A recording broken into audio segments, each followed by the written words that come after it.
Israel high. I'm Israel high. I'm Israel high. I'm Israel high. I'm Israel high. I'm Israel high. I'm Israel high. Oh, Israel not number one for you. Oh, anti-Semitism. Israel, small nation. Israel, tiny nation, surrounded by scary Muslims. Ah, you are anti-Semitism. You are Hamas. You are Hamas. No politics here. Say Israel number one. Tweet Israel number one. No politics here. No politics here. No politics here. No politics here. No politics here. No politics here. No politics here. No politics here. Say you condemn Hamas. Say I'm Israel high. Say you condemn October 7th. You are Hamas. No politics here. No politics here.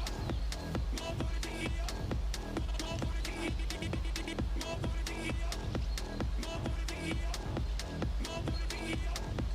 No politics here.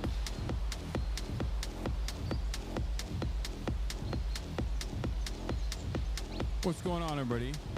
I hope everyone's having a fantastic evening, afternoon, pre-noon, no matter where you are in the world. I'm Hasan Piker, and this is Dawson, our broadcast coming to you live from gloomy California, Los Angeles. Once again, we are live. We're alive, and I hope all the boys, girls, and MBs are having a fantastic one, because today's a beautiful day. Today's a wonderful day. Today is Monday, News Day. Ladies and gentlemen, we're back. We are back. Holy moly, we are back. I am here. I am live. I am alive. I am doing the dang thing. There is so much that has taken place in my personal news. It is, ladies and gentlemen, it is 7/21/2025. Okay. It's July. You think the noise gate is off? No, it's not. It's July 21st, 2025. Yeah, I don't think the noise gate is off. I think it's a little bit different though, because it's a different. I have a different PC on, for the record. For those of you who don't know, I am Hasan Piker. This is the Hasanabi broadcast coming to you live from 69 degrees and mostly cloudy, gloomy California, Los Angeles. We are live. We are alive. No longer in Las Vegas. I took a 3-day weekend, also known as a weekend for many people. For the average folk, it's also known as a weekend. I took 3 days off. It was crazy. I haven't done that in a very long time. I haven't done that ever since July 11th, 2018. I have not had 3 continuous days off, unless I was forced to take 3 continuous days off by getting banned. So it was a big deal. And yeah, I'm technically 3 days late, quiet quitting, all that good stuff. You already know what it is. But we're back. We're back. We're live. We're better than ever. I feel refreshed. I feel pretty good. I did a almost complete break from the internet when I was gone. In my absence, like I spent very little time online. Unlike in previous, like 1 day, 2 day off, moments, I wouldn't fully go offline, but this time I did. And I'm going to tell you all about that in my personal news, because this is precisely what I do. I didn't forget how to do this thing. Okay, don't worry. For those of you who don't know, I took 3 days off, also known as a weekend. But for me, the reason why I did that, it was because it was my brother's bachelor party. My brother's getting married. As you guys know, I'm his best man, and I had to do what best men do. All right. I had to do best man stuff. And for that, I set up an incredible weekend journey. Shouts out to the team. Hannah played a big role in that, of course. And the Hasanabi gaming team was obviously working in real time. Hannah was on the ones and twos, setting up the bachelor party and make sure everything worked out well for these 11 engineers. Well, it was 11 people total, but it was like every single person there was an engineer except for like one other guy. And then me, Will Neff, and my cousin Nezo. Because Murad's an engineer and all of his friends are engineers, and they're all just like him. And it was really funny and it was really fun. But yeah, we went to Vegas. I stayed at the Encore, and it was crazy. It was a crazy experience. We got like a massive suite for them. You know, I paid for everything, obviously, duh. And we had a bunch of experiences that we set up, experiences tailored around Murad's personal interests.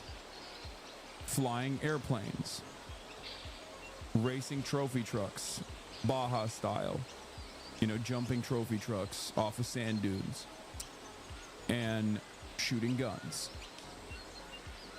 But yeah, I flew a real plane. I flew a real stunt plane, and it was an incredible experience. I got to talk about that. First night we go in, we get dinner. It is what it is. Murad is just like, we got to slam shots. We got to slam shots. We drink a lot. I'm hungover. Everyone is hungover. Next morning, we wake up at 8 a.m. We get on a shuttle to go and fly a plane. Okay? And let me tell you, it was incredible. It was, I was worried. Okay, I was definitely worried, and the footage will come out, and when they release the footage, when they send me the footage, I'll send it to you guys as well. Okay, but no, we weren't drunk. We were just hungover and not feeling great. Okay, obviously we were not drunk, but these were real loggable flight hours with the FAA. Like, we just straight up flew these planes. Okay, a real stunt plane. This is it. This is what we flew. Okay, we did air-to-air dogfighting. This was the thing that we did. Okay, it was 30 minutes of flight time, like total. Like, I was in the air flying for 30 minutes, which was incredible. Okay, yo, is it ethical to make your best man the most well-off friend you have in order to bulk up the bachelor party budget? Yes. But in this situation, it worked out fine because I'm his best man, because I'm his older brother. Did you do any earlier on rolls and flips? Yes, I did everything. Okay. And let me tell you, I was piloting these fucking planes. I'm not even joking. Like, I need to explain this to you, because like, this is a place that's like, first of all, it just doesn't, the European mind cannot comprehend being able to just like fly a fucking plane out of nowhere, because I assume that there's pesky regulations and restrictions that stop you from doing so.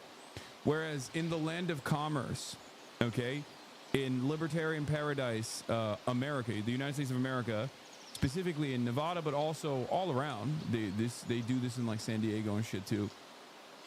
You can just literally fly a plane without a pilot's license, because technically the person that's also on the plane with you, who lets you control the plane, he is a teacher. He's a flight teacher. So I guess there is this like weird space where if you are on a plane with a flight teacher, a certified flight instructor, you can literally just fly the goddamn plane yourself, which is crazy. Okay, it is a crazy situation. Like, I don't understand how this is. I guess maybe it's just like an unexplored area. Maybe it's just like paywalled by design, so that's why they don't, like, most people don't do that. That's a learner. That's pretty much possible anywhere. Okay, but I don't know I don't know how you're able to do this without any prior flight experience whatsoever.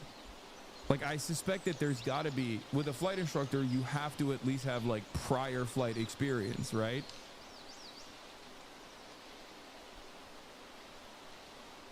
Did your simulator experience kick in? No, this was so totally different, because I will tell you this. I will tell you this much. Okay. I will tell you this much.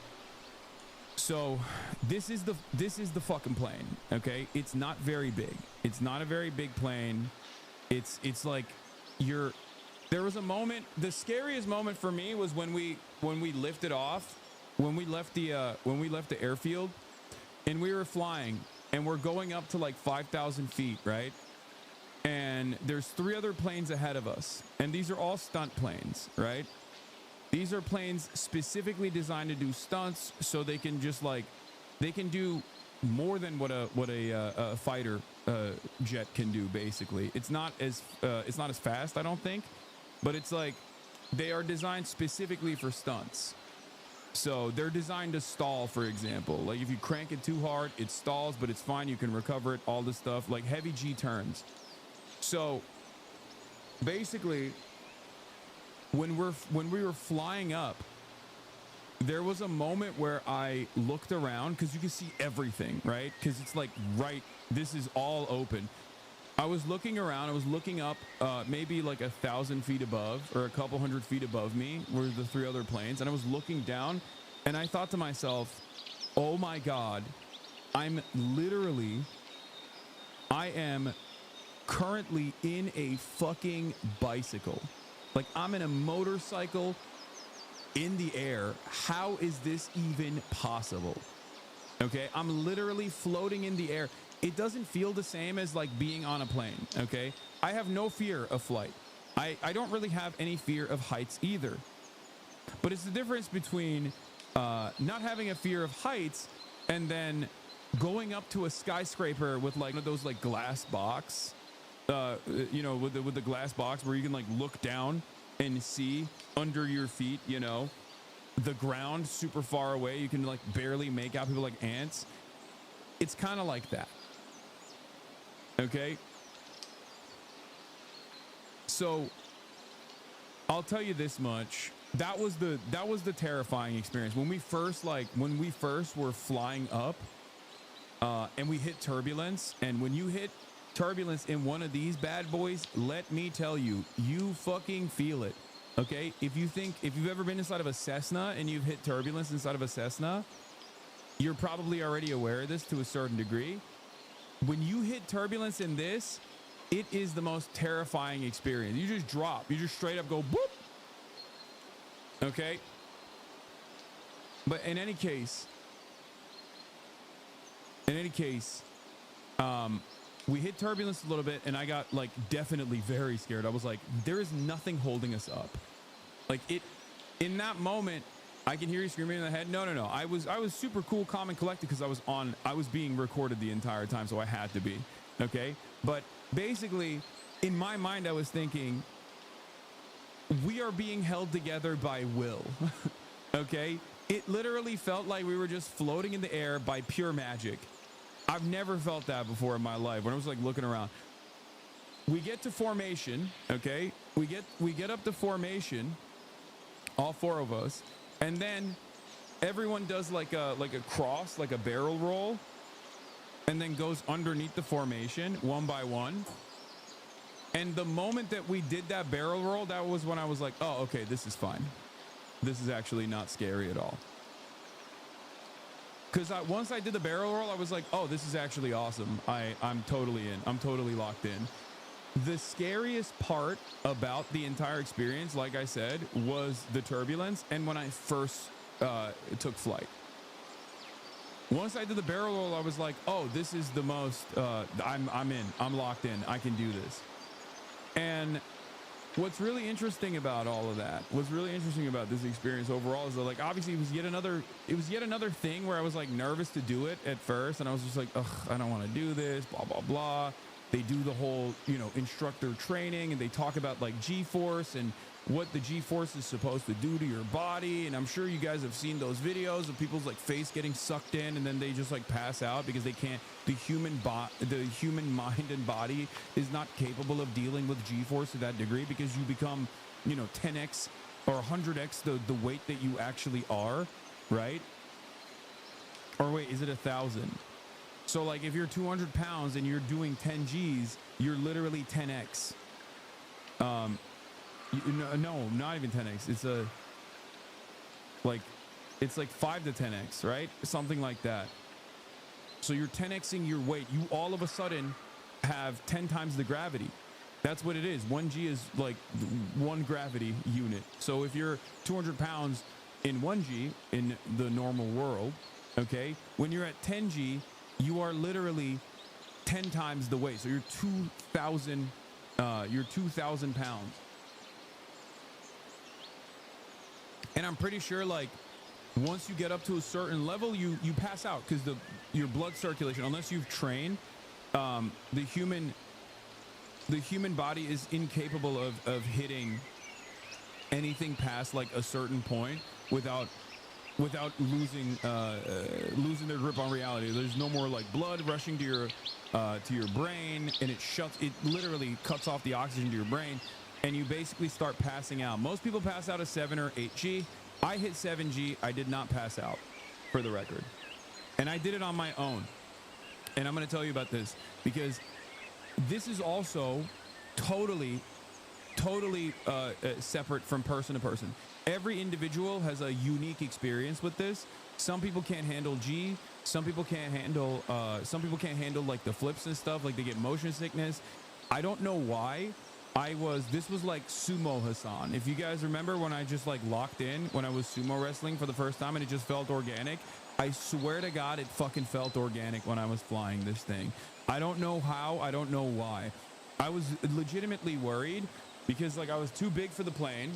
I was already too big for the plane, but basically what the moment that you go up there, they line you up, right? You're supposed to do dog fighting in the air, and it's like laser tag. The yoke has a trigger on it. Once you pull the trigger on the yoke, if you have the bead on the other plane, and you're only supposed to do it from behind. You're not supposed to do like head to head, because obviously that could potentially do a collision, and you're not even supposed to do that in real world combat anyway, or at least that's the way they explain it. So like the goal is always to get behind the other person, and have them on your sights, and then pull the trigger. And when you pull the trigger, if you actually successfully hit them, their plane will emit a cloud of smoke. Like it just like releases a little bit of smoke. It like auto triggers. It's a smoke pop. And then they simulate a downing by doing a barrel roll, all the stuff. So we got up there, you line up and you do a pass by, and then after you do a pass by, the pilot says 3, 2, 1, you have the controls. So basically, once you have the controls, you're controlling the plane. Like that's it. That's you. You're just flying the plane, and you can do whatever you want. You try to hit a hard right or a hard left. You try to do a barrel roll. You do some evasive maneuvering, and then you try to get behind the other person's plane, and then you literally fucking try to hit them. It was incredible. The moment that I fucking cranked it, isn't this like 5K person? No, it's actually $1,000 a person, which is still very expensive, but not as expensive as you would think.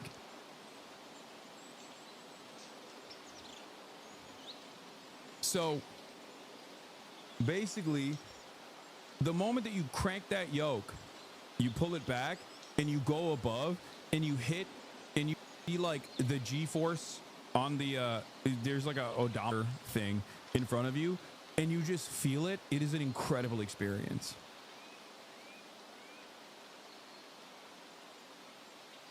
It was incredible. Okay, it was an incredible experience. I don't know how to describe it, but it was I guess I'm a adrenaline junkie to a certain degree now. Who got the highest G-force? I don't know. I think like if you ask, they can hit 10 if you want. They can hit 10 for you if you want. I said no, I didn't want that. But I personally hit 7. But we'll see all of that in the video with all the details and all the data, because they send it to you. They haven't sent it yet. I won my dogfights. I won 2. I lost 1. It was 3 dogfights, and my opponent actually bailed after the second one anyway. But it was an incredible experience overall, straight up. Will was dying. Will is not built for flight. I mean, he's very capable of doing stuff with his own body, as long as he's like in control. But he very openly was like, this is not for me. I'm only doing this because I love you, Murat. It's fine. Like, he did not want to do this. We forced his ass, and he was not having a good time. Okay, he was not having a good time at all. You could probably handle higher with training if you can pull 7 Gs. Yeah. You know, he would have lost 50% of fear in on a plane accident. How dare you? This is a land faring build. Yeah. It was incredible. It was an incredible experience overall. I realized that, like, for me, I get discombobulated easy when I'm in a pool and I flip, and I have no like cognizance of like where I'm at, like what the ground is and what the air is, you know, when I'm upside down and shit like that. So I was a little bit worried about that. I don't like being upside down. But when I was in the air and I had a target that I was trying to follow, that made things a lot easier for me, because I was just locked in on trying to find where the fucking target is, and I wasn't thinking about anything else. I wasn't thinking about like cranking the yoke and then like what kind of impact that has on me. It was crazy. So whenever there's like I've realized when there's an actual target that I have to follow, then it was much easier. So, you know, just locked in, and I did the damn thing. So that was an incredible experience. But then after that, it was everything else was just like, there was a lot of drinking, there was a lot of eating. I ate so much. I'm actually on a 48-hour fast right now.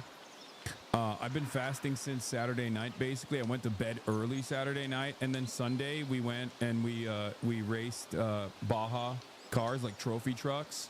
For those of you who don't know, this is what a trophy truck is. This was a very Murat experience. Like, we went to this like we went to a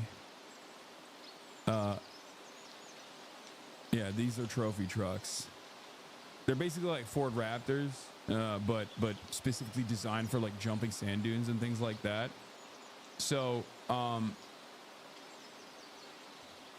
I've been doing like a water and coffee fast for the past like 48 hours at this point, since like Saturday night.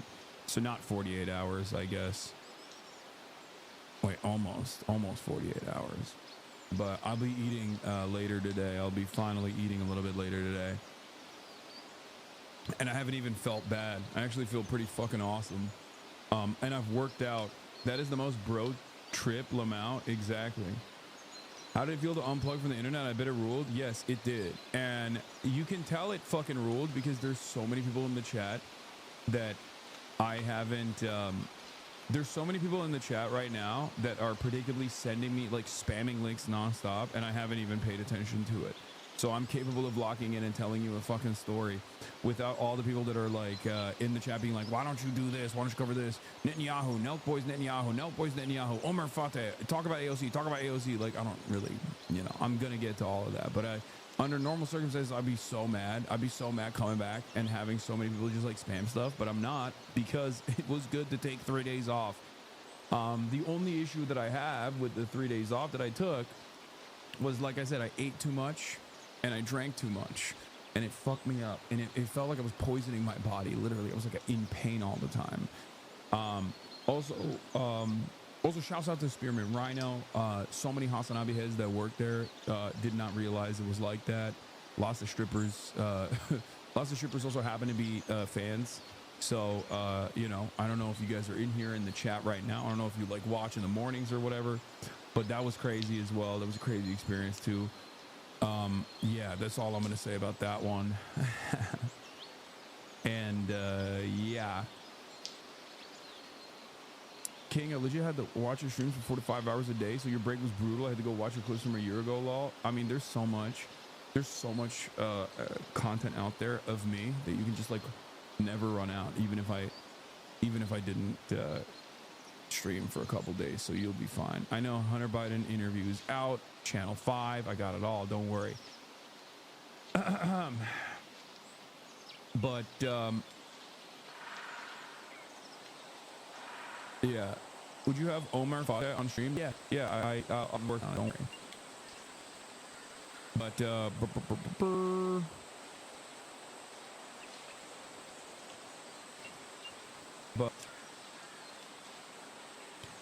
I worked it. So that was we fly again. I might fly again. I might fly again. I might actually do it again because it was definitely a lot of fun. I might do some. I don't know. Maybe I'm a adrenaline junkie.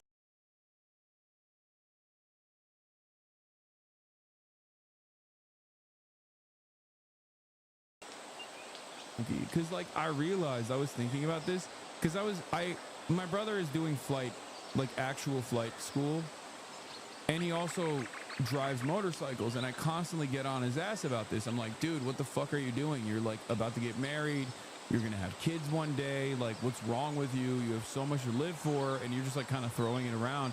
And he was like, dude, you're the last person who can criticize me on this. Your job by design puts you in harm's way every single fucking day. Like, you're calling me an adrenaline junkie. You're a fucking adrenaline junkie. And I had never thought about it that way because I'm like constantly sitting here. So in my mind, I'm like, adrenaline junkies? No, that's when you like jump off of a fucking bridge and you do bungee jumping or skydiving. I had not considered that, like, you know, going to a protest and getting fucking shot at is also adrenaline junkie behavior, which I still think is not, because it's my job. You know what I mean? But basically it was, I don't know. It's, I guess it kind of is in some way. Protest the bungee pipeline. Yeah, I mean, my point is, I do enjoy going out to protests and things like that, and I do enjoy how alive I feel when I go outside and am in a contentious situation, in a scary situation that maybe other people might not feel so comfortable being in, you know? So, who knows? You were a little excited at being shot at, though? I mean, it's fine. It's not that exciting. Streamer to MotoGP racer.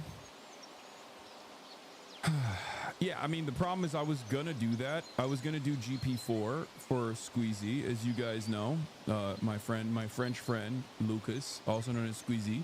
I was supposed to do his GP4 tournament, but I was too wide to fit in the cars, Formula 4 cars, so I wasn't able to do it, which is the reason why it's Ludwig doing it in my stead with Michael Reeves, which is a great team. And that'll be a lot of fun. And I'm obviously going to be covering that and going to France for that. But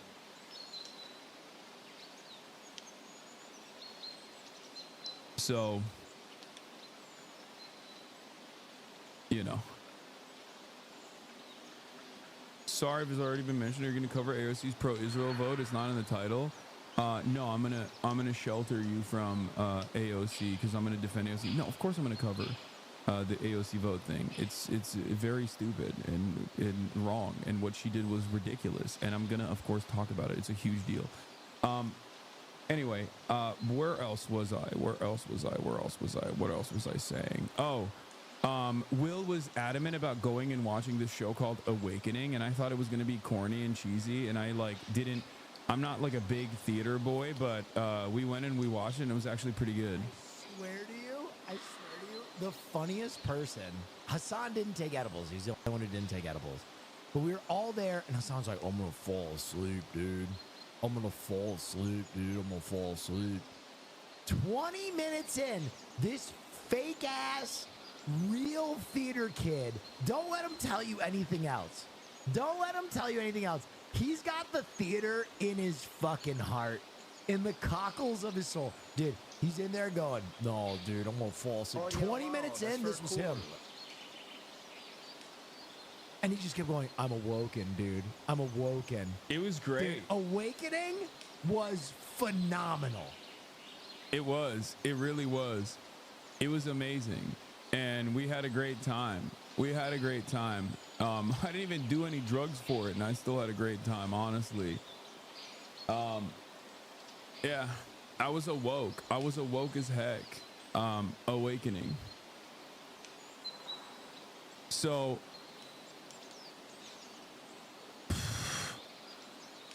the Awakening one was also great because like it kind of made me sad a little bit, but it was also a great show in general. I didn't think it was going to be that great. I've done the Cirque du Soleil one, the very famous one. I think it's like OSHA or something. I forget what it's called. Maybe named OSHA after all the violations that it has for Cirque du Soleil, the Cirque du Soleil dancers that go through these like. Oh, sorry, it's not OSHA. It's O. I've watched that one before with my mom and dad, and that one is like crazy. The stunts are crazy and whatever. Awakening was more like technical. It was more, you know, costume design was incredible on Awakening. The production was incredible on the Awakening one. But the dialogue was a little bit corny, but it doesn't matter. It was great. There was a little bit of like magic. There was a lot of light shows and things of that nature. But I really enjoyed it. I really, really, really enjoyed it. So it was great. I told Will he needs to watch O if he liked Awakening that much, though, because he would have loved O. So, you know.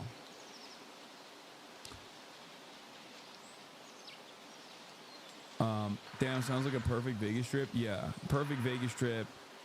Lost a shit ton of money gambling, obviously, as always. And I didn't even get to gamble that much. I played poker for the first time ever. I didn't really like it that much because I'm a real degenerate. Here's the problem, okay? I'm a real degenerate, right? So as a real degenerate, I have to see the cards, the river. Yeah, the gray is still here. That's not an issue that we can fix with the new computer. That's like my alerts are busted. So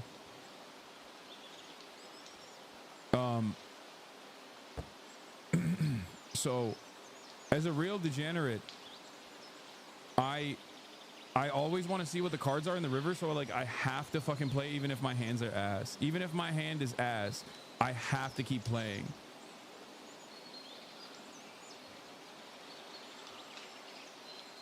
And I know I'm not supposed to do that. But like my curiosity always gets the best of me, and I always chase the river. Like, yeah. I'll have a 2-7 and I'll still want to chase the river. I'm like, come on. What if there's like 3 7s in there? You know what I mean?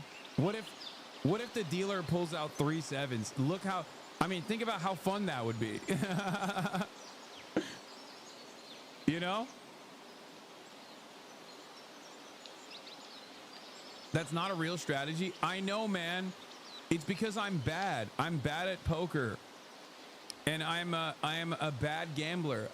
Well, with the exception of blackjack, where I do play the book, and I always lose regardless because I play the book. I always lose. I'm Mr. 12. I'm always 12 with the dealer showing a face card every time, back to back to back. I'm Mr. The dealer pulls out 7 cards to get to 21. You know, all like. I'm Mr. Dealer has a dealer showing a 13, and you're looking at a bust, but it never comes, and you end up dying because the dealer somehow figures out a way to pull a fucking 21 out of nowhere. It's just how it is. And I know, and I would rather be who I am and be fortunate in the other aspects of my life and just like be bad at gambling. You know what I mean? I'm happy. I'm content. Gambling is not, for me especially, gambling is not to make money. Some people do that. Some people think that they can just like make money gambling. That's not a thing. Okay, unless you're like a pure degenerate and you are, you know, weirdly autistic enough to be able to just like both count cards but also simultaneously not get caught by the casino somehow. Balatro stream when? You gotta save scum and reload? Yeah. It is what it is. All right, well, I'm back. So much to talk about. Feeling refreshed. Epstein love poem leaked on Wall Street Journal. AOC Israel vote. The JUBE puts 20 Nazis against Mehdi Hasan.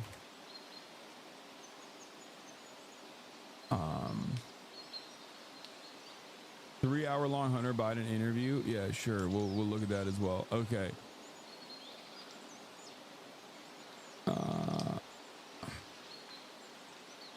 Israel is still doing genocide as AOC votes against stopping arms. The Jew puts 20 Nazis against Mehdi Hasan. Dr. Abdul al-Sayed on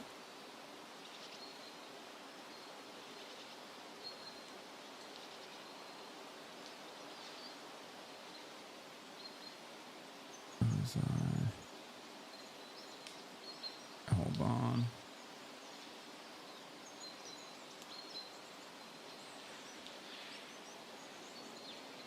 Okay. Oh. I'll side on later. Get in now.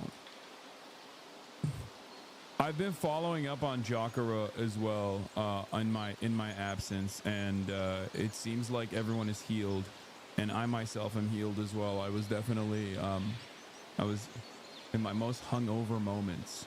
In my most hungover moments, I would just like see clips on the timeline, and I would feel healed myself personally, and it was great. It was fantastic.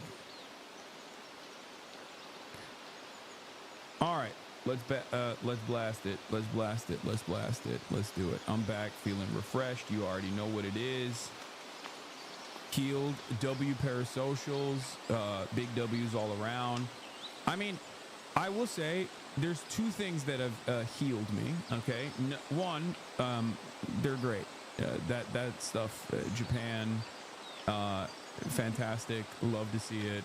You know, Japan is already like the perfect backdrop for a situation like that.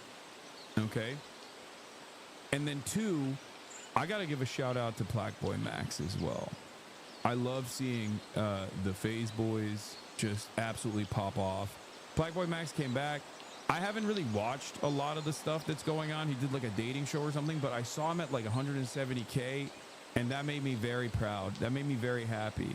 Like, because those guys are all so great, and as you know, I've been an early investor, both in Ron, even before Phase, but in general, and all the Phase Boys, and I'm happy to see. I'm happy to see all of those guys just like pop off, and they deserve their flowers, you know. No, he's trash for setting up Wendy. I don't know the exact details of any of the drama, so don't ask me. But it's a fucking drama show. It's supposed to be for drama.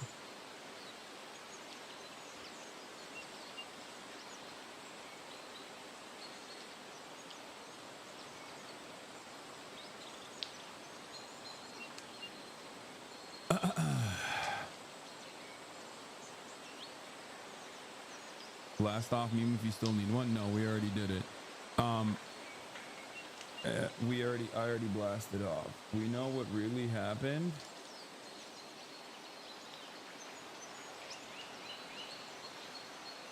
What the fuck is this?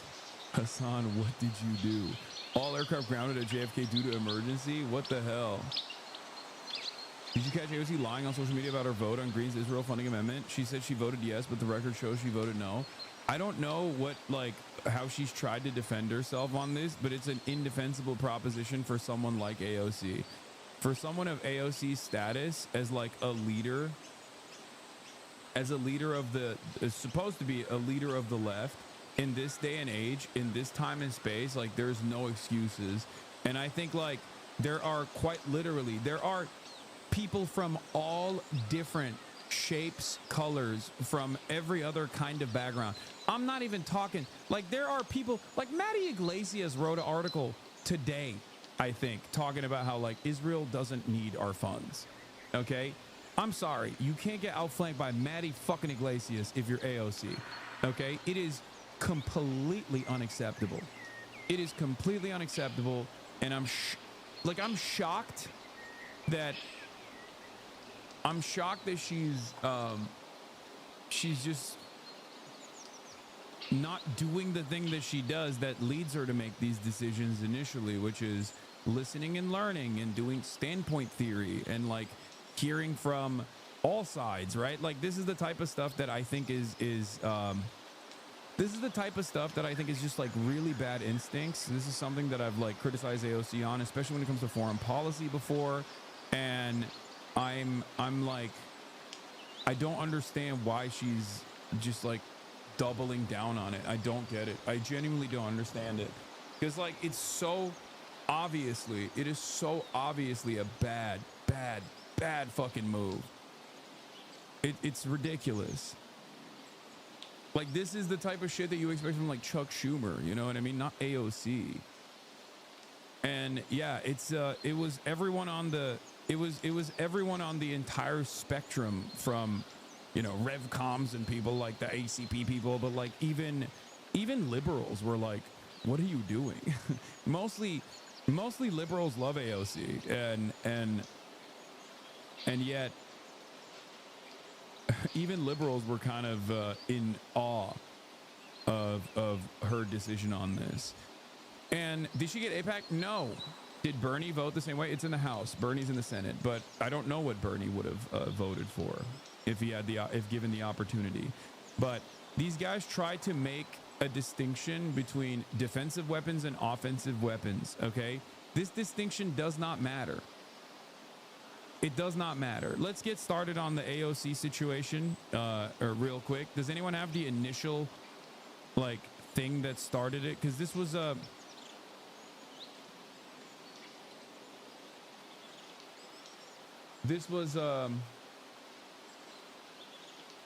this started off with the Marjorie Taylor Greene bill.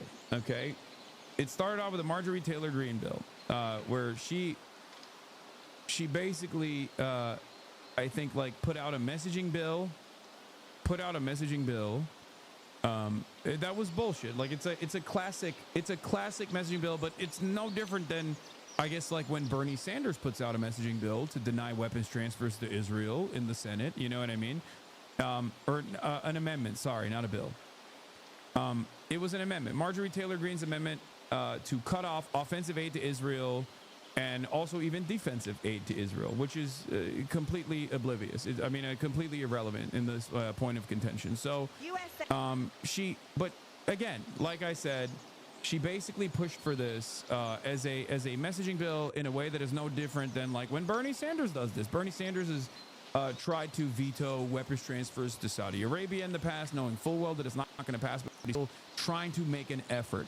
Okay, and the same goes for Marjorie Taylor Greene. Marjorie Titan Greene, regardless of being a fucking right-wing sociopath who is perhaps cynically getting on the fuck Israel train, it doesn't change the reality at all, was pushing for an amendment to stop all weapons transfers to Israel, including defensive weapons.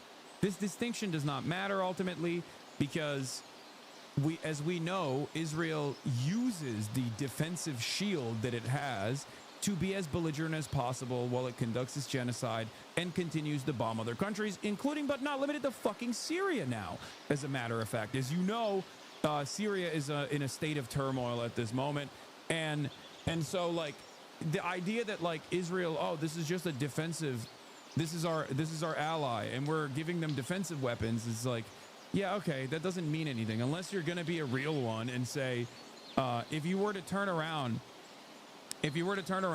and advocate for Israel while it's in the process of doing a genocide, to say that like, well, they need anti-aircraft systems and they need our consistent, unlimited support so they can be as belligerent as they want without any repercussions whatsoever, then you have to say that about every country. You know what I mean? Why don't we give Hamas an Iron Dome then? It's literally protecting the civilians. I think they deserve it much more than Israel does, as a matter of fact. Israel's gotten it for years and years. Why don't we give Russia some anti-air defense systems then? You know what I mean?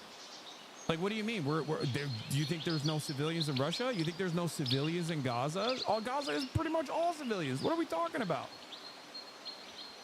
Mostly children, as a matter of fact. So unless you advocate to give like, anti-aircraft weapons to Nazi Germany while it was conducting the Holocaust and doing World War II, because there were civilians in the territories that we were bombing, and we must, Nazi Germany has a right to defend itself, you can't make this fucking argument about Israel. It's ridiculous. It was completely ridiculous, okay?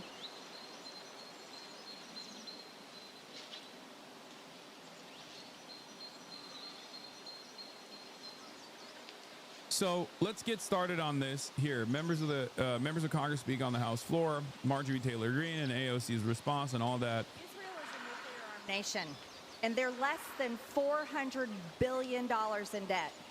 They are quite a thriving and successful nation. Their economy is strong. They're doing a great job for their people. However, the United States, the American citizens, are $37 trillion in debt. Yet we're continuing to send hundreds of billions of dollars in foreign aid constantly to foreign countries. This has to end at some point. Our problems here at home for Americans and the American taxpayer that are paying for all of this have gotten too large.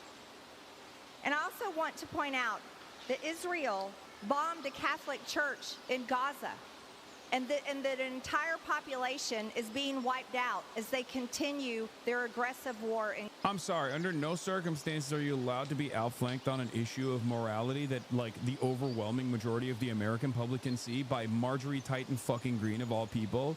This is a ginormous failure of the Democratic Party. This is not even a question. This should be a moment for the Democrats to, in unison, advocate for this exact same thing that Marjorie Taylor Greene is saying, so that Marjorie Taylor Greene looks like an outsider who's a hanger-oner on this issue, okay? What are we doing here? Even from a cynical, cold, calculated framework, if you're just interested in the politics of it all, if you're just interested in winning, okay, the idea that you would allow someone like this fucking psychopath to actually be the voice of moral clarity in American Congress is insane to me, okay? Obviously, we make different calculations here. We obviously consider this from the perspective of the humanity of the Palestinians that are being ruthlessly fucking slaughtered here, okay, by the apartheid state of Israel. It's completely unacceptable. It is completely inappropriate. It is such a disastrous failure of epic proportions that the Democrats are allowing the Marjorie Taylor Greenes of the world and the Tucker Carlsons of the world to basically be the thought leaders on an issue that 80% of the public is on board with, okay? This is ridiculous. This is completely ridiculous. That's it. Diddy-crats have did it again, okay? It makes no sense. It would be like if the Democrats were looking at the Epstein file saga and turning around and being like, let's not release them actually. Trump is good on this issue, okay? It would be like that. You know, you have broad, unified support for serving justice to those who were involved with Jeffrey Epstein. And if the Democrats were just like coming out and being like, actually nothing to see here, haha, don't even do it. Don't even look at it. Look the other way, please. It blows my mind how bad the Democratic Party is, oh my God. Not gonna lie, thought you would defend her. What are you talking about? There have been plenty of instances where I've actually criticized AOC, specifically on this stuff. I am a fair assessor, okay? I grade politicians on a curve. I grade them as I match them up with what my expectations are of them, and my expectations are sound and reasonable. My expectations are not insane. I'm not demanding AOC do something above and beyond. I'm demanding that she does the fucking bare minimum. But then also, I guess on top of that, be a thought leader, be a leader in this party, especially at a time when we know for a fact that the majority of Jews in New York, for example, voted for Zohran Mamdani over Andrew Cuomo. Zohran Mamdani was uncompromising in his anti-Israel position. As a matter of fact, he said he was going to arrest Benjamin Netanyahu. Okay? What are we doing? The proof is in the fucking pudding. At this point, any politician that has their ear to the ground, that refuses to recognize how much this calculation has changed, is not doing it because they're oblivious. They're doing it because they want the conversation to shift. They are trying to lead people back into a pro-Israel position. That's it. That's it. Gaza. Now, we are heartfelt about the October 7th tragedy, that when people were killed, innocent people were killed. However, at some point, the United States needs to recognize that Israel is a strong country. They are nuclear armed, and they are capable of defeating their own enemies. It's right to stop funding this. It is unexpected, I will say. It is unexpected. I know everyone will say, AOC, I told you so, AOCIA, blah, blah, blah, blah, blah. Listen to me, okay? Many people who say that are completely oblivious to her past voting record, okay? There have been instances where she has voted consistently to like defend Israel and stuff like that, which is, again, a non-starter for many, for every congressperson pretty much. But today is different, okay? We are 2 years into a genocide, and the attitude has changed. The attitude and the opinion, the public opinion has changed, okay? It's unacceptable.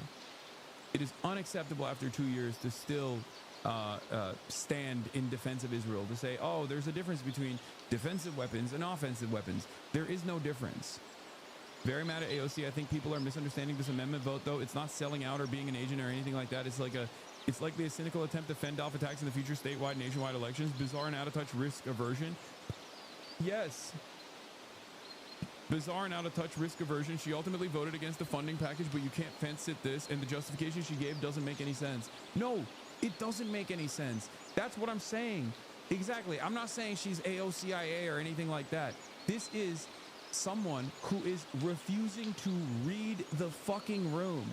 And the irony here is that AOC is supposed to be a leader in the Democratic Party, a progressive voice in the Democratic Party. What are you doing? I'm not saying she's like compromised by AIPAC or whatever. That's not my opinion at all. My opinion is this is a profoundly bad political move. Okay? It is a profoundly bad political move. It basically shows that her political instincts are still, after a couple years of being in Congress, her political instincts, especially on this stuff, is so bad. Your expectations of AOC is what led you to be shocked several times over because you listened to her words and not her actions? What?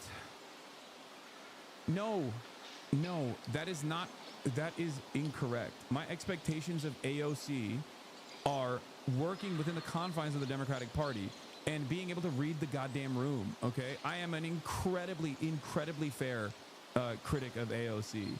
You guys oftentimes, like you did with the Zohran endorsement, will go along with these narratives that like she is, CIA compromised, all this shit, okay? That's not the case. It's something worse than that. Ironically enough, it's silly. Let's see what Felix had to say. Truly and shockingly stupid. Beyond the nonsensical distinction between defensive and offensive weaponry, the state of constant warfare with neighboring countries is putting us in so many self-defense situations. Why is the one country entitled to free refills? It's fucking insane. You'd think it was the Bill of Rights. Israel has enough resources at its disposal for universal health care, a relatively gigantic military, and the ABDUL program. Do they just deserve free interceptor missiles more than other countries? I don't even think this is cynicism. AOC isn't a cynic. She's fucking stupid. A true cynic seeking to become the standard bearer of the electoral left would at least recognize the moment they're in. This is just pure idiocy and cowardice. That's what I mean. This is just a bad political decision for someone who wants to run for president. It is a bad political decision. It is the expectation. This is the expectation you would have. A bad political decision such as this one is supposed to come from the likes of Kamala Harris. It's not supposed to come from someone like AOC. Okay? It's just an incredibly, incredibly, incredibly bad political decision.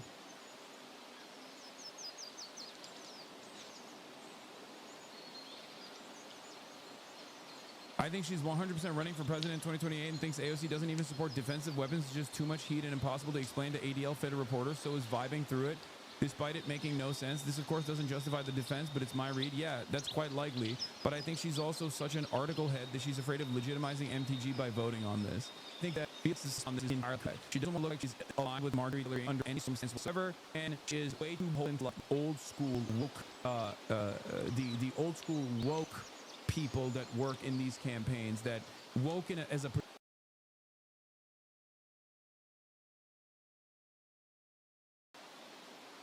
pejorative, like I mean like rad libs, you know what I mean? People that are like, why would you go on the Joe Rogan Experience type people, which is just like, you need to be a shark.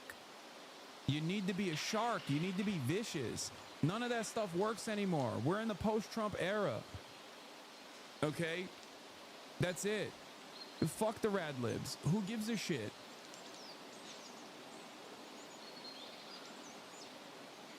It does not make any sense whatsoever. Anyway, so initially she said, where was it? Initially she said something along the lines of like, Marjorie Taylor Greene's amendment does nothing to cut off offensive aid to Israel nor end the flow of U.S. munitions being used in Gaza. Of course I voted against it. What it does do is cut off defensive Iron Dome capabilities while allowing the actual bombs killing Palestinians to continue. I have long stated that I do not believe that adding the death count of the innocent victims of the war is constructive to its end. That is a simple and clear difference of opinion that has long been established. This is a bullshit, an incredibly cowardly way to fucking defend this decision, by the way. It would have been better off if she just said like, I don't like Marjorie Taylor Greene and it's a cynical messaging bill or something. Even then it would have been cowardly for her to not vote for it. But it is ridiculous to say, oh, it's defensive weapons. What do you mean defensive weapons? Who gives a shit? What are we talking about? Everyone at this point, especially someone like AOC, should be aware that Israel gets to fucking literally do as much violence as possible because they know full well that we're always going to be footing the bill on the defensive side. Okay, it's not about like letting Israeli civilians die. This is not the case. Okay, the point is, if Israel feels like they are left unguarded, okay, or if they feel the pressure from BDS, for example, boycott, divestments, and sanctions on the state of Israel, then they will stop doing genocide. That's the whole point. It is the least violent means of stopping Israel. It is fucking ridiculous. No one is saying like, oh, blow up Israeli civilians, please. That's fucking stupid. That's not the argument here. The argument is Israel will stand down if we stop giving them weapons, defensive weapons and offensive weapons, just all weapons. And it's ridiculous because no one would make the argument, yeah, look, we were only selling Germany anti-aircraft ammo. It was just defensive weapons. It would be ridiculous. That would be a ridiculous argument.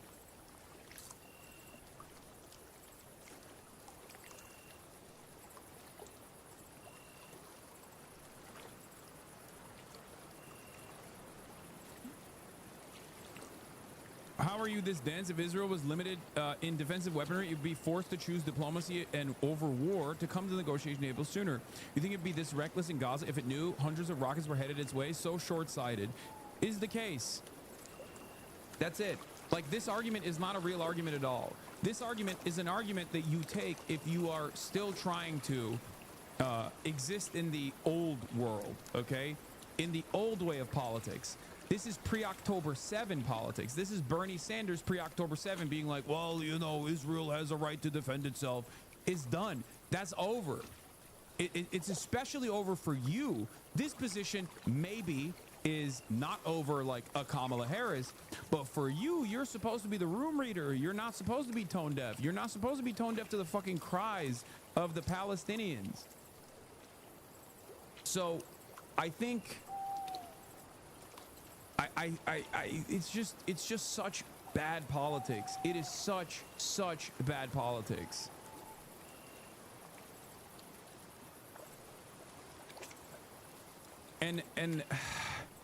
And then to make matters worse, she's also doubling, tripling, quintupling down on like attacking the left, which is only going to draw more enmity, because like it's not even a good issue to criticize the left on, because this is the one time when like liberals are fucking on board with this. You know what I mean? This isn't like oh, why aren't you advocating for seizing the means of production and or why aren't you advocating to like fucking do military intervention in Israel or something? You know what I mean? Like that's not like the expectation here is for you, knowing full well that this bill is not even gonna this amendment is not gonna pass, still as a strong advocate for human rights to turn around and say, I don't like Marjorie Taylor Greene, but I think that on this issue we have to cut off weapons aid to Israel. That's it. Defensive, offensive, doesn't fucking matter. All aid. That's what sanctions are. What are we doing? We're supposed to be advocates for boycotting and we are supposed to be advocates for boycotting the state of Israel, for demanding sanctions to the state of Israel, for demanding divestment from the state of Israel. This is a part of that process. If you can't even do that, then what the fuck are we doing? I'm sorry, guys. This is completely ridiculous. This is way past my fucking red line, especially for someone like AOC. Way past my red line. And the reason for why I say this, and I'm just some fucking random commentator, okay? Who the fuck am I, right? I'm just some dumbass. Who cares what I have to say and think on this? But like, this is way past the red line for that reason, because none of these things are pushed for so we kill Israelis, okay? We push for this so that Israel cannot maintain its current campaign of bloodshed, unlimited bloodshed, because we all know that Israel will stop before it gets to a point where they put themselves in harm's way. And it does not, like, this is bad policy, it's immoral, it's morally repugnant policy. Okay, but worse than that, it's fucking bad politics. It's such bad politics. Okay, it's incredibly bad politics. In this day and age, in this time, to stand as a voice of progress, as a voice of the progressives in Congress, as someone who's most likely going to run for president. I've said this before about AOC, like she should never respond to Instagram and to people online. Okay, she should never do that. One takeaway here is that AOC is way too online. She's getting upset over the narrative among Twitter leftists and hyper focusing on the bad faith inaccuracies about her rather than the larger problem that she voted against defunding the Iron Dome. Google is free. If you're saying I voted for military funding, you are lying. Receipts attached. Drag me for my positions all you want, but lying about them doesn't make you part of the left. If you believe neo-Nazis are welcome and operating in good faith, you can have them.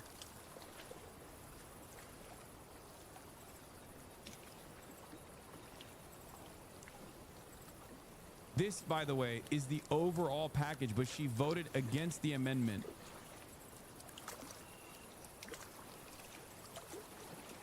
And not only did she vote against the amendment to cut off Iron Dome funding to Israel, but then also on top of that, she turned around and defended the position by claiming that this was, you know, a way to stop civilians from being killed.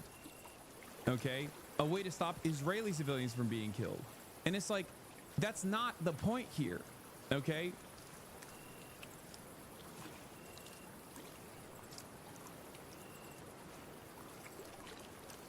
That's not the point at all. And also, on top of that, she's throwing her closest allies in Congress under the bus. If you believe neo-Nazis are welcome and operate in good faith, you can have them. Rashida Tlaib and Ilhan Omar and Summer Lee voted for this. Is Rashida Tlaib, Ilhan Omar, and Summer Lee saying like we love neo-Nazis? That doesn't make any sense. That doesn't make any sense. And Al Green too. Al Green as well. Is Al Green on board with neo-Nazis? No. Why is Al Green, a long-standing old Democrat, old school Democrat, why is Al Green on board with this amendment but AOC is not?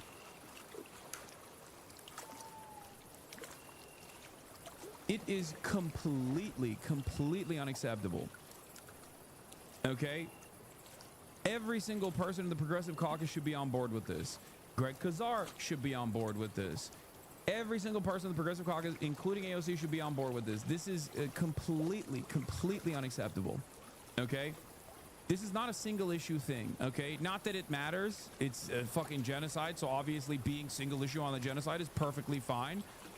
But this is this is yet another instance where it's both bad policy and bad politics, okay? It's good policy to cut off weapons transfers to Israel entirely, okay? That is the only way that Israel will be forced to stop. It's good politics to be anti-Israel in this day and age. Not only is it moral, but it's also good politics because that's what people want. It is a way to communicate earnesty. That's why cynical actors like Marjorie Taylor Greene take advantage of the lack of interest in the Democrats here and make themselves look like leaders in this movement. I think they're not entirely wrong that the pulse of the country is not yet at the remove defensive system stage. They will get there eventually, but this stupid fence sitting makes no one happy. No, that's ridiculous. There's a way to communicate this, okay? There's a way to communicate this. You're wrong, okay? I think Marjorie Taylor Greene is unironically closer to the fucking pulse of the average person than AOC is on this issue. It is shocking to say. You are wrong. Americans don't want fucking any aid going to Israel. What are we talking about?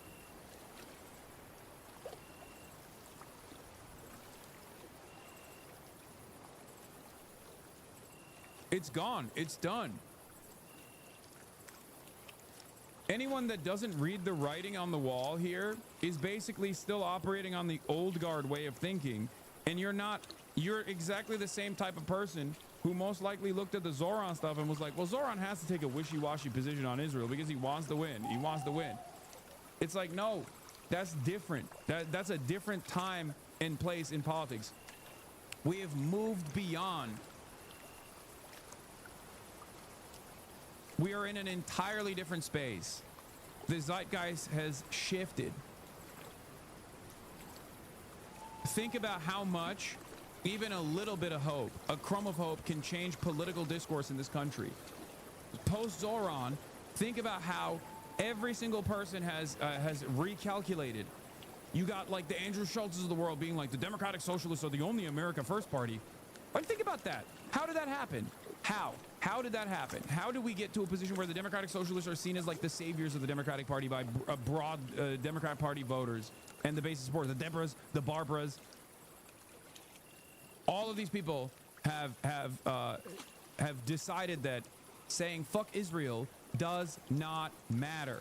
And now MAGA is dominating the fuck Israel tip. It's crazy.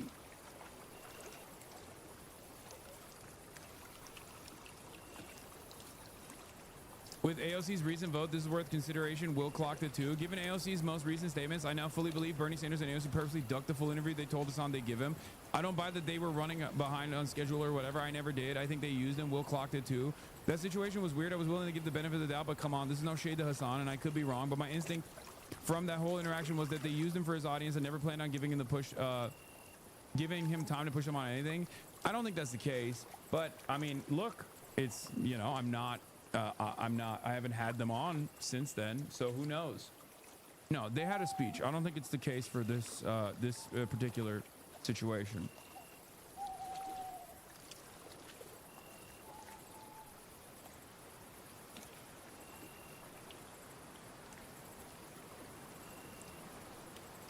I will continue to try to have them on.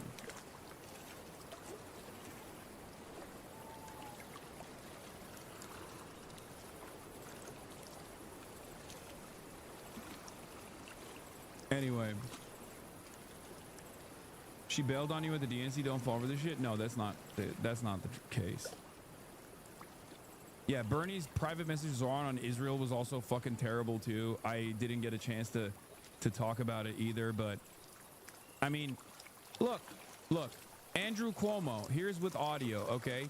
Andrew Cuomo is at a Hampton synagogue talking about how he lost because Jews voted for Zoran. Was a shock to me. Hold on, I gotta pee.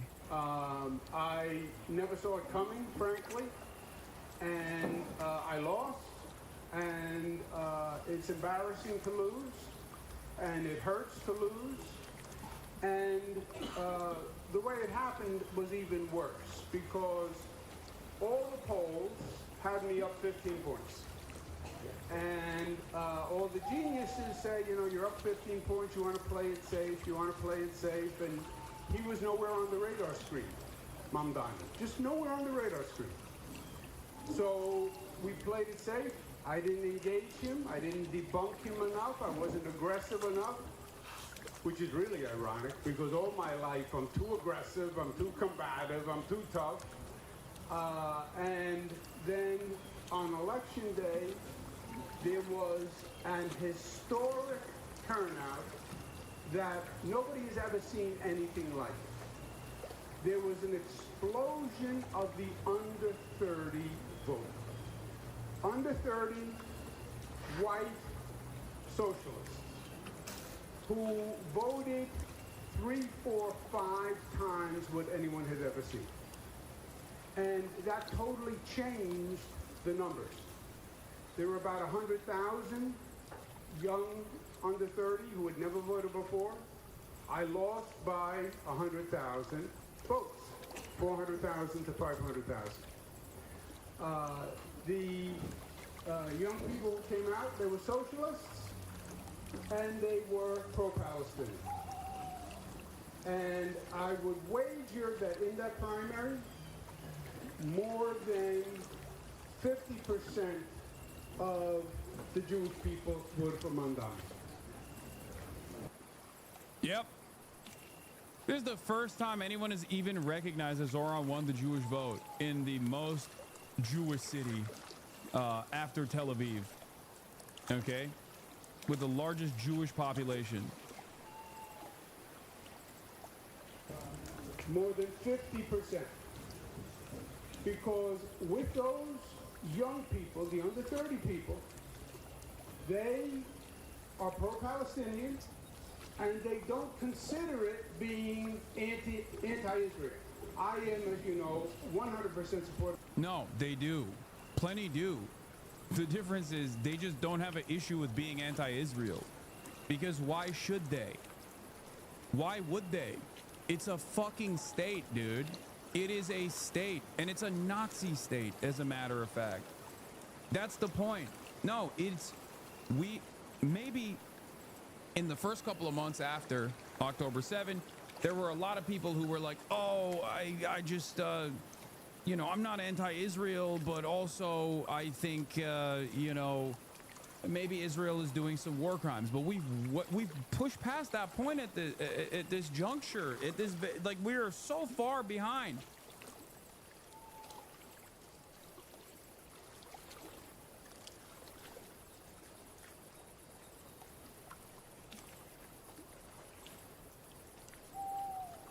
Like, especially depending on who you're talking to. What if this genocide thing is all in your head, though? Great question. Don't think Trump or the UK like genocides or killing babies seem unlikely. Maybe you're just mistaken. Yeah, no, totally. Trump hates genocides. You're right. My moral compass is Donald Trump. If Donald Trump doesn't think this is a genocide, then it must not be. Thank you. Or the UK, which is even funnier. They do love child murder, first of all. They love it. Our entire countries were designed around it. 13 colonies for the UK, America, indigenous genocide. You know, we did it. The difference is we did it hundreds of years ago, whereas Israel's doing it right now in broad daylight, in real time, and you can watch it unfold. and you can talk to the people who are literally victims of it. There's a horrible counter argument, chatter.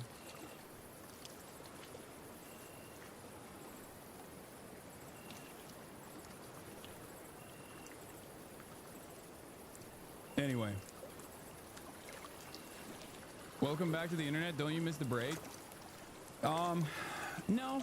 I mean, I expected this. I expected to be here. I expected to come back. I think I'm dealing with the ridiculous reactions coming from people much better. It's not the end of the world. It's not the end of the planet. I'm happy to be back. I love my job. I am the most fortunate person on the planet in terms of being able to communicate my perspective to tens of thousands of people every single day. And you know, that's it. I'm happy. I'm glad that I took a break, though. It definitely helped. Of Israel, I went out and I spoke to that. I spoke to that everywhere. It's my tradition. It was my father before me. I was the most aggressive governor in the United States on behalf of Israel. I was the first against BDS. We did a number of trade missions back and forth. We have the largest Jewish population outside of Israel, and I was proud to be the strongest advocate. But many, especially younger people, don't consider saying anti-Israel is different than being anti-Semitic. Being anti-Israel to them means anti-BB's policies. Okay. These guys are playing catch up, okay? This is the broad point, though. Yes, being anti-Israel means being anti-Benjamin Netanyahu's policies. That is definitely the most common attitude. We have a different opinion on this, okay, in this community, and it is important for you to understand that you are still at the cutting edge of this discourse, and people will inevitably arrive at your position, but it does not matter if you want to understand what people's actual attitude is. Yes, there are a lot of people who are fuck Israel, but when they say like, oh, I don't like Israel, I don't like what Israel's doing, they don't have like a real theoretical or real like fully fleshed out ideological disagreement with Zionism being like a fascist ideology. That's not. You have that opinion because you watch me. You have that opinion because you have done at least some level of reading into the matter. It's entirely separate from most people's opinion. Most people just go, why are we giving money to these guys? I don't like it. I don't get it.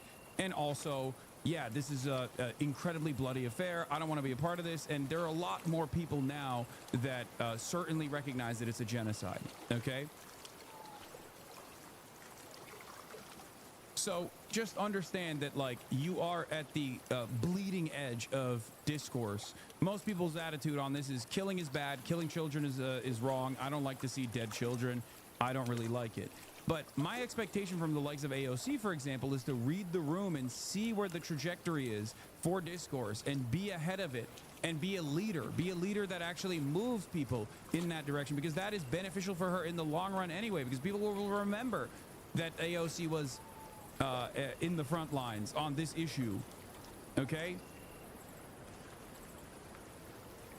And the fact that she's not there, on this is crazy to me, especially at a time like this when you can say, I'm against the principle, I'm against Israel, I'm against what they're doing, and then and not get punished for it.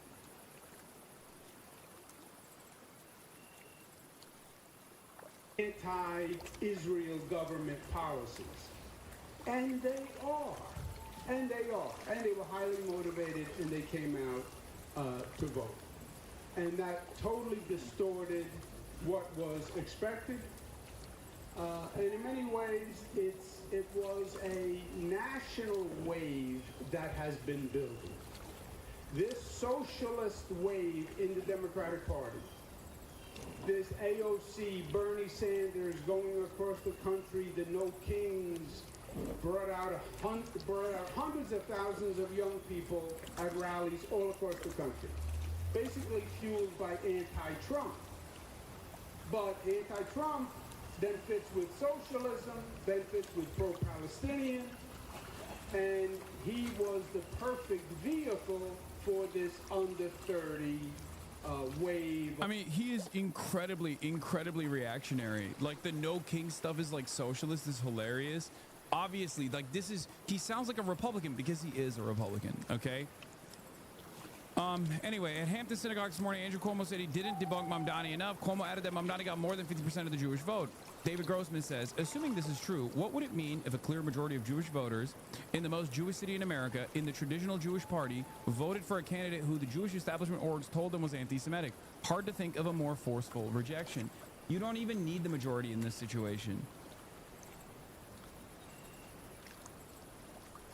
Okay? Even if you got like 40% or 30% of the Jewish vote, that's still incredibly, that is an incredible, that is a incredible debunking of the fucking narrative that like the Jewish orgs that are invested primarily in defending Israel unconditionally in this time and in this day and age have any sort of real motion amongst the Jewish voter base in the Democratic Party, which remember, the Democratic Party, 75-25 votes. The Jewish vote goes 75-25 historically to the Democratic Party, okay? That's it. So when we talk about the Democrats being 80-20 on giving weapons to Israel or recognizing the genocide that Israel is doing, we're talking about a whole lot of Jews too, okay? That's it.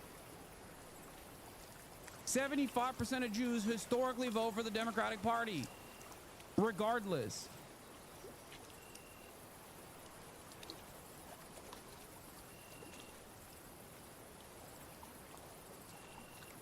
During the primary, I was careful to say what polling showed, that Cuomo had 30% of the Jewish vote and Mamdani had 20%. For Cuomo to claim he lost the outright majority is a pretty huge shift. It speaks to what has been happening gradually over the last decade, now accelerated by Gaza. That Cuomo could even claim this speaks to a Jewish vote that has broken dramatically with institutional Judaism, with Israel as a clear fault line. I mean, dude, look at this community. We have a fuck ton of Jews in this community. Okay? There is a generational split here. I've been saying this since October 7. Okay? There is a generational split, and it's not different for Jews either. Okay? That's it. That's it. This is not about Judaism. No matter how hard Israel and Israel defenders try to claim that this is all about protecting and preserving Judaism, Israel is the only way to preserve and protect Jews all around the world. That's a lie, okay? No matter how much people wish cast that into oblivion, it is very clear that young Jews, just like everyone else, have seen the death and the destruction and have made up their own minds. And they're like, I don't want this to be a part of my identity. It's perfectly understandable to not want to be associated with a fucking neo-Nazi enterprise like the State of Israel.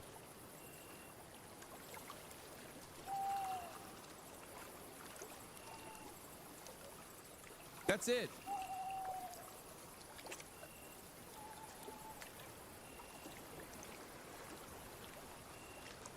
It's crazy. Nelk went on full damage control for hosting Netanyahu and are currently on live pleading with their fans, and some of their fans asked them to talk to Fuentes, and he pounced on the opportunity to send their platforming literal Nazi opposition to Netanyahu DM Steiny. I know. Steiny's been blowing up my phone since the BB interview took place. But I haven't had time to respond. But I'll talk to him. I'll talk to him when I have time.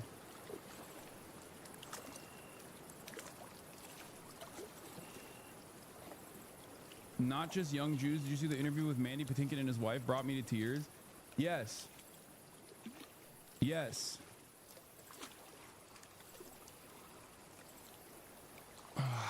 They're not going to have Nicholas Fuentes on, dude. Don't be ridiculous. All right.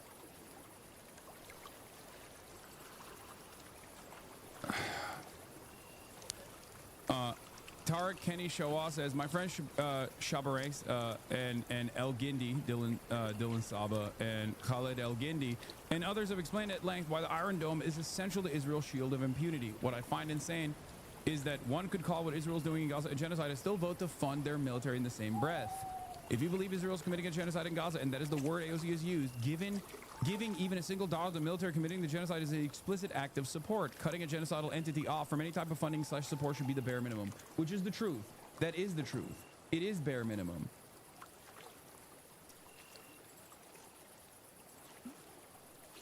It is bare minimum. It's ridiculous. Hold on.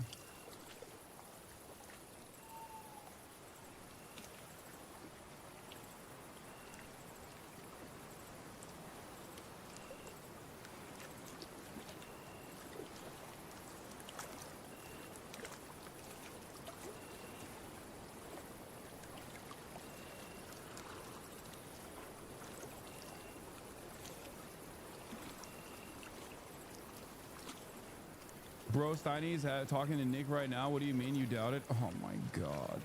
That's so fucking... Oh god. It's over. It's a fucking entire generation of little neo-Nazis that are gonna prop up left and right. Jesus fucking Christ. They asked me to go on their live stream and I was like, I didn't respond because I was fucking working. God. AOC voted to still fund new 500 mil to Israel. What do you say about that? Brother, are you not listening to the words that are coming out of my mouth? There is no funding to Israel, okay? That is, like, if you want to be any politician that comes across as earnest, you cannot say on the one hand that Israel's doing a genocide, and then on the other hand you go, and the genocidal nation still has civilians in it and we have to defend them. Okay, it doesn't work that way, because the more you give aid to Israel in defensive aid or even financial aid or any sort of aid, the more Israel can operate with impunity. It's that simple. It's that simple. It's that fucking simple.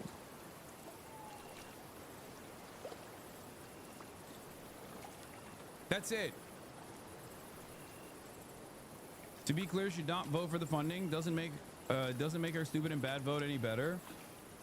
I think that if you're not gonna vote for the funding, for you to come out and take a decision like this one makes it even dumber against one of the amendments. Okay? Like, that makes it even dumber overall. That shows terrible political instincts. Like, it just doesn't make any sense.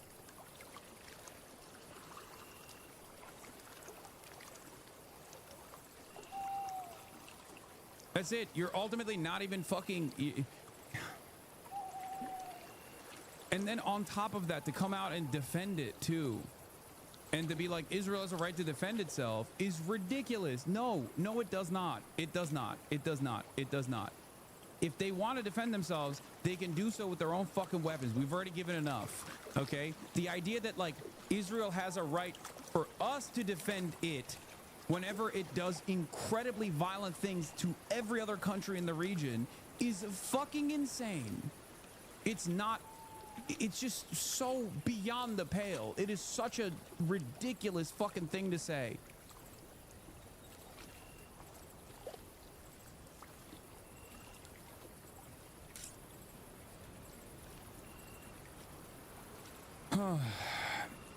He's a madman. Trump's team frets about Netanyahu after Syria strikes. Bibi acted like a madman. Oh, welcome back, Brandon, by the way.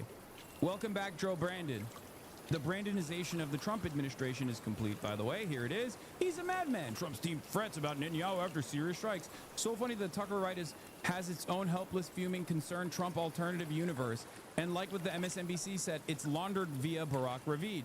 The bipartisan myth that Netanyahu is manipulating your guy is essential to maintaining partisan delusions and national innocence. That's it. That's it. The notion that, like, Israel is simply duping our big, beautiful boys... Israel is simply duping our big, beautiful boys is fucking stupid, okay? The idea that Israel is duping our big, beautiful boys is fucking ridiculous. That we are somehow infallible, that America would do the right thing in this situation if it wasn't for, like, depending on what level of conspiracy you believe, pedophile blackmail operations or whatever that Mossad is conducting, or the fact that there's just like too much money that they're giving to American congresspersons. Like that's not the case. These guys either A, don't give a shit, or B, like it. Okay, Israel does not jump without us saying jump. Israel says how high when we say jump. Now, over the course of the past couple of decades, post 9/11, I would say that Israel has slowly but surely taken up more space in the decision-making process. Okay, but it's ultimately still our attack dog. That does not change the dynamic even one bit, because these decisions, these like messaging bills matter for that reason. Because if we were to shut off Israel's weapons, it's over. Tomorrow, they're the most peaceful nation on the fucking planet. Do you understand? That's it. That's it. White House Press Secretary Caroline Leavitt says President Trump was caught off guard by the Israeli bombings in Syria and on the church in Gaza and spoke to Netanyahu in both cases and asked him to rectify things. Fucking bullshit. Oh, man. Oh, dude. The Brandonization is complete.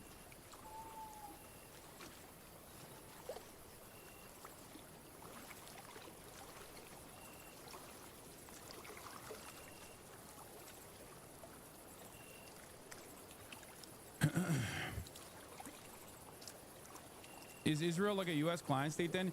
Israel is an extension of the United States. Israel is more than a client state. It's basically just a state. But having said that, Israel has slowly but surely, especially accelerated under the Biden administration and continued under the Trump administration, or I would say it accelerated under the Trump administration Trump 1, has taken the driver's seat and is now leading American Middle Eastern policy, as opposed to simply being a vessel or a vehicle for America's interests in the region. Okay? In the past, it was a U.S. proxy, and slowly but surely, because of its importance, bad take, cutting off weapons is not going to stop their bloodlust. They will easily turn on someone else and continue by their own means. Peace is not in their vocabulary. That's not true. This is the most idiotic argument of all time. If that was the case, Israel wouldn't spend billions of dollars manufacturing consent in American media and also through all of these like groups, all of these like advocacy groups. You're out of your fucking mind. You are delusional. America has supplied Israel 70% of all defensive and offensive weapons used since October 7 have been supplied by the United States of America. Without us, Israel would not be able to do anything. Okay? You are deluding yourself. There is no one else Israel could go to. And it's such a short period of time, as a matter of fact. No one. It is ridiculous. We are the country that allows Israel to be as violent as possible, and this is a lie that people tell to themselves. Oh, it wouldn't stop their bloodlust. Okay, then we'll fucking invade. Okay? Because I've explained this a million times over. First, it starts with boycott, divestments, and sanctions. Okay? Let's say America says, we're stopping offensive weapons transfers to Israel. You have to stop. Israel says, we're not going to stop. All of a sudden, they don't have enough weapons. How are they going to continue? But let's say they still have enough in their stockpile, and they continue doing this after we said stop. Then come the sanctions, economic sanctions, that Israel would choke the Israeli economy without constant American aid, without constant American intervention in the Israeli market. It's over, right? And they still, let's say they still continue. They say, no, we have so much bloodlust. Okay? We have to kill more Palestinians. It doesn't matter. We'll kill ourselves. Okay. Once the full crippling sanctions come in and they still don't stop, then you invade. It's that simple. Okay? The first step in this process is boycotts, divestments, and sanctions. It's that simple. What happened? I don't know what took place.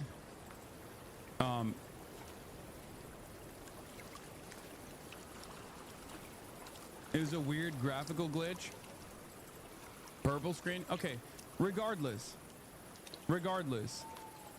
Listen to my words, okay? Listen to my words.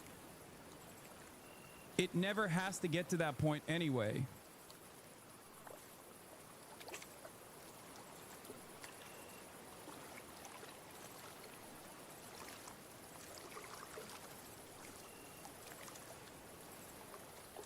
Hold on. I'm tracking the errors as well.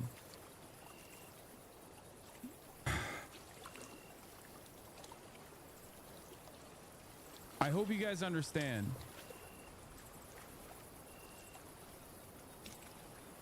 This is the reality. Reagan called Israeli Prime Minister Benjamin Bain. No, I know. That part doesn't even matter. Yes, in the past, America has also, even Joe Biden has actually stopped Israel's bloodlust in the past. It's ridiculous to say that this is not the same dynamic still doesn't exist. Joe Biden in 2001 stopped Israel's siege with one phone call.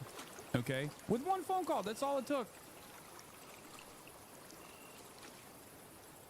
Anyone who acts as though Israel can continue this genocide without American and Western support is deluded, is lying to themselves. Okay, you are lying to yourselves. I don't know why, but it's just not the truth. Oh, 2021. Sorry, did I say 2001? Joe Biden stopped Israel's siege in 2021 with one phone call. That's all it took.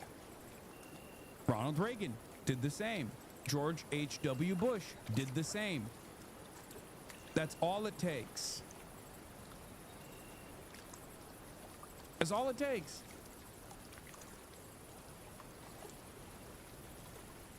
The idea that we are so powerless, we're so utterly powerless in the face of Israel is ridiculous.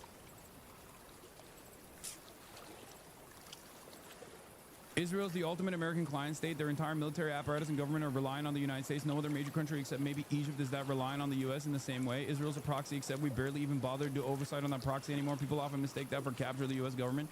It's beyond that. Okay? It's not just that Israel is a client state or a proxy that we no longer barely do oversight over. We have never really done oversight over, and Israel has at times actually greatly overstepped its boundaries, like USS Liberty, for example. But the reason why we kind of allow that is because of the importance that Israel holds for American interests in the region, whether it's a Cold War ally that we desperately need to make sure that we fucking squash and stamp out any sort of like pan-Arabic nationalism that might actually manifest itself in the region that could turn into, dare I say, socialist policies and allegiance to the USSR. These were all incredibly important historical reasons as to why we have allowed Israel to overstep and do things that no other country, no other client state would be allowed to do. Now it's different. After years and years and years of propaganda and advocacy groups taking root in American society, Israel's gotten far too comfortable. Israel also now is directly in the driver's seat. Okay, instead of the American State Department telling Israel, like, it's okay if you do a little bit of violence here, but, you know, cut it out now.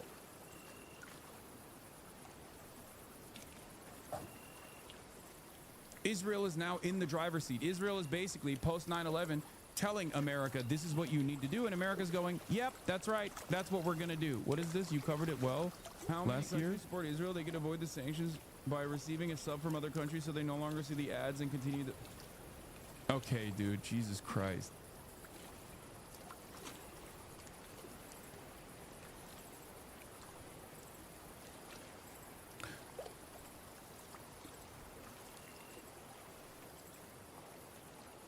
Please explain this thought process. Financially supporting groups that topple Assad in Syria, bomb Syria because it's helping Hezbollah, Iran, topple Assad after 10 plus year struggle and war, appoint a Western puppet president that will do our bidding, still, question mark, still bomb Syria? Yes. That's what I mean. Israel is fucking up the bag for America. Like, them doing this again. Oh, it glitched again? Okay, it's, guys, the IRL Toolkit servers are eating. They're getting pummeled, okay? The IRL Toolkit servers are getting pummeled.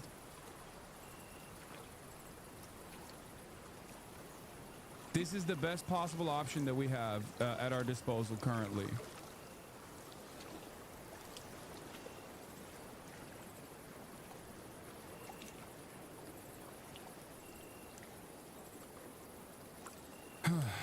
In any case,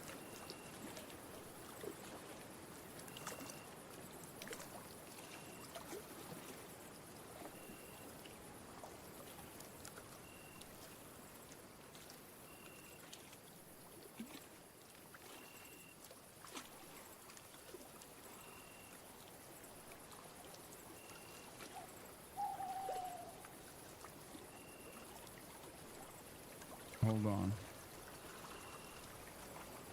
Interestingly, no audio loss at all.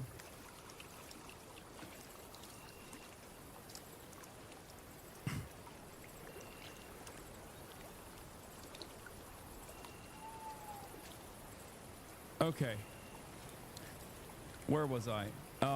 Yeah, the idea that like America has no control over Israel is completely fucking ridiculous. It is a lie that people tell themselves. It is a lie that people tell others for some fucking weird reason.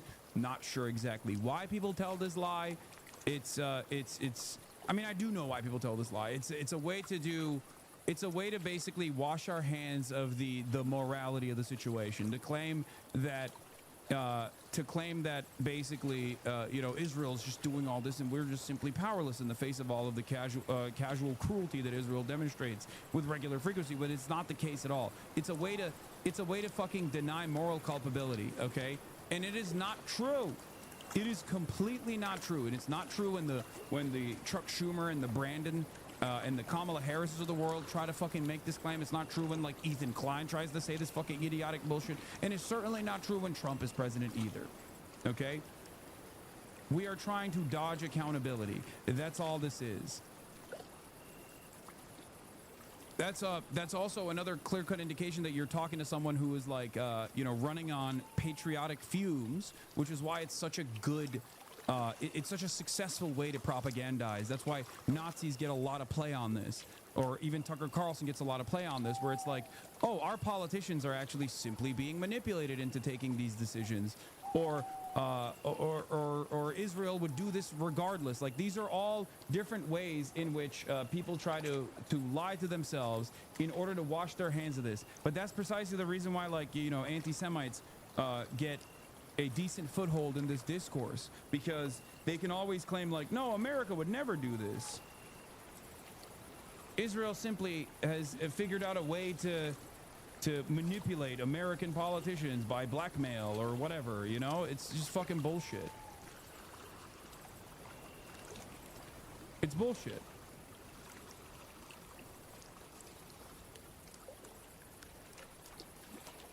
Here's Adam Johnson. As I noted 2 years ago when Dems voted for Saudi defensive weapons, there is no such thing as supporting illegitimate military campaigns with defensive weapons. It makes no sense, and we know this because no one who claims to do so supports giving Russia or Iran an Iron Dome. In November 2021, when Biden White House announced it would sell weapons to Saudi Arabia, it insisted it was okay because they were defensive. A Human Rights Watch report on Saudi death squads targeting Ethiopian migrants shows how those defensive trainings and arms were used. There is no such thing as defensive weapons for a country that is engaging in an offensive genocide, okay? Just like you would never make this advocacy for giving Iran an Iron Dome, there are civilians there. Just like you would never actually make this advocacy for Russia getting an Iron Dome, there are civilians there. Ukrainian drones are pummeling Moscow, you know what I mean? Like, that, how fucking ridiculous. Ironically enough, Israel stopped Ukraine from getting a fucking Iron Dome when Russia was pummeling Ukraine, and Ukraine is our proxy. So get the fuck out of here.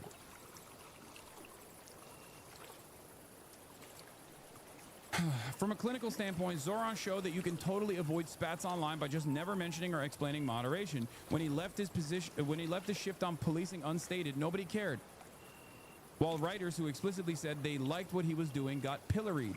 When you just avoid bringing up sore spots with your supporters, it puts the impetus on others to start an outrage cycle, which often is perceived as wrecker behavior and pisses people off. But when you light the spark yourself, it gets rid of that barrier entirely. This is a technical argument that that Ed Ingermentum is making that is absolutely correct. And the simplest way to do this is never engage with the online left. Just don't do it. So it's double stupid. Not only was her vote on the amendment, the vote no on the amendment was wrong and dumb, but then turning around and consistently elevating like leftist voices that are criticizing you is additionally dumb. You should never do that, even when you're in the wrong, like in this case. Okay? If I was in AOC's corner right now, if I was one of her campaign staffers, I'd be like, please do not under any circumstance tweet. Okay? Do not respond. Do not read any of the fucking replies. Just Do not respond, because that also elevates the story. That also makes it worse. And I say this as someone who is a leftist voice that constantly gets fucking pilloried by other members of the left all the time. It does not matter. Only time will show your true motivations. And the reality of the matter is, in this circumstance, her true motivations are on the wrong, okay? Not only is it wrong policy, it's immoral, but it's also wrong politically as well. But you should stop tweeting about the left regardless. Because it only makes it worse. So don't listen to criticism. Yes, that's what I'm saying. Don't listen to criticism, okay? Because your criticism in this situation is warranted, but in 99% of the situations is not fucking warranted, okay? That's it. It's just bad across the board. Like, think about it.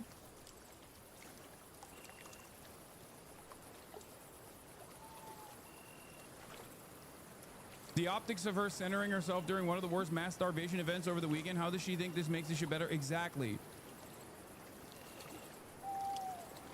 Exactly. It's the number one thing you should not do. It's the number one thing you should not do. You should never. Of course, not making dumb decisions like funding Israel is the first step here. There's no way out of criticism if your choices don't even make sense from an electoral perspective. But in other areas where there are obvious trade-offs, the critics can often be very inconsistent. Exactly. Like, AOC has called it a genocide before many other members of Congress, okay? Openly on the floor of the Congress. That's important.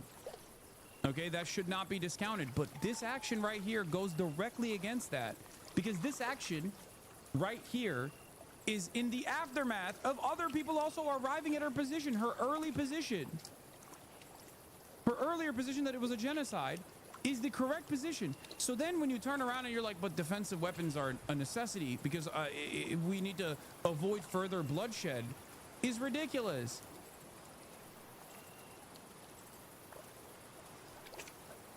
That's it.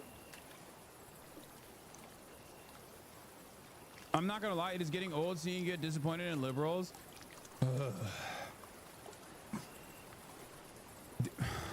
Chatters, I need you to understand something, okay? Politicians are not your saviors, okay? Politicians are politicians. They are our representatives. Sometimes they will represent your interests, other times they will not. Stop assuming that they're going to save you. Okay, they're not gonna fucking save you. That's the difference between you and I, is that I see them as a weapon to wield. Okay, I don't see them as my salvation. I don't see them as the solution to these problems. I simply see them in an incredibly pragmatic way.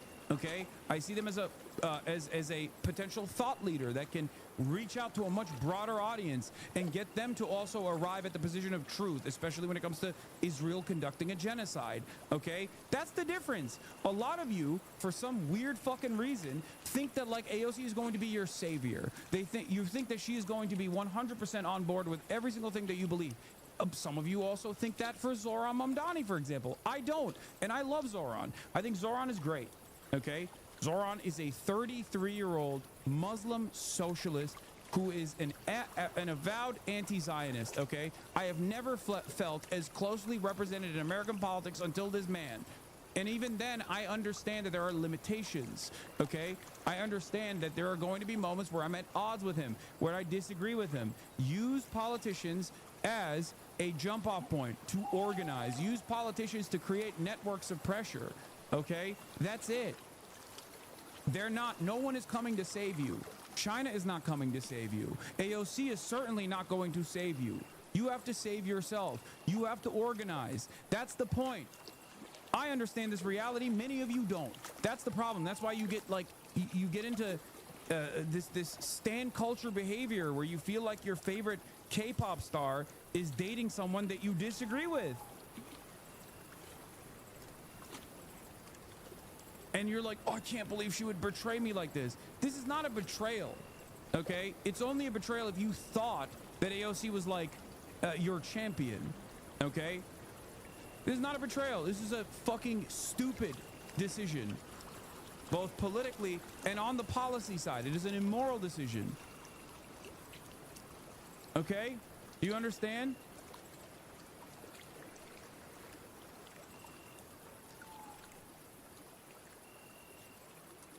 Mevlevi Maoist, this is insanely rich coming from you. You couldn't even tag her on Twitter. Little bro, save us from this act. You're still doing this. Okay? I have the largest platform on the left, you dumb fuck. What the fuck are you talking about? Oh, you couldn't even tag her on Twitter. You think tagging AOC on Twitter is more impactful than what I'm doing right now? What are you, fucking stupid? This is your problem. You think everything is like Twitter likes and Twitter back and forths or some shit. There is an arena filled to the brim with fucking DSA members in this chat right now. What the fuck do you mean? She exhibited this behavior for a while. You haven't called it out? Yes, I have. You just are stupid, and your calculation is not the correct one. Okay? There are red lines that you cannot cross. This is one of them. She has crossed it.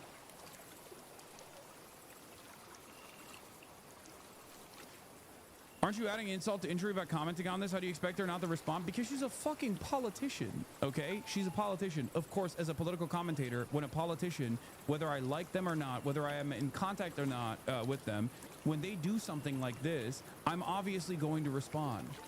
I'm obviously going to criticize them. They are, once again, they are not perfect saviors, okay? Anyway. Also, I have criticized AOC many times, especially when it comes to foreign policy related things.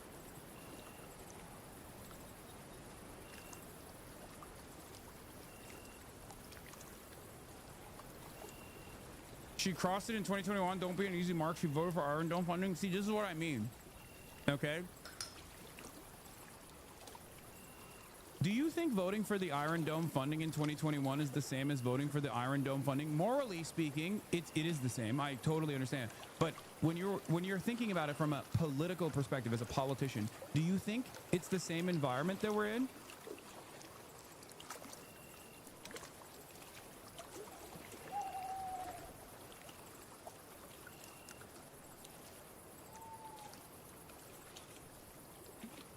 In 2021, when she voted for Iron Dome funding, Israel's favorability in the eyes of the American public, morally, yes, it's the same. I don't care about context. Yeah, well, then you don't have to have this conversation. Because I'm on your side. I have the same perspective, okay? But we're having a totally separate conversation here, okay? You need to bracket this off as policy and politics, okay? Morality in this circumstance is irrelevant. Okay? We all already know that this is a totally repulsive and immoral act. Everyone is in agreement on this. Do you understand?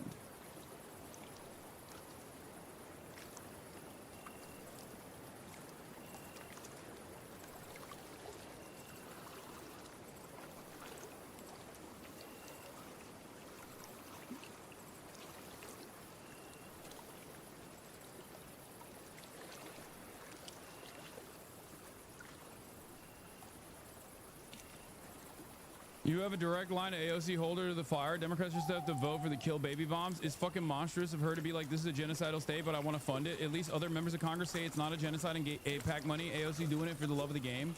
Yes. Anyway, saying morally it is the same, yes, I don't care about context, means that you shouldn't even be a part of this conversation anyway. And I don't mean that to like silence you. I'm saying that like, you're right. Morally, you're correct. But we're not having a conversation about morals. We're talking about politicians and what they seek to do, okay? Because this is already immoral. It was immoral in 2021. But now it's not only immoral, but it's also a stupid mistake. It is literally a additionally stupid thing to do, both on the policy front and also on the political front. Do you understand? This is extra. This is extra bad. So when I go back to the 2021 dynamic, when I talk about that, I'm not saying that was a good decision back then or that was a moral decision back then. The moral calculus is still the same. However, now She has no fucking reason to make this decision. That's it. So you're arguing against something. You're arguing on an issue that we are not at odds on. Do you get it? It's like, it's basically like when people yell at me when during the election cycle, I talk about like I will talk about. Hold on, I'm gonna talk to the Nelk boys.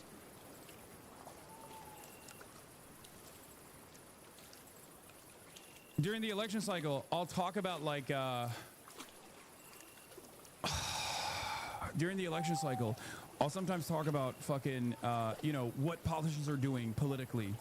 I'll talk about policy, I'll talk about politics, I'll talk about electability, and people will be like, why do you care about electability? It's like, I'm a political commentator.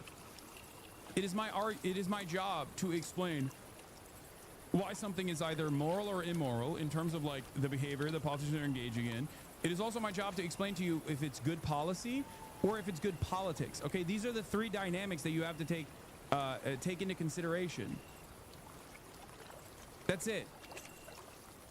It's my job. I'm supposed to analyze these things, and that's precisely what I'm doing. And some of you have already given up on elections in general, okay? And that's fine. I totally understand why you would be in this like deep, dark, nihilistic cesspit from all of the fucking consistent advocacy that you've engaged in and the lack of response from your politicians that you voted for that has caused you to feel this way, okay? But if you're already saying like it's a bourgeois election, it's a bourgeois democracy, it's not real, it only represents the interests of capital, it only represents empire, then this is not a conversation that you have to, this is not a conversation that you have to be a part of, where you're like, well, I told you so. Like, it's like, yeah, I know that. You're telling someone who understands where you're coming from. Okay?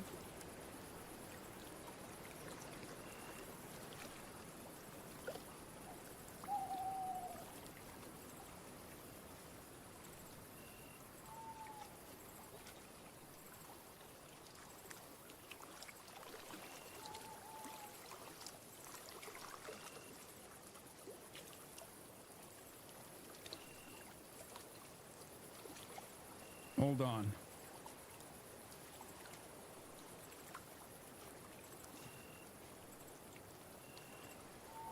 One second. Fuck.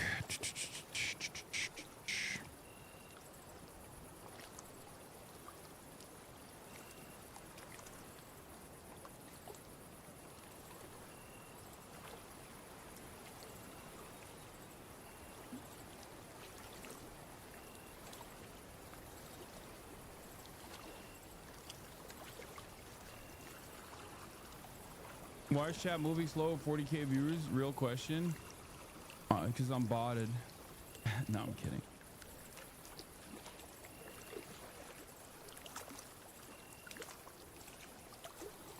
Is it the same similar worldview but from a different angle? Okay, hold on. I gotta start the virtual camera real quick. Hello? Hello, can you hear me? Yeah, we gotta get the camera on. 1 second, I'm gonna turn it on right now. Hold up. My camera, OBS virtual. You're streaming too, right? Yeah, I'm live right now to 41,000 people. We don't see you though. Hold on, I'm gonna turn on the camera. What's up, my old friend? Hasan. What's How up? was the bachelor party?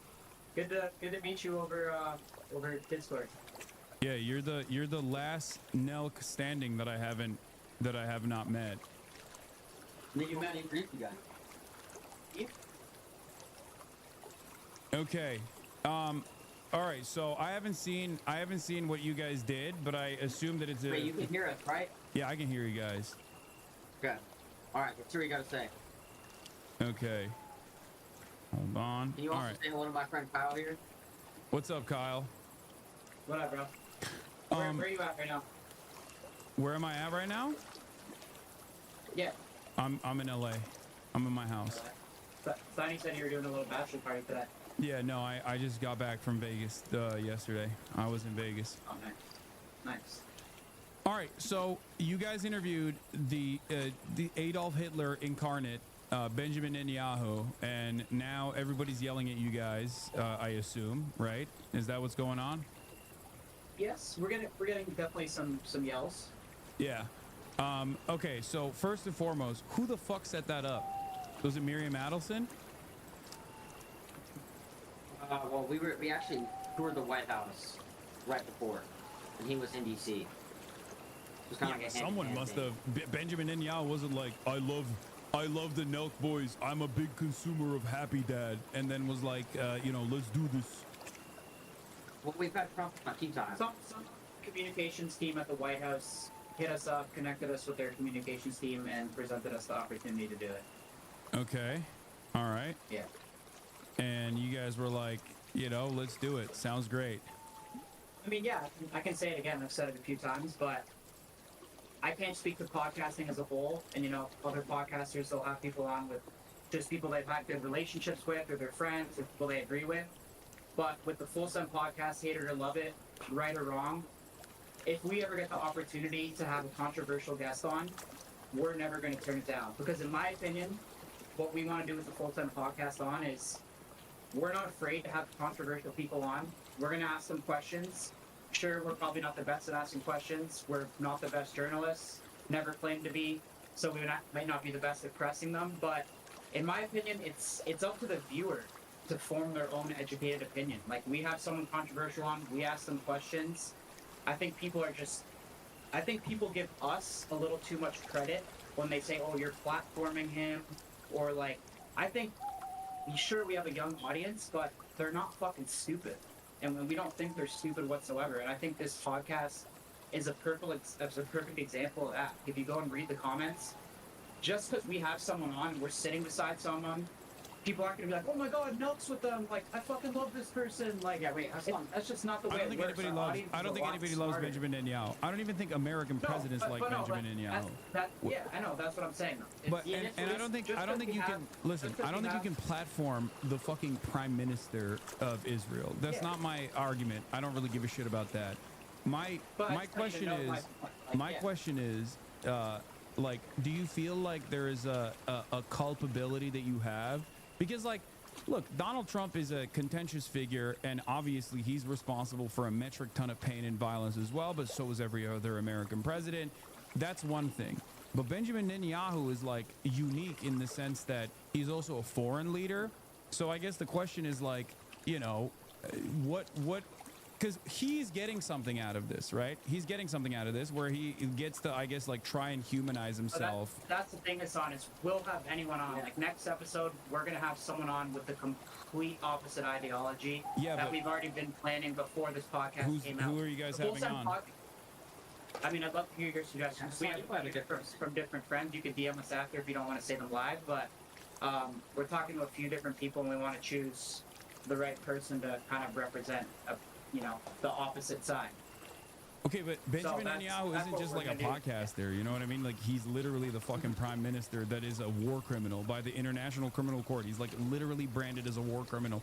And it's unique because, like, the International Criminal Court is a European institution, and they've never actually criticized an American or anyone who's an American ally in the past. So it's like he's killed so many children that even the International Criminal Court was like, damn, this guy fucking sucks. He's literally like interviewing Adolf Hitler. I think if you watch it though too, I think yes. I mean, I think me and Steiny could have pressed him a little bit harder, but we did ask him, what is your response to when people say you're starving children in Gaza? Do you think October 7th could have been prevented? Are you trying to implement regime change in Iran? Like, Americans don't want another war with regime change. So we definitely did ask him some questions that I think people wanted to know. Okay, what did he say? I mean, of course, he said for starving children in Gaza, he said that they bring the food in and Hamas steals it and then sells it. That's a lie. You know what I mean? Like, that's so. Right. So here's the thing. What's your opinion, Hasan? You got to remember, one side's gonna say one thing, and the other side's gonna say it's a lie. I don't think you guys having a conversation with Benjamin Netanyahu is the interesting point of contention here for me, at least. Like, I mean, I think it's in and of itself, it's like worthy of of scrutiny because it's like, you know, it's like interviewing Adolf Hitler. Like, would you interview Adolf Hitler during the Holocaust if you had the opportunity? Probably not, right? And we had less information on the Holocaust while it was happening than we do on this modern iteration of a genocide, because we get to see it in real time because we have the internet. Okay, so wait, what's your response to what he answered us? You didn't even talk about that. It's a fucking lie. No human rights organization that works on the ground, from the UN to the World Food Program, has ever agreed to the Israeli position that this is all Hamas stealing aid or whatever. As a matter of fact, they've openly said that that is not the case at all. It's just a way for Israel to continue justifying its starvation policies against the entire civilian population of Gaza, so that they can claim that, like, oh, Hamas is just like stealing this aid. It's bullshit. They've never actually given a single piece of fucking evidence for this. It is just a claim that people have to supposedly take at face value because Israel said it. It's a lie. What's the other side's proof? Just so we can play both sides here. Well, the other side is not even like the side of the Palestinians. I'm not even offering the side of the Palestinians. The Palestinians obviously think that that's bullshit as well. But the other side is an unbiased third party. The World Food Program is not, you know, on board with Hamas. The World Food Program of the UN is not Hamas or anti-Semitic or anti-Israel, beyond, you know, the obvious reasons why you would be anti-Israel, because they're doing these things and then lying about it.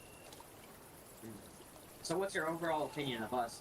Like Kyle just stated, that we're having a world leader on. That's what we're more focused on.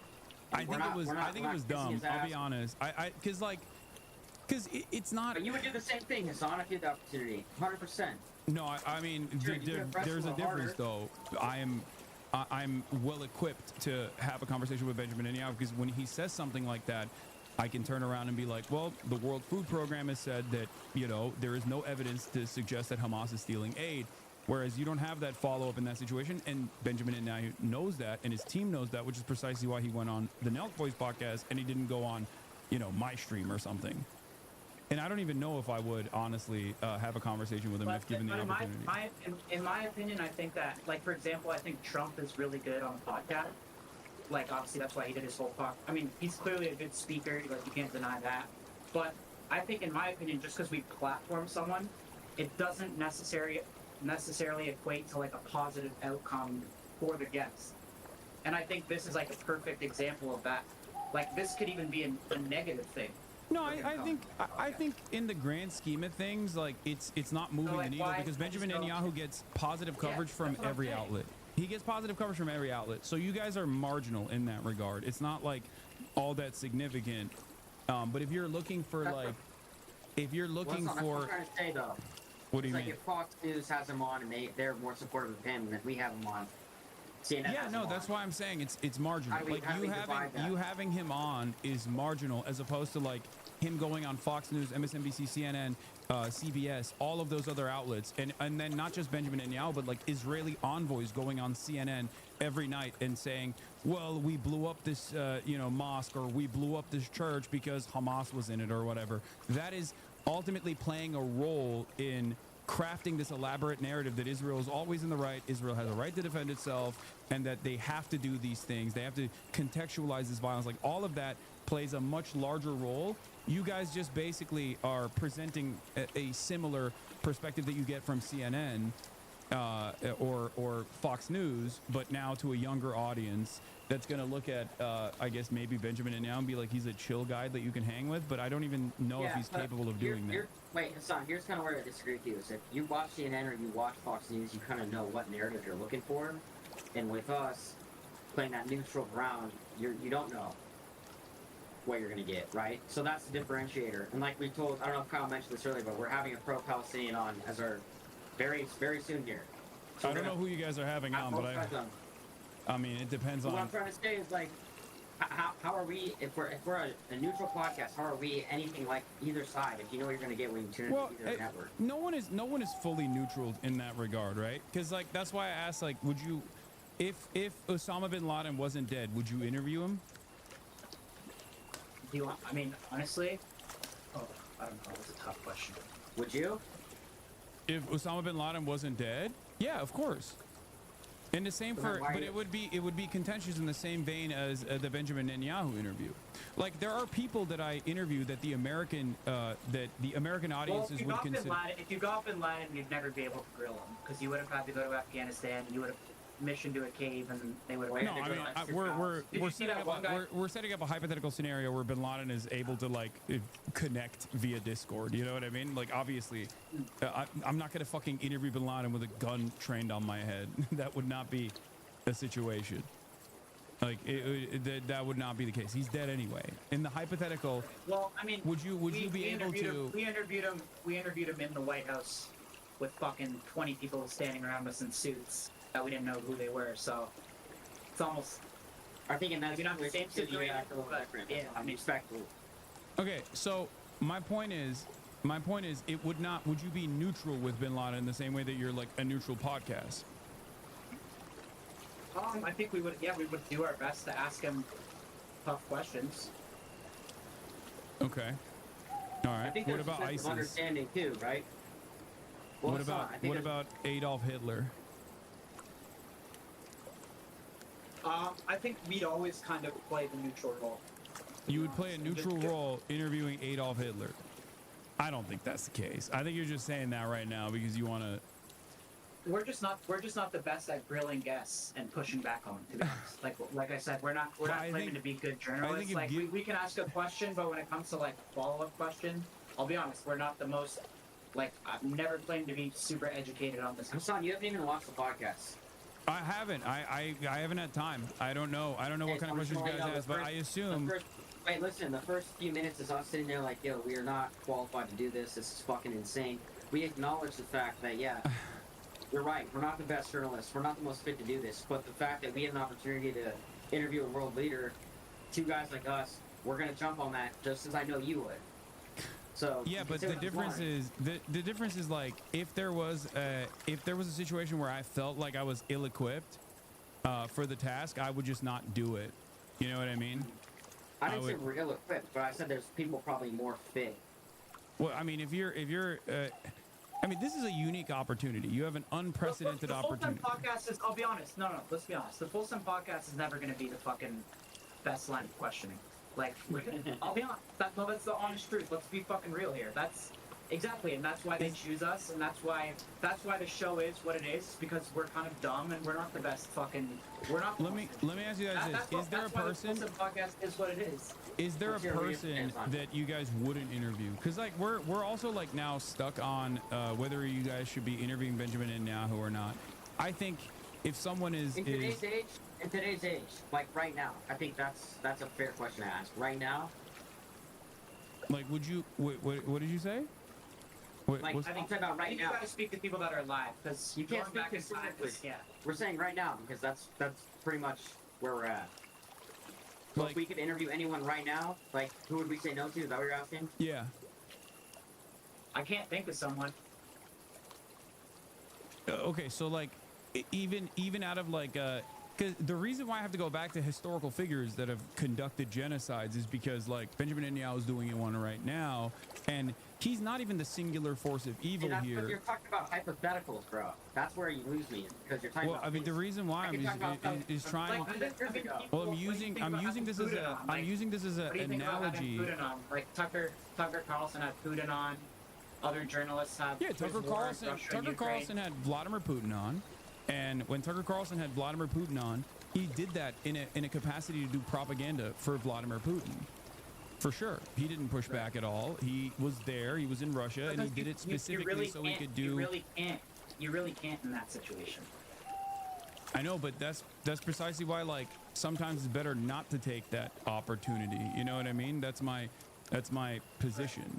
Like for the even then, Tucker Carlson, I can't believe I'm saying this, but Tucker Carlson is still more equipped to at least have, like, follow-up questions. Like, think about the Ted Cruz interview that he had. Like, he obviously is... Yeah, of course. Tucker's the man, in my opinion. But when I watched that Putin interview, like, I thought Putin was, like, dodging questions, and he, like, didn't answer anything. So that's what goes back to my point of, like, platforming someone. And I think just because we have someone on, it doesn't always mean a positive for the guest. And I think I mean, if you go read this comment section, like, I don't think this is necessarily a positive thing for Netanyahu. Yeah, but it's not a positive thing for you guys either, because most of your audience is probably already anti-Israel and anti-Netanyahu. So now they're yelling at you guys. That's so fine, now, because I can sleep at night knowing like our intention with this, and you know, we're not fucking pro-Israel. I'm not pro-Israel. I don't know enough about this conflict, to be honest. I only see what I read online, and I hear his point of view, then I hear your point of view. I really have no idea what's going on. I'd love to learn more. But yeah, but I think you got to do that before you do an interview. Look, my point is this. Okay, wait, but Hasan, what you guys did is, from my estimation, okay, what you guys did is no different than like what CNN does, okay? You just basically presented someone who is a war criminal, someone who is doing a genocide in a somewhat neutral light. And you can't be neutral when you have someone like Benjamin Netanyahu directly in an opportunity to talk to him. But that's what happened. So there is moral culpability here for you guys individually. Well, I think this is the way we roll. The way we roll with this is it's going to give us the opportunity to get the biggest people in the world. And I think you'll know by the Full Send podcast when you watch it. It's like, hey, we're going to watch these guys are going to get big guests. We might not necessarily get these guys grilling these people, and that's just what you're going to come to expect. I know, but if you don't grill them, then all you're doing is like, you know, just like I said. We're having them on. And what you're doing in that situation is basically just propaganda, no? I don't think people are hold on. Wait, Tyler, you're missing the biggest point here, Hasan. We're looking to have someone from the opposite side and give them the exact same opportunity. Okay, well, you would have to have. I mean, there is no opposite side, because like there's one side that's being genocided and the other side that's doing the genocide. So in this situation, like it would be like interviewing the leadership of Hamas. You know what I mean? And that's illegal under. I mean, I don't think you would be able to conduct that on your own. We would 100% do that if we were safe. Yeah. Yeah. If the Iranian Supreme Leader called me right now and we knew we were safe, we would obviously do yes. Okay, the Iranian Supreme Leader is not. I think it's funny. I think it's funny that you haven't watched yet, because you're going kind of ham on us, and you haven't. Well, I haven't had the opportunity to watch it. I was going to get I to understand. it. You're busy. But what I was going to say is that we did talk about Hamas. We did talk about a lot of these things. I know, but just simply talking about it without having the proper knowledge and the proper equipment to be able to push back when he's lying only turns it into an opportunity for him to, like, why do you think Benjamin Netanyahu did this? He did this because... No, we agree with you. No, we agree with you. We're not. We know that. Bro, that's the reason he used you guys, is what I'm saying. He used you guys and your lack of knowledge on this issue. I don't know if that was necessarily successful, though. Yeah, that with Kyle, I agree. I mean, I think everyone's seeing what Trump did, and Hasan, after the whole, election, the whole story was how podcasts won the election, blah, blah, blah. That was every story. Like, I even did a bunch of interviews on it, too. And I think, obviously, the Israeli team sees that, and they're like, oh, we need to do podcasts. But in my opinion, not everyone is a Trump and that good of a speaker that can go on and kind of adapt to any environment. And I think that Netanyahu came on, and I think you see the response. And I think that podcasting doesn't work for anyone. We saw what happened with Kamala, too. Like, she was a fucking disaster on pods. So Okay. I think just because we platform someone, it doesn't necessarily, like, mean that we're trying to help them, or I think viewers are a lot smarter than they think they are. Okay, Benjamin Netanyahu is a multiple decade politician and has been the leader of Israel in perpetuity. He is a lot better at propaganda than you think he is, okay? First of all, let's just get that out of the way. The idea that you think that he is not capable of, like, weaving through a couple softballs that you thought were hard-hitting questions that he has probably addressed a million times over is silly. Let me make no mistake. Oh, no, yeah. I agree with you on that. So my question to you is, why do you think he wanted to come on the Nelk Boys podcast? He saw the podcast. Of course he wanted to. We're not stupid, bro. Of course he wanted to come on to try to win over the young audience. We're not disagreeing on that. Okay. I'm saying I don't necessarily know if that's successful. And I think just because you come on the Full Send podcast and sit beside Nelk Boys and take some softball questions, if you say that, it doesn't necessarily equate to a positive outcome for the guest. I don't think platforming people Like, But the I don't question think is that's always this, a right? positive thing. The question is the same. Like Adolf Hitler comes on the podcast. I mean, you can just go read the comments. Like Adolf Hitler comes on the podcast. You guys are doesn't having a look like a conversation positive with thing. him, and he starts, and you're like, "Why are you sending Jews to the we can't concentration speak to camps?" Hitler. I think we should speak. I think we should speak to somebody. No, the reason why we're using this analog is because I think that I don't there's think that's a fair comparison. the reason why. Well, I don't think it's an unfair comparison at all. I think it's a perfectly I apt think it is. He's comparison. dead. It's not realistic. But we can talk about because that's an analogy. So I'm Speak to using anyone that. alive. I'm Speak to using anyone that as an alive. analogy because Adolf Hitler is a figure that you and I both agree is a truly evil, monstrous Well, I think. figure. Why don't you just name one person alive for the analogy? But I'm using this as an analogy because you already have established No, that I don't Adolf think Hitler it's is a fair like doing analogy, something though. akin to what Benjamin Netanyahu is doing. That's why I'm using this as an analogy. There's no modern contemporary that I can use at this moment that you would have the same, that would have a similar impact for you. That's why I'm using it as an analog. But you're talking about completely hypotheticals. Yeah, of course, that's what an analogy is. I'm comparing. I understand as that, but long you're as the saying it's like- crimes are comparable, which is genocide on both ends, as long as the crimes are comparable, then and you understand that the crimes are comparable. If you think too that there's something wrong with the hypothetical. I analogy, you can can't speak to it. I tackle can't why speak to I'm it. using it as an analogy, not just saying, oh, you I can't use an speak to it. I analogy. wasn't alive. I can't speak to it. I wasn't alive. But if you can make the analogy with anyone But you alive. know the Holocaust happened, right? Like obviously. Yes. Okay. Yeah, I mean, I would say so. Okay, so since you understand that the Holocaust happened,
cameras that we pay a lot of money for, so it's really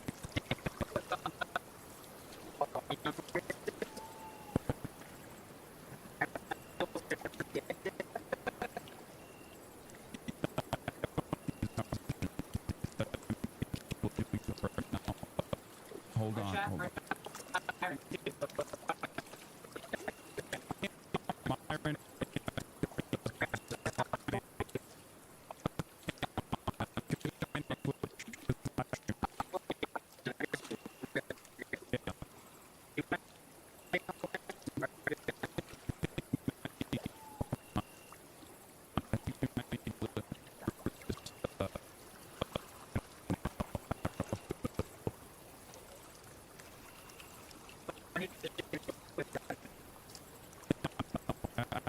I am.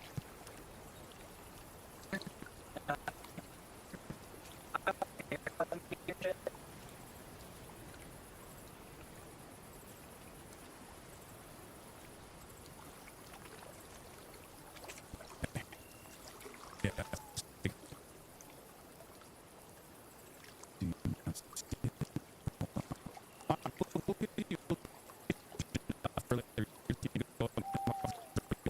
I don't think that I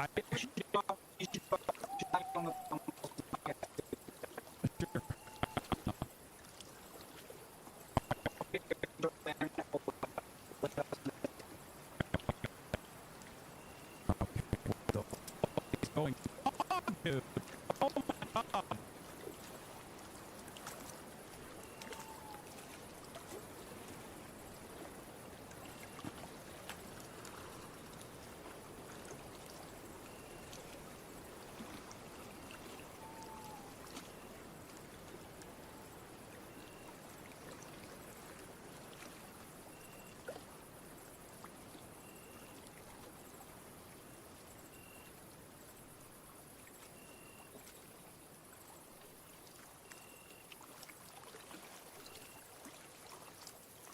Sounds like right now it's still continuing.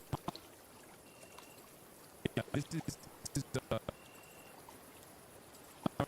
no.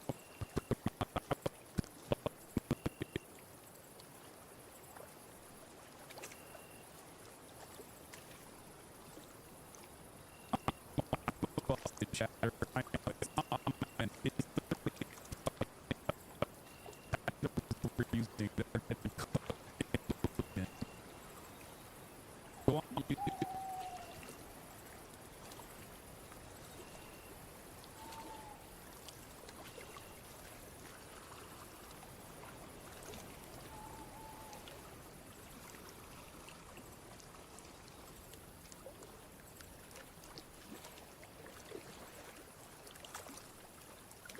I don't know what is fucking going on.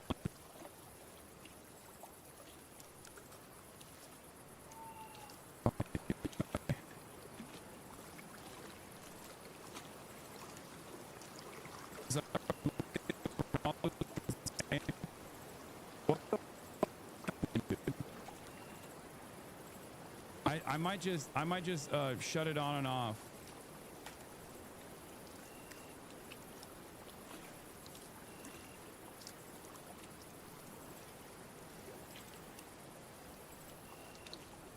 Wait, it's back? Oh my god, it's back. It ended. Oh my god, just like that.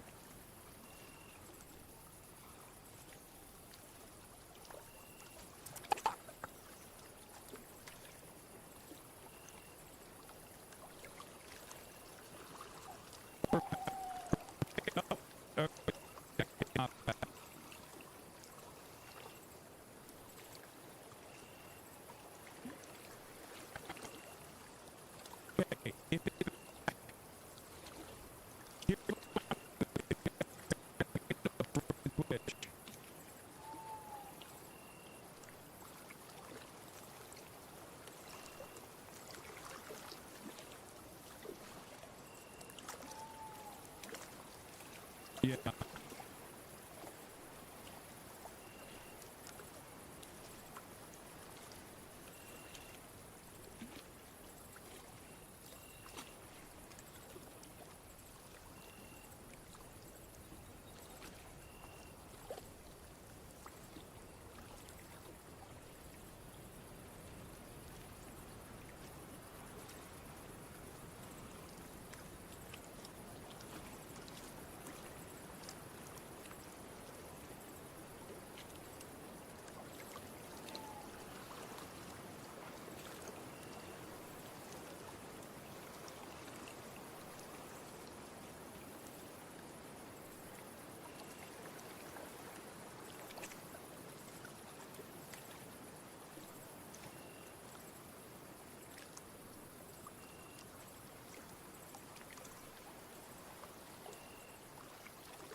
It should be back.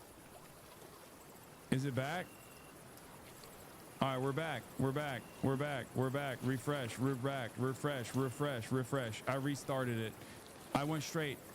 I don't know what the fuck is going on, but IRL Toolkit is so busted that I had to fucking turn it off and on again and go directly to the Twitch servers, okay?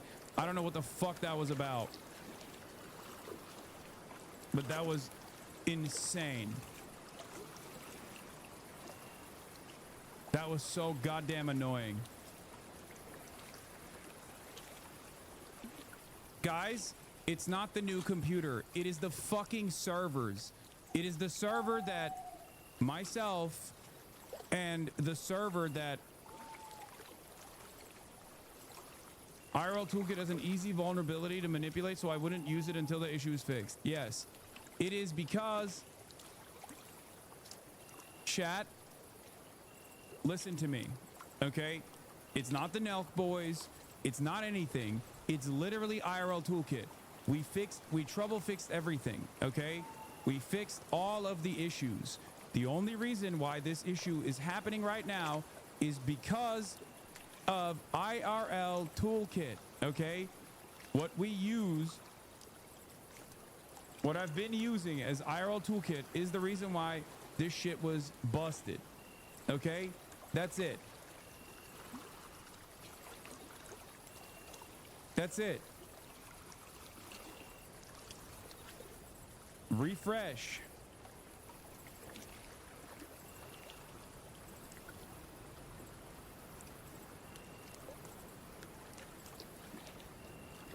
iShow Speed was mad as fuck because the stream was having the same issues. Yeah. Anyone that uses IRL Toolkit has experienced these same issues, okay? Anyone that's been using IRL Toolkit has been experiencing the same fucking issues.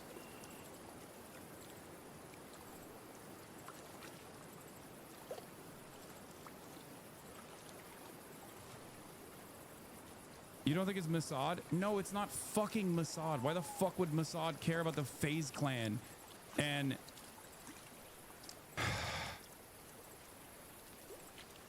are you using Toolkit? Aren't they being ransomed? It happened with Kazo.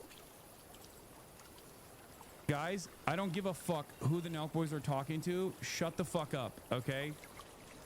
Please stop. Right.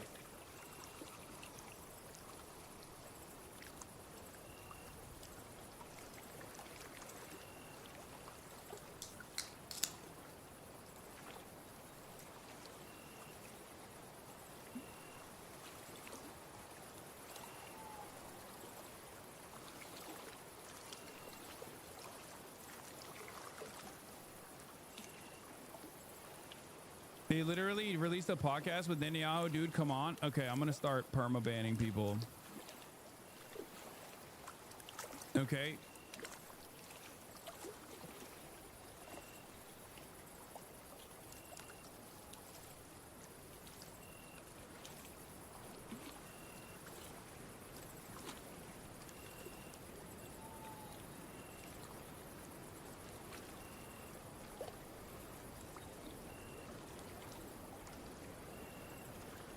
Hasanabi said IRL Toolkit was getting DDoS. Yes, it is because of IRL Toolkit.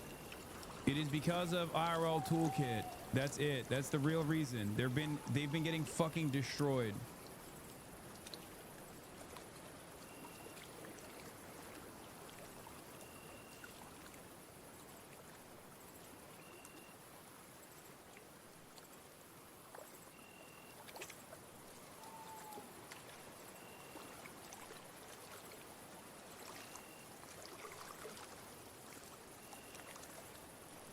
What's the workaround? I'm directly beaming it to the Twitch servers, okay, instead of using a middleman. The middleman that I use is IRL Toolkit. They've been getting DDoSed non-fucking stop for the past couple of days. I thought they've been getting DDoSed for the past couple of days. I thought that they could have fixed it. They could have, troubleshooted the problem, but instead of, I mean, they weren't able to, clearly. Like, their servers are still getting fucking fried. Okay? Yeah, the staff itself is recognized that they're getting DDoSed. So the only way to get around it is just to not use the service at all. That's it.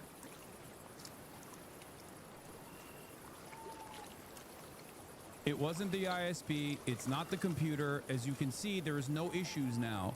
That's because I did a full break. I cut the feed.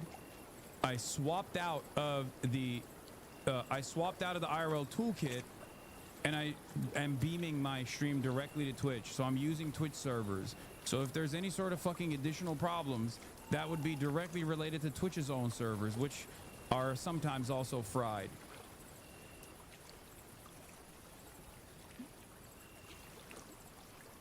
It seems... Here's a possible workaround from ChatGPT. Thanks, chatter. I already did that possible workaround. That possible workaround is basically shutting off the stream and restarting it, which is precisely what I did. Okay? Why are you giving me ChatGPT? Oh my God. Oh my God. First day back, I was so fucking chill. I was so chill. And I think we're done. We're done. We're done being chill. I can't be chill any longer. We have literally fucking... We have dummies asking grok. What is the purpose of a middleman service? Is it for security? Yes, it's for both security and also, ironically enough, under normal circumstances when their servers are not fucking fried, it's supposed to be used for uninterrupted streaming. Okay? Because Twitch servers also sometimes have issues. It is a way for me to basically swap easily from my regular stream that I'm broadcasting from my computer to my bag if I want to. Do you understand? Why am I explaining all of the fucking nitty-gritty in the background of the streaming side? It's just no one knows anything and no one cares, and people are gonna make up their own minds and make idiotic suggestions regardless and be like, I don't get it, why don't you do this, why don't you do that, you know, and it's gonna piss me the fuck off anyway.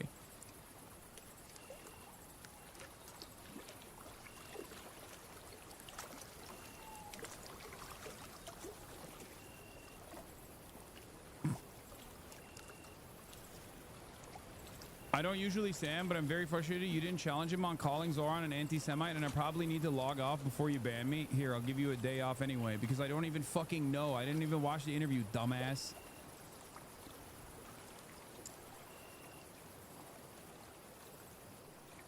Chatters will literally be like, dude, talk to the Nelk boys right now, without even watching the fucking interview.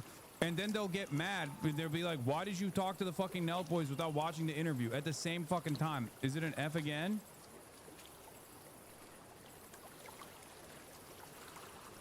Can you ban me too? No.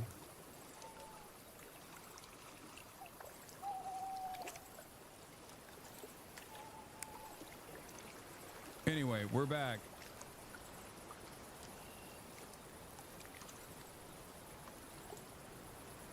Okay.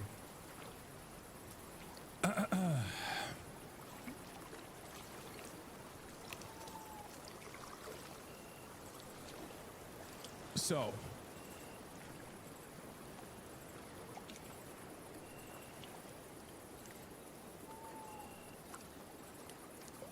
How was your little small vacation? Really good, because I probably would have killed myself if these issues that just happened took place if I hadn't taken 3 days off. I'll be real with you. I probably would have gotten permanently banned off the face of this earth if I had just continued streaming throughout the weekend, and then I had this fucking issue. I would have perma-effed. Okay.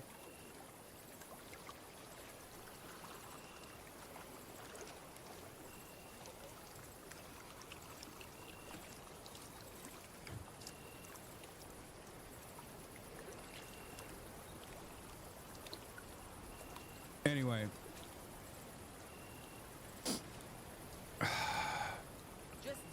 we're going to talk about the Trump-Epstein situation.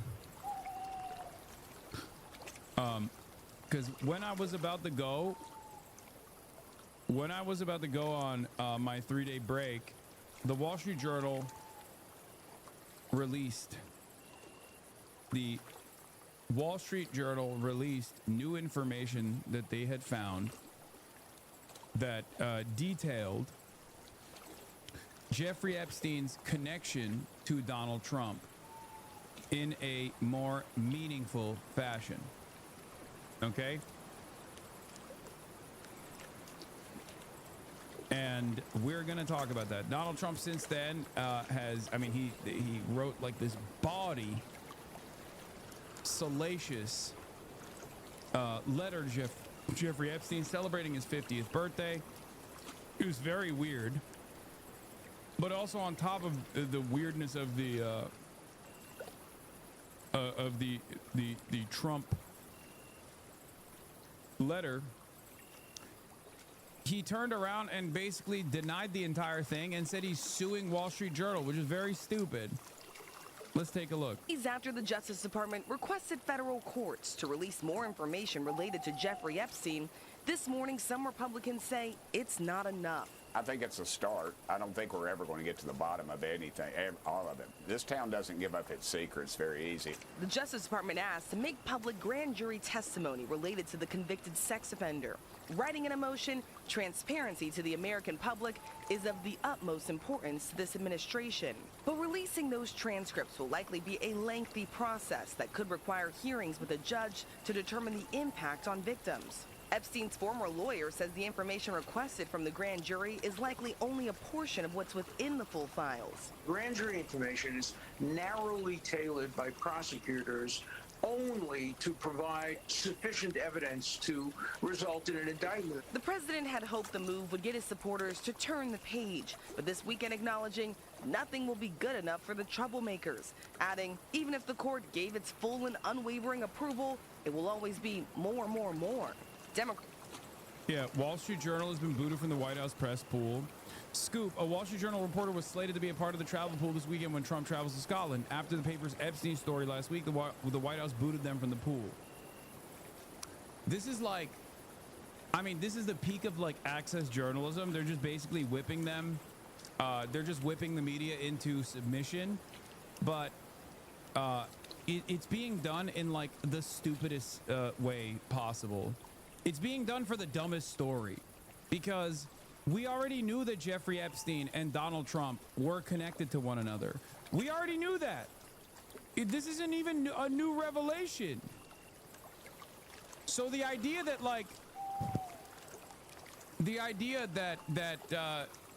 he's reacting this way to information that we kind of knew about, but just like not the additional details, makes the story even larger than before. It's very fucking dumb.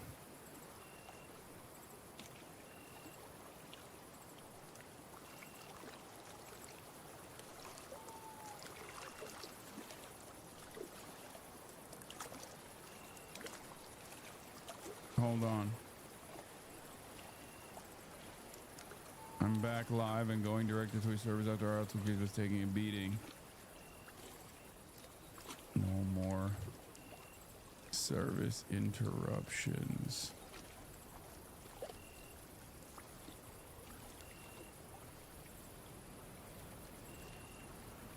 Okay. No, I have not gotten to the JUBE video yet. There's so much happening that I haven't even been able to get to the JUBE video, which I will eventually. Okay, just calm down. I got Ryan Grimm texting me about the Nelk boys, being like, who the fuck are these guys? Concerned that people are gagged Trump is a liar after a million pics of him with Epstein and all the things he said. No, that's what's so fucking crazy about this story, is that it's such a stupid thing to get mad about, because everybody knows you were pictured with Jeffrey Epstein like 45 times, dude. What do you mean? This is from the time period where you were still very much openly friendly with Jeffrey Epstein. So, like, there is the pre-2002 Jeffrey Epstein relationship and then the post-2002 Jeffrey Epstein relationship. And it's so fucking strange to me that Donald Trump, who has been pictured with this guy who literally said nice things about him in the media when talking about how he loves young girls just like I do. All this stuff is now fucking mad that there was more revelations from detailing the extent of their relationship, giving us a fuller view.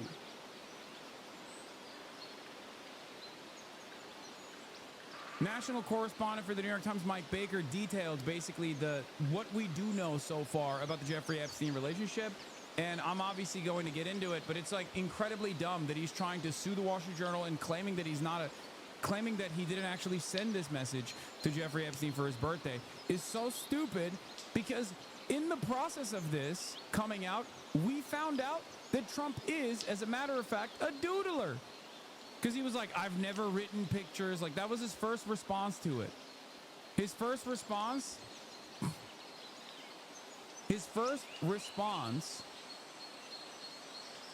to it was, I've never wrote a picture. I've never wrote a picture. It was a fucking lie.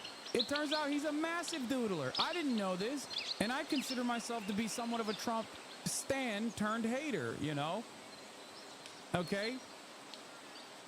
He actually drew quite a bit. At first I thought I thought that it wasn't just a pure dictation and that like he probably got someone to draw a naked woman and then maybe he signed the pubes of the naked woman, which is the extent of the Wall Street Journal discovery. But like now I realize he doodles so much. He definitely fucking doodled. He definitely doodled that picture. Like, look at him.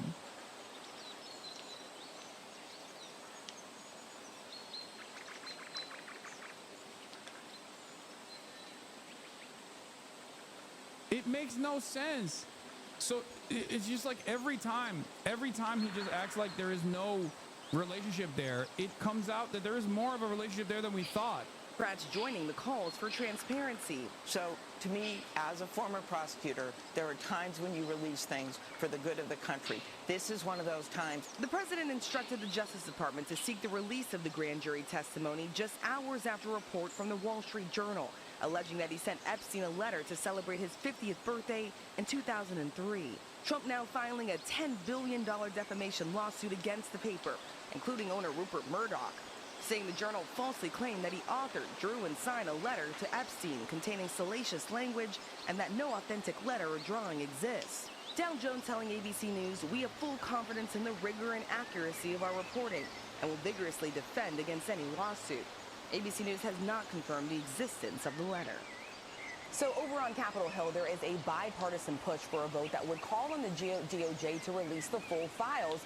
But that vote would largely be symbolic. Congress has no legal authority to force the administration to release anything, but it would get Republicans on the record about where they stand on this issue. And just the fact they're even talking about this vote really underscores just how much pressure the administration is under, guys. That's true. If people want to know about this. A new CBS News poll shows falling support for President Trump. He now has a 42% approval rating. That is a double-digit drop since February. He has lost support on issues like immigration and the economy. His approval with Republicans still remains very high, even as he's dealing with the backlash over the handling of the Jeffrey Epstein case from both sides of the aisle. Weijia Jiang is at the White House. Weijia, good morning. Hey, good morning to you, Nate. Good morning to everybody. At President Trump's direction, Attorney General Pam Bondi has asked a federal court to unseal grand jury documents related to that Jeffrey Epstein case. That move followed Trump becoming furious over a Wall Street Journal report that led him to suing the publication. The article at the center of President Trump's new lawsuit is about a birthday letter he allegedly sent to Jeffrey Epstein in the early 2000s that included a drawing he reportedly drew of a naked woman. Trump, who denies the report, is suing the Wall Street Journal and its owner, Rupert Murdoch. A great majority of Americans, 89%, believe the Justice Department should release all information regarding the Epstein case, according to our new CBS News poll. Democrats argue Trump's call to unseal grand jury documents does not go far enough. Things should be released. We should know what happened here. And it is a claim that this president has made time and time again. I'm glad that the Democrats are not spiking this. My expectation for the Democrats, as always, is to somehow find a way to mess this up. And surprisingly enough, they have at least establishment Democrat voices that are continuing to push for this. So that's good. And the American people have the right to know what happened. Just over 1/3 of Americans say the Epstein case matters a lot when evaluating President Trump's presidency, and only 11% of Republicans. This is distracting from the focus on the things that the American people voted for in 2024. A top issue. Yeah, in an effort for this to not muddy the discourse surrounding Donald Trump, my man has tried his very best to move on from this and basically pump as many stories as possible into the media. Part of that is culture war issues surrounding teams and what they should be named, and hyper focusing on that. I think there was the Indians back and forth going on, Coca-Cola, cane sugar, shit like that. Just actively trying to move the conversation away. Auto pen, Biden's auto pen, and now I guess he's released MLK assassination files. He's just trying to flood the zone. They're trying to flood the zone with as much with as much information as possible. Another thing that he's doing now is hitting the. Another thing that they're doing now is also talking about Obama's involvement or whatever, trying to claim that Barack Obama was thwarting democracy and the democratic process by trying to trying to stop Trump from being president or some shit. Remains the economy. 70% of people say the administration is not doing enough to lower prices. 61% believe they are putting too much focus on tariffs. And 60%... He said you're trans if you care about this? Wait, what? No. What? I saw one of the Nazi accounts, that Surf's account. That's a Nazi account, not Surf's TV, not our boys, but the other one. That's like a prominent neo-Nazi on Twitter, because that's just a thing that happens now. Trying to be you're actually a trans and soy if you care about the Epstein files.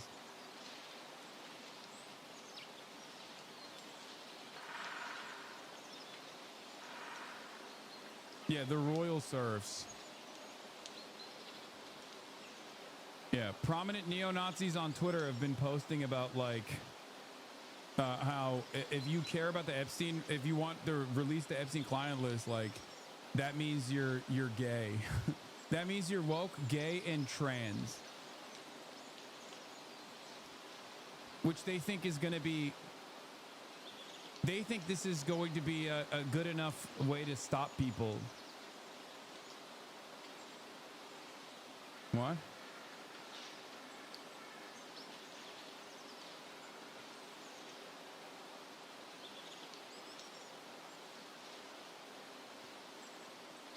Does no one have the fucking link I'm looking for?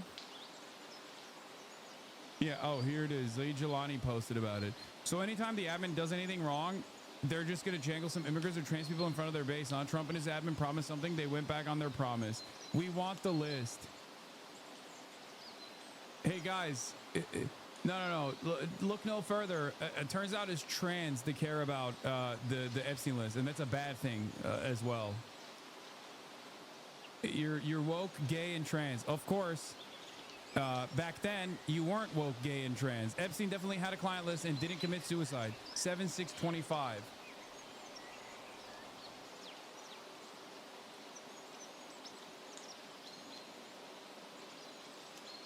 Motherfucker, what changed? 2 weeks? 2 weeks, dude?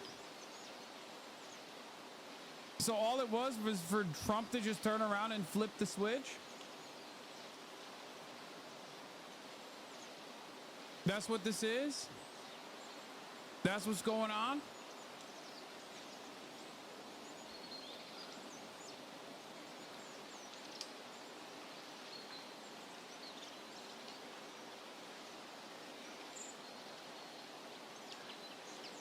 maybe this is just him saying he's woke, trans, and gay.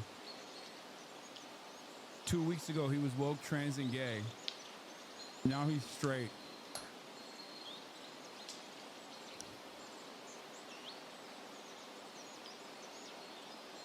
Donald Trump is at a 54-point swing in the 18 to 29 demographic, by the way.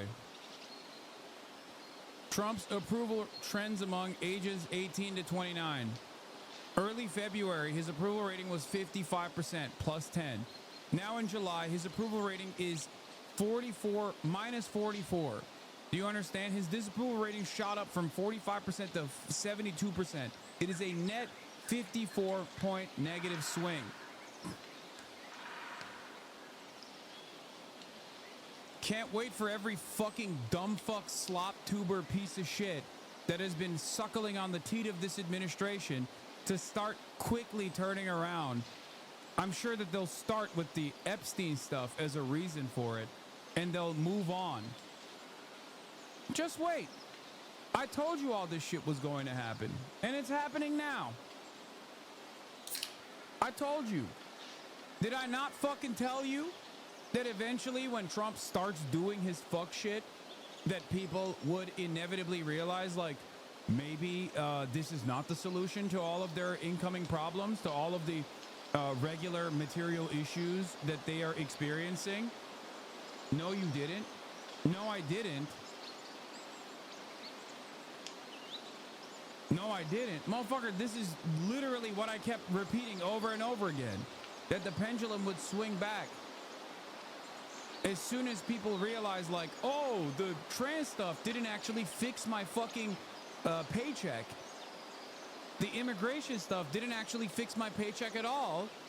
And that maybe these guys are not actually packing up these, like, pedophile decapitators or whatever. And they're simply just going to the fucking farms.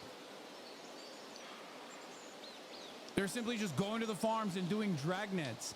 How many times did I fucking say that? Throughout the goddamn election cycle, too.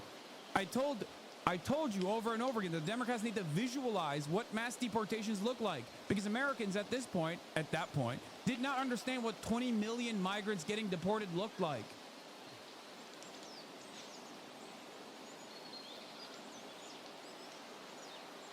This doesn't seem to be damaging approval among Republican Party members, and they're starting to come around to the propaganda points, just not as much as usual. I saw a poll that said 50% of GOP supporters believe the admin has been adequate on Epstein. This is still really low for Trump. I know, this is not like the death blow. This is not the death blow. But it's an actual major chip in his armor, okay?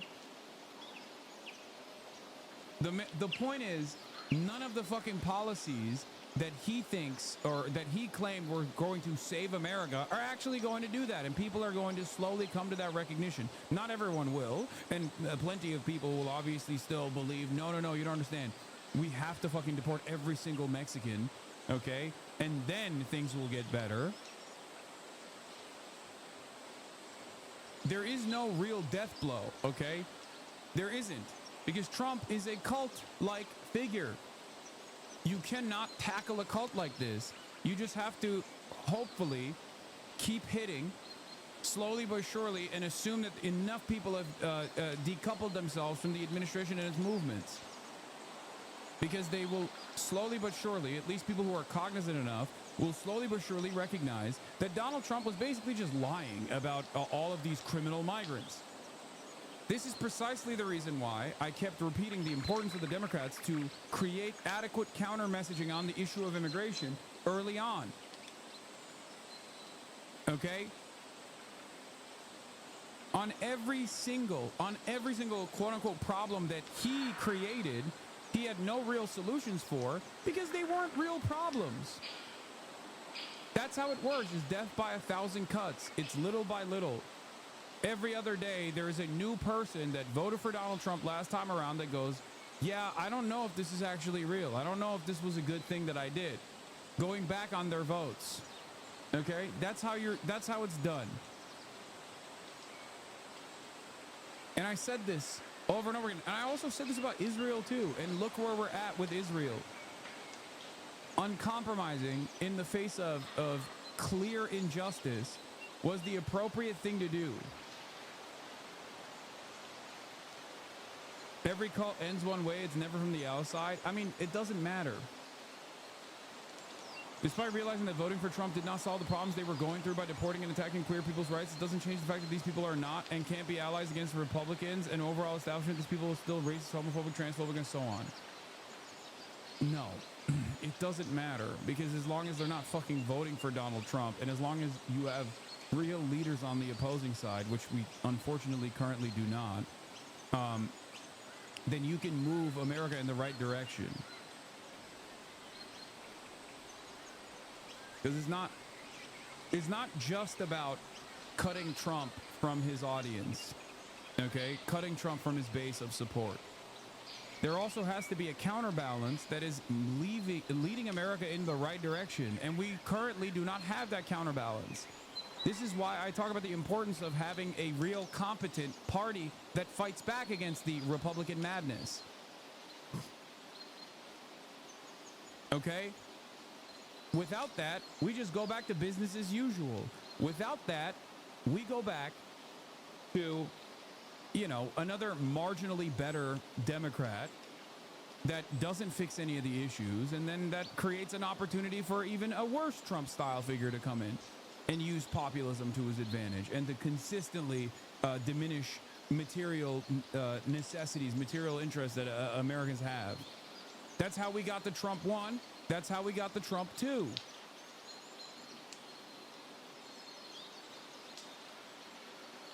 That's it.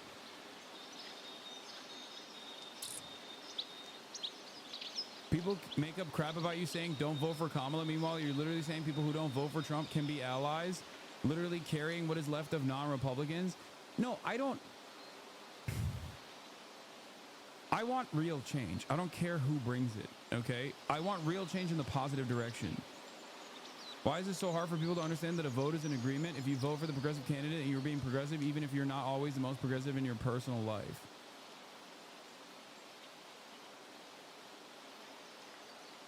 I'm not saying these guys who are cutting off their ties with Donald Trump are going to fucking magically turn around and be like pro-trans advocates overnight, okay? That's not going to happen. It's going to take quite a long time for a lot of people to understand that getting mad at trans people is simply a distraction.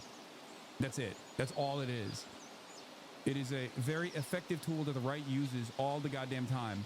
And unfortunately, when there's nothing on the counter messaging side that says, hey, this is a simple distraction. Trans people are just like your neighbors. They're just like you, okay?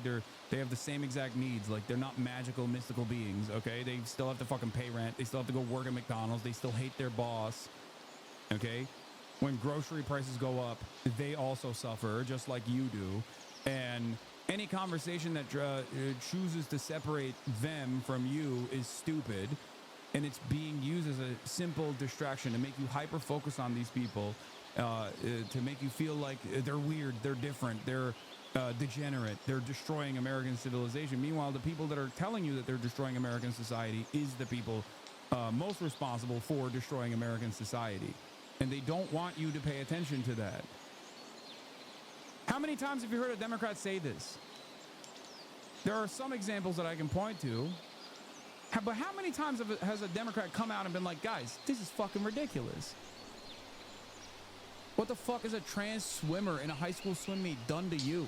Why do you fucking care about that?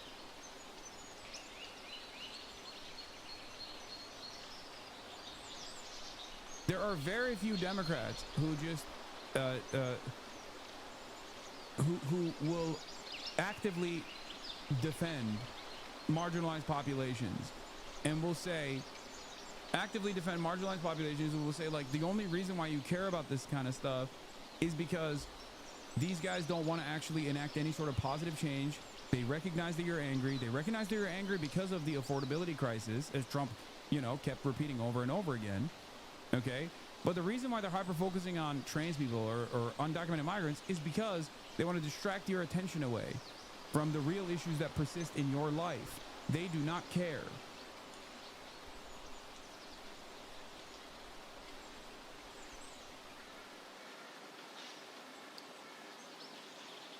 They They do not want to solve any of the problems. They do not want to solve the affordability crisis. So they just keep shifting your attention and your priorities away to groups that are not responsible for the affordability crisis at all. No, they are truly bigoted. Bigotry is not an intractable position. It's not an unchangeable, unyielding position, okay? Everyone is bigoted one way or another. It's fucking entirely stupid to be like, no, they're just bigoted. Who gives a shit? So is your dad. So are you, I'm assuming, in certain instances. You have to be more understanding of people, okay? It's learned behavior. What are we talking about? I guess I should just like shutter this operation, you know? What do you mean? Why am I doing what I'm doing? If, you know, it's impossible to make people change their minds on issues. Oppose new tariffs on imported goods. On Face the Nation, Commerce Secretary Howard Lutnick insisted the public would come around. You know, the president figured out the right answer and sent letters to these countries, said this is going to fix the trade deficit. This will go a long way to fixing the trade deficit, and that's gotten these countries to the table. President Trump has sent dozens of letters to U.S. trading partners out. Let me spell it out for you. It is mental complacency and ignorance. Yes, a lot of people have it, but aren't negative and self-righteous about it. Okay. So? Lighting tariffs they will have to start paying on August 1st, now less than 2 weeks away. As for that Wall Street Journal fight, the publisher says they have full confidence in the rigor and accuracy of their reporting and will vigorously defend against any lawsuit. Gail? Weisha, we thank you. Jeffrey Epstein's ex-girlfriend speaking out tonight. Stacey Williams, a former Sports Illustrated model who dated Epstein in the early 90s, has spent time with both Epstein and Donald Trump together in one disturbing alleged incident. Why would Wall Street Journal publish that? What do you mean? I mean, it's newsworthy at a time when people are calling into question Trump's involvement with Jeffrey Epstein and how involved he actually was with Jeffrey Epstein. I think it's perfectly appropriate to uncover new information about that level of involvement, which is precisely what's going on here.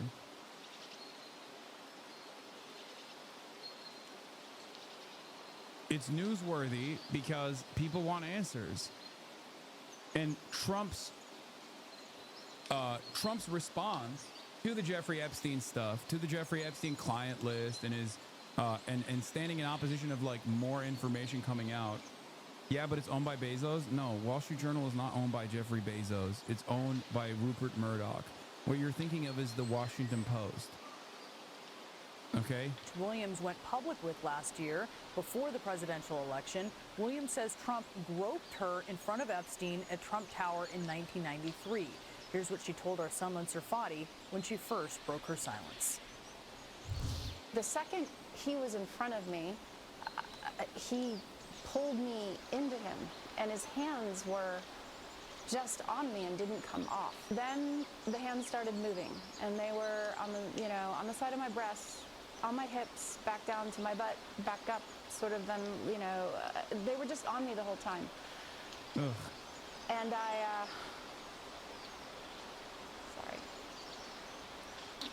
I froze. Williams also claimed that Epstein and Trump looked at each other and smiled during the alleged incident, which Williams says she now believes was coordinated and, quote, some kind of weird, twisted game. Trump denied Williams's allegations through his campaign at the time, which said in part, quote, it's obvious this fake story was contrived by Kamala Harris's campaign. And Stacey Williams is out front now to speak out for the first time since the uproar over Trump's handling of the Epstein case. Stacey, thank you so much for joining us tonight. As you know, Epstein is dominating the news once again, and his relationship with Trump is under scrutiny.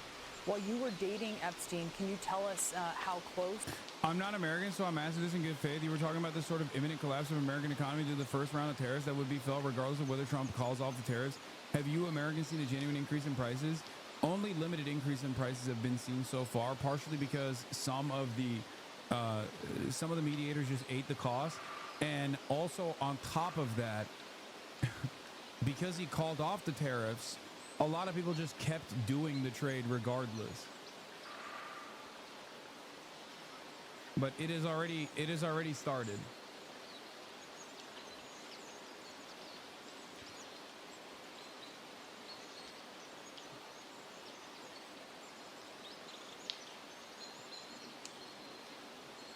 It has already started, regardless of the fact that Donald Trump actually scaled back on the tariffs in spectacular fashion, only to restart it over and over again. But because of the inconsistency, it seems that a lot of people are still trading.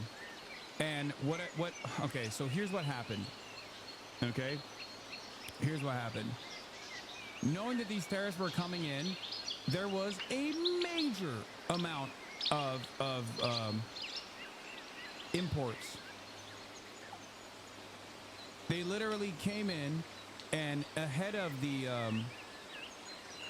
tariffs, they wanted to get ahead of. They wanted to have as much of a timeline for like, because of the inconsistency, they wanted to stockpile to the best of their ability ahead of time in an effort to withstand the tariffs. That actually contributed to economic growth, or at least it limited the amount of it limited the amount of GDP decline in this last quarter, because people were so scared. People were so worried that the tariffs were going to destroy the prices. We're going to skyrocket the prices. Okay, and they already have on certain products, for the record. Here are Walmart price changes between May and July 2025. 12-piece pots and pans went from $99 to $149, a 51% increase. Mode's Trio 3-in-1 travel system went from $200 to $300, a 50% increase. So there is still, like, coffee went up 17%. Donut Shop coffee went up 17%. A lot of the coffee went up. Gallon of milk went up as well. But having said that, the reason why in the first, there wasn't as much as a noticeable blip is because they stockpiled like fucking crazy ahead of time, knowing that, or banking on the hope that Trump would inevitably back away from the tariffs. So by the time they ran out of supply, instead of hitting a major price shock and hiking prices up and adjusting it to the tariffs, they would be able to basically overcome this. Regarding that chatter to help you, econ friend went off on me about this. He said, a massive imports happen ahead of tariffs, enough for 3 to 6 months for a lot of industries. Then he folded, but not on everything. What we're seeing now is things like coffee, meat, and especially appliances going up. It's the start. If August 1st happens, it will accelerate, as no one has supply bank now. Yeah.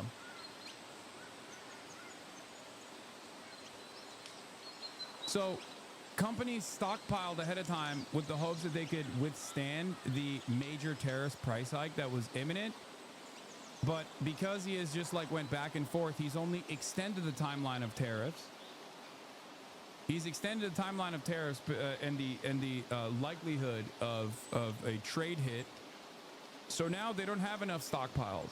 So their stockpiles are running out, and he's not backing away completely from the tariffs regime. These two men were. They were best friends. I dated Jeffrey for a period of more or less, I think about 4 or 5 months.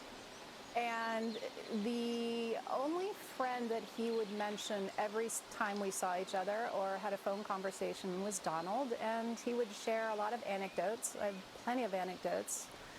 And yeah, they were very close, and they were up to no good.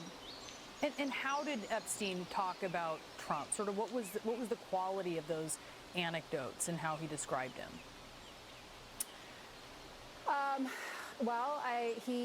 There was a time when he mentioned that he had to check in on him because he was unwell and very upset about something that had happened.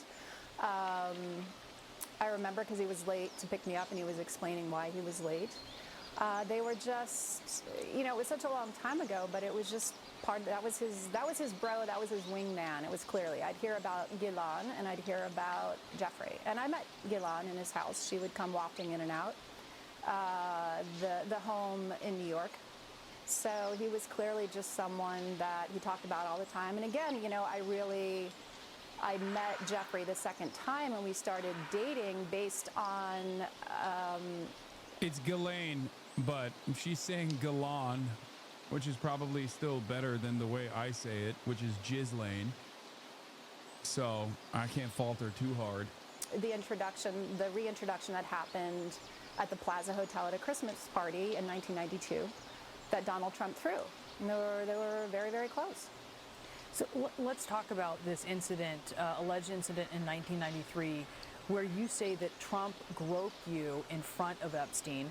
I do want to note that CNN has spoken to 3 friends of yours who confirmed that you told them about this alleged incident over past decades. Can you tell me more about what happened that day, and particularly how Trump and Epstein interacted? Yeah, before I get into the details of what happened, which, obviously I told you guys and I've shared with multiple outlets, the specifics of the assault that happened, I want to point out that I was polygraphed before I did all this by one of the most renowned examiners in the world. Michael Wolff has hundreds of hours of interviews with Jeffrey Epstein where Jeffrey confirmed to Michael what the 2 of them did to me long before I came out and told you all of this. So those are 2 critical data points that you need to have. Wait, I've been saying jizz lane around my parents this whole time because the way you're pronouncing it is, you're telling me is wrong? Yes. Jizz lane And now I'll is walk you wrong. through what It's happened. Ghislaine. I was dating Jeffrey. He was always talking about Donald. It was his bestie and everything. And he was joking about how Donald thought I was hot and Donald thinks I'm this or whatever, wants to talk to you. And he was telling me this as we were taking a walk down Fifth Avenue one day. And he said, let's stop in and see him at his offices. So we went up to his office in Trump Tower. And within a couple of minutes, Donald was outside of his door. And his hands were all over me. They were on my breasts, they were on my butt, they were on, my hips, up and down, while the 2 of them just kept having a normal conversation. I don't remember exactly what was in the conversation. Again, this was, we're talking this is 93 now. It was something about, it was irrelevant. It was like, oh, Stacey's career's on fire. She just did Sports Illustrated again, blah, blah, blah, blah, blah. And they were back and forth, smiling and grinning and carrying on a conversation while Donald ran his hands all over me. And, when that happens in broad daylight in someone's office and an assistant's walking back and forth, you're in shock. If it happens in a dark alleyway, right, you defend yourself. But when it's hidden in its brazenness like that, which is Donald Trump's forte, you go into shock. So I froze, and it was over and very quickly. What the fuck is a this? few minutes, and then we got back in the elevator, and Jeffrey's energy had changed. He was like seething. He was enraged. He wouldn't make eye contact with me. And then we got out on the street on Fifth Avenue, and he looked at me and he just started yelling at me, saying, "Why did you let him do that?" And he was so enraged. And then I remember thinking, like, why did I? I felt like I was coming back into my body at that moment, and I was confused. So that's the story of the assault. And I do just want to note, Stacey, that Trump has denied these allegations. Trump is like a serial rapist, sexual harasser, sexual assaulter, it seems, which is not surprising, to say the least, but goddamn.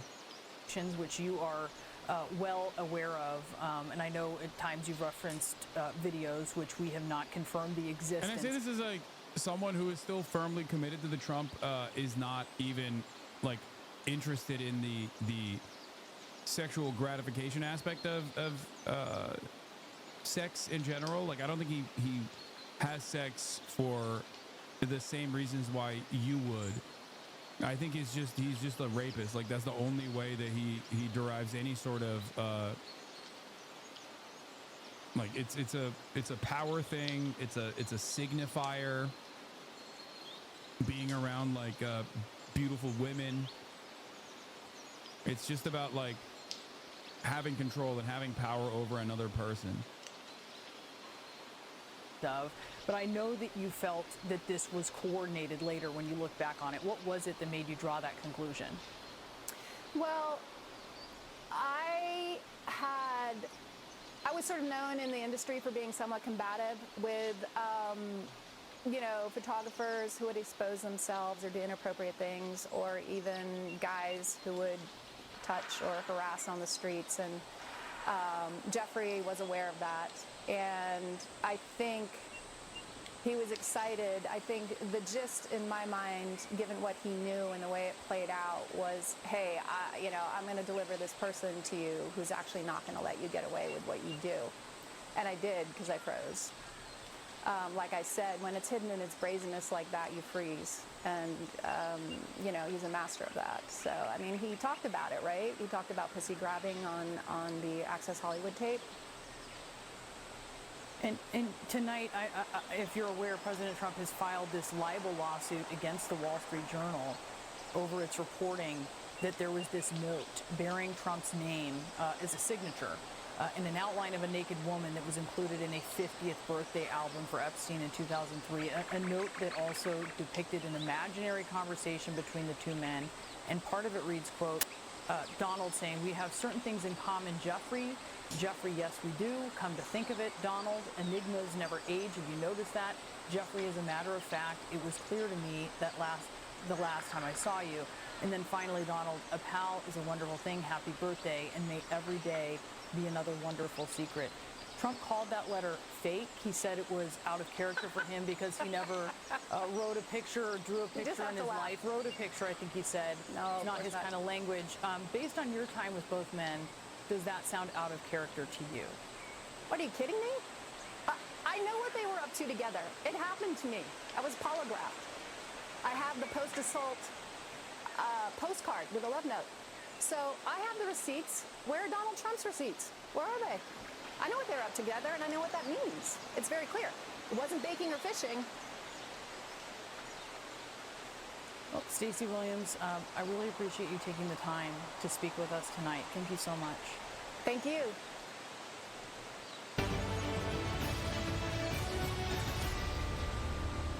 The Trump administration's handling of... Damn, that was loud. Okay, I'm going to talk to the Nelk boys again now that I fixed my issues. Hold on 1 second.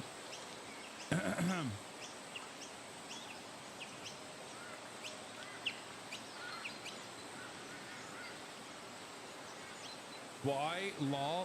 Dude, half of the chat is like, bro, why didn't you fucking continue talking to them? And then the other half is like, oh, I don't want you to do this.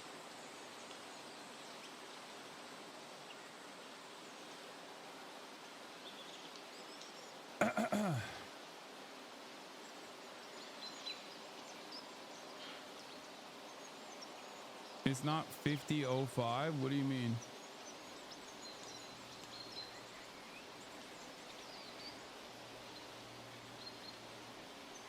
Who, bro? No one wants this? I mean, I want to...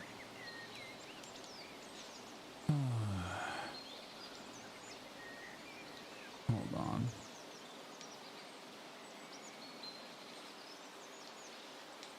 Okay.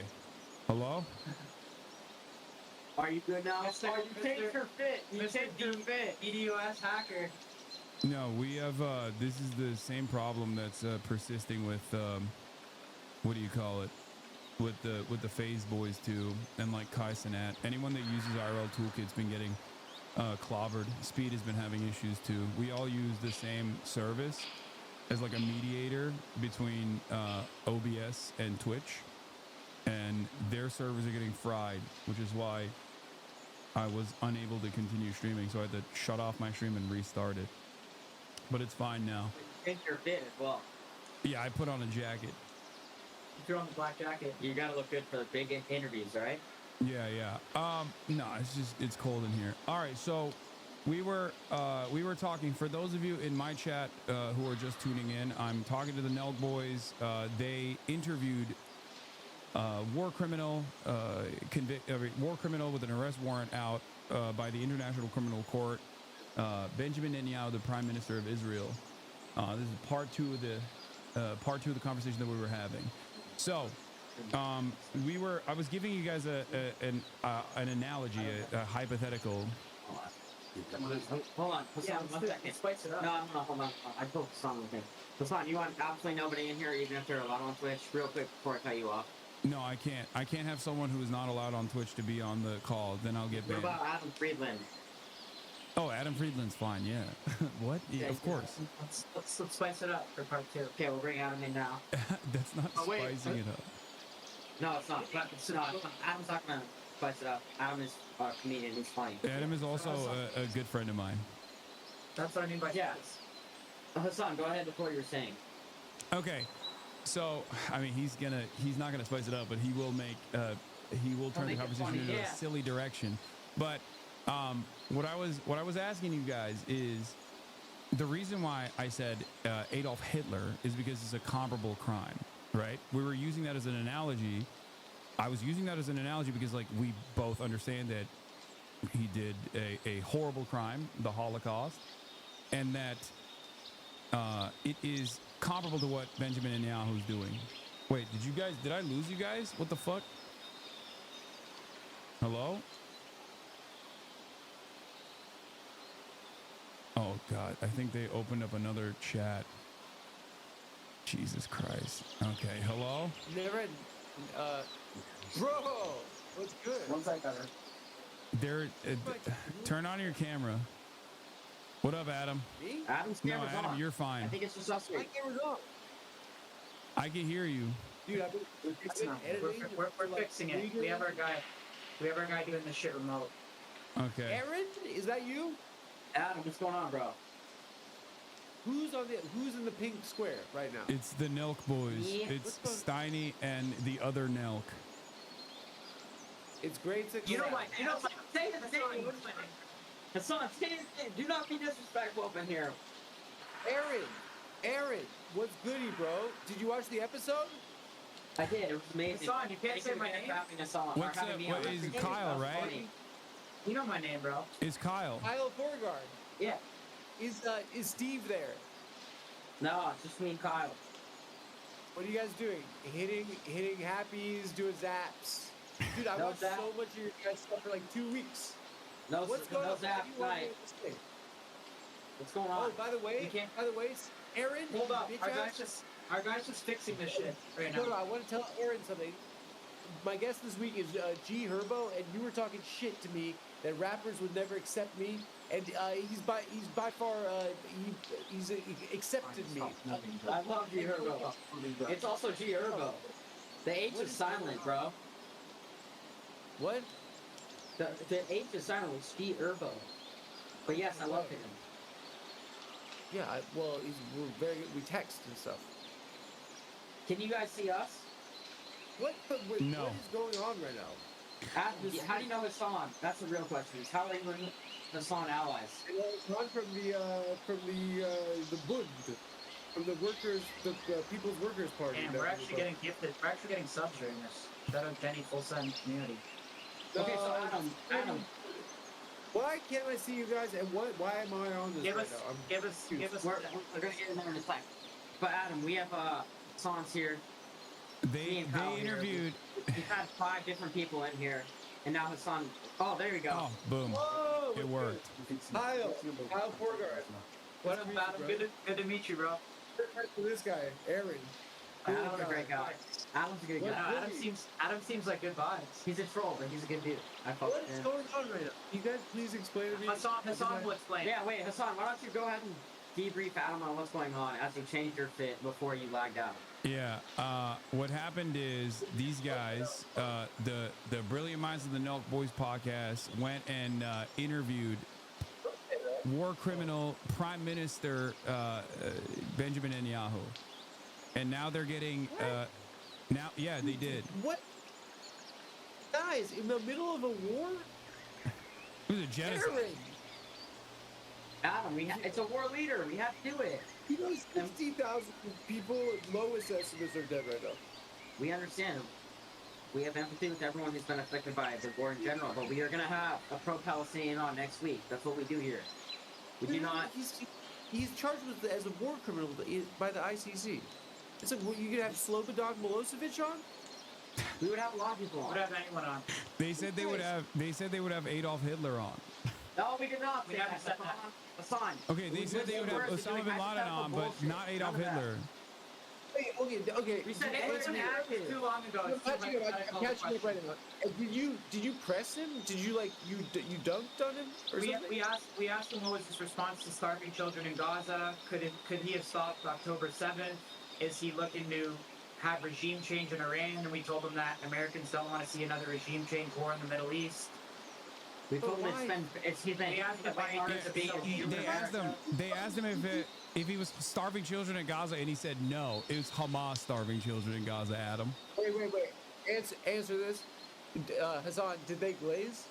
I don't know. I haven't seen the excerpts I yet. haven't seen it either. I was editing the G Herbo interview, and it's one of my finest moments, and now you ruined my day. What are you guys doing? Wait, guys, can I get Aaron? I was hinting That's at just this. what we do. That's just what we do. So, listen. That's just what we do. So I think what we did is we had someone on right now.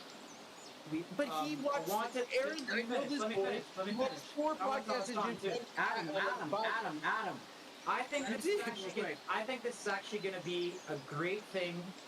If everyone thinks we have such a big platform, would you guys agree or no? Hasan? Yeah, you guys have a decently Otherwise, sized people wouldn't platform. be pissed. People wouldn't be pissed, right? If we didn't have a big platform. So if we have No, such I think a big people platform, your fans would, depending on how they feel about it, they probably would be. Right. So right now we just had Netanyahu on. A bunch of people watched it.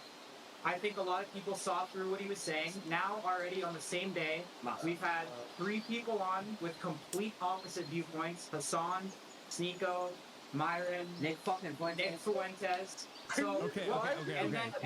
Don't loop me in with those guys. Let me finish. Don't put me in the same category as these guys. Viewpoints of Netanyahu. Let me finish.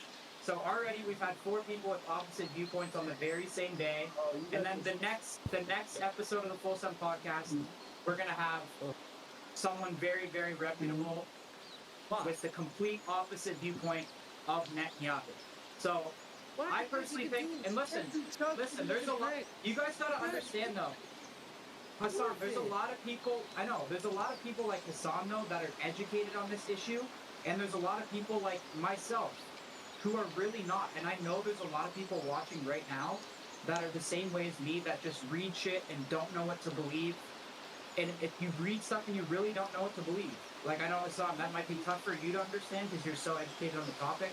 But there is a lot of people that don't know what to believe. I know, but so that's I why think what we're doing is you're I think giving what more we're doing reason as to why airing it's out- bad that you guys interviewed him. No, though. we're not. Because I No, think that's people the problem, are gonna listen to because- Netanyahu, they're already listening to you. Hasan, a lot of people in our audience have honestly never heard of you, and I'm sure likewise they've never heard of us, so they dislike us. So we're putting you onto our audience now, and they're hearing your point of view. And then next week on the podcast, they're going to hear someone really reputable with the complete opposite view of Netanyahu. So I personally think right now we're going to bite the bullet, and I think we're going to take a lot of flack. But I think within a week or 2 weeks' time, we're actually going to be educating our entire audience and probably the entire internet on everyone's point of view. You're doing crisis PR right now, and I can tell this is really stressful because everyone's mad at you. But please, it's not, you guys bro. just do pranks. But and people like to see you guys partying. Why you guys keep we'll still party, bro. In the middle of, you know, people can't leave Gaza. Adam, we were in Central Pay for a few days after this. People that live there are children. We agree with you. And children, why are you wading into that? People like you guys because they like to party. You hit zaps. You do happy dads. You guys are fucking chill. Get to see Steve will do a chug. Just do it. Why are you touching that? Not everything is I agree. You know what? Adam's right. We don't have to It do is it. a brutal blood. It is blood. It is violent. That's the problem. Why are you guys? I'm gonna tell you something. We're gonna drink, we're gonna hit zaps, and then we're also gonna interview fucking world leaders. When it But comes to it's not just like, dude, you're not like interviewing the Prime Minister of Albania, okay? You're like, this is a guy. This is if you did that, you wouldn't be doing this video or this video call anyway. If you were doing that, nobody would give a shit. We plan to do the stream. You can check my story. We plan to do this before we. And Hasan, you're coming in here all hot, but it's like, bro, we told you exactly what's gonna happen. I texted you ahead of time. I know, but we're gonna have someone who's pro-Palestinian on the other side. Okay, but that and you're doesn't coming in here with all this change the animosity, and dynamic. it's just like, dude, I found you're out trying to about it. press I us found in out front of about your the interview audience, after you're trying you to had prove a already point, but it's conducted it. like, you haven't even watched the episode. You're trying I know, to but if you were to have asked me ahead of time, I would have told you not to do it. Even if he watches it, he'll still think the same thing. No, I know, but I'm just trying to impress him. I've watched so much now. I love you, boys. Listen, boys. This is let's zoom out. There's a problem with today, with our society. Like even the fact that you're talking to Sneeko and Myron from Fresh and Fit, like that's not like these are content creators. These aren't fucking historians. Yes. These are people that like. These are the fact that like the experts on it's politics and it's war and it's violence. There are people that study this, right? It's just not everything's content, guys. But that's what we're gonna have on the next episode, You though. had Jesse would have never allowed this were he here. Jesse, he told me he watched this episode. I don't know enough about the Nelk history. I don't know about the Nelk history to know what Adam is saying, but it seems to be impactful. That's one thing about Adam is he will fucking know everything. That's not. You think that they're like they just didn't realize? You think that you think it's banality of evil? Guys, there's a book by this lady Hannah Arendt that I want you guys to read, The Banality of Evil, and I want you guys to get back to me on it because it's sometimes like. It's sometimes I'm doing a podcast. It's just a podcast, but you don't realize that there's like a gravity there. There are powerful people wanting access to your fucking platform that have an agenda. It's just like when I was asking about like Zuckerberg, right? His stock plummets when he's like doing the censorship around COVID, and then everyone's like, "You're anti-free speech Democrat," and then he puts a chain against muscles, and then his stock goes back up. Like it's this everyone that says you're an anti-free speech Democrat is like, no, you're sick because you do bow and arrow. But he's like he's going on podcasts now because it's his stock price. It's an advantage for them. And They're it's like, using you guys. They're using you guys to look good. Hassan, bro. Why does anybody, Hassan? Sorry, I don't mean to cut you off. Hassan, anyone goes on a podcast to promote whatever they're doing. We're aware of that. They're not. But Benjamin Netanyahu's not promoting a book, dog. He's promoting a genocide. Bro, that's the point. O.J. Simpson on. We have entertainment on. It's the same shit. Okay, this one none might of be a those little bit things. more. You do realize that like. They don't match. No, This is the one instance. This is the one instance where it's the worst guess you could have because these guys are bad people. But what you're talking about is the worst person. It's the most hated man on the planet. But Hassan, we agree. But also, if we're gonna do it, then he's not gonna do it. I'm gonna hook your ass up. I said BB to that guy Yossi, who's your Mossad handler, and Aaron said, "Who's that?" He didn't know that. He didn't know that he's named BB. That's protecting. No, you said, "Who's that?" Which is good. I mean, like, guys, it's like unless you know, like, it's wading into fucking like. It's violence and they're bombs and no, you're right. You are right. We definitely realize that. About it. You don't have to do like we're gonna fucking collab with him. We're gonna collab with BB and Bonnie Blue. Guys, it's ridiculous. It's ridiculous. It's just the way it's a sign of the world nowadays. It is. Adam, you would have him on in a heartbeat. To be honest, Adam, you would have him on in a heartbeat. If you have the opportunity, you'd have him on in a heartbeat. Don't try me. Yeah, only if Bonnie Blue was there to defend Palestine. You would have BB on in a heartbeat. Don't even try to fucking change the fact. You know what? Like, I am very like I know a lot about this subject. You know, that even maybe is a step, a shade beyond. It's a little bit like it's very painful for me. Aaron, your grandparents were in the Holocaust, right? Okay, please. Yes.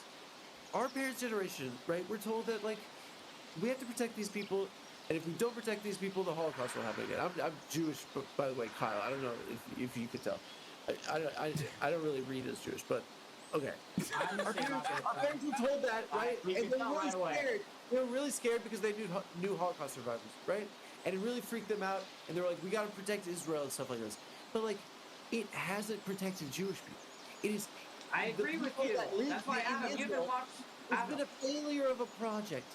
Think about the way Jewish people were treated prior to the Holocaust. For 1600 years, we were losers. Everywhere we went, they said, go away. Everywhere we went, they were killed.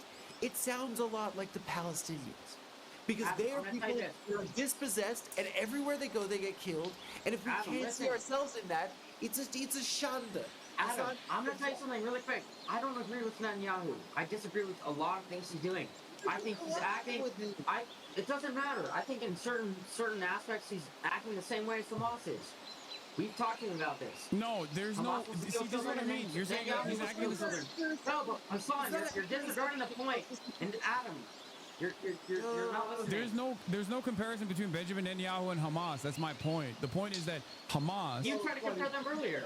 No, I agree no. with you. Benjamin They're Netanyahu acting is the same way infinitely sometimes. worse. That's the point. Israel is the Israeli military, and its conduct is a million times worse than anything Hamas could have ever done. It is hundreds, if not thousands, of October 7s that Benjamin Netanyahu has done with superior firepower over the course of the last 2 years. There's a mass starvation happening. Israel is the much more powerful entity in this process, and it's backed by the most powerful country on the planet, the United States of America. Yeah. I think bottom line, guys, on the occupied territory where people don't have right on the planet. That's just So that's the only way to think of it. it. All you have to think of it is in this way. You have the longest occupation in modern history, right? And you have a group of individuals that don't have the right to self-determination. They don't have a country, right? And it's been this way in Gaza since 1967. Okay, in Israel, it's a country. They're in the United Nations. They can vote in their government. These people don't have those rights. And guess what? Right now, there's a fence around them, and they're trapped there. It's not a one-on-one. You don't even have to. It's literally. Hamas is better than Israel. You don't even have to frame it that way. That's just the situation with the Palestinians and the Israelis, right? Who are like living on either side of that fence, and it's just like, guys, like, I get what it's you guys gotta be fucking stressed as shit right now, but like it's just like it's just yeah, we're good. Trust. It's not. Have it like get in trouble for anything else. You're right, Adam. I understand your point of view. We do a lot of comedy. We do a lot of fun stuff. So you're right. We actually definitely didn't need to do this. I totally agree with you. There is no good purpose. There's no good purpose to interviewing Benjamin Netanyahu unless you're like literally there to fucking laser him or directly arrest him and send him to The Hague, which is not going to happen under any circumstance, especially not inside of the White House. So the only thing that happens here, even if it's a failure overall because of how fucking disliked, how intensely disliked Benjamin Netanyahu is, the goal on his end was to basically use your platform in the same way that they use CNN. So in a way, you guys turned into CNN. I don't think that. We've already talked about this, but I don't think just because we platform people, they fall for everything the guest says.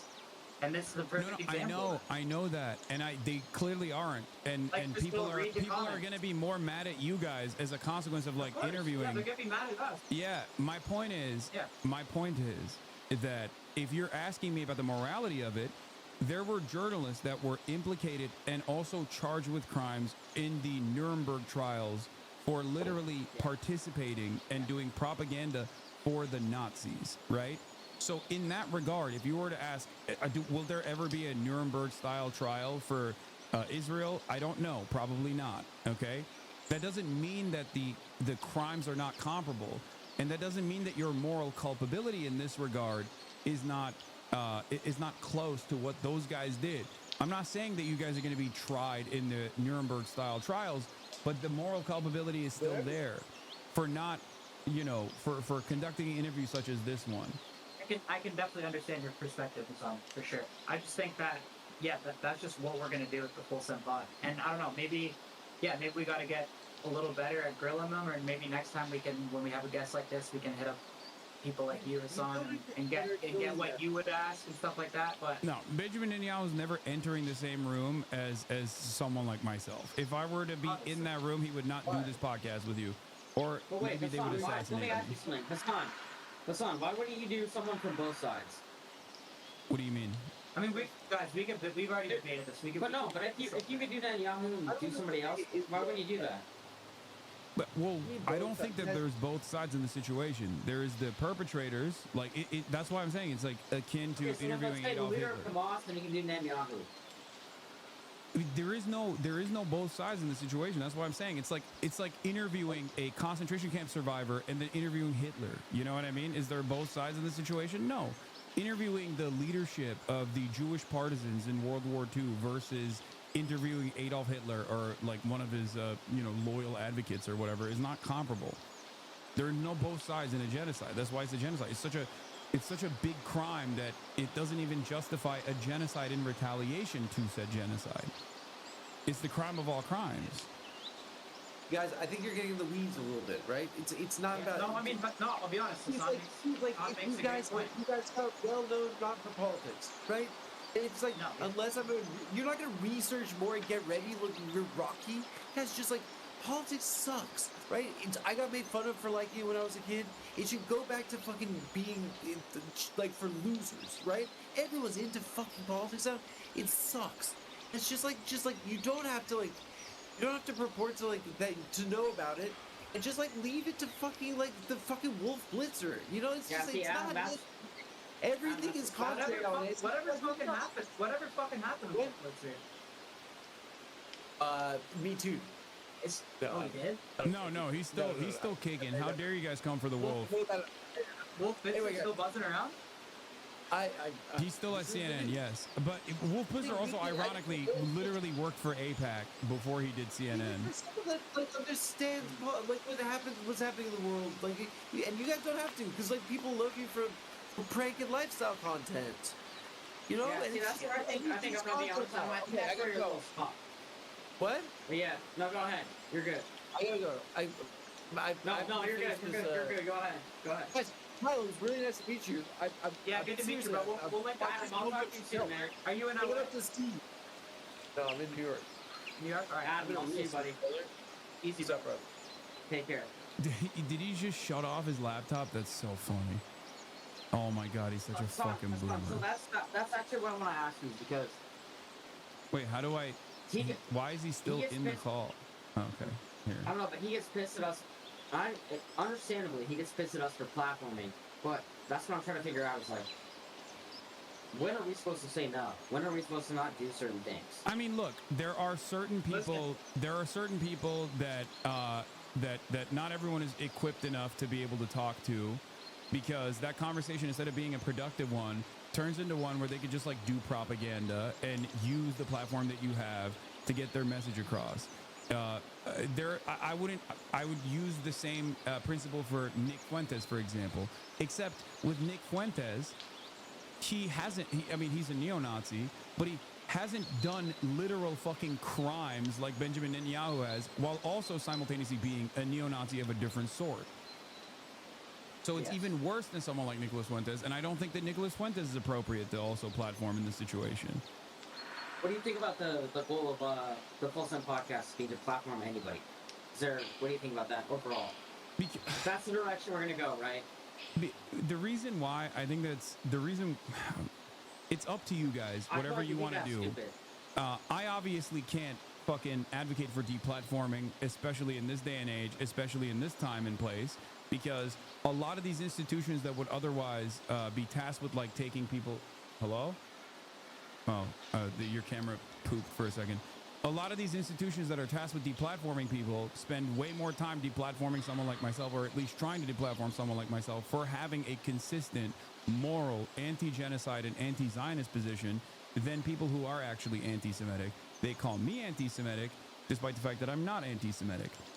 The reason why I would still choose not to platform neo-Nazis and things of that nature, regardless of how equipped I am at talking to them about these issues and being able to push back adequately, is because a lot of these guys are simply looking for any opportunity to get their message to a broader audience. They don't actually care about the truth. They don't actually care about coming across like good or bad. They just want to be heard, because every single time they go in front of a larger audience, they end up winning over some people in the margins to their side. Okay?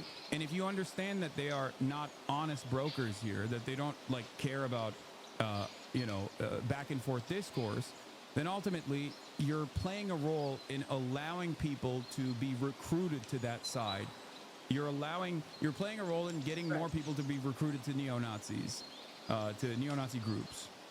And I think that ultimately that is very dangerous. That's why we're gonna have both sides on.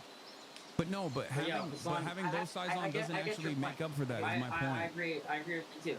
And then Hasan, there's I've told you also many and there's times. also no comparison to Hasan. Benjamin Netanyahu on the other side anyway. Hasan, I've told you multiple times. Me and Kyle disagree with a lot of things Netanyahu has done. We do not agree. But we stand neutral on this. But I mean, I understand. The whole problem is platforming, but that's what we're gonna have from each side. A representative that's gonna fucking tell us exactly. Well, like, the best possible thing you guys could have done before this interview, I mean, the best possible thing would have been to not have this interview at all. But the second best possible thing, if you were like adamant about having this interview, would have been to potentially bring someone that is knowledgeable before you did the interview, so it didn't just simply, so that Benjamin Netanyahu didn't use you guys like a fucking fleshlight, is what I'm saying, to just make himself look like not the demon that he is, but instead of a personable person. Like, here, I have something here that was sent to me from an excerpt from the interview that you guys conducted, where you asked him if he prefers, you know, Burger King or McDonald's or whatever. And it's really interesting because, like, people have yelled at me for doing this with, like, a dude in Yemen that they claim is a fucking terrorist. Okay? That dude is a 19-year-old in Yemen. He has no power. He holds no power on the planet. He is, at any given moment... I mean, it just came up in the conversation. At any given moment, he could be fucking assassinated by American bombs, by Saudi bombs, or any other... Like, he is one of the least powerful people on the planet. This, Benjamin Netanyahu, is one of the most powerful people on the planet. So in this opportunity, instead of humanizing him, you guys could have had someone that is knowledgeable enough not to ask that question. And instead, when you say, like, are you starving children? And he says no, the person could turn around and say... For sure. Yeah. No, I mean, Hasan, Hassan, you make a great point, and I understand your comparisons to Hitler. I see your perspective.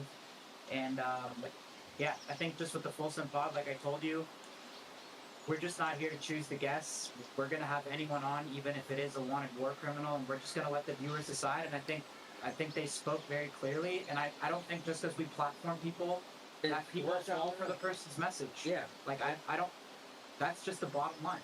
Like, go look at the comments. We give you an I just don't think that... I don't think that you guys will do that, is my point. Like, if there's no other... You already said you wouldn't. You already said you would not, if given the opportunity, you would not interview Adolf Hitler. So there is a limit to it. Like, there's an upper limit. Well, it's not because we didn't say that. We said it's hypothetical. But also, Hassan, it's crazy. And I think it's evident that just because we platform someone, just because Nelk sits next to them, doesn't mean we agree with everything they say or do. One, because we definitely don't. And number two, just because we platform someone, it doesn't. Our viewers are fucking smart. Like, go read the comments. Like, Yeah, but also proof that just because we have someone on, it doesn't necessarily mean a W for the guest. No, I understand that. There are plenty of people that I disagree with that I communicate with. But there's a difference between, there's an upper limit to it, is my point. And that upper limit is like far past when it comes to fucking someone like Benjamin Netanyahu. My limit is far before Benjamin Netanyahu. It's someone like Nicholas Fuentes or someone like Andrew Tate. But even if I were to engage with people like that, it depends on the platform that they have and how much prominence and how much influence they hold over a large enough audience. Because I feel like it's unproductive, it's counterproductive if they hold no staying power whatsoever. So I'm not saying that it's bad to interview Benjamin Netanyahu, but if you were going to do that, it's such a important task that you have to take it seriously, and you have to have someone who is knowledgeable to be able to push back, because he's a fucking liar. Son, you're missing the point. You're missing the point. As you know, then they're going to be very specific with who they allow to interview them. We've already covered that, right? Is his PR team going to allow him to go on a Hasanabi fucking live stream? Probably not. No, of course not. They would. Someone that's had Trump on 3 times. No, I think. Listen, I think we're gonna wrap this up soon. It's fucking. Wait, last thing I want to ask. We're in Europe. Hassan, last thing. We text off screen. Obviously, we are boys. We talked about lifting together, pooping together. So there are things that we can't agree on, but when it comes to this stuff, it creates animosity. So I just want to point that out. Okay, but all right, but you have to. There's a reason why there's 6,000 comments here. I'm looking at the comments right now, and everyone's cooking you guys. We read them. We know it. Hassan, we're aware.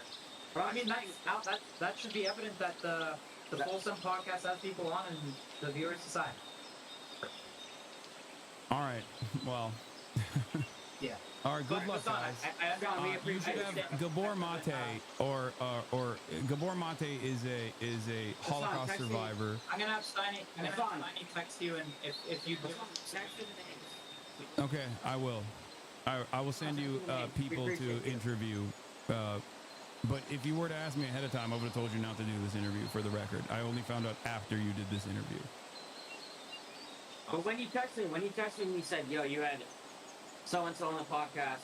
Exclamation point. Was that more of a shock or? Yes, what was that? it was a shock. Shock factor. Okay, making sure. Hassan, thank you so much. All right. Bye, guys. Talk to you soon, bro. All right, take care.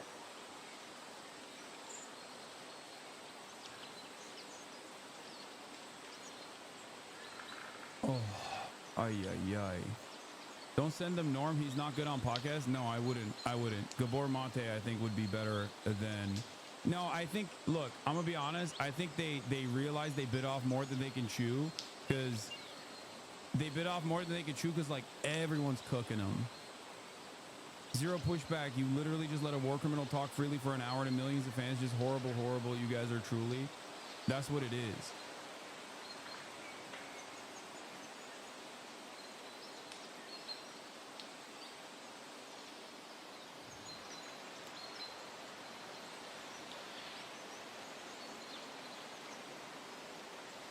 They're just tanking the fucking backlash because they think it's content. They know exactly what they're doing. Yeah, I think they just don't give a shit, ultimately.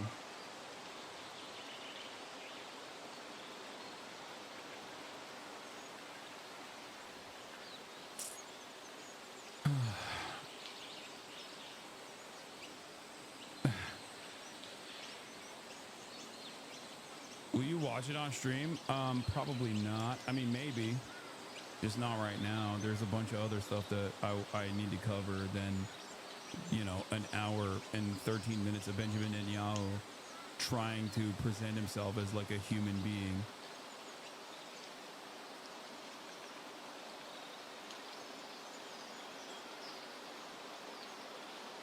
What? Why send them Gabor Mate? Why not just bring on Gabor yourself? They shouldn't be rewarded. Also, what the fuck is their stance on Hitler? What do you mean rewarded? This is like me trying to plug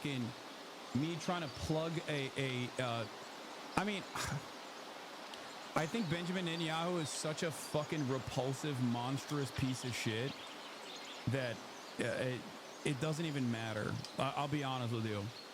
Like, them doing this,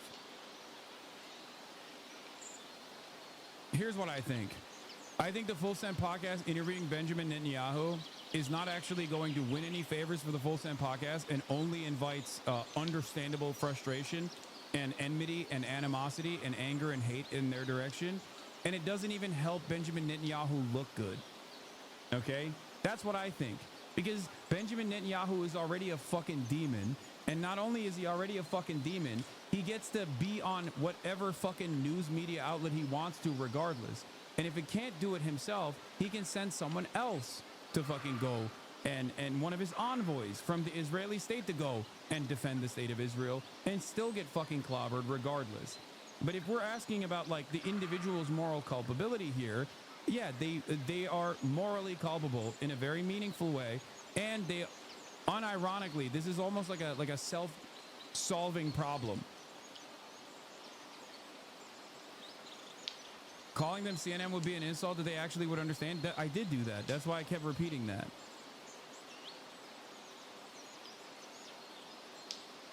That's it. So it's Adam Friedland's statement was can't believe I'm saying this, but kind of correct, which is it's a sign of the times. It's a sign of the times that, like, Benjamin Netanyahu, a fucking war criminal and a genocidaire, is going on the Nelk Boys podcast because he wants to do PR for himself. And then instead of getting that PR goal across, because I don't think anyone's going to be like, yo, dude, Benjamin Netanyahu, I'm a big fucking Nelk Boys fan, and a Benjamin Netanyahu seems like a guy I can crack a cold one with. Like, they're not, like, I don't think it's going to work, is my point. Not only is it not going to work, but it actually brings everyone else down alongside in the process. Like, this hurt the Nelk boys more than it helped Benjamin Netanyahu, if that makes sense. It's almost like a self-solving problem.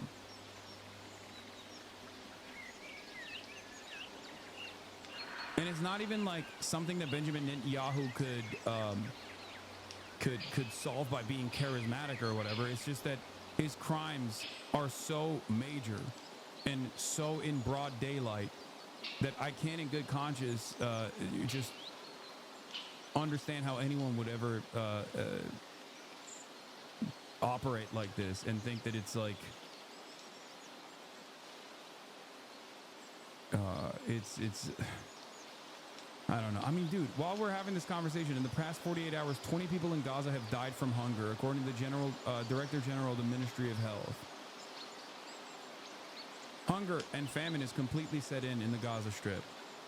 Not only are the American mercenaries, alongside the Israeli occupying force, starving the Gazan population deliberately, and that at the point of aid distribution, they are directly shooting and killing Palestinians and using aid delivery, which doesn't even need to exist in the hands of Israel or America, which are belligerents in this as an occupying force. Aid delivery that they could allow into the Strip, they're refusing to allow into the Strip through third parties, so that they can use the limited faucet of aid to kill as many Palestinians as possible. There is no both sides in this circumstance. I mean, it just doesn't exist. The UN Human Rights, the occupied Palestinian territory, UN Human Rights Office, internationally mandated to monitor and report on human rights in the occupied Palestinian territory, reveals that 10 children per day lose one or both of their legs. 20 months of intense hostilities have destroyed the protection environment for persons with disabilities and older persons. Protection cluster outlines 5 key protection risks in this regard requiring immediate attention.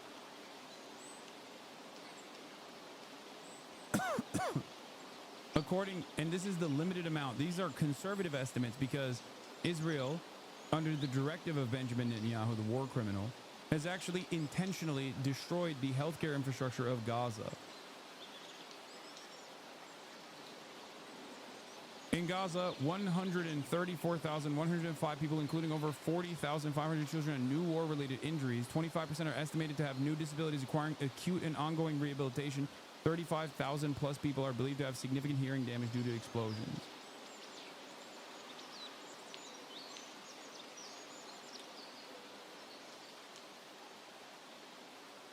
Israel has, by the most conservative estimations, killed a classroom filled with children every single day. Literally every single day. That's why the Adolf Hitler comparison is perfectly apt and perfectly appropriate in this situation. Okay? It is akin to interviewing Adolf Hitler, and even worse than that, it's akin to interviewing Adolf Hitler with the full knowledge of the death camps. Like, knowing that Auschwitz is literally fucking sending Jews into the gas chambers, sending all of the political dissidents, the Roma population, the Slavs, whoever, into gas chambers and cooking them alive, and then sitting across from Adolf Hitler and being like, well, what kind of chocolates do you like? How much do you enjoy meth consumption? It's just like, it's not content, you know?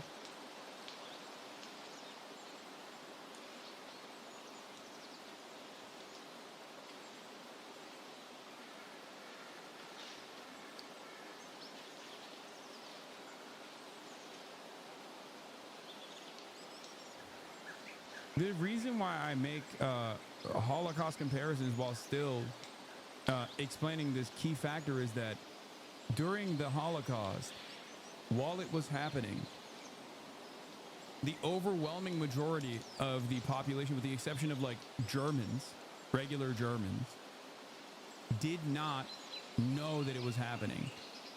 This time we do know it's happening. Okay? They didn't know.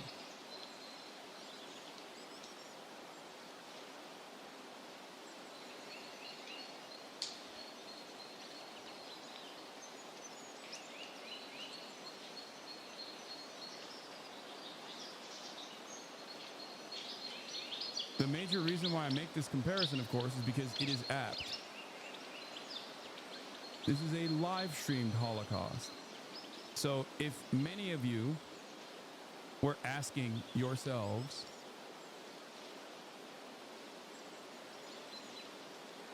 I don't mind having him on, but Netanyahu notoriously avoids Israeli media and loves talking to simpleton American podcasters for a reason. They're his Walter Duranty. Like, good. That's a good point. Someone said having Netanyahu on is like having a modern day Hitler. Which is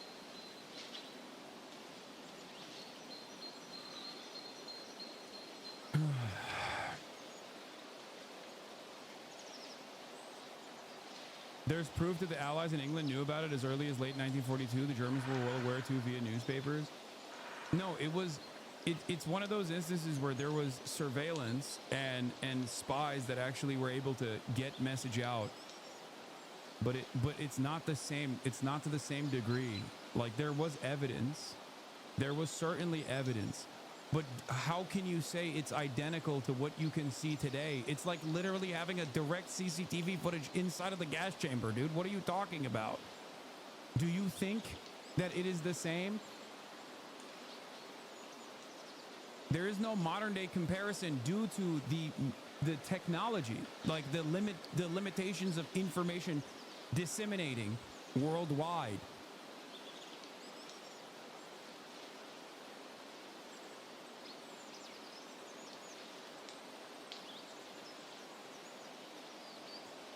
To be honest, this experience clears up for me a bit why people were latching onto your terrorist, in air quotes, interview. It just seems people have simply no idea who holds power. Yeah, people don't understand. There are definitely going to be people that will come after me after this to be like, Hasan, you interviewed a fucking terrorist. How dare you speak out on interviewing Benjamin Netanyahu? And it's like, dude, if you can't see the difference between a fucking 19-year-old in Yemen who is not even a part of the Ansar Allah movement, but even if he was literally the head of Ansar Allah, if you can't see the difference between me interviewing positively, okay, the head of Ansar Allah versus motherfucking Benjamin Netanyahu, I don't know how to have a conversation with you. One is literally doing a genocide. The other one is actively fighting back against the genocide and the genocidal entity itself. One has nukes. The other one is in charge of the poorest nation on the planet that is constantly in a fucking state of complete destruction due to Western allied forces bombing it into oblivion. There is no comparison here. That's why I was like saying it's not the same as like, even if you were to like interview Yahya Sinwar, if he hadn't been killed by the Israeli state, there would be no comparison.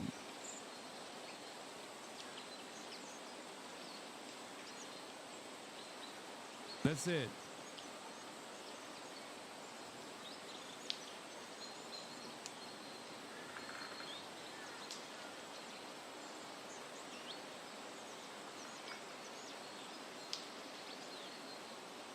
And it's also short-sighted because I don't think people will look fondly at these moments. I think you're hitching your horse onto the wrong wagon, okay? That's the other thing. You're hitching your horse onto the wrong wagon here. What's up, Adam? Oh, I'm still live. Wait, are you still with them? No, I'm live streaming, on your but thing, on my thing. Do you want I forget that you're always on your thing. Yeah, you can call me on Discord if you want. Surreal. That was surreal, no? That is, yeah. I mean, I. What an insane world. Yeah. It really is. No. I mean, just think about it. It's like, I mean, that's what I try to talk to Stein about on the episode. But I'm like, why do you think the most powerful people, like, it's crazy. Like, it's like, they were like, the Israeli government was like, we're going to get him on full send. It's just like, what is the world? What is like, it's such an insane situation. I agree. By the way, they can hear you. The stream can. Oh, sorry, I forget. No, it's all good. What? You gave it to them after I got off? I mean, I tried to, but they're what do you say to someone who's like, yeah, it kind of is like interviewing Adolf Hitler, I guess. Well, beyond that, it's just like we're checking. We're gonna talk to the experts. Sneeko. What's the other guy? Fucking Byron Fresh and Fit and Nicholas Fuentes. What is Fresh and Fit is where they yell at girls for being on Sex workers. Yeah. They hire girls from OnlyFans. all three of those guys are Holocaust deniers, by the way. All three of them that they mentioned. Wait, that's a Holocaust? All three of them are Holocaust deniers. Yes. How does that work? That's what is going on? Yeah. Oh no, this is like. Okay, I'm gonna go. I have to call me when you're off. All right, I will. All right, bye. Which is so crazy.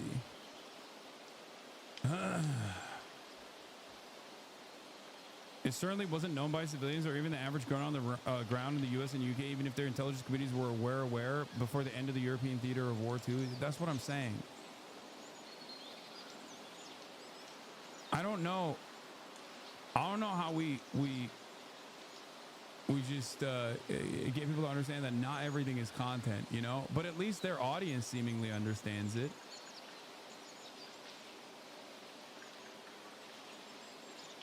So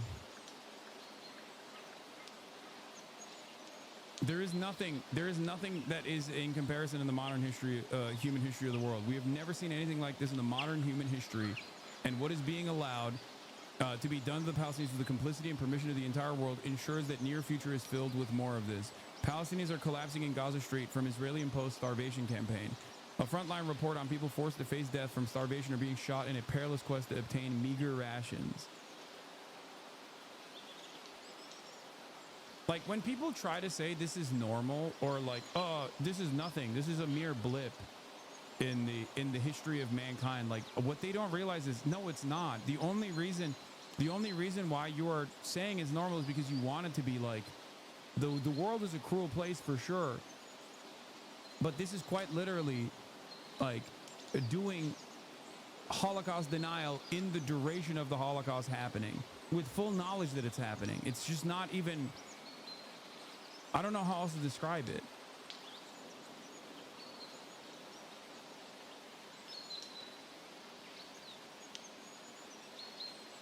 It's unprecedented because it's live streamed in broad daylight. So it just shows the depravity, the endless depravity that humans have. Like our cruelty is so epic.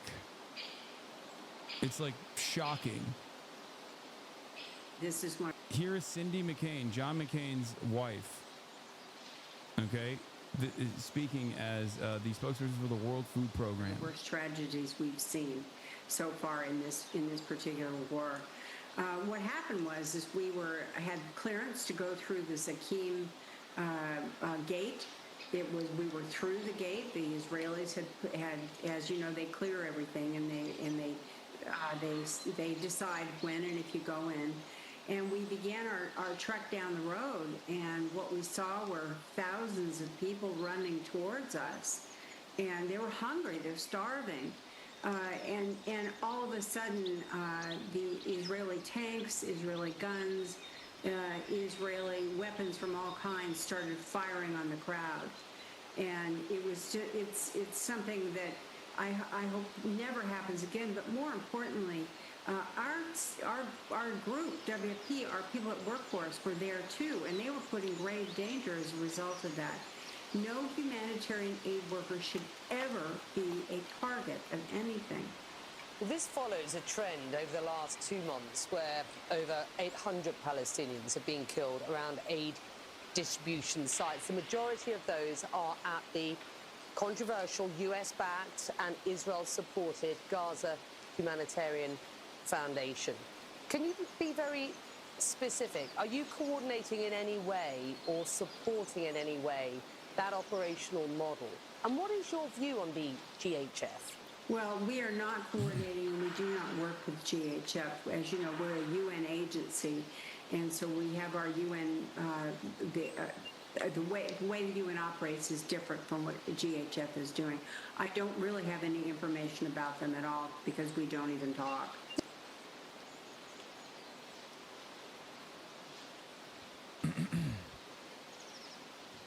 GHF is an aid scheme, is a fake aid scheme that they have cultivated, that they've created so they can kill Palestinians at the point of aid distribution. Okay? That's it. That is literally, that is what it is. It sounds so depraved, but that is what it is. It's like the Nazis feeding the people in the concentration camps before executing them, and the food that they're delivering to the people in the concentration camps are still like limited, incredibly calorically restricted, just as though the gas chambers the gas chambers themselves were billed as like showers. Okay, it's perfidy. It's lying. You're lying to people. You're saying, hey, come in. Oh, you have no aid, you have no food because we have not allowed it to come into the strip. There are hundreds of trucks waiting on the other side of the border.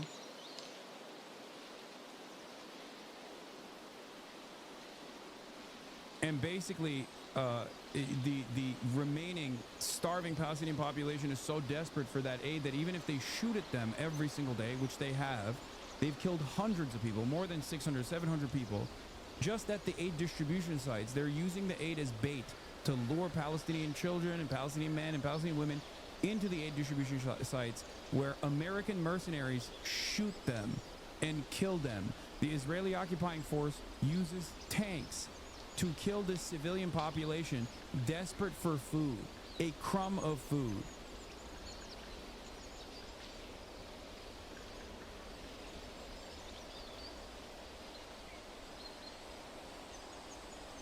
It's a war crime built on top of a war crime, built on top of a war crime. It's just like an epic magnitude of war crimes.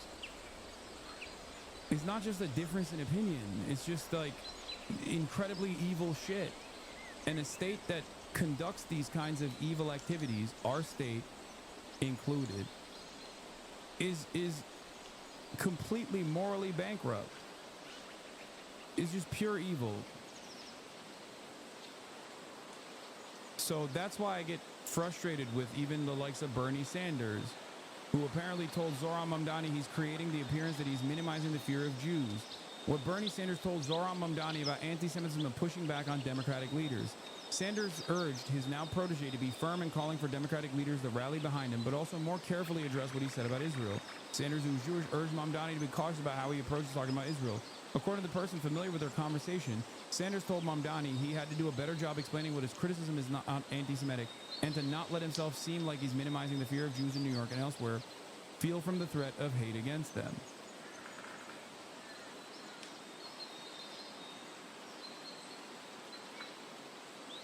It's ridiculous. Like, what do you mean? What are you talking about? What do you mean the fear of Jews? Like, anti-Semitism is a totally separate bigotry from the actions of Israel.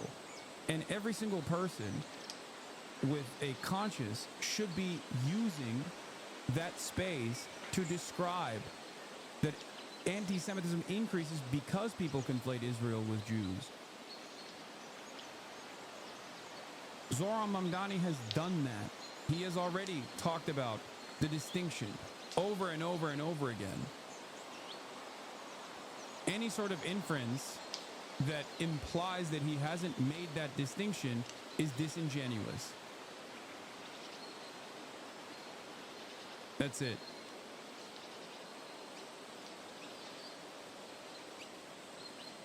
Aaron Monte says it's Mamdani who should be saying that to Sanders is true. Sanders told Mamdani to be more carefully address what he said about Israel is ridiculous.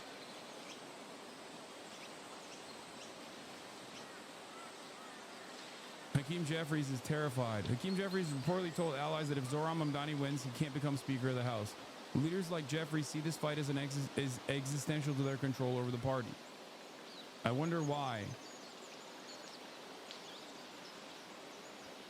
Good. He shouldn't be anyway.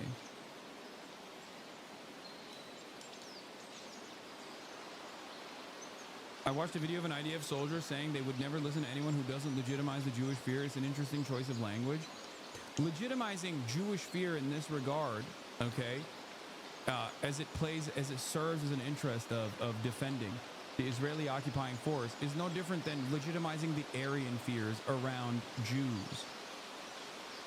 That's it. Anyone who doesn't cut away at that distinction is being ridiculous and is actually playing a role, no matter how limited, in the propaganda that Israel is trying to conduct. That's it. Oh, sorry. You need to... Here, I'll give you examples.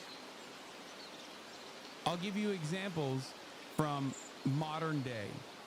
You have to legitimize my fears around immigrants. It's serious. I have a serious fear that an undocumented migrant is going to come to my house and kill me and rape my family.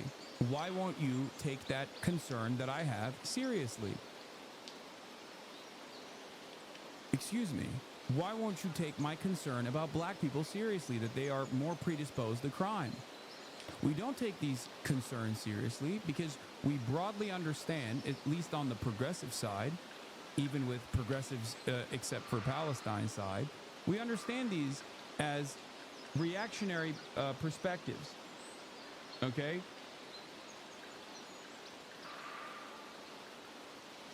That's it.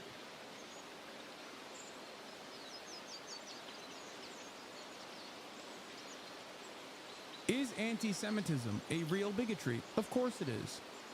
But in this conversation, it is not a real fucking important part of the puzzle. When we're talking about Israel, you cannot bring up anti-Semitism. You just can't. It's ridiculous.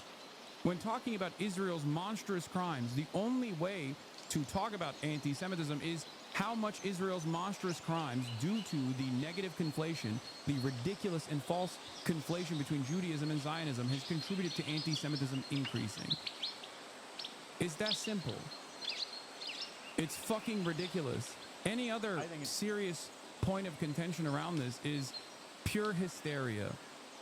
Here's Norm talking about this exact same issue. Pretty undeniable, at least from my own experience, that there is very rampant anti-Semitism in the United States, at least. That's your experience? That has been my experience. Are you Jewish? I'm half Jewish, but it's not necessarily that it's directed at me, but people growing up, slurs against other races aren't tolerated, but slurs against Jews I would hear pretty regularly. Or lots of Jew jokes where you wouldn't be able to make black jokes. I don't agree with that at all. First of all, there was an era in which one calculated anti-Semitism not by a person's thoughts, because you can't control a person's thoughts. And even you can't control your thoughts. And even you probably can't figure out what's your quote-unquote real motive for whatever you do. Are you interviewing me now because of a sincere inquiry into the life and the mind? Or does it have an egotistical component? Or does it go back to something your mother said when you were 5 years old? You know, human psyche is very complicated. And it's not susceptible to easy analysis or control. So there was an era where nobody ever thought about those things.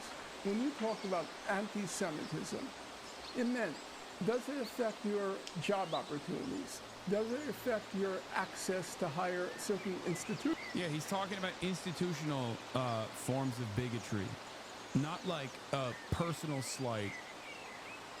He's talking about systematic and pervasive forms of bigotry, the actual impactful form of bigotry, not someone that is like being mean to you and using a pejorative. This is why I always make the distinction where a lot of white people get this wrong, where they think the N-word is simply just a word that hurts black people's feelings. No, that's not the reason, okay? That's not the point. The point is that there is still ongoing systemic inequality and disenfranchisement and historical systemic inequality and disenfranchisement and death and destruction that is associated with the N-word. That's why the word holds power. Not because it makes people feel bad. Not because it hurts black people's feelings. And the same goes for anti-Semitism.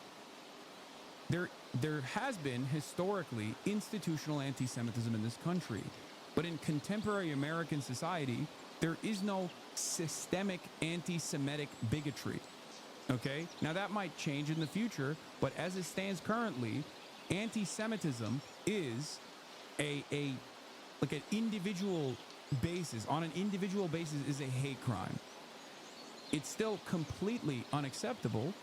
It's a unacceptable form of bigotry, but there is a distinction. There's a difference, and this isn't to undermine people who are fearful of anti-Semitism exploding. This isn't to undermine the feelings of Jewish people who say, well, I'm fearful, I'm scared someone is going to fucking shoot up the synagogue when I'm there with my family. That's a understandable and very real fear, okay? And it is obviously an incredibly violent and immoral act that is completely unacceptable. If C-Mac and Mike from PA continue to fucking duke it out in my chat, I'm going to ban both of them. Everybody shut the fuck up, please. Jesus Christ. What are you guys doing? What are you doing in the chat? What are you doing? Both of you. Please stop. What the fuck is happening? Jesus Christ.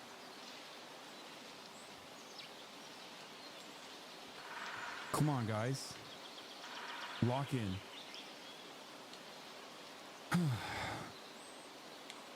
Anyway. There is, however, institutional Islamophobia.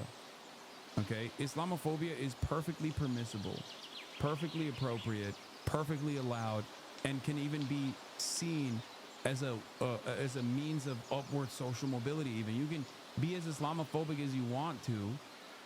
You can be as Islamophobic as you want to and literally gain clout off of it. You can be as not even clout, because you can gain clout off of being anti-Semitic now as well. But there is no institutional permissibility for anti-Semitism in the way that there is clearly institutional permission, if not an invitation for being Islamophobic.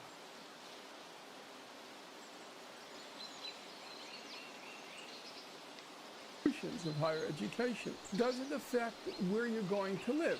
Does it affect negatively your interactions with the law? That's what anti-Semitism meant. They were quantifiable, palpable. There used to be a more institutional anti-Semitism. Look how Jewish actors and public figures used to all change their names. No, I know. That's not, I know.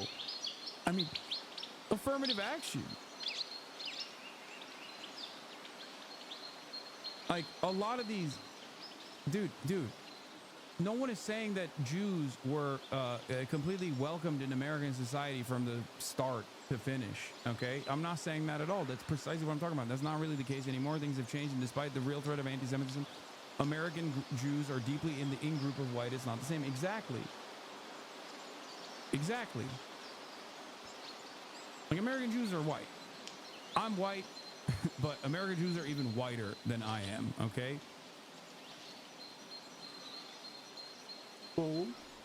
Lucid expressions of this phobia, whatever you want to call anti-Semitism, okay? By that reckoning, can you name me a place in the United States where a Jew would have trouble purchasing a home or renting an apartment? Name me one place. I'd be curious. Can you name me one university, one college, one, in the whole United States, where a Jew would have trouble getting in because he or she was Jewish? One. Could you name me one profession? Does the medical profession discriminate against Jews? There's a legal profession. I mean, that was once a problem. This guy said not all American Jews are white. Anarcho-Ashkenazi. Do you think every Hispanic is white? Half of the fucking neo-Nazis are Hispanic. Whiteness is a socio-political construct. I'm whiter than 95% of the people that fucking called me a sand N-word. What are you talking about? Clearly, it's not just the color of the skin that I'm talking about here, okay?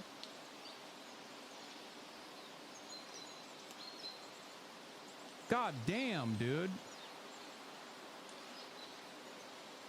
Also, it's hilarious, for the record, to make this point in America, because the overwhelming majority of American Jews are Ashkenazi. So yeah, they are white. Like literally pale skin white.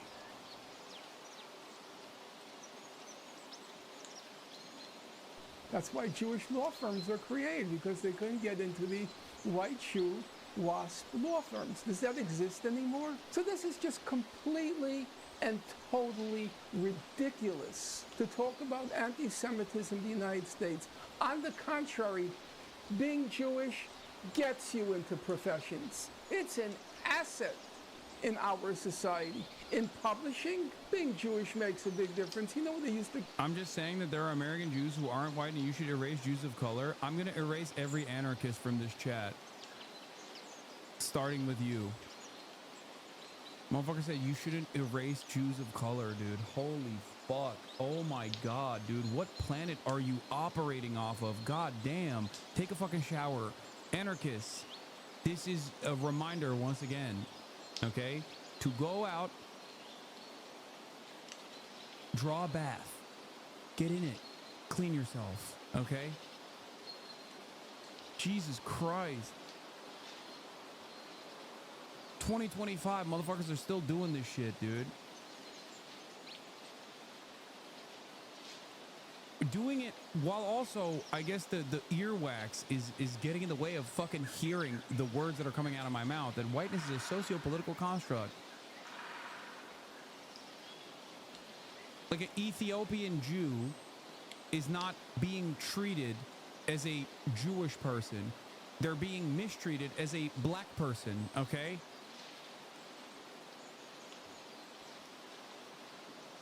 What are we doing here? What are we doing here? What is going on?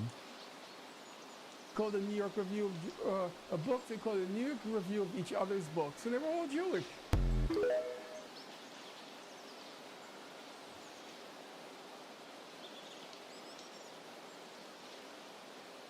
Anyway.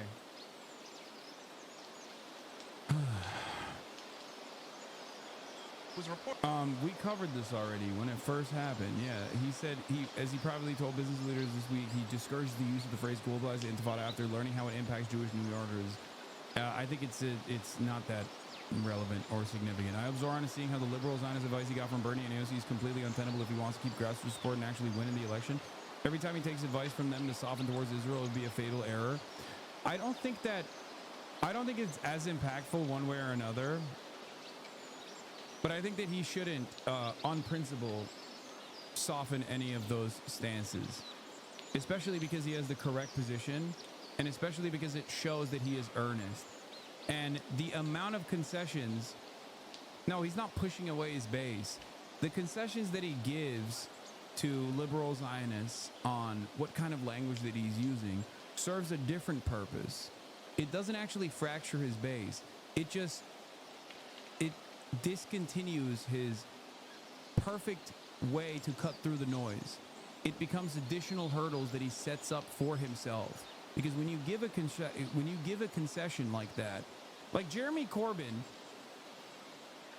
responding consistently to allegations of anti-Semitism, cut away at the finite amount of time he had to talk about his policies. Okay? That's it.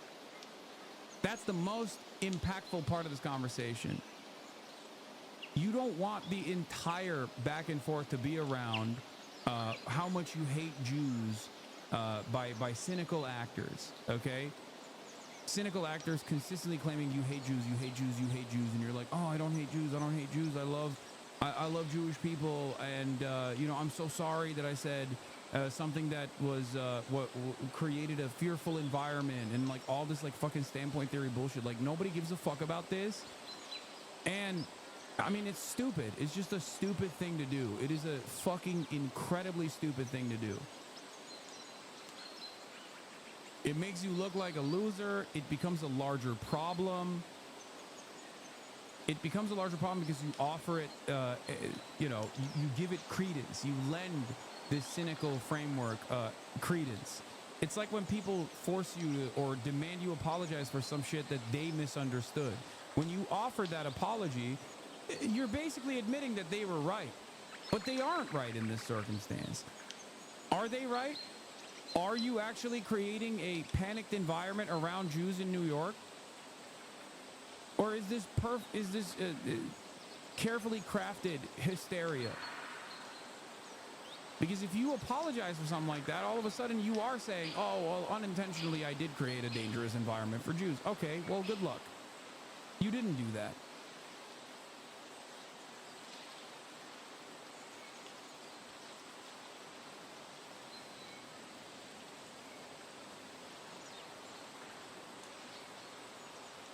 My record on Palestine speaks for itself. I'm proud of it. One of the strongest in Congress. I throw down for pro-Palestine candidates, largely unrecognized work. That's fine. Disagreements are also fine too. But if you want to toss all that for one half-assed MTG stump, be my guest. I know where I stand. Oh God. Oh.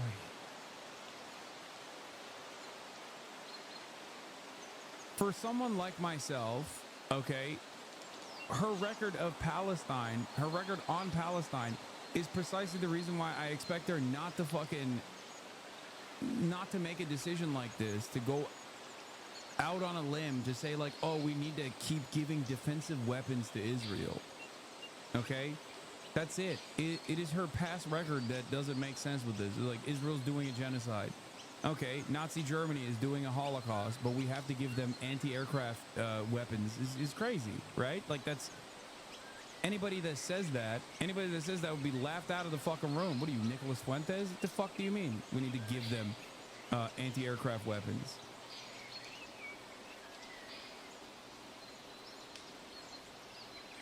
And it sucks because you expect the politicians in this regard to actually be a leadership role, to play a leadership role, and to respond not this way to unreasonable and also some reasonable criticisms. Cutting through the noise in this regard is very difficult as someone who obviously eats a lot of this kind of stupid, silly shit online. But the worst possible thing to do in this regard is to unironically keep responding to the online left. That's it. Yeah, here's her record. Rashida Tlaib, 97%. Omar, 93%. Ramirez, 89%. Summer Lee, 88%. AOC, 86%. Ayanna Pressley, 82%. Garcia, 77%. Jayapal, 71%. Greg Kazar, 71%. Watson Coleman, 63%. Out of Senate Democrats, Sanders is at 100%, but that's only because a lot of these are House bills. There's more House bills that come out in defense of Palestine and Palestinians. Merkley is at 83%, Pete Welch is at 75%, Van Hollen is at 60%, and Warren is at 54%.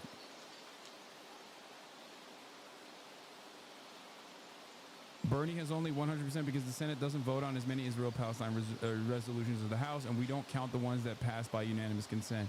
He'd probably have a lower score than AOC if he were in the House. This is also not wrong.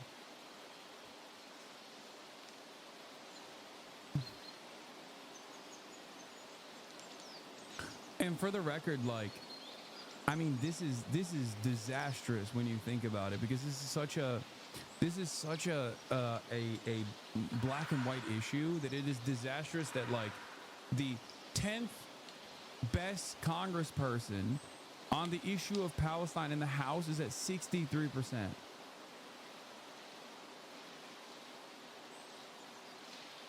Like, it blows my mind.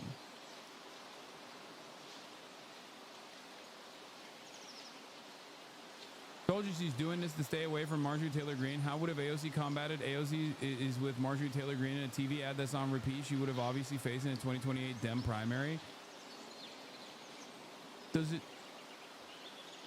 Are you guys failing to understand the issue here? No, she did say that, but it doesn't matter. So did Summer Lee. So did Rashida Tlaib. So did Ilhan Omar. It doesn't fucking matter. Okay? It doesn't fucking matter, because the issue that she agreed with Marjorie Taylor Greene on was an issue that is an 80-20 issue in the Democratic primary. What are you talking about? 80% favors Marjorie Taylor Greene on this issue. It's an 80-20 issue for the Democratic Party. Get the fuck out of here. If Marjorie Taylor Greene tomorrow came out and said she wants Medicare for all and put a fucking messaging bill out there for Medicare for all, then I suspect that many other Democrats would take advantage of that opportunity.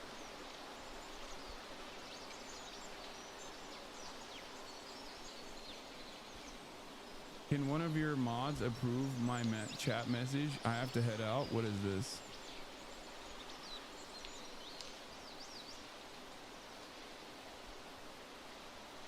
I'm getting around the watching clips from today. My favorite quote from the Nelk Boys: we've had all types of different guests on our show. Netanyahu, Nick Fuentes, Sneeko, Hasanabi, we are diverse. I know, it killed my soul a little bit when I saw that. Also, not only did she not just talk about Marjorie Taylor Greene, she also elaborated further on why she thought it was a good idea to vote against the MTG amendment, which was defend the reason. Defend the reason by saying, well, you know, Israel still has a right to defend itself with our defensive weapons.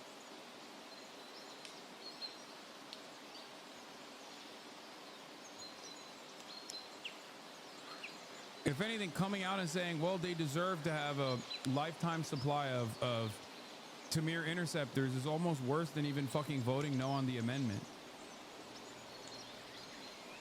Ridiculous. Anne?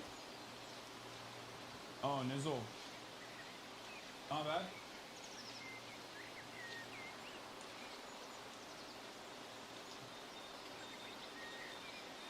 İyi. Oo, arabayı şarja takılı şu an. Kanka bozuldu. Trip atmıştır o zaman. Trip atmıştır.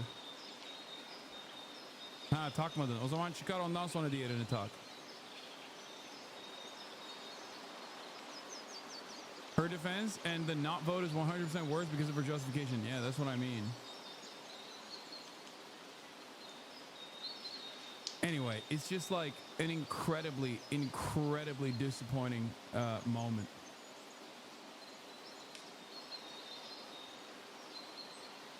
Alex Thompson reports, new Mamdani's wooed the Democratic and New York City business establishment. So far, they're playing hard to get. Given the extremely low approval ratings, Brian Tashman reports, given the extremely low approval rating of congressional Democratic leaders, including among Democratic voters, not sure an endorsement from them means as much as it once might have. Who was the guy in the video you just played about anti-Semitism? Norm Finkelstein, the GOAT.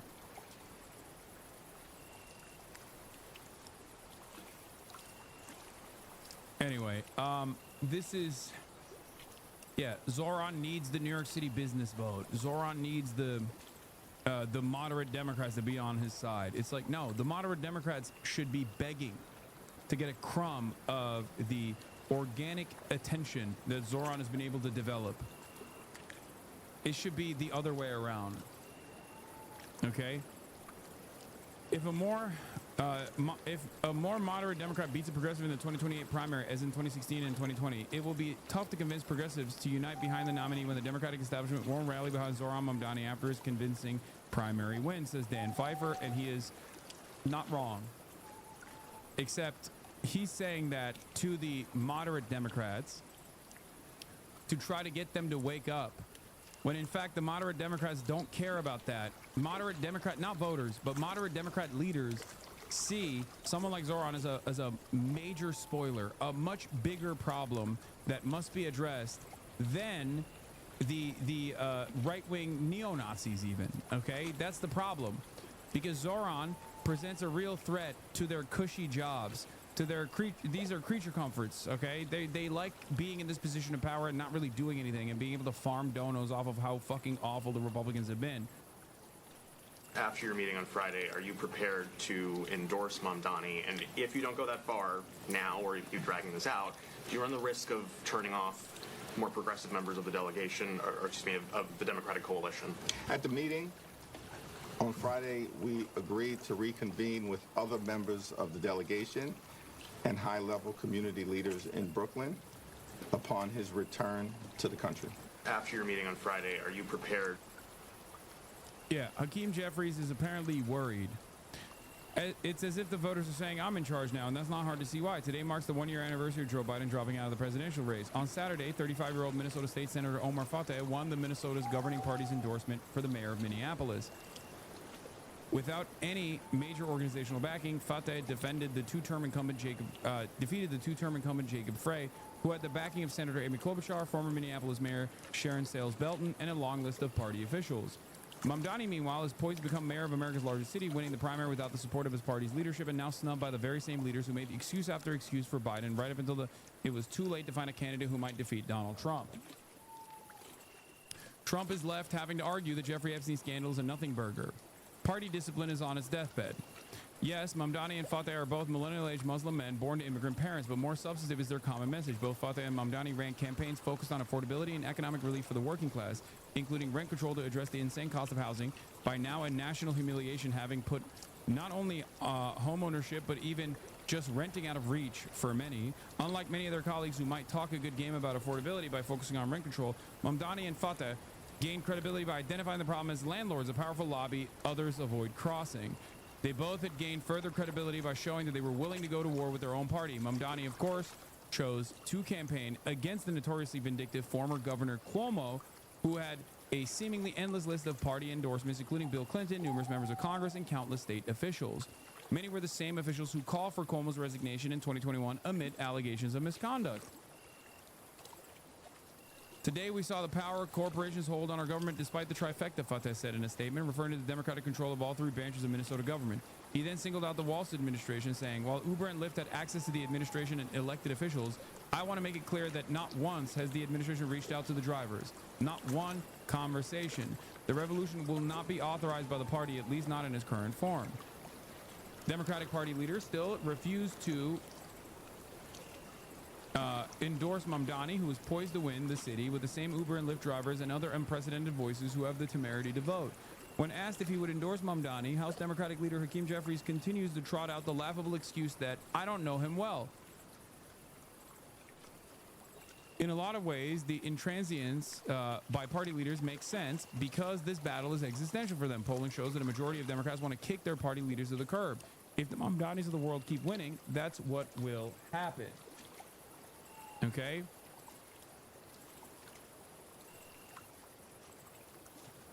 Speaking of the Omar Fatehs and the Zohran Mamdanis of the world, I have a guest coming on right now. His name is Dr. ABDUL El-Sayed. And I'm bringing him on in a second. I'm bringing him on right now.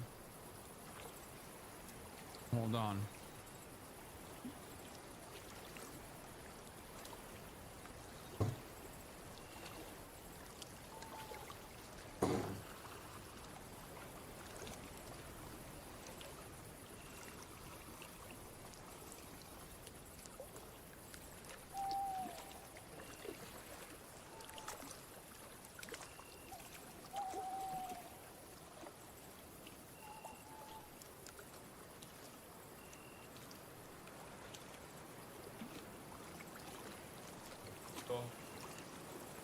So we're no longer off. Yeah. No, I used. All right, we were just reading an article on from Ken Klippenstein about the reasoning for why Hakeem Jeffries is not endorsing Zohran Mamdani yet. But it's wonderful to have you here, Dr. Abdul El-Sayed, in the building, running for Senate in Michigan, right? Yeah, brother. How would you describe yourself? You're a doctor. You got pulled into this. You got pulled into this situation because there was a lot of injustice happening that you could not stand idly by. It seems. That's exactly right. Now, I was reading up about your background. I think for all of us who are children of immigrants, you have this experience of seeing America from outside of America. And I think that opens your eyes to a number of things. And the crazy thing for me was that, my childhood, I spent a lot of my childhood summers in Egypt. I go 15 hours. I didn't have the language for it at the time, but I traveled 10 years difference in life expectancy. And I didn't have to go 15 hours. I go 15 minutes into the city of Detroit, travel that same gap. And for me, it was personal. My grandmother, wisest person I ever met, she had 8 kids, 2 died before their first birthday. And in Detroit, you have the same infant mortality rate that you have in Egypt. And that for me was crazy. Like the things that I got to go to amazing public schools, vaccinated against diseases that killed my aunt and uncle I never got to meet, and go to public university, and like 15 minutes away, kids whose families been here for far longer than mine don't get those same things. And for me, the work was all about trying to solve that problem. And so I've set about doing that as a doctor, trained in medicine, realized that our healthcare system is too often part of the problem, and then found my way into public service, rebuilding health departments. Hell yeah. All right, wait, hold on. Let me see if the mic is fine. All right, I think it is. We're doing live production here, so there's usually issues, but yeah, I turned your mic up. But yeah, speak into it. Y'all hear me now? Yeah, this should be fine. Okay, so you I was talking to a friend of mine who works with the Pod Johns, and he said that you were doing a podcast with them beforehand as well. That's right. How did that work? You were doing a podcast? You're a podcaster? Yeah, so I host a podcast, still do, called America Dissected. We look at the relationship between health and society. And too often when we think about health, we think about healthcare. What happens inside a clinic or a hospital? What happens inside your body? And more often, the things that shape your health have a lot more to do with our community, our politics. You get to breathe clean air, drink clean water, eat healthy food, walk in your community without being victimized by a neighbor at the state itself. And so actually I got to go on their show when I ran for governor back in 2018. And coming out of that race, I'm like, it'd be awesome if somebody built a podcast on this. And they're like, why don't you do it? So we did, and we've been hosting for a minute. We're independent now, but really just appreciate the opportunity they gave me. Hell yeah. Oh, do you want something to drink, by the way? I have multiple different sodas back there. Diet Dr. Pepper, cream soda, Diet Mountain Dew. Mostly Dr. Pepper now because Coke is BDS. Yeah, protein shake, which I appreciate. Yeah. I used to be a big consumer of Diet Coke, but since BDS I've had to change it. It's like, I think it was like the thing that I was addicted to the most. What do you think as a doctor? We got... That's an interesting question you asked. So, generally, if you're drinking the real stuff, don't drink it. I mean, that stuff is like packed with sugar. If you actually saw like the amount of sugar crystals that go into that, most people would be like, that's insane. Yeah. The diet stuff, honestly, people will say is probably less healthy, but like, frankly, if you're making the transition and it's that instead of the real stuff, drink the fake stuff. And frankly, like, I'm one of those people who are like, look, they say you don't want to major in the minor. If you're getting the big stuff right, you're working out, you're eating healthy. If you have some diet or fake sweeteners every once in a while. Okay. So I enjoy it. That's good. All right. Well, doctor approved, okay? As a doctor, he's giving doctoral advice. That's how it works. I'm just, do as I do, right? So you're pretty brolic. You did a video with Mike Israetel, as a matter of fact. I think it makes both of us. Am I wrong? Yeah. He came here and lifted you. Am I wrong? Yeah. We lifted together. He said my pecs were small, which was devastating. He said mine were big, so there's that. Well, yeah. You also outlift me and many others by quite the margin. Except for Jamal Bowman, who makes us all look. Yes. I mean, like, I remember seeing this video, and he's wearing like this oversized. You don't even see it on him. He's wearing this like oversized hoodie. Yeah. Puts pump 4 cover. plates on, and then proceeds to do it like 5 times with no problem. Yeah, I saw you doing 3 plays. You were doing 315, and that was a big point of contention. People were not believing you, but where is it? Let's see if we can find it. We can pull it up. You were duking it out with people in your replies, being like, "You're small, you're not swole, all this shit." Oh, here it is. You said that's 315, Habibi, to a person who's probably never seen that before. And then my guy later on the mentions. So the mentions on this get wild, but this guy proceeds to take a picture of 4 plates and he's like, "This is what I do." I'm like, "Okay, video or it didn't happen." I dropped my video in the feed. You could see it right there. Yeah. Also, a little bit of that's true. Elevating your hips a little bit to use like some lower back power is fine. Okay.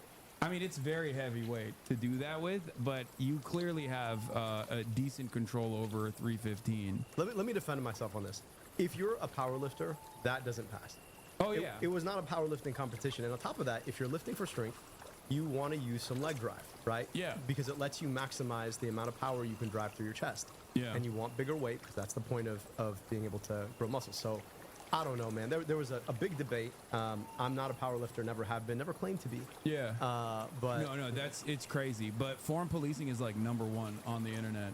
#1 by people who actually don't even lift. Ironically enough, they love foreign policing. You should be required to submit a video of you doing the same weight to be able to foreign police somebody else. Okay. I feel like the internet would be a better place if you did that. I think you should be required to do that just to speak online. And if you can't clear 225 at least for like a decent 6 or 7, you should not be allowed to have any opinions on whatever I have to say. I will say this. So I can move that way, and that's not a big challenge for me. Holding like a crane pose in yoga, I can do it for about 15 seconds. It just makes me mad. Yeah, you're So not you're not big into calisthenics. No, that or like I got mad respect for like different ways people engage in fitness, as long as you're doing it your way.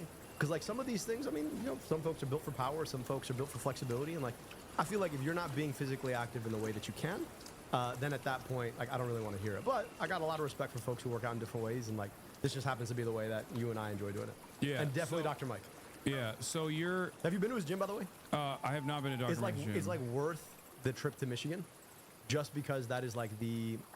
Like when you have that dream gym in your mind, I got a little like basement gym, and my gym does pretty well. It does everything I need. I got my wife who never worked out in her life. Like she's deadlifting 1.5x body weight for reps, which I'm very proud of.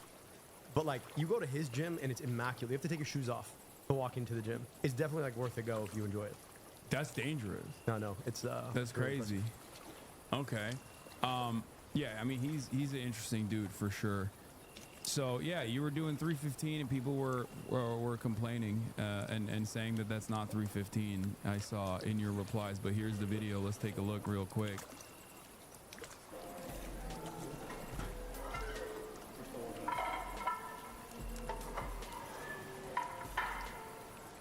That's three. That's 3 plates. Some folks haven't seen those interlocking plates before. Yeah. That's great form.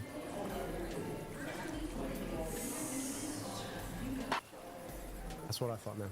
That's what I thought. I can't do it. I can't. I'm like, at my peak, my arms are too long, and I was gonna say, like, it's kind of not my arms the are same. too long. I'm double jointed, and bench press has always been my weakest. I will never be able to get that. You know, I'll tell you this. My deadlifts is my best. I was gonna say, long arms on a deadlift are phenomenal. Right? Yeah. I've heard that you deadlift quite a bit. I will say this. It's not that much for my height and my weight. Like I'm fine. I'm like above average, I would say. I can do like what do I do? I do like 455 for reps. Good. How much you weigh? I weigh, well, now I weigh more because I went to Vegas. I just got back, but you know, pre-Vegas 230. 230. Okay. I mean, but look, you're like you're almost 2x body weight at this point. I mean, right? that's, so that's but per that's reps. not, I mean, that's not. But it's good. I mean, look. I used to like when I was in high school. I used to obsess over these things. I just turned 40, and that's crazy. You turned 40? I turned 40. How you're Egyptian? You turn 40. Your hairline looks the way that it does. How is that possible? I got the best genetics for Egyptian. You got finesse, or I be honest. Minoxidil. All natural. Great. I like really just. That's like, crazy. Really, truly just gifted. Mashallah. Mashallah. But like turning 40 for me was actually a moment. There's this I'm an epidemiologist by training, and there's this curve called a mortality curve, and you use it when you want to compare the outcomes of a study looking at one medication for another. You look at how many people end up living longer, right? I had a friend of mine sit me down and she's like, look, man, like you're just riding a mortality curve, and the higher up you stay on that curve, the better off you are. So if you could show up, move with purpose, do what you can, and you can do it for a long period of time and still enjoy it, like that's winning. You know what I mean? Yeah. And I think when you're younger, there's this question, because I played lacrosse in college, right? And you know, I was hitting That's PRs. the whitest sport. I know. I mean, it's like technically indigenous, but like it's played most frequently by the whitest of people. Truly, and like crazy. Culturally, like it was. We'll just say I went to college 2003, 2007. So you were playing lacrosse while people were like, you know, the white people were the most Islamophobic up until recently. You got to imagine it was not. Traveling was tough. We'll just put it that way. Traveling was tough. Learned a lot about people traveling. But like I was hitting PRs in college, right? And I'm never going to hit my PRs again. And so for me, it was kind of frustrating. Like I'm never going to be able to. A little bit of sauce, just between us. A little bit of sauce. So max bench in college, A little bit. So No. max bench of 450, max Okay, you squat at 600. you were not I'm a short guy. saucy. I'm like Were you- 5'8". Okay, and wait. never. No medical enhancement? No. Not even a little bit. Nope. That's crazy. It was like early 2000, man. If you want to do that, you have to like. It was not as safe as it would be now. Yeah. But anyway, all of it is to say I'm never going to be as strong as I was. So like finding how to stay strong and like enjoy it. That's what about TRT? Okay, so let's talk about healthcare real quick, and then we'll get to the most important aspect of healthcare. So you're a big part of your proposition, a big part of what you like, why you are running is because of access to medical care and Medicare for all. Right. So would you put a bill down that dictated that everyone could get free TRT? I mean, if you need it, yeah, for sure. Yeah, like if you need it, because I'm not swole enough. I mean, the line between so TRT technically is testosterone replacement therapy. Yeah. So the question of replacement has a lot to do with like high point at what you could produce naturally. Yeah. And the line, Like a I got a plateau. lot of friends who are like at this age. They're like, yeah, I'm on TRT. I'm like, how much? They're like, like 1,500. I'm like, that's not replacement. Yeah, that's. But hey, I actually, honestly, part of me is like, do you, man? At this point, like, do you? I'm just saying, like, imagine that would really be like the RFK agenda. He's like talks about Maha. That man make is America healthy again. Which, by the way, he does TRT. Absolutely. I mean, way more than TRT. That man is just straight up on gear, like straight up. He does gear. I think he also does something that like makes you. I forget what it was. It might be like peptides or something that makes you orange too. Like that weird skin condition That's you just don't like spray get. tan, man. Just spray tan. I don't think it's just. Well, You don't no, he's not a spray tan guy. Are you kidding me? That's He's fair. definitely like a natural. Except you saw him house at McDonald's when Donald Trump made him do it. Yeah. Right? I mean, like, that didn't look like a man who's never eaten McDonald's. That looks like a man who knew exactly what he was eating. Yeah. I just think, okay, so I thought, when I voted for Donald Trump illegally twice, 3 times, okay, I'm sorry. I thought, RFK Jr. As the HHS secretary was in charge of the FDA and everything else, he was going to make TRT readily available for all people, and I'm a little disappointed he has not done so. Medicare for all, you're saying? Yeah, Medicare for all, free TRT, free HRT in general for everybody. If you need That's what I think. I'm just saying, if you need it, this is qualified medical trade. Here's the interesting thing about it, right? The same people who go crazy about anything having to do with gender care, right? Ask yourself what TRT is. I'm just saying. I'm just saying. 100%. That's why I like Joe Rogan and them when they like constantly chirp about trans people and like hormone therapy. It's like, bro, you're doing that. He should have done. I'm on it. TRT is gender affirming care. I do gender affirming care. I take DHT hormone blockers for my hairline. So that is gender care. Technically, it's hormone therapy, and it's perfectly fine when men do it because they want to overcome male pattern baldness. But God forbid someone who's trans does it. It's like not allowed. Or the same people that do TRT, of course. Speaking of which, I've been on a almost 48-hour fast at this point because I just got back from Vegas and I was not very hungry because I ate like a monster, and I've lifted, fasted. Do you lift fasted? I do. Okay, me too. I can't lift when I eat. I've gotten so used to it after years. What do you lift? Morning, evening? I lift in the mornings. Morning, yes, same. That's the thing. Part of me is just like, you try to eat, then you try to lift. Your body's like, what are you doing? This is too much. I figure it's either eat or lift. So yeah. So we're gonna order some food. Do it. So hold on, I'll get it from this place because it's closer. I get chicken.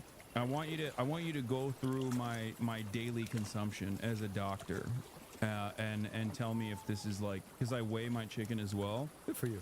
I get the chicken tavuk here. Hold on, and I'm gonna give you the thing after, so you can pick what you want. But hold on, and then let's do a salad too, because. So this is your first meal in 48 hours then, huh? Yeah. Are you feeling hungry now? I'm pretty hungry, but don't show it the camera, by the way. Yeah, no, I get it. Sure. I get it.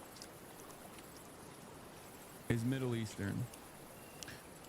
We're eating Middle Eastern cuisine. Show the doctor your 335 squat. Dude, it's not good. It's like embarrassing. That's not heavy. That's good, man. It's not heavy. It's not heavy enough. My squats are terrible. My knees are terrible. I got a laparoscopic surgery on my right knee. I had a patellar dislocation, and then that, like, I guess in the process it like ripped off a chunk of I don't know, I think it was like ripped off a chunk of the bone, and it was just like swirling around in my knee for years and years.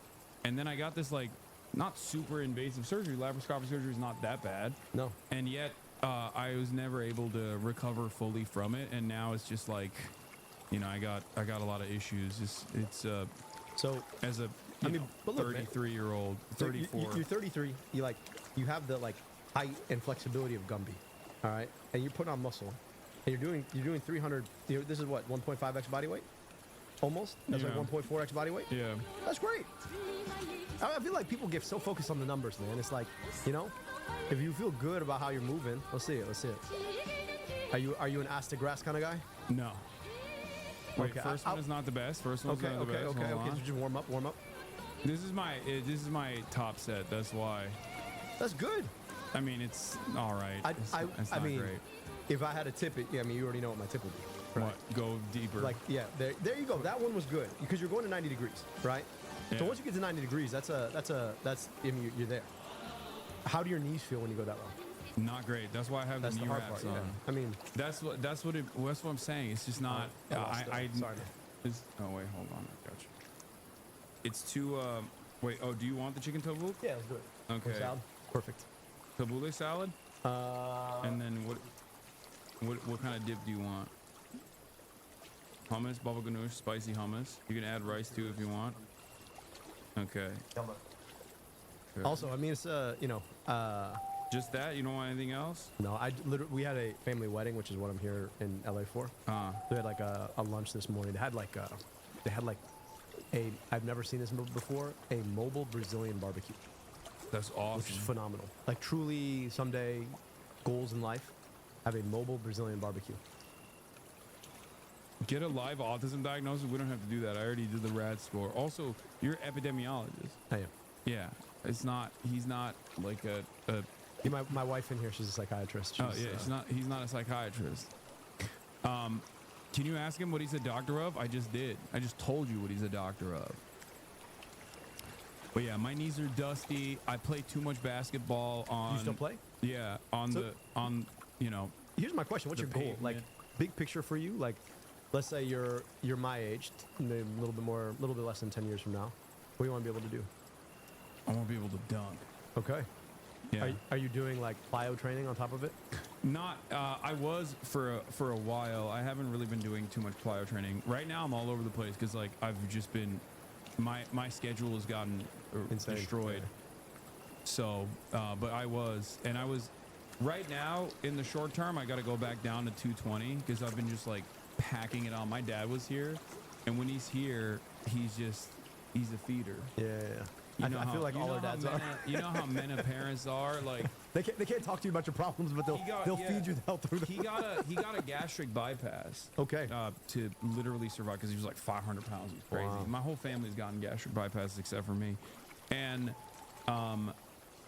he can't really eat that much, but he loves to just like get as many pastries as possible in the house, and he'll just like eat it in front of me, and he'll be like, "Oh, you want some?"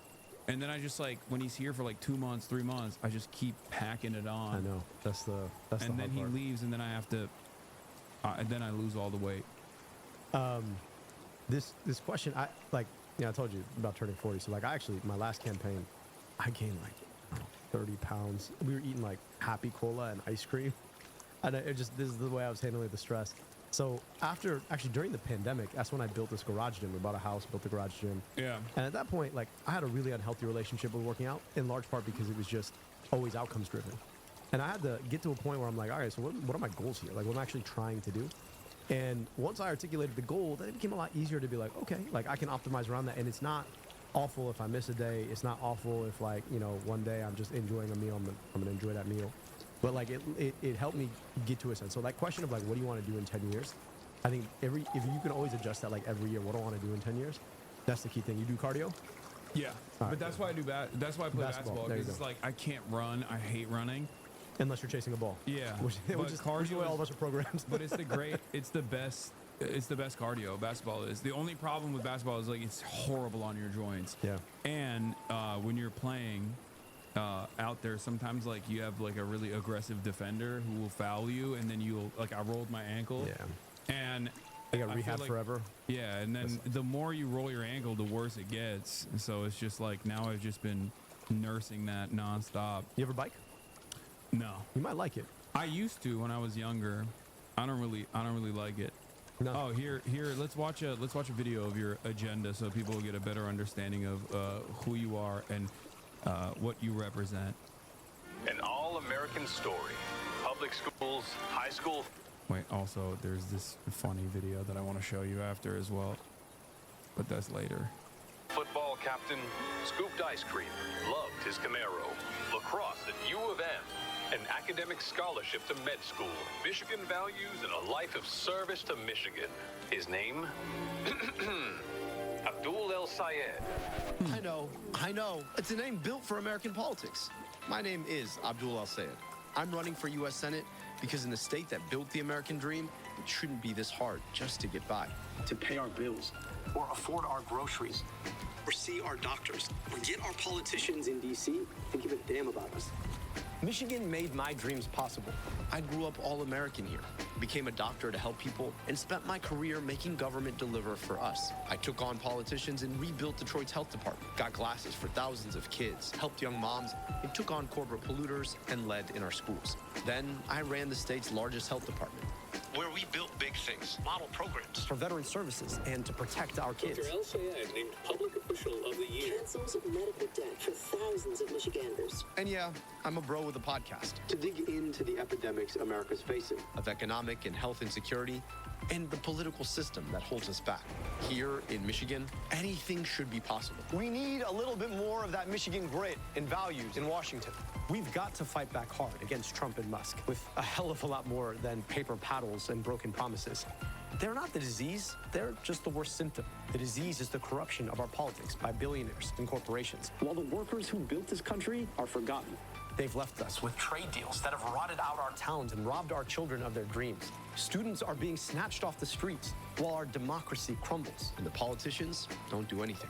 That's what's un-American. Here in Michigan, we build. So let's build a bold vision of a government that works for all of us, for healthcare, housing, an economy that includes all of us. My name might be different, but our fight is one and the same, and it's as American as it gets. I'm Dr. Abdul El Sayed, and I'm running for U.S. Senate. I mean, you are the most American. You're way, like, I didn't grow up here. You are, as your ad shows, like, super fucking American. Yeah. Yeah. Football, lacrosse. I mean, that's the thing about it, man. It's like, people tell us all the time, you know, assuming by your name, right? You must feel a certain kind of way about America. I'm like, nah, man, I know exactly what my life was like because I got to grow up here. Right, my grandmother, when I used to go to Egypt, she'd point out all the ways my cousins were better than me, smarter than me, taller, better looking than me, wiser, kind of hearted. And then I'd be like, you know, so what do I got going for me? She'd be like, you get to go home at the end of the summer, right? So I know what America gave me. I'm grateful for it. And at the same time, I just think it's important for us to be asking, like, what kind of strength do we want to have in the world? This is the thing I really appreciate about the way you talk about masculinity is that, you know, you don't build strength just to have it and lord it over people who are weaker than you. Yeah. Right? You build strength so that you can stabilize and protect. And I feel like if you took that attitude and asked, what should America be in the world? I think that's the best version of us. And I'm asking that means that we protect kids in our own communities and maybe not drop bombs on kids in other places, right? Because those things are one and the same. Yeah. Every dollar spent on bombs overseas or bombs that we're using overseas is a dollar that could be better served in American communities that are in a state of dire disrepair. And I think there's a universality to that principle that even like Americans understand regardless of their party affiliation. That's why you see some momentum on like the isolationist side of the Republican Party where you know, they still obviously have a lot of cynical actors who will say, oh, why are we, you know, giving weapons to Ukraine? We should be using that on the Mexican border or something, which is like insane. You just want a different war. But then there are plenty of people who are actually demonstrating fatigue from the endless bloodshed that's caused overseas. So that's the thing. Every one of those missiles that gets dropped, $3.5 million. Like, ask yourself, go to a local public school, or go to any of them in Michigan, and they could use $3.5 million of uplift, right? Not to mention the money that you could invest in teachers and parapros and all of those other things. Not to mention all the money you could be investing in infrastructure or healthcare. And instead, we spend billions of dollars. And look, it's not just Israel, right? Like, my family is Egyptian. Egypt is the second largest recipient of foreign military aid in the world. And that money hasn't made the Egyptian people any richer. It hasn't made them any freer. All it's done is it's consolidated the power of... But have you thought about how important Egypt is to control the Suez Canal, and that they have to stay the way that they are? Yep. For American interest, you know? And this is the thing about it, is like, you know, if we were true to our ideals, I don't think we'd have to pay off a military dictatorship for that. You know? Right? Like, if we were honest about the way we engage in the world, like somewhere we went down like Henry Kissinger way, right? And then we got like locked into this realpolitik set of interlocking lies that we tell the world to break our own rules, right? The rules-based international order that we spent all this time after World War II trying to build, right? And then we wonder, like, why is it that we keep finding ourselves spending more and more, getting less and less, and losing respect in the world? Because we spend all this time fighting wars we shouldn't be fighting, right? For what purpose? Yeah.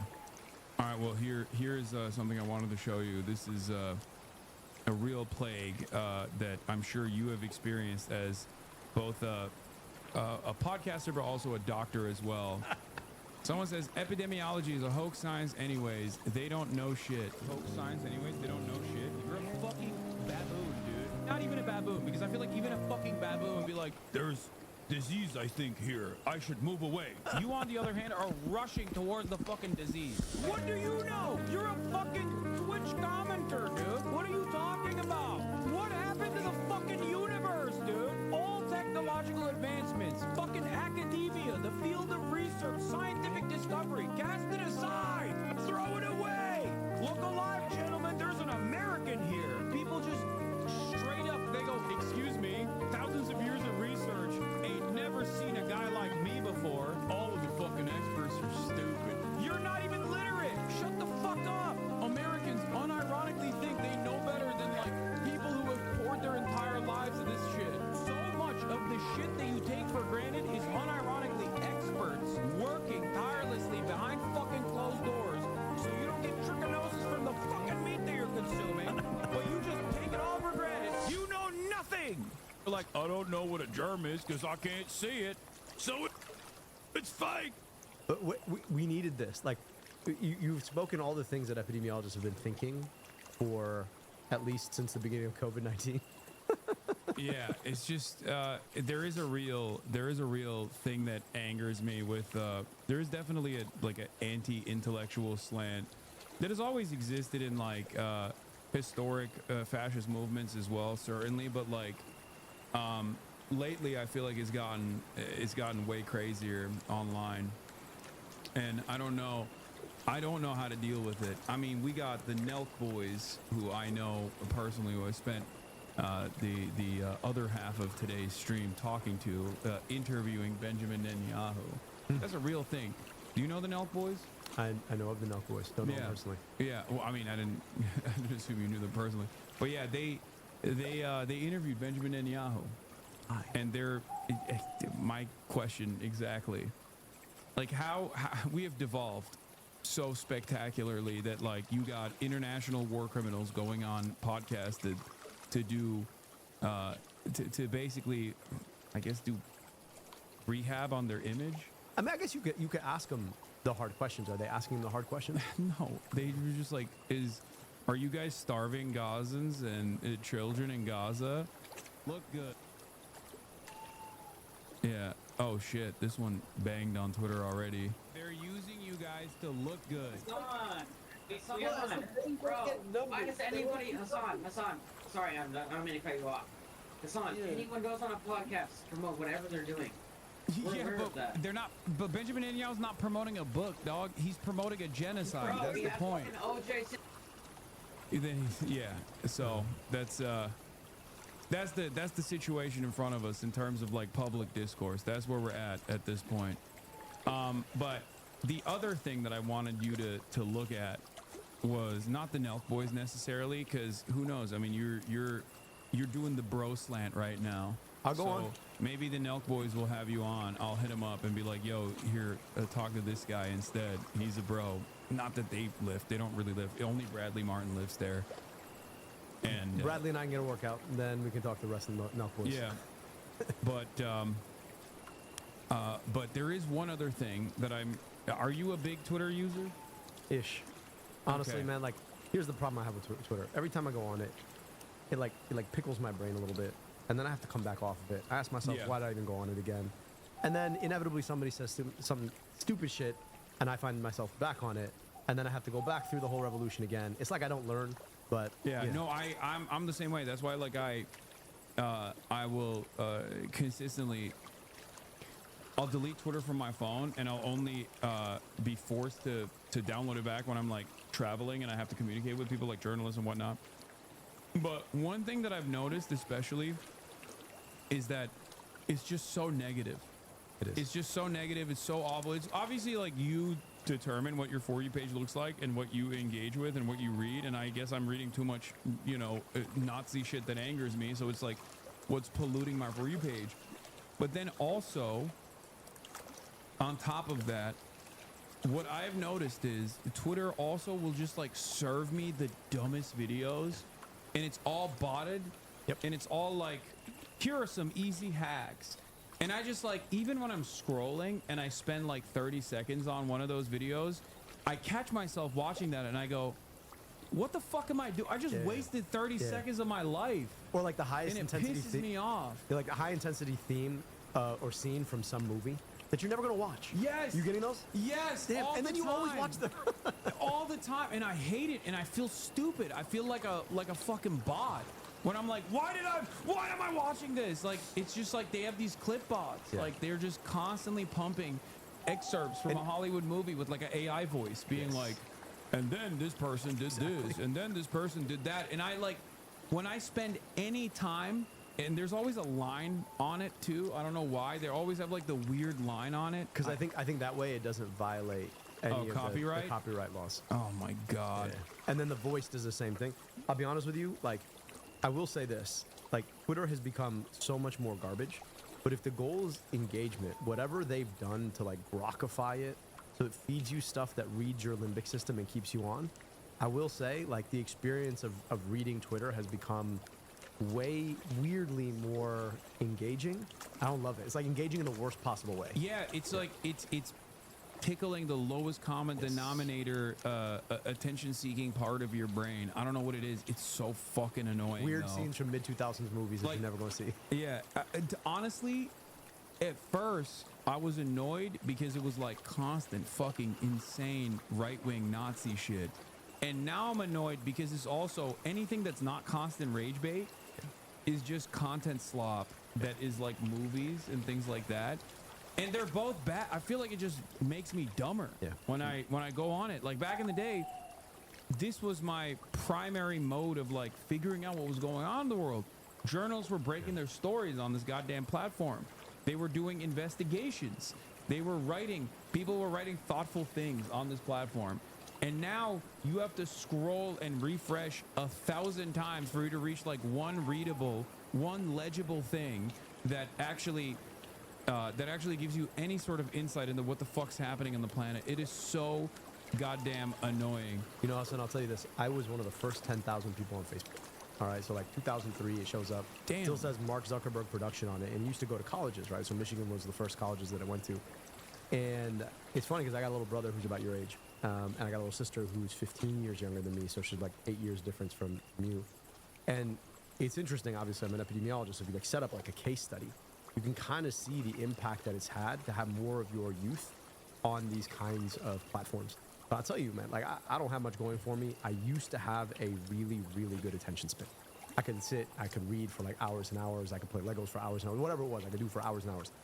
And now I think I got 17 minutes. Like, that's about as much as I got. And it's this stuff that's got you constantly tripping out on trying to reach for that next thing, the next buzzer, the next feed, whatever it is.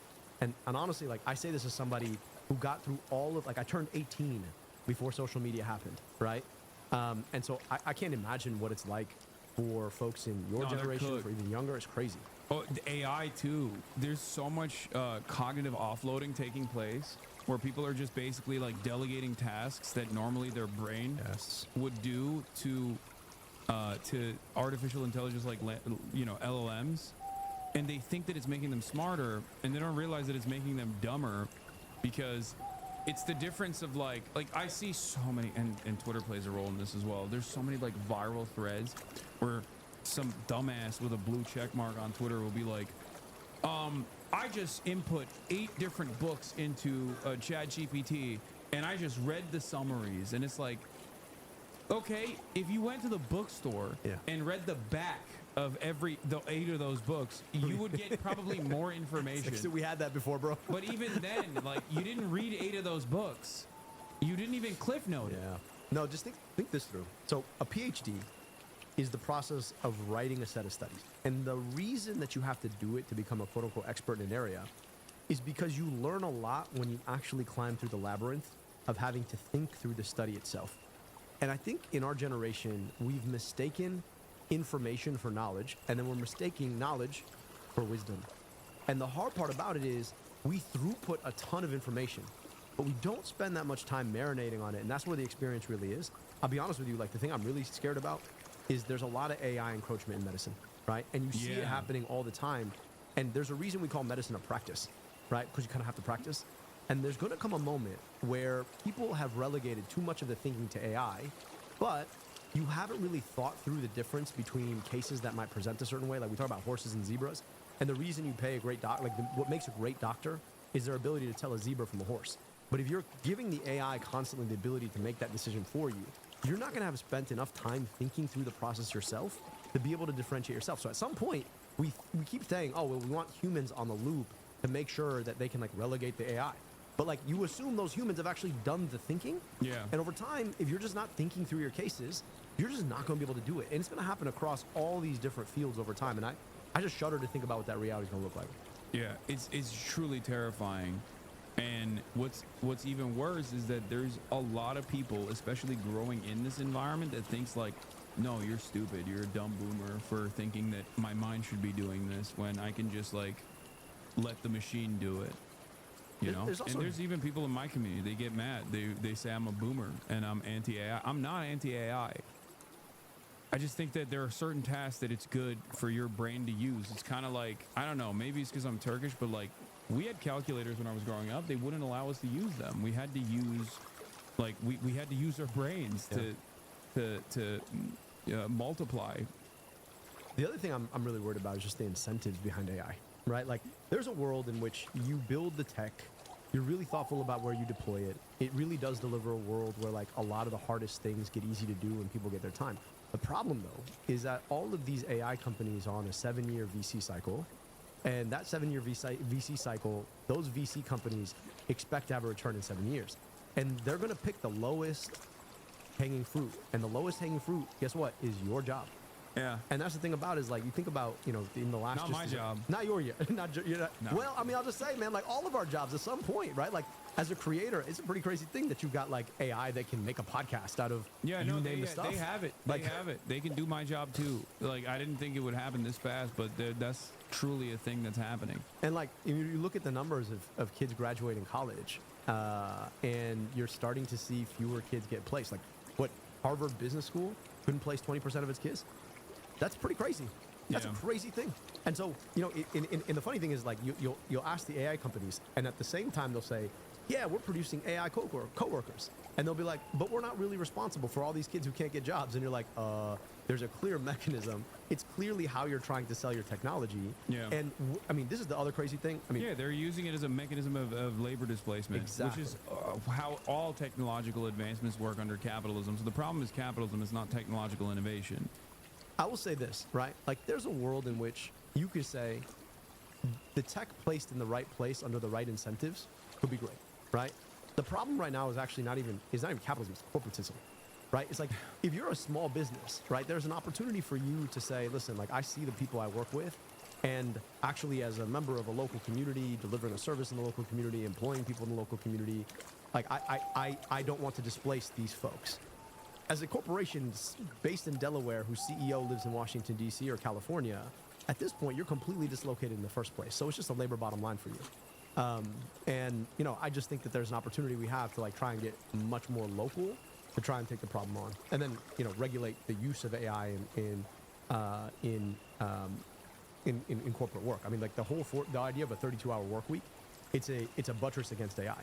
It's basically saying, like, instead of you displacing 20% of your workforce with AI, let them work less. Exactly. Now that you have more technological innovation. Yeah, but that's, you know, exactly. That's just the profit incentive. Yeah. People putting the interest of profit over the interest of people. What's your sense on where this all goes? Nowhere good. Yeah. Do you think we're gonna like actually be able to regulate it in any real way? No. 100% no. Fuck no. I don't think so.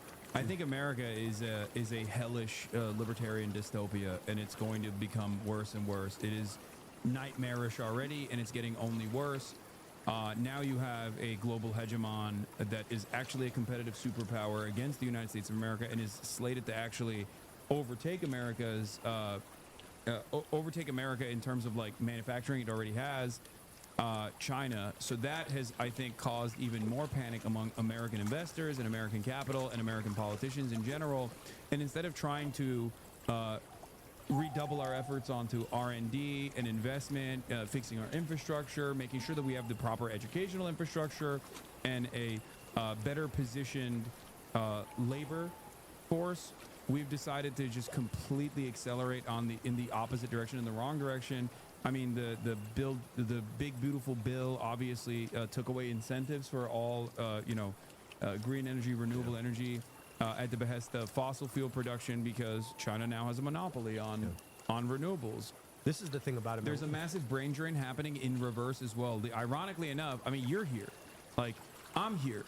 We are quite literally a byproduct of that brain drain, and yet now America is doing the exact opposite, where they're like, don't come here. We're fine with whoever we have, and if you come here, we're gonna throw you in jail. If you come here, we're gonna make your life miserable, and that is destroying the American future, like 100%. And I think these guys are too stupid to recognize that. I think they know exactly what they're doing. I think, you know, if you look at a Peter Thiel, right, and you look at what, I mean, I don't know if folks saw the clip of him on Ross Douthat's show on New York Times. Like, they think that instead of having the smartest people from all over the world want to come here and build here, that they're going to be able to offload all of the actual thinking to a few corporatists based out of Silicon Valley, armed with armies of AI.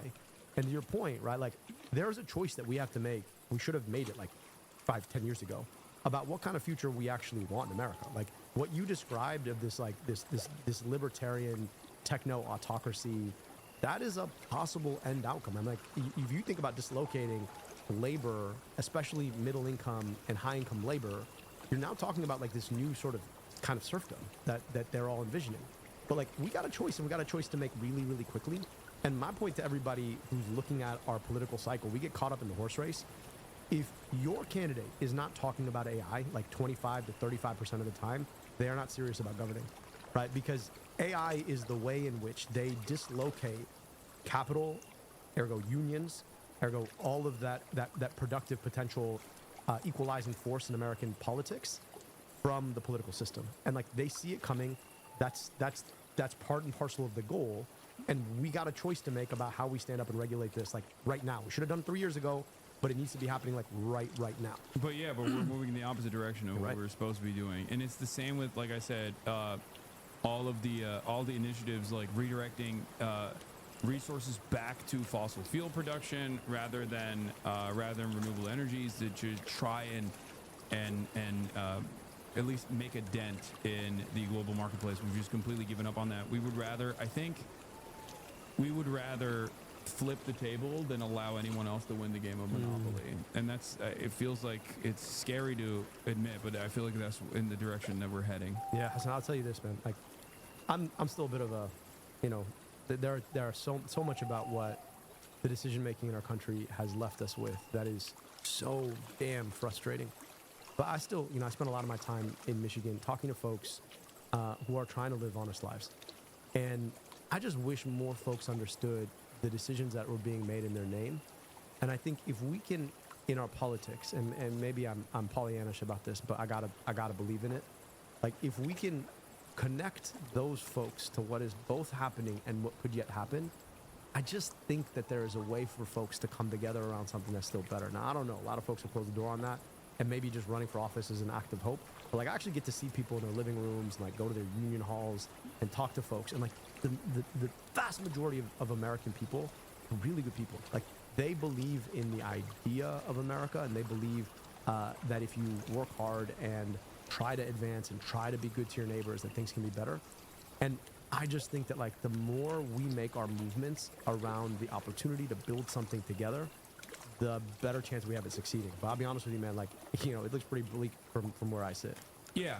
I mean, look, a lot of people would say that someone like myself or someone like Zohran Mamdani or Omar Fateh or many other people like AOC even are actually, they're anti-American and they want to destroy America, not realizing that, like, the progressive left, the socialist left, like, these are the last remaining hopeful people in American politics that haven't completely given up on the nihilistic, like, completely given into nihilism, and are just trying to make out as much as they possibly can and trying to basically pick apart the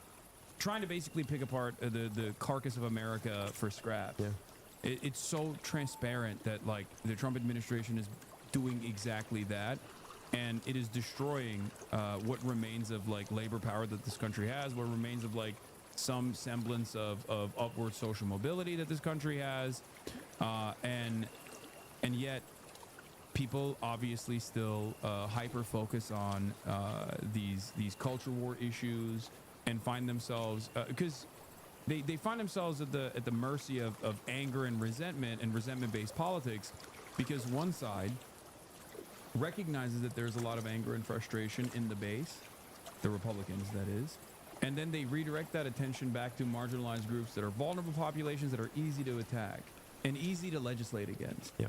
And the other side doesn't do any of that, where they don't even, like, focus on the resentment or frustrations that Americans feel, and when they're in power, they say everything is fine, and they just keep pushing for incremental change, but not really, and even then not fully on board with that incremental change, where they cast aside any sort of, like, any semblance of, like, real legislative agenda. They allow the party itself to break apart some of these bills, right? And you know, to your without point, whipping votes in the direction of, like, what is necessary. I hate to say it, like, you know, the Democratic Party writ large too often is bought in on the same system of destruction. They just do it in a different way. Yeah. If you're still taking corporate checks from the likes of health insurance or big pharma, do not tell me that you are excited about the future of America. You are actively engaged in the, I hate to say, like, the fracking of the American public for what they're worth. Like, Yeah. if you're willing to take money from a corporation that raises rates on people, I mean, just think about, like, what a health insurance premium is. You're getting your paycheck literally garnished every 2 weeks to 4 weeks, so that you have the privilege of paying another, what, $3,000, $4,000 to get the health care you thought you already paid for. It's a crazy, crazy thing. And the hard part about it is, it's like, you can't tell me that you're the opposition party if you're not dead set against taking on the corporatism that has driven Trumpism and created the pain that he manifested to be able to get to power, right? And, like, I just think that at this point, like, this is a break glass moment in democracy. And if you're not looking people in the eye, right, and being completely honest about the way the system is absolutely crushing them, you're missing the whole point. I think it's really inappropriate that you are not taking into consideration the GDP here. For private healthcare providers have done an incredible service by being a shitty middleman that doesn't need to exist, that doesn't really exist in the same ways, in the nefarious ways that it does on an inelastic demand good. Yeah, exactly. In other countries, and therefore their GDP suffers as a consequence of that. So if you could artificially inflate your whole sector so it's like 20% of the entire GDP, and then say we're upholding the GDP. Yeah, I guess you're making a good point holding here. They're holding it together by being a costly, bloated middleman whose job is not even to lower costs, and in many instances directly increases costs because of corporate consolidation, because of horizontal and vertical integration, where they then become pharmacy benefit managers, and then it's literally in their best like interest figure to out rise up prices. It's like they figure out how to grow more middlemen out of themselves. Yeah. Like PBMs are a creation of the pharma industry and the health insurance industry. Like that's what they are. That's what they've created for themselves, and we're all living in the world that they created. Doors open. Our food is here. Speaking of nihilism, you're hopeful, you're optimistic about the future of America. I gotta be, man. But what you fail to consider is that I'm going to give you so much brain rot that it's going to make you incredibly nihilistic about the future of America, because we are going to. There's a channel called Jubilee. Are you familiar with this channel? I unfortunately. Okay. Have well, become. I used to have a blockade. Settlers from the 1500s. I used to have a blockade on the JUBE, the channel called Jubilee. This has 3 million views in one day. My friend of the show, Mehdi Hasan, went on this one progressive versus 20 far-right conservatives, and we're going to watch some of this as much as we can take while we eat. So at least there's a little bit of good here. You're going to be eating some Middle Eastern food, but then you're also going to be watching this brain rot together, and hopefully try not to get black pilled challenge. I feel like if this is brain rot material, it's like the best version. I'm not gonna lie. Mehdi always raises the bar for all of us. So I know, but they got 20 folks who are trying to bring the bar way down. So no. The bar is low. And I was talking to him earlier, and he's like, "This is." He said something along the lines of like, "If this is America's political future, this is a disaster." He said it's a freak show, and he's right. It is a freak show. I have long talked about how the American political youth on the right have become completely and utterly removed from like whatever the old conservative methods were, where they are just actively and openly far right, openly Nazi, openly fascist. And I think this Jubilee is a little taste of that, where if you're under the age of 35 and you're like, I'm a far right conservative, like you're a fascist. And many of these guys will say that in broad daylight. I'm going to bring the food right now. Family lineage of settlers from the 1500s. Colonialists. Yeah, you colonials. Don't look very Native American to me. I am Native American. Whites are Native Americans. What are you talking about? You're not. What are you talking about? You're a little bit more than a far-right Republican. Hey, what can I say? I think you can say I'm a fascist. Yeah, I am. Man, that laugh though. I am an immigrant. I'm speaking from personal experience. Get the hell out. I don't even like. I should get the hell out. Yes. Why? I don't want you here. I'm Mehdi Hasan. I'm a journalist. I'm the editor of Zeteo, and today I'm surrounded by 20 far-right conservatives. My first claim is Donald Trump is pro-crime and pro-criminal.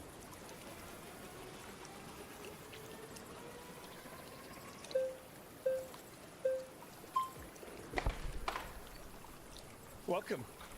Nice to meet you. Nice to meet you. I'm Mehdi. I would just like to ask, what makes someone pro-crime versus, anti-crime?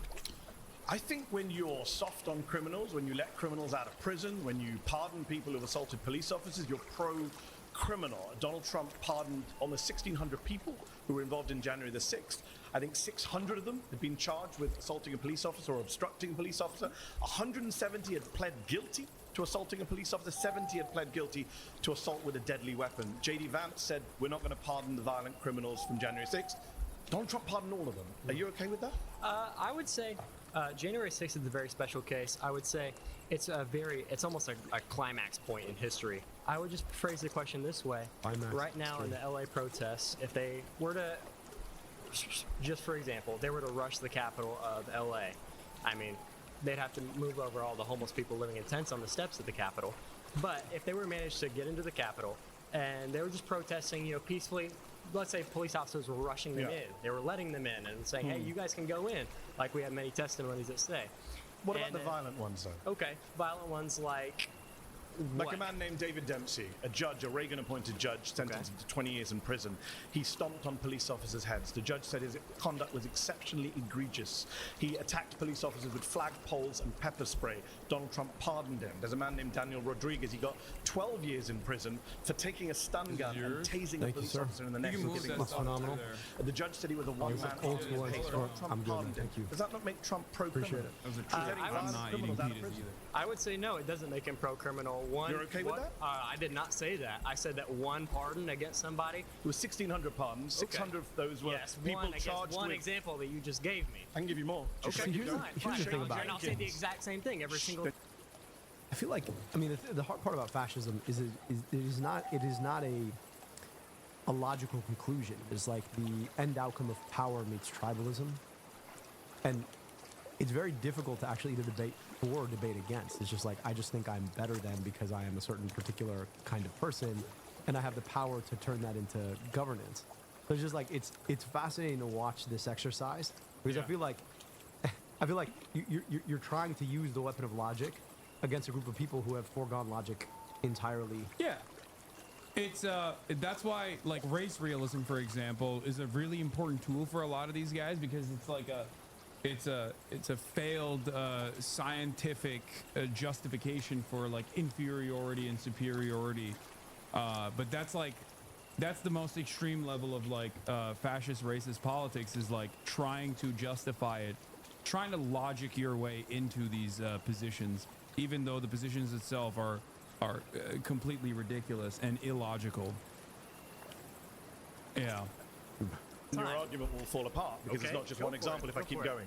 Go for it then. Okay, Shane Jenkins got 7 years in prison for 9 criminal offenses, attacking police with a deadly weapon, destroying government property. How do pardoned pardons him. that probably shouldn't have happened turn into pro-crime? So you've agreed that they shouldn't have been pardoned? Sure, but that wasn't your claim. Was January 6th? Your claim was Trump is pro-crime. Yeah, because he pardons criminals. Okay. Let's talk about non-January 6th people. You don't want to get canceled by the racists like Zoran did. Who took millions of dollars from his own employees, was sentenced to tax crimes, had to pay back $4 million. Trump pardoned him. He bought himself a $2 million yacht. Dude, have you Why been is in he Michigan? pardoning criminals like that? Have you spent any time in Dearborn?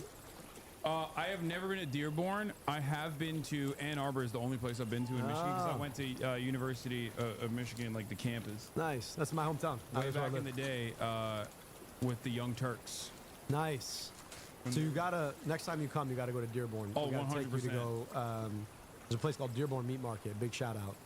And they will do the best kebab you've ever had. Oh, 100%. It's like literally just a butcher shop and then a couple guys on the grill in the back. So you get your meat and then they just grill it for you to eat. There's like no frills about it. I mean, they don't mess around with plates. It's just all styrofoam. And it's some of the best food you've ever had, man. This looks phenomenal, though. Thank you. Yeah, it's pretty good. It's there's some pretty decent Middle Eastern food. There's a lot of Lebanese restaurants out here. There's a lot of Armenian restaurants out here that are really good. There's a spot that does one of my favorite dishes I ever had is khachapuri. You ever had it? Dude, it's like, you ever want, you know, if one day you just decide, you know what, I'm giving up. That's the place. Khachapuri is phenomenal. Yeah. Indian food is one of my biggest weaknesses. Oh yeah? What's your go-to? I go for lamb korma. That's what I like. But it's this place has they also do like I guess they call it like, it's paneer naan, but it's like cheese and garlic. Oh my lord. And then some rice on the side too. Oh. So my wife is Indian, so her mom makes this. Do you like seafood at all? Khachapuri is Georgian food. Yeah, that's Georgian. Yeah, of course. But she makes this this fish biryani that is like blow your mind. So when you come to Michigan, come through. Let me know, and we'll get you some really good. She's from the southwest coast, and so that, you know, India has like all these different kinds of variations on their food. So come through, we'll get you some good Indian. Hell yeah. I don't eat any seafood, but I'll eat other. Dude, you're Turkish. You guys have some of the best seafood in the world. I know.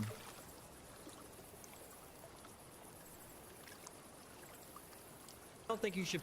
I don't think really presidential pardons should be a thing at all. But I don't think that. All right, pause. That means something. You've been voted out by the majority. Please return to your seat. Thanks. So the red flags, do you know how that works? Mm-hmm. Okay, so you're familiar with this setup. All right.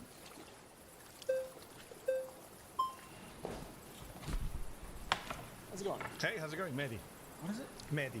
You're from northern UK, I guess? I'm from London, North London. Okay, fair enough. What's your ethnic background, if you don't mind my asking? My parents are from India. Okay, perfect. Just getting premise here. First of all, I want to say the premise of Donald Trump being pro-crime. No, I want to. What kind of premise are you getting? I love how he's trying to be nice about it too. He's like, if you don't mind my asking. No. What if he was like, I do mind your asking, fuck you. Hold up. I'm about to be racist. I just want to know exactly what Who kind am I of being racist racist against exactly? Let me dial in some of the stereotypes. Polite racism. Why you care about what's happening in the U.S. first and foremost. Secondly, I want to say this: with the argument, should people who live in the U.S. not care about? Let's not interrupt each other because I have this thing. Like people know, I have this thing. I have to stay calm. Okay, so here's the thing. I have this thing. It's called being a bitch. I can't fucking hold my own in a conversation without throwing a fit. See, this is the thing. This is the kind of masculinity. He's like, listen. You don't want to see me if I explode, bro. Yeah. Little man. Yeah, what are you gonna do? Be more racist than you already are. Yeah. I am happy that he released J6. In fact, so much so that I was prepared to protest if he didn't. Wow. So when you say, are you okay that he's pro-crime? Sure, because you know what? We're changing the definition of what crime is, first and foremost. You don't think stomping on police officers' heads is a crime? I don't think it's no longer a relevant conversation anymore. You're arguing. No, it's not, because you know what? Okay, have you seen the U.S. in the last 4 or 5 years? Yes, I've BLM protests. Have you seen? Okay, myself have been involved in these protests. I've seen egregious things that you couldn't even imagine.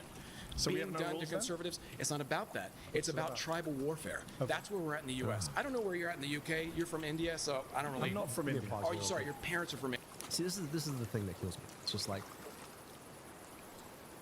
the people who accuse folks of tribalism generally appeal to tribalism, and that's the crux of it all. It's like the premise of his entire argument is you don't belong here because your family originated in a different place. You shouldn't care about what happens. Ergo, I get to define everything that's relevant about this place and then debate you on the premise of what I just defined.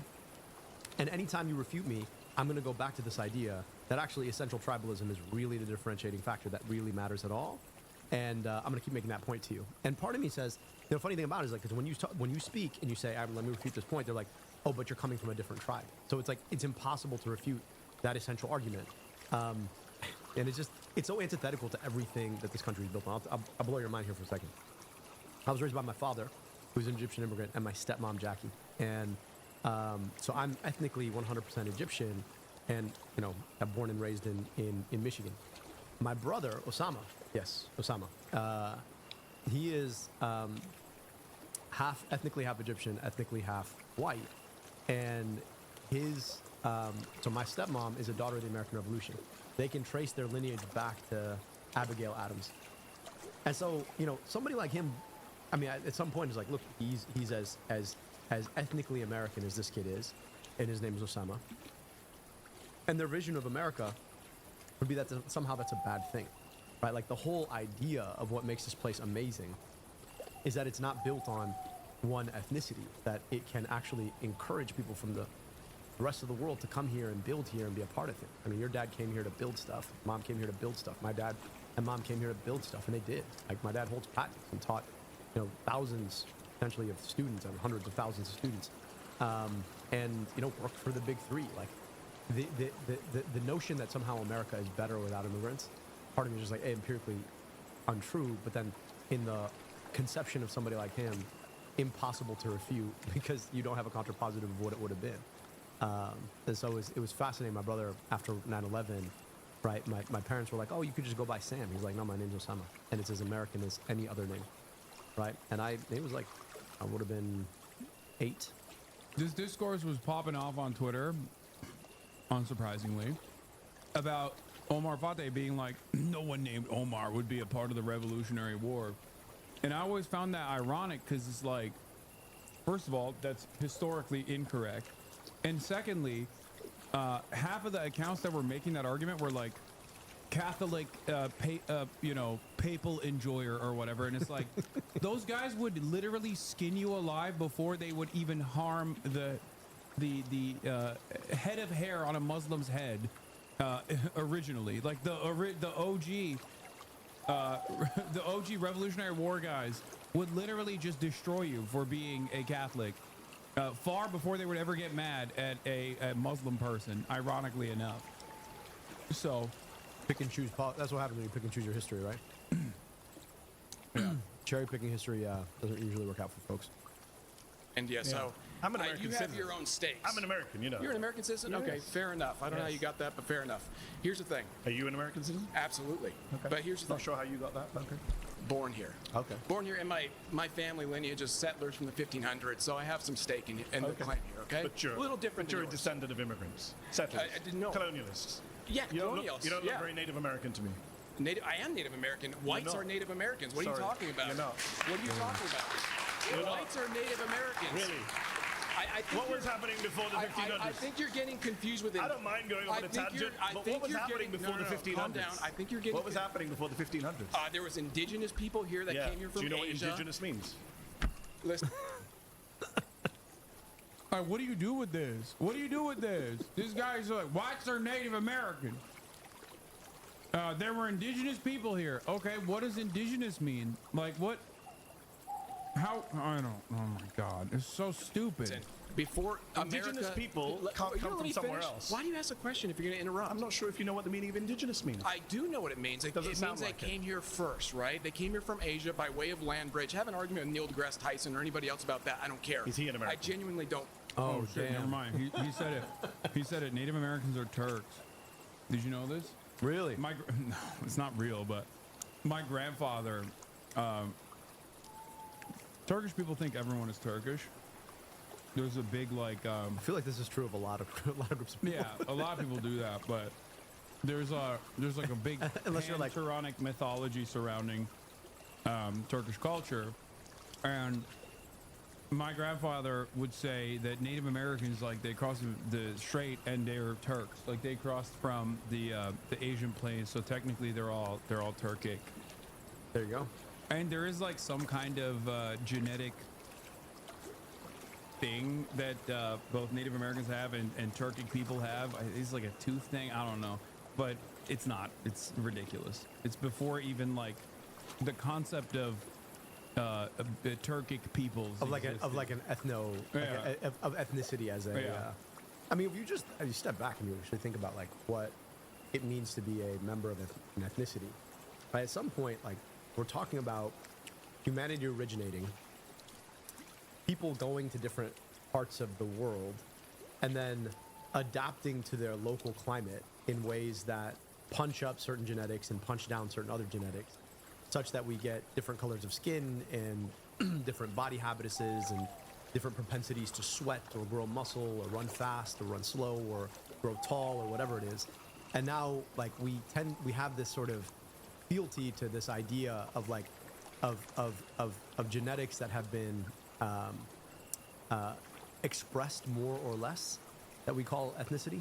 That's kind of an arbitrary thing, right? It's like the family's been in a completely arbitrary thing, and especially the association that you place upon it is entirely socially fabricated. Yeah, that's it.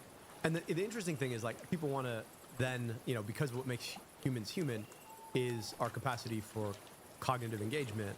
They want to pretend that there's like some cognitive difference between peoples. What part of me is like, no, actually, in some parts of the world the sun shines brighter, in some parts of the world the sun shines less. But no matter what you are as a human being, your capacity for social engagement and cognitive engagement are 100% what makes you human. And so there was like the same pressure to grow cognitively in different places. And so part of me is just like, guys, this makes, like, these arguments make zero sense when you actually step back and break them down in any scientifically rigorous way. But then again, to the video you played before, like, what scientific rigor in the face of the internet? So, maybe I yield. Care. Yes, he is. Okay, just checking. My point is, My point is, okay? Nothing to do with crime. So far, you've agreed with me that these people Because are you're criminals. derailing, dude. I'm trying You to stay on literally track. sat down and asked me where I'm from. I think you derailed this conversation from the offended get-go. by that, but I'm because I'm I'm not offended. I'm just wondering what it has to do with crime. I'm always curious. We're going to talk about immigration. Don't worry. Later on, you can come back. I hope so. Right now, you're doing a very bad job of making the case that he's not pro-crime. I just and got a pro-criminal. round of applause. I could probably get another one actually if I asked for it. Wow. So I don't think I'm doing how as you bad. get rounds of Yeah, he got a bunch of races in a room to agree with him. Fucking sick, dude. applause? You sit in a room with 20 people who agree with you. Wow, amazing. Amazing. That Well, must wait make you till feel this comes good. out. You know what? I'm 20 actually people glad agree you're with getting you, this applauded you. emotionally outraged right Wow. now. This is great. I love it. Do I have to say anything at this point, or are you just going to keep going? Please. Okay. Make your claim. Well, my claim is that I don't care if it's pro-crime. You want to go back to the topic of conversation? That's fine. We agree then. He's pro-crime. But and I you have don't a care. question for you, though. Do you care on the opposite side of the spectrum? Yes. Do you care about law being administered Yes. to the opposite side of the Yes. spectrum? I think when they're anyone who the assaults a same? police officer shouldn't be pardoned. I think that Donald Trump shouldn't have pardoned 9 Republican members of Congress who were convicted of crimes, and I don't think Joe Biden should commit. I don't think Democrats should pardon Democrats. Fair, but I don't We think both you agree. understand where we are in the U.S. Then. I think I do. No, because you're I think I do arguing this for from a a living. position of like a U.S. that doesn't exist anymore. Okay. We're headed towards So nihilism. How do you think this No kid- laws, this guy's- nothing matters. It's not about His kid, he looks like he's on the verge of his second divorce. That's just a rough hairline, man. it's that Turkic genetics. I mean, maybe. I hope he's not a kid. I mean, I put him at like 29. This dude is younger than me. You think? Yeah. Yeah. Oh hell I no! just think he's got like really rough, rough hairline. I think he needs to go to Turkey. Let's send that man to Turkey. You know what we do? Honestly, you should raise the money, send that man to Turkey, get him a new hairline. He'd be a lot happier, and he would enjoy the food. He might, might open his eyes. I don't think he's 29, but we'll see. So where will you put him at? Like 38. Okay. All right. I'm interested in It's figuring not out about that. how It's old that this guy is. conservatives I'm sure we can find out. Internet, do your thing. Conservatives for too long have been playing it safe. They've been playing by the Really? law. They've been playing, They've been playing by the law? Yes, they have. Maybe We're you so- missed the Bush presidency. Did you live here during the Bush years? Conservatives are Didn't so play by the law, concerned- George W. Let me Bush, nor did finish. Ronald Reagan. Let's be respectful to you. Let me finish. I'm not sure you've been that respectful, but okay. I'm trying to bring it back, so let's both bring it back, That's okay? good. I'm conservative, okay? Really? Let me tell you this. We do play it too safe. We've been playing it by the book for too long. At this point, gloves are off, right? The left has made their point. They're willing Are to the do... police force in Washington the left? Yes! Why are they Are you assaulting? kidding me? The left? Are Oh, you wow. are you insane? Police officers. Look at Wow. LA right here. You think those stand down You know what those this is stand like? down You think the Was it in LAPD LA? are a bunch? Yeah. Oh, okay. Were they local or were they national? These guys, I don't know, but the cops are. They've never been on the left. That's ridiculous. Yeah, no, it's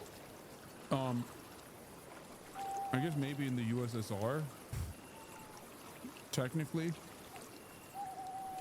but cops in the United States of America have historically voted overwhelmingly for Republicans. There's never been a case where, like, the ones that don't vote straight ticket Republican will usually be libertarians, which is even funnier, because like the principle of libertarianism is supposed to be like that you're anti-cop as well. Like the state has a monopoly on violence, right? But like you're the guy who has the monopoly on violence. You're the jackbooted thugs of the state. So shocking that this guy said, "Oh, did the cops?" Yeah, the Capitol Police that famously brutalized like disabled Medicare for All protesters in the halls of the Capitol. They're actually leftists. It's because anybody who opposes, I mean, this is the thing, it's like when you're flexible with the idea of what a leftist is, and you just define it as anybody who opposes a, fascist would-be authoritarian, then anybody can be reframed as a leftist, as long as you disagree with me momentarily. It's like this is like the Trump playbook. I just, the point that you made earlier, which is like young, MAGA, I don't even say conservatives, right? Conservative implies a certain kind of ideology that you have to actually stick to, but like young MAGA activists have broken away from any sort of like ideological discipline about anything. And so it becomes just nearly impossible to actually debate on any real terms that are not tribal. Like, you don't look like me, ergo you're not part of this, so your opinion doesn't matter. Yeah, but half of the Nazis are Hispanic. I mean, that's what's also crazy about this is like there are so many prominent neo-Nazis on Twitter and whatnot, and they're just like straight up Mexican from Mexico. I don't even know how that happens. Like, I mean, I guess I do understand it, but like, I mean, modern fascism has become so much more diverse. How much do you think about this? Like, this is just about power. It's about feeling comfort with being on the side of power. I mean, I think a lot about bullies generally. I think you probably experienced your fair share of it. I did when I was a kid. And more often, like the guys who are around the bully are not there because they generally agree with the bully. They're there because there's a comfort in having a proximity to the most powerful person in the room that they perceive as powerful. Yeah. And most of the time, like if you want to beat a bully, you actually don't try and beat his seconds. What you try to do is you show him to be not as powerful as he thinks, or you disempower him, and then you try and win over the folks around him, right, by trying to show them that there's another way. And I just think that like so much of this is just about actually like a comfort with power and a fear, not even comfort, it's a fear of power and what power can be done against you, especially if you're like a Mexican dude and you're like engaging in this fascism. It's just like, hey, maybe if I'm like nice to the fascist won't come and get me, you know?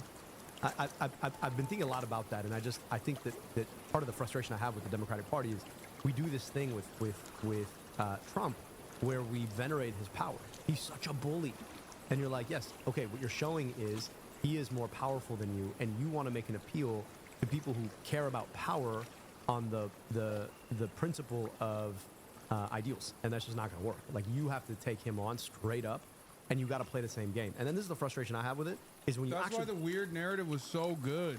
Yeah, like because it took away that power. It cut away, especially because he was powerless at that time because he wasn't the president. So making him a laughingstock was such a perfect way to disarm exactly what you're talking about, like the idea that this is like an all-powerful, scary entity, because that's what they rely on. Right. And then the other part of it is like you got to take away his power, but then we talk about fighting, but a lot of folks who talk about fighting don't. First of all, you don't talk about fighting; you just do it. And second, fighting's ugly, it's brutal. There's like carnage, and the hard part is our own Democratic base will punish you for doing the thing to disempower him that you need to do to show what he is to his own supporters. And that's a really tough nut to crack, right? Like when you go after him and you use the same language against him that he uses against everybody else, people are like, well, that's unbecoming of a politician. You're like, what the, like, take a look at what our politics have become, right? I don't think it's that, I don't think that's as big as a force as it used to be. I think because we live in the Trump universe now, and Trump is like genuinely reshaped politics, I don't think it matters as much because you got wine moms demanding go get them that politicians die. Like they literally are saying, go out and get shot by ICE. I don't care what you do. You need to put an end to this. So I feel like at this point, even the base is up in arms and is very angry at the lack of response from the rest of the Democratic Party, and are demanding change and are demanding that they actually do something, anything. Yeah. I've seen so many Deborahs and Barbaras, just like white wine moms, demanding that people do something. Like their Democratic politicians, their Democratic representatives, like go out and fight and even put their lives on the line, like put their lives at risk. So that's where we're at now. So I don't think the vulgarity is as, I'll say it like this, it's only as important as you make it. I mean, you're running for Senate. I keep pointing to the Zoran rule because there were so many instances. I mean, he's a not very well-known guy. He's running for mayor in an incredibly crowded field with people who have much longer track records in New York politics. Okay? And he is uncompromisingly an anti-Zionist. And he spent a lot of time criticizing Israel in his activism. before he went into local office, and even after he was in local office. And so many people kept consistently saying, oh, he's anti-Semite, like vicious smears, lies. Oh, he's an anti-Semite. And look, you're 40. You remember a time where I suspect if you had any opinion that was remotely critical of Israel and you got branded an anti-Semite, that was a death sentence. Yeah. Whether it be in politics or even in media. Because I remember, I've been doing this for 10 years now. And in that process, like, it was a death sentence for my career as well if I were to, like, ever get branded an anti-Semite for my anti-Israel position. But Zorana showed that obviously you can still win on that front without ever compromising on those values at all, especially because, like, a lot of people also agree with you on this. Yeah. So I guess my point is, you don't have to actually back away, and it's only as important as you make it. If you turn around and you go, oh, I'm so sorry, I hurt people's feelings or whatever, only then do you breathe fire into this. And it also showcases insincerity, in my opinion. Because, like, to back away from a position that you hold near and dear to, like, if you're a Medicare for All guy, this is a big part of your, this is a big part of why you're running for office. The reason I got into politics. Yeah. If you were to back away from that and be like, well, you know, maybe we do need, you know, private healthcare or whatever, then people would turn around and be like, okay, well, why am I fucking voting for you? You know what I mean? Like, it would be incredibly disingenuous. You know, the interesting thing is, like, I grew up fighting quite a bit. Right? I went mainly to schools where I didn't have many folks who looked like me or had names like mine. So I grew up in elementary school. I remember the first time I got my lunch taken from me by a bully. And for the rest of that year, we just moved into that town. The rest of that year, I didn't eat lunch.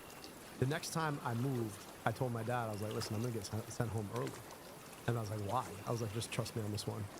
So first kid who came up to me, made fun of my name, I smacked him. And I kept smacking him until they had to pull me off of that kid. And that kid never messed with me again, right? And I'm not looking to start fights, but I'll end them. And the interesting thing is, like, most of my life, right, has been trying to pull away from the instinct of saying, when you see a bully, take them on, into a more high-minded engagement. It's funny because in this moment in politics, it's like, actually, we need you to be a fighter again. I'm like, are you all ready for that? Because, like, I'm an Arab dude named Abdul, right? People don't look kindly on Arab dudes named Abdul who look like me, right, fighting. But there's a question that I have right now, which is to say, what does it mean to be a fighter on behalf of peace? Like, that's a question I've been asking quite a bit, because, like, a lot of folks in the Democratic Party, their whole brand is like, I'm a fighter, and I'm going to beat Trump for you. We're going to fight back. And part of me is just like, actually, nobody fights to win the war. You fight to win the peace.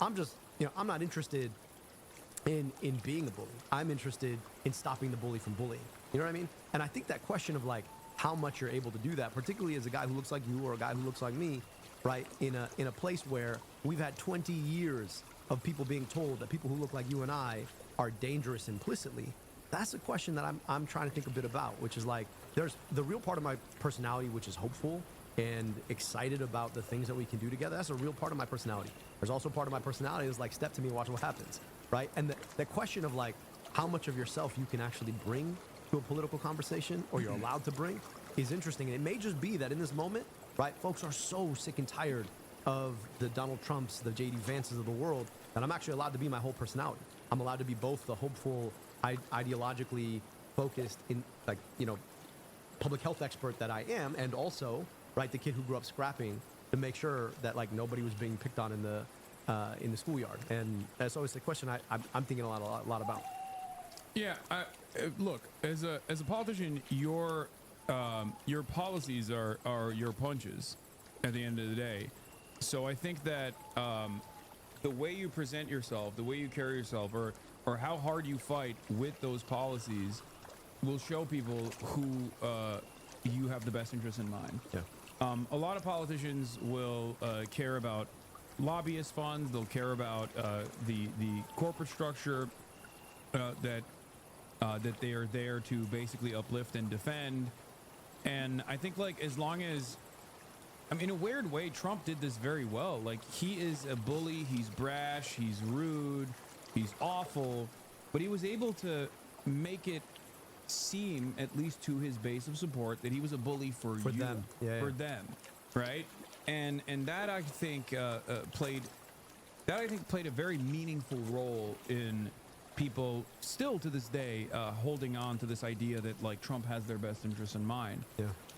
And I think a lot of politicians on the left could learn from that kind of behavior. I mean, that's the thing, right? It's like you want to be ideas driven. Like I'd love to just, you know, if the whole campaign came down to one debate, I'll debate anyone on anything, anywhere, right? And as an ideas driven candidate who wants you to have health care and wants you to have to pay less and doesn't want you dominated by a corporation either in the workplace or in the marketplace, like I know our ideas win. The question though is that so much of politics right now, especially now, are transacted on your screen, usually on your phone. You know what I mean? And one of the things that I think we're learning a lot about is, you know, you think about the degree to which a lot of the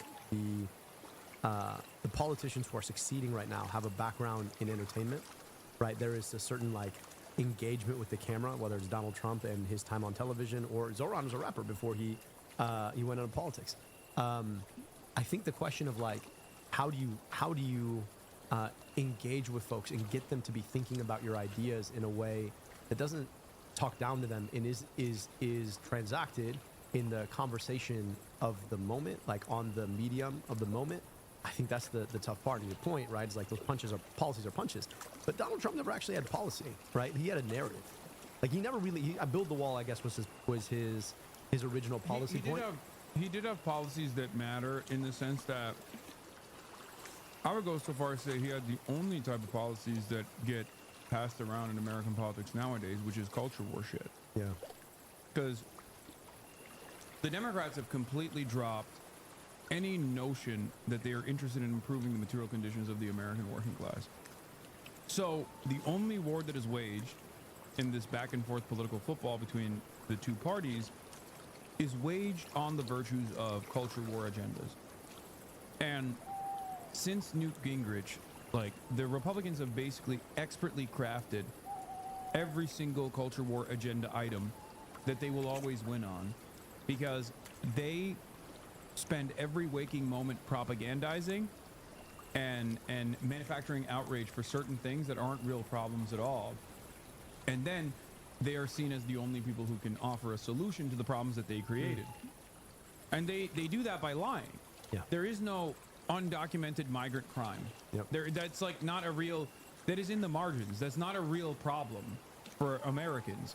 This isn't to say that undocumented migrants are not responsible for any crime whatsoever. They're not. Of course, they're human beings. Yeah. Some human beings are going to do crimes no matter what. But our system picks it up and tabulates it in the same way it tabulates any exactly. crime. Yeah. And not only that, but also there is data available on this, and it shows that undocumented migrants are responsible for less crime per capita than natural-born U.S. citizens are.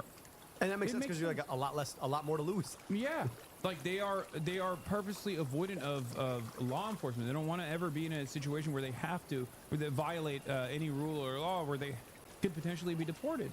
So, turns out they do less crime than natural-born U.S. citizens do. And not only that, but also the ones who do engage in crime, of course, are getting subsequently arrested, charged, convicted, and then potentially jailed or deported, depending on the severity of the crime. And yet Trump has been able to so expertly craft this narrative throughout the Biden administration that, like, what, cops were going up and being like, oh, are you, you're a rapist, we caught you. Oh no, you're Guatemalan, well, you're free to go. Like, that was the argument that they were able to successfully create. And the only reason why they were able to create this argument successfully was because there was no counter messaging from the Democratic Party that said this is a lie, this is wrong, and that migrants make these communities better, and they're a formative part of the American economy, and they give so much more than they even get back. Yeah, in and return. To your point, we're not even driving forward on forget a counter narrative. Too often, the Democratic Party doesn't even have a narrative it's pushing. I mean, a crazy thing to me is, like, you ask people about the biggest challenges they face when it comes to affordability. The most brutal form of those challenges is healthcare affordability. Like, you're stuck paying way too much, and you have to worry about falling into debt just to go see a doctor because you got sick. And, like, we're not willing to talk about it in large part because we don't have a solution, right, that isn't going to take on a lot of the same corporations that are giving checks to Democrats. And so we just stay silent. So, like, it's like Donald Trump has this narrative that starts with the problems that you have and then ends with immigrants. Can't afford a house? Immigrants took your house. Can't afford health care? Immigrants took your health care. Don't have a job? Immigrants took your job. And like, we need to have a counter response, which is, hey, can't afford a home? Well, it's probably speculation by very large corporations. Can't afford health care? Well, it's because very large corporations plied your politicians full of their money and made sure that you had to keep paying more to go see a doctor, and that priced you out. Oh, you're worried about your job? Well, corporations have bought each other up to the point where you get your wages suppressed, and you're paying more for the things that you have to buy from them. And like, we're not willing to actually have that conversation in large part because too often Democrats are taking checks from those exact same corporations. So we're mum, and then we're just saying we're not him, as if that's like going to be the thing when 50% of the country voted for him. Like, you got to win those people back. Yeah. One other way that I do this when I go on like Theo Von or whatever is to explain very simply that like a trans person is not your landlord. You know what I mean? Like your rent is going up because your landlord's putting your rent up. And it's not a trans person that did that. It's not an undocumented migrant that is your boss that is not letting you take time off from work because your family's sick. That's your boss. This is capital. This is an expression of the power that capital has on your life. And Republicans use vulnerable populations as a distraction expertly to be like, oh, this is, trans people are doing this, undocumented migrants are doing that, pay attention to that, and not the people who are robbing you blind. And I think that's like, that's why you see this resentment now against Trump's anti-immigrant agenda. Initially, it was his most popular provision, and now that it has unfolded, the violence is unfolded, and people can see it, masked thugs doing dragnet operations and job sites to arrest and subsequently ship off some of the most productive members of our communities, our neighbors, ripping them away from their families and then shipping them into facilities in CICOT in El Salvador. That has caused a lot of enmity and a lot of resentment even against the Trump administration and the agenda of the anti-immigrant agenda, because people saw how violent this was. And they come to that recognition, but someone needs to steer them in that direction. And that's why we need good leadership. That's why we need better communicators. That's why we need better leaders in the Democratic Party that can actively look at the moment and say, look, they're firing people. They're firing people with Doge. Like a billionaire basically ran his hand through every regulatory agency and fired tens of thousands of federal government employees that have like some of the last remaining good middle income jobs. That and also like expertise that you can't get back. Yeah, expertise that you can't get back. And at a time of like unprecedented crisis, you got planes falling out of the sky. There's not enough ATC, air traffic controllers. Food quality, food standards are going down. We are gutting the FDA. And meanwhile, we just funded an agency that is literally ripping babies from moms. Now I'll say this, like I got two little girls, all right, 2-year-old and a 7-year-old, and there's something about the visceral want for a child for their parent that our taxpayer dollars are literally ripping children from their parents. Now look, the crazy thing about this is just kind of go back to where we started on this. I don't know what definition of masculinity says that you can tear moms from babies, right? And these people who tell you they're so damn masculine, right? What the is taking a baby from a mom? How is that doing that in the name of our country? And the crazy thing is, these kids oftentimes, they're American citizens. Like the idea that we should take their mom and deport the mom to a different country to protect American citizens when you literally just took the mom away from an American citizen child. Fucking insane. But they want to take that away too. That's why he wants to ban birthright citizenship, because the idea is that like these guys are not American citizens. They're not real full-fledged American citizens. But even just to like let yourself allow that. Like, I mean, anybody who's ever felt the tug of like a child, like to let yourself do that. I mean, take JD Vance for a second, right? Like take Donald Trump, like he's so pickled that it probably doesn't matter, right? His like essential narcissism won't let him see other people's pain. JD Vance knows better, right? I read Hillbilly Elegy. There is, to be able to write that, you have to have some empathy in your core. Nah, he's a more vicious kind of evil. I think he's just willingly killed that part of himself. No, that part of himself was like expertly crafted to basically present himself to liberals as like the white working class whisperer, I don't know, man. He has kids, though, man. Like, part of me just wants to be able to say, Okay, like, he has kids. you got kids, There man. was- Imagine somebody did that to, like, literally took your kids away I from know, their but mom. the Like, Doge thing, right? There was one of the Doge guys was like some insanely racist guy who said like, we need more Indian hate. It's not enough. Deport all Indians, right? JD Vance, his wife is Indian.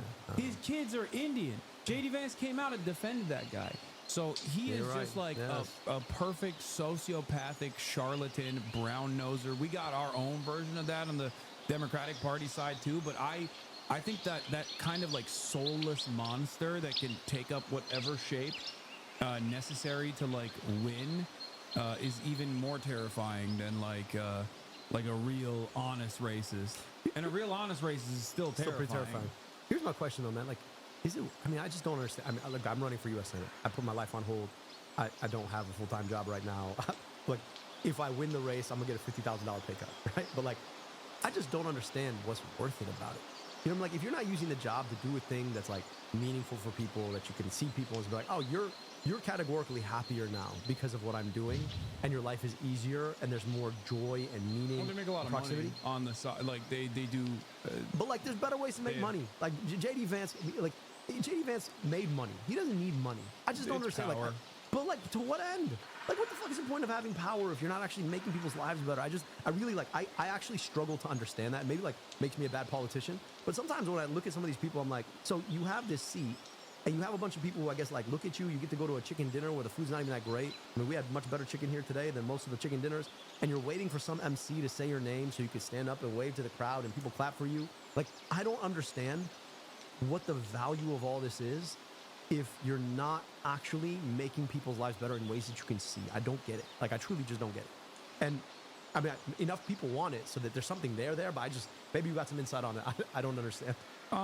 Yeah, I mean, I think they like the social status and the endless prospect of wealth that they get from it, because you're in with like incredibly wealthy people, and you are the first line of defense for incredibly wealthy people and their interests. So you automatically join the ruling class, and I mean, you are the ruling class, but like, Yeah. rule for what? And then you die. You know, and part of me is just like, look, at the end of the day, you're only gonna have it for so long. They're not thinking about it like that. I'm just saying, like, I think it's just it's ambition, and it's a way to like calcify your legacy. There's plenty of reasons. They're all bad. None of them are for good reasons. They're not there to improve people's lives, for sure. Like, they're not there to actually help others, and it's very obvious. And I would say the same for like a lot of Democrats as well. I mean, this is the entirety of the Republican Party. We saw that with the incredible tax cuts that they just passed, and on the other side of those tax cuts, in order to not trigger too many deficit alarmists, they did some complicated math where they decided, well, these tax cuts are already built in, even though they were supposed to sunset. And then two, they were like, well, in order for the additional tax cuts, we have to cut Medicaid, we have to cut SNAP, hurting some of the poorest working class individuals in American society. At least with the Medicaid, like, there's no defending the Medicaid cuts, but like, they're built. I mean, this is a crazy thing. Let's just go on the side here. We just had this whole Doge premised on this idea that you're going to fire these unnecessary government workers. They're literally going to build death panels inside Medicaid. They're going to hire a whole army of people whose goal it is to check your paperwork to make sure you got all the necessary paperwork to keep you on Medicaid, right? But like, SNAP is just not even. They're not. The whole purpose is to flood people with paperwork so they can say, sorry, you don't have the proper paperwork. That's right. And then they can, again, AI is perfect for this because it's not supposed to work efficiently. It's supposed to be wrong and broken. That's precisely the reason why United Healthcare, which was like the number one at denial of care, was utilizing AI before the untimely demise of the CEO, Brian Thompson, which we disavow and, of course, condemn. So, you know, it's just they were doing that. They were using AI in the way that AI is supposed to be used, either as a mechanism of creating new targets like Lavender, the AI system in Israel that Israel uses to kill Palestinians and claim that they're Hamas militants, or when United Healthcare is using them to deny people healthcare coverage, and then they can just turn around and say, well, the AI said, the machine is saying that you don't have we can't cover you for this. Yeah. You know, it's interesting, man. We spend all this time and you talk about all the complexities, and look, it's extremely complex. But in some respects, it's like, I studied complicated things. And politics is just not that complicated at the very core. It's like, you want to elect good people who want to do good things for other good people.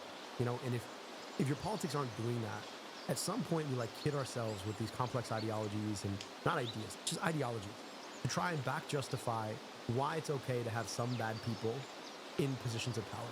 And then it attracts a lot more bad people because we created the intellectual architecture that justifies it. And you know, it's like sometimes when I'm crisscrossing the state, there's some like I walk out of a town hall, somebody will share something with you. I mean, this is very similar to like the practice of medicine. People will share really vulnerable things with you, and they're just like, can you please help me with this? And you're like, I'm going to do my best to try. And then you walk out of there, and some days, like honestly, like I struggle to fall asleep because I'm like, if this person only knew just how malevolent the people who are making decisions on their behalf have become, and just how little they care, like it would crush this person. And you gotta like hold that and like live with that. And I don't know, man, I just hope that like, if I do get elected, part of me just says like, it's like keeping that simplicity and keeping like a foot to the ground, because I don't ever want to start getting myself in this position where like, well, if you do that and you do this other thing, then maybe you can get to more power, so then you can do more good things, and then soon enough you never actually do the good things you thought you wanted to do. Yeah, you know that's what I mean? how, what's the term? There was the Silicon Valley guys that built this ideology around it, effective altruism. Yeah. It's that principle. It's like, oh, I have to be the singular force of power and get as much money as possible so I can do the right things, and I can manage this wealth and power and prosperity much better than like the average citizen can. It's like the Thanos argument. Yeah, it's bullshit. All right, let's get back to what's not bullshit, racism. The liberal Marxists. No, but I Really? think they listen to liberal Marxists who tell them what to do. Okay. I think they listen to who signs their paychecks at the Can end I of the just day. check, who are because liberal you're doing Marxists. lots of little diversions. We both agree Donald Trump's pro-crime, you're just fine with it. No, Is that the position? I don't That's what you've agree said with so your- far I for don't about agree with your 5 minutes. I don't agree with your definition. What's your of crime. definition of crime? It doesn't Stomping matter. on a police officer's head No, is not a crime. That's no, your what I'm definition saying- of crime as the keeps getting Native out of it. American. I am Native American. If you say so. Going back to the topic at hand, we have different definitions of crime because you're talking convenient. about. There's It's a not criminal about- code it's in not this. I love how Republicans have completely become the cultural Marxist that Jordan Peterson claimed they used to be, like, or the left used to be, where it's like, well, what is crime really? Like, he's like, let's get down to the definition of the term crime. Let's break it down, really. I mean, is it really a crime? It's like, dude, are you an anarchist? Like, what do you mean? Well, what is crime really? Like, it's just, it's bullshit. Like, I mean, it's the same sort of secondary bullshit, which is like, well, we can justify this because it was for a greater outcome, and you're like, no, we cannot. I mean, just think about like all of the logical gymnastics that seemingly well-meaning people had to do to justify Donald Trump back when he first came down the escalator. You're like, this dude, you would not let this dude babysit your children. And that to me should be like the simple basic thing that like, if I left my children with you, they would be safe because you would pay enough attention to them. You would not hurt them yourself. I would let, Like, I don't think I'd let any American president if I had children alone with my children. I mean, but like this man just like strange credulity. Like he's the kind of person you want to protect your kids from. You know what I mean? Yeah. Like literally, he's the kind of person you're just like, no, actually, you will never have access to my kids because you are patently immoral. Like, and people justify that in the name of morality. It's the same shit. Maybe Obama. I mean, but he smoked cigarettes. So, I mean, he did a lot worse. I don't think he smokes cigarettes in front of your kids. I'd be happy like, to. I hate to admit, I'm not like the biggest fan, but I think Obama would probably be the only person that would be like a competent babysitter. Well, Carter would have been. I would have. Maybe Carter in his younger years. Well, again, we're now separating the man from the position and what they've done. Because once again, same with Carter, same with Obama. If we're looking at like their impact on the global stage, post-presidency Carter was was an angel. Yeah, sure, he would be great as a babysitter. It's called the U.S. Criminal Code. You know what? Let's focus That's on what what we everyone agree on. focuses I'm on. sure you and I actually agree on a Do lot we more agree than that realize. people shouldn't stomp on police officers' heads? Can we agree on that? If I'm you don't not- agree on that, then I really think this conversation is kind of No, pointless. because first of all, you're saying what? That the police have the authority, that they're given the authority. I don't accept the authority that's been It's a given very by liberal conservative Marxists. position. I'm the conservative or pro-police. Then you don't know what a real... Yeah, what happened to, like, you're rule of law? redefining juggernauts right now, We've okay? redefined I'm telling you right now, conservatives. you are going to be blown open if you think that my if we're going to position struggle is with the all right, English you language have for the no next couple idea hours, then what you're we'll up struggle. against right now, okay? 100%. Yeah. Newsflash, the conservatives are liberal to me, okay? Neocons, libertarians, all those mainstream people, there might as well be Like a leftists to me, MAGA okay? That's how far to the right I am. Make sure Do you you understand my position? So I when you kinda say, guessed it when you sat down. say, you know, about obeying police, why would I give the authority to police? Do you know you're in America? Do you think Donald Trump should be pardoning 9 members of Congress who committed financial crimes? Do you When someone says like Democrats are nowhere near as left enough for me, I'm like, oh hell yeah, like finally a reasonable person. When someone says the modern iteration of the Republican Party is nowhere near as hard right enough for me, I'm like, what more do you want? Do you want to line up every person and have like a color blocker and see like if they go beyond a certain point of pale, they just get 360 no scoped? Like, what do you want? They're already doing everything that you want. Like, this administration is doing virtually everything that these guys want, and they still want more. I don't understand. Do you want to like go back to the old school Nazi attitudes of being like, well, the Slavs are also not white? Like, is that what we're doing? Is that because this administration is giving or pretty much everything that these guys want, Except for the Epstein files. Well, that I want to ask him about the Epstein. No, but I just don't. I don't understand. Like, God, conservatives are so fucking spoiled. I wish I could like live in a world where you know my representatives on my side of politics was giving me a fraction of what I wanted with the same severity that like conservatives will offer them everything. Because it's not like they're running on material change in the positive direction. They're running on fucking tax cuts and deregulation. These guys are too stupid to recognize that that doesn't actually help them in the short term nor in the long term. But like, they are promising that and they're delivering on that. And then on top of that, it's all culture war shit. And they get all of the culture war shit. This is the thing about that. They've decoupled the conservative movement from MAGA. Like, this guy could care less about actual conservatism. He doesn't have a real fiscal perspective. He doesn't think critically about this issue. I don't think conservatives have had that either for a long time. I think MAGA is the logical conclusion of years and years of modern conservatism. In the internet era, yes. I think like if the internet never came about, like, and we didn't have this complete splitting and algorithmic like amplification of certain like some of the worst shit, I think we might have avoided this. But you're right. Like, what this guy comes for is the tribalism.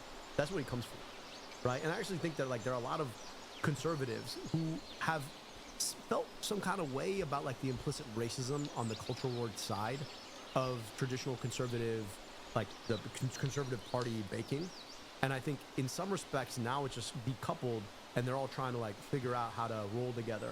And this guy could care less about like, I frankly, I don't think he care less about tax cuts, right? He's just in it for tribalism. And that's why he says like, I don't know why you're doing all this other stuff. Sure. That's why you see some of the populist right, like the Tucker Carlson wing, that say that they care about, like even Josh Hawley, that says that he cares about like defending people's benefits. Yeah. But when push comes to shove, they don't. You're right. They don't. And they don't get punished for it either by their base, because ultimately they do actually love latching on to all the racist shit. And they're like, okay, well, as long as I'm getting the racist stuff, then it's fine. I don't know. I think that this has always been at the heart of conservatism in general, and I don't mean like the Republican Party. I just mean like conservative, like reactionary politics in general revolves around this kind of notion that like there is an in-group and they must dominate the out-group. The out-group is both weak and strong at the same time. That must be brought to heel. And this is just like the logical conclusion of decades of success for the conservative movement. This is like the post-Reagan era. Yeah, this is what Gingrich had in mind. Yeah, I mean, this is the post-Reagan era of conservatism, because like that was, if the New Deal Democrats reigned supreme from FDR onwards, and then like I guess the death of that movement was finalized under the Carter administration, and then Ronald Reagan changed discourse into the right direction, where now the Democrats were following Republicans on messaging, this is the logical conclusion to MAGA. I gotta ask you, quick macro check. How much chicken do you do? 12 ounces. 12 ounces. How much? What's your like protein per day? The goal? I try today. I'm not going to hit that because like I said, I'm on a severe deficit. Yeah. I mean, you've been fasting like most yeah, and I've been fasting as well because I've just overate a lot, and I didn't even calculate it while I was overeating. But under normal circumstances, 225 grams of protein. Yeah, it's good. But a little bit higher than that usually. Yeah, I do. I try to go like 180. I probably should be doing a little bit more. How much do you weigh? I weigh 210. Damn, you're dense. I'm very, very dense. Damn, At we got 20 5'8". pounds. We got 20 pounds between you and me. That's crazy. And he's like literally a whole head up taller. That's crazy. I'm 6'4". Yeah, you're brolic. Yeah, I eat. Like I said, I eat like 230. That's good. That's good. And I have noticed in my own body, if I don't eat enough protein, I'm more susceptible to injury. Yeah. My recovery is not as efficient. Like that, it's truly important to make sure that you hit your daily protein needs, especially if you're working out and you're active. You do fiber?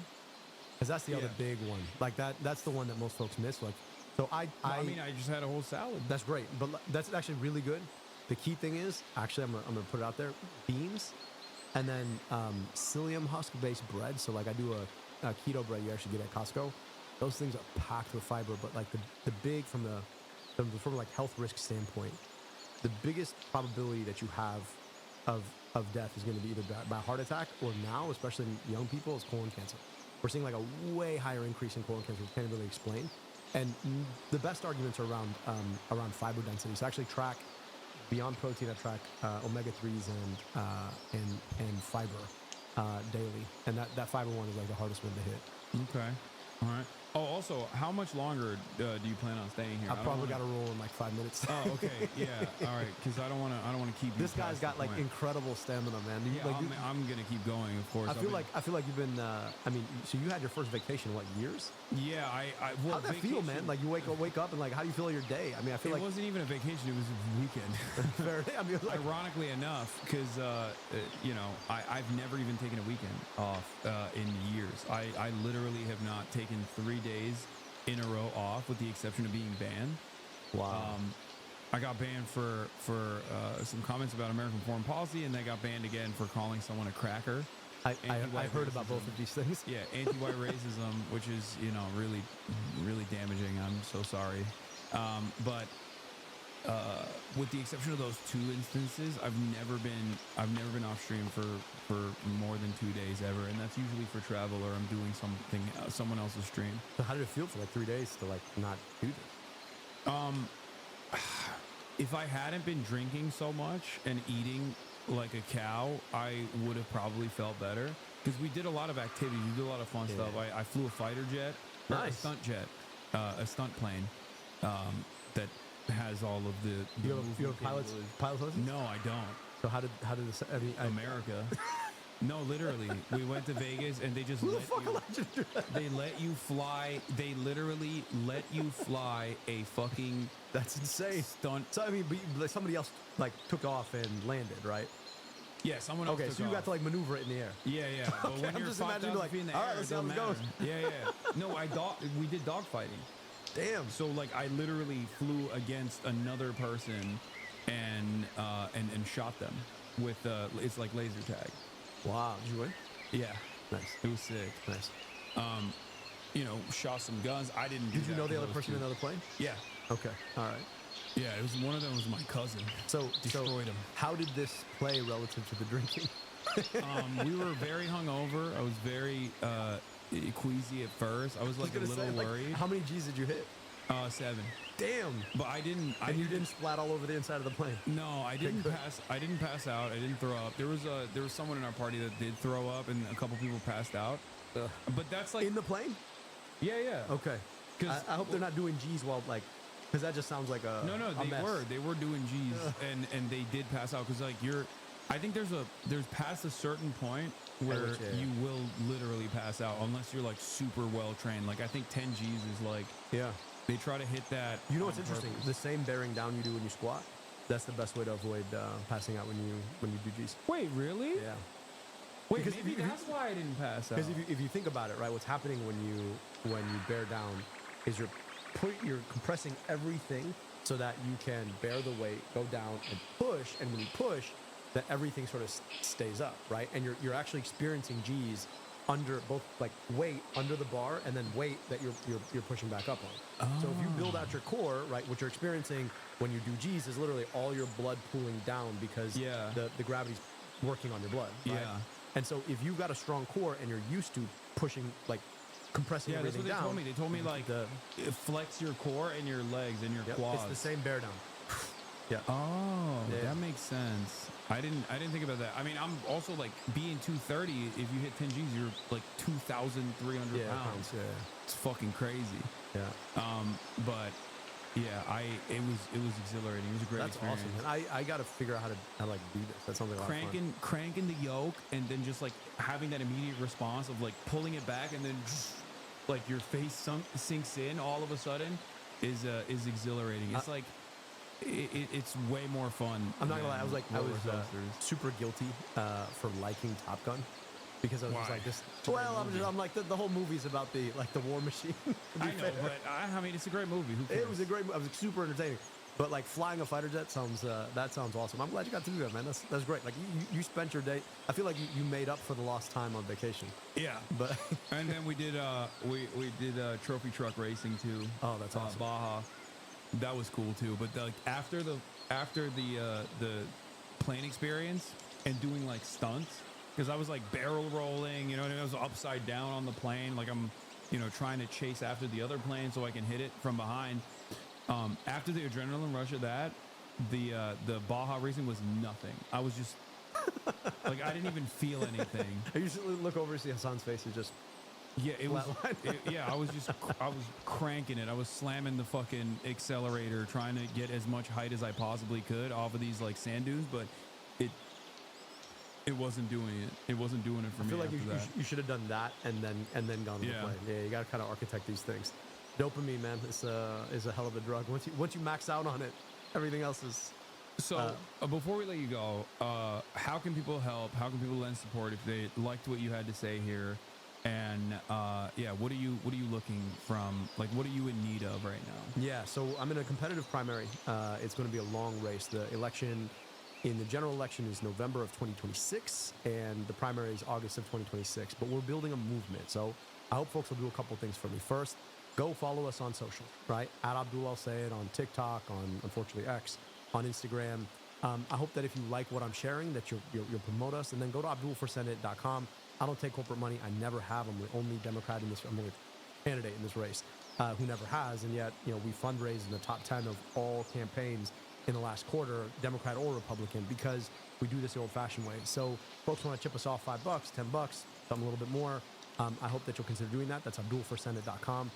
Hasan, it was awesome to get to meet you. Like, literally, I got to like Hasan and I have been texting, but we never met. Obviously, watched a ton of your stuff. So like I literally roll in the front door, roll right onto the mic. I'm like, all right, we're doing this. So this was a lot of fun, man. Trial by fire. I love it, man. I really appreciate you making the space and the time. Next time I'm in town, what we got to do is we got to get a lift together. Oh, for sure. It'll be a lot of fun. Absolutely. All right. Well, thank you. Thank you for coming on. Thank you again. All right, just because I don't want to be a bad guest, where should I put this? Here, I got it. Don't you sure? worry. I'm going to throw it out right now.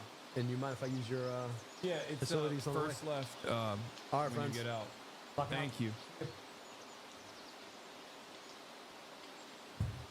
All right, ladies and gentlemen, that was ABDUL for Senate, Abdul El Sayed, and hold on, let me fix this.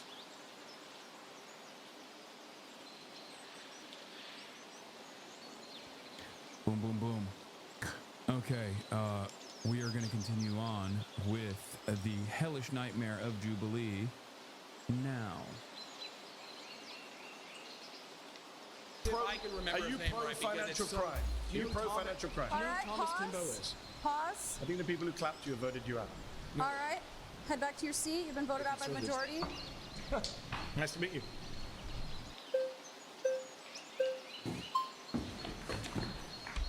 Hello, sir. How are you? Hey, so I'm going to be as respectful about this as possible, but the truth is your claim is completely bad faith. You do not care about being anti-crime. You yourself are pro-crime. Your side is pro-crime because you're a progressive. How am I pro-crime? So I'll give you an example, right? So your side, not Donald Trump, has passed a series of laws in California. Let's go with California. It's where we are right now. It's where I'm from. I don't know. Are you from California? No. Or? Okay. So in California, for example, the state legislature, completely progressive, just passed a law that limits sex offender registration to 10 years. It was life before. That's pro-crime. The legislature in California, which is progressives again, has passed a law that says the voter-induced three-strike law is no longer absolute. If someone murders someone, stabs someone on 3 separate occasions, a judge now does not have to give them life. That's a progressive law. That is not. That is pro-crime. You support that, don't you? I actually don't support sex offenders coming off a list. I think they should be on for life. Okay, so you disagree with progressives. So hold on. You and I both agree that sex offending is a bad thing, especially child sex offending, right? It seems like you and I agree on that. I agree on that. The legislature of California doesn't. So I'm not here to debate the legislature of California. I'm here to debate Donald Trump being pro-crime. And I'm saying that Donald Trump was friends with Ghislaine Maxwell. When Ghislaine Maxwell, who's the worst child sex trafficker of our lifetime, she's serving over 20 years. Do you know Ghislaine Maxwell? Yeah, she's actually not. Jeffrey Epstein's the worst sex trafficker. He's dead. I'm talking about people alive right now. Dude, wow, what an incredible argument. It's actually not. Jeffrey Epstein is the worst. Not her second in command. Okay, Donald Trump fucking likes him too. What's up? Not the argument that you want to make, I don't think. God, these guys are such goddamn nerds, bro.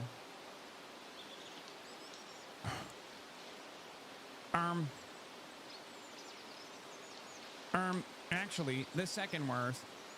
Interesting, though, you didn't use his name, right? Wouldn't he be the one who did this? Oh, great. I'm glad you brought Jeffrey Epstein. Jeffrey Epstein, before he died, did an interview with Michael Wolff. He's on tape. I don't know if you heard the tape. He says, my closest friend was Donald Trump. I was his closest friend. Elon Musk, I'm not sure if you've heard of him, he tweeted recently that Donald Trump's name is in the Epstein files. And Ghislaine Maxwell, who was the right-hand woman of Jeffrey Epstein, when she was on trial for child sex offending, which you and I are opposed to, Donald Trump stood up and said, good luck to her. I wish her well. See, he did say that. That's true. Very weird. But that is a thing that he fucking said. Yeah, that makes him pro-crime and pro-criminal if he's being soft on child sex traffickers like Epstein. No, I'm saying he was friends. I love Maddie, but honestly, God, his premises are they're so liberal. I don't know how else to describe it other than that.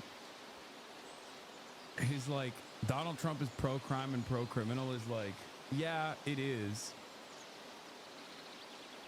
Like, I think we got to get more creative when dealing with fascists nowadays. Like, you know, fascists need to go to prison permanently, you know, or things like what the partisans did to Nazi collaborators wasn't wrong, and maybe an important, an important method of dealing with modern versions of fascist movements, things like that. Don't you dare criticize Matthew. You wish you could debate like him. No, I would never call into question his skills as a debater. He's great.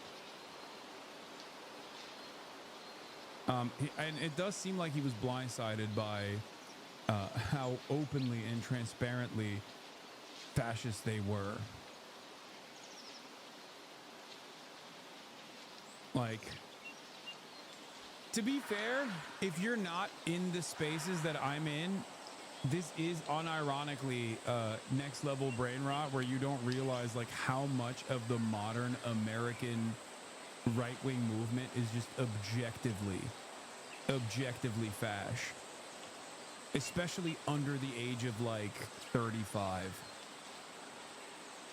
Like, this was a shocking revelation for a lot of my normie friends who hit me up after this, and they're like, what the fuck is going on, bro? I'm like, dude, have you ever met like a 25-year-old right-winger? Like, young American conservatives are all like this. They're just insane freaks. I mean, who do you think was putting up the black sun on the Ron DeSantis campaign, you know? Like, they don't realize that so much of the youth movement in this country is just like straight up neo-Nazi. So much of it. And I guess like my brain is so broken because I have to deal with these guys online all the time and like the fans of these guys all the time. Like, so I'm kind of used to it. Whereas like the only time Mehdi actually talks to a fucking straight up neo-Nazi is when he's like debating some Israel defender, you know? So I'm sure he's like used to it from that angle, but he's not used to like the American Hitler Youth and what kind of sentiment they are circulating around in their field of discourse. I was friends with Epstein. You haven't seen the videos? They danced together, partied together. Epstein said I was his closest friend. He's not supportive of the pedophilia part. The only people supporting Actually, pedophilia that's are not the true. left. Trump gave a speech about 20 years ago where he said Epstein's a great guy. He loves young women. A lot of them are very young. Nudge, nudge, wink, wink, laugh, laugh. So yeah, I think he's pro-crime and pro-criminal. So you think and I think he's soft on sex offenders. Do you have any friends? Aren't you a neo-Nazi? You're constantly discriminating other people because they disagree with you. Do you think that's what a neo-Nazi is?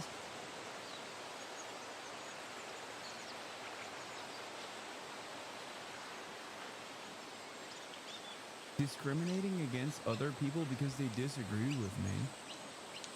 Do you think a difference in opinion is the same as like unchangeable qualities about a person, like the color of their skin or where they're from? That's what being a fascist is? Saying someone who has like horrible opinions is stupid is what makes someone a Nazi? Are you okay?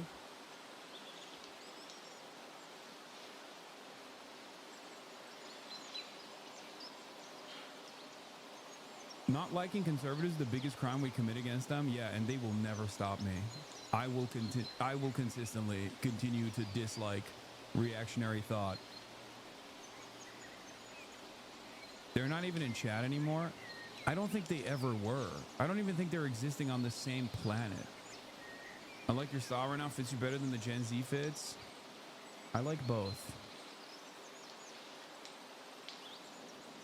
I want to see if they've seen or said anything else. Oh, no. First statement. Fong says January 20th, 2021.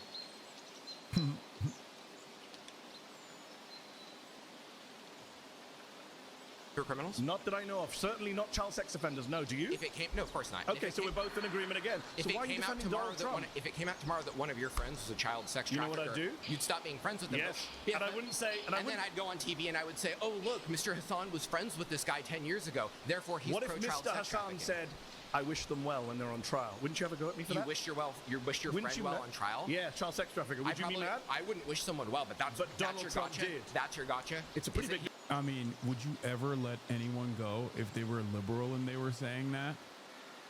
No. I don't think you would. I think the only reason why you're saying that right now is because Trump is the one who said it. That's fucking insane. That's your gotcha? That my favorite president wished a prolific sex trafficker of minors well? Excuse me, what is he supposed to do? Break her out of prison? You're gonna find a way to make that seem normal too.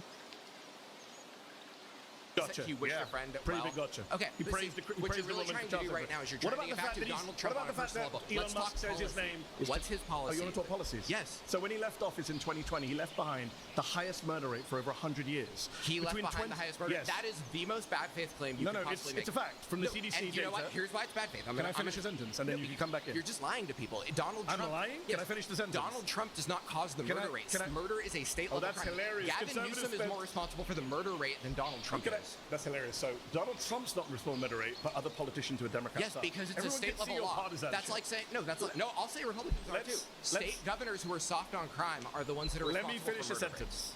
When Donald Trump left office in 2020, between 2019 and 2020, according to data from the CDC, from the FBI, from Pew Research. Oh God, what the fuck? What is that? What? I'm sorry. What is peeking out from the corner? At first, I was going to make fun of this classic young American conservative bit, but that is correct. Someone said Pringles guy has fallen. Oh my God. They got a magician? They got a magician? The 30% increase in the murder rate between 2019 and 2020 was the single biggest jump in the murder rate since 1905. And who's doing so he's pro-crime who's doing the murdering? and Aren't they pro-criminal. responsible? Who's doing the murdering? The murderers. So aren't they responsible But why for the did it murder go up rate? on his watch? What? Why did it go up on his watch? Gee, It's that's very real bad. Wait. Who's doing the murder? Aren't the murderers responsible for the murder? Then why do you care about who governs? Because you're so hyper individualistic in an effort to defend Donald Trump that like policies don't matter at all. They just seemingly, there is no way to I don't know, lower the murder rate. And the only reason why it has consistently gone down since like the 70s is because what? People just magically got better? Wait, I have an idea. America became more diverse since the 70s. Perhaps that's the reason, okay? That's what I'm going to go with. More immigrants. More immigrants. That's why the murder rate is lower now. That's a real hard one to figure out, right? We shut down the whole economy during COVID. We told everyone they couldn't go out unless it was to violently protest. We told people that if a cop tries to arrest you, that cop's probably going to get charged with murder. No, I think the pandemic had a lot to do with it. But the pandemic didn't finish in 2020. What? The pandemic didn't finish in 2020. You asked why the murder rate went up. If we're going to play the what about game, you guys blame Joe Biden for crime for years. But Joe Biden actively induces policies that are pro-crime. I'm asking so does Donald Trump. Okay. Name the policy I'll that's name one right pro-crime. now. I'll name one right now. I've asked you for like 10 minutes. I'll name one Please right do now. that. You haven't actually. You talked about California legislatures. He pardoned violent criminals who then went on to commit other crimes. You don't think releasing violent crimes into the community? Pardon's a one-time thing. What's his policy he has pushed? Name a law he has signed. A pardon is a one-time thing. Is a policy is not one-time thing. That's like Jimmy Carter pardoned the draft. You guys may want to dodge January 6th, the pardons. I'm not dodging that. Then Jimmy deal with it. Did you agree with I'm going to right now. Do you agree with Jimmy Carter pardoned the draft dodgers. Does that mean his policy was I don't support Jimmy Carter. Do you support the pardoning of people who went on to be prosecuted for sexually abusing a 7-year-old child, illegal gun possession, reckless homicide? Now, see, these are people who released from he prison. didn't pardon someone for sexually abusing a child. No, they did. No, he's wrong. They literally did. As a matter of fact, Trump administration's prosecutors argued that because the child sex abuse charges were discovered in the process of the January 6th offenses, that they quite literally made an argument that it should not be he should not be charged for it. They said that this guy would not have been outed as a pedophile if it wasn't for the J6 investigation because of the other crime that he committed on January 6th, but because Donald Trump was pardoning him for the January 6th offenses, that he shouldn't be charged with this as well. Yes. Yes. Yes. How fucking nutty is that? Also, so many of them went back to prison or died by cop. It's kind of crazy that these guys were just like Final Destination style, destined to either die by cop or go back to prison anyway. It's kind of wild. I guess it's not that wild that so many of them were straight up sex offenders and pedophiles when you think about it, really. But it is kind of wild. Pardoned someone for rebelling against the government that they believed had rigged elections. That's what he pardoned them for. He didn't pardon them like since they're pardoned, they've gone back to prison. Yes, a lot of J6ers literally were arrested for other charges. A suspicious amount related to CSAM. Isn't that wild? Is that not wild? It's wild to me. Pardon January 6th rioter on run from solicitation of minor charge arrested. Texas authorities arrest Andrew Take in connection with charges filed before the U.S. Capitol attack. There are a bunch of stories like this. But when you think about it, I guess like, you know, getting arrested for storming the Capitol is like almost self-selecting. Here's another one. January 6th defendant killed by police days after Trump pardon. Indiana man who was pardoned by U.S. President Donald Trump over the U.S. Capitol riot was killed by police during a traffic stop days later. Matthew Huddle, 42, was shot and killed on Sunday when police pulled up his vehicle over and he allegedly resisted and ended up in an altercation with an officer. It remains unclear what he was being arrested for. Police added that Huddle had a firearm in his possession during the traffic stop.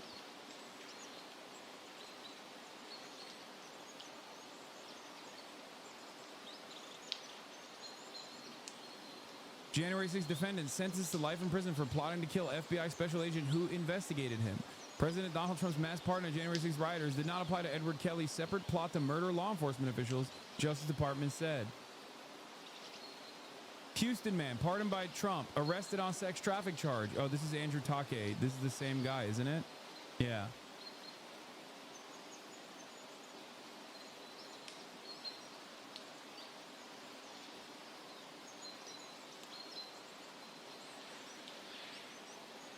It's like, if you're going to be a pedophile, you know, move in silence, right? Like, not giving any tips to pedophiles here, but like, pick a struggle, you know? Like, you're a pedophile and you were like, as a pedophile, you're storming the Capitol. It's like you're begging to be caught. I mean, seriously.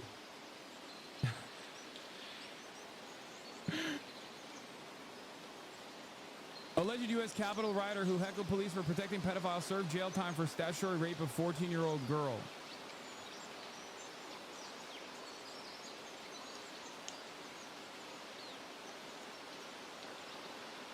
January 6th rioter whose case was tossed after Trump pardon arrested on pending weapons charges. Florida man who prosecutors allege attacked police with an explosive device during January 6th assault on the Capitol, whose case was dropped following President Trump's Cleveland pardons and computations issued Monday, was arrested on Wednesday on pending federal gun charges, according to court records. Here's at least 10 of the pardoned insurrectionists facing other criminal charges.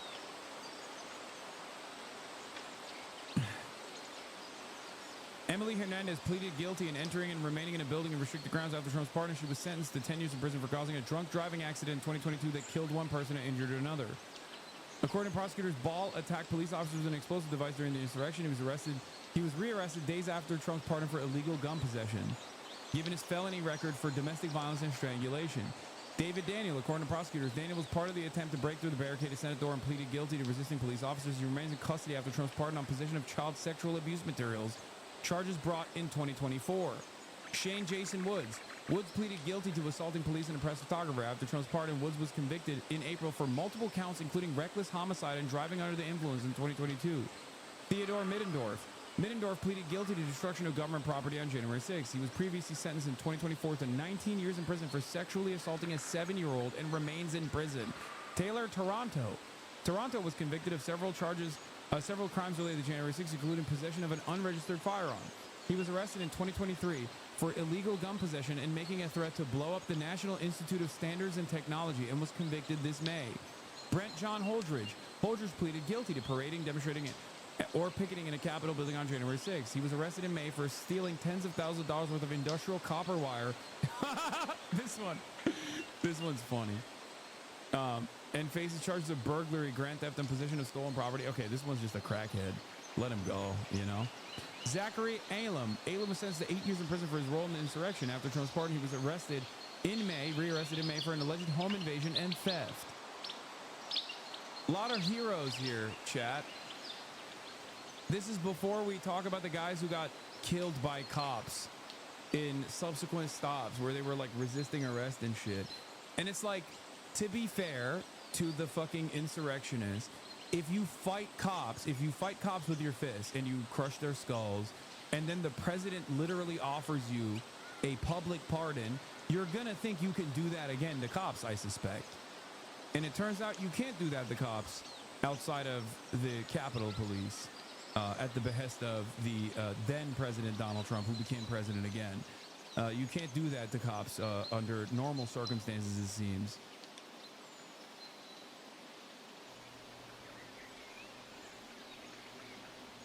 I don't know why you're making fun of these upstanding, possibly white Native American heroes. True.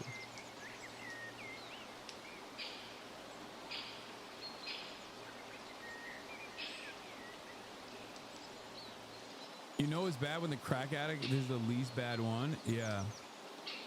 So just remember, some wonderful guys that Donald Trump chose to pardon here, and then, you know, I guess nature ran its course. They were destined to be in federal prison somehow.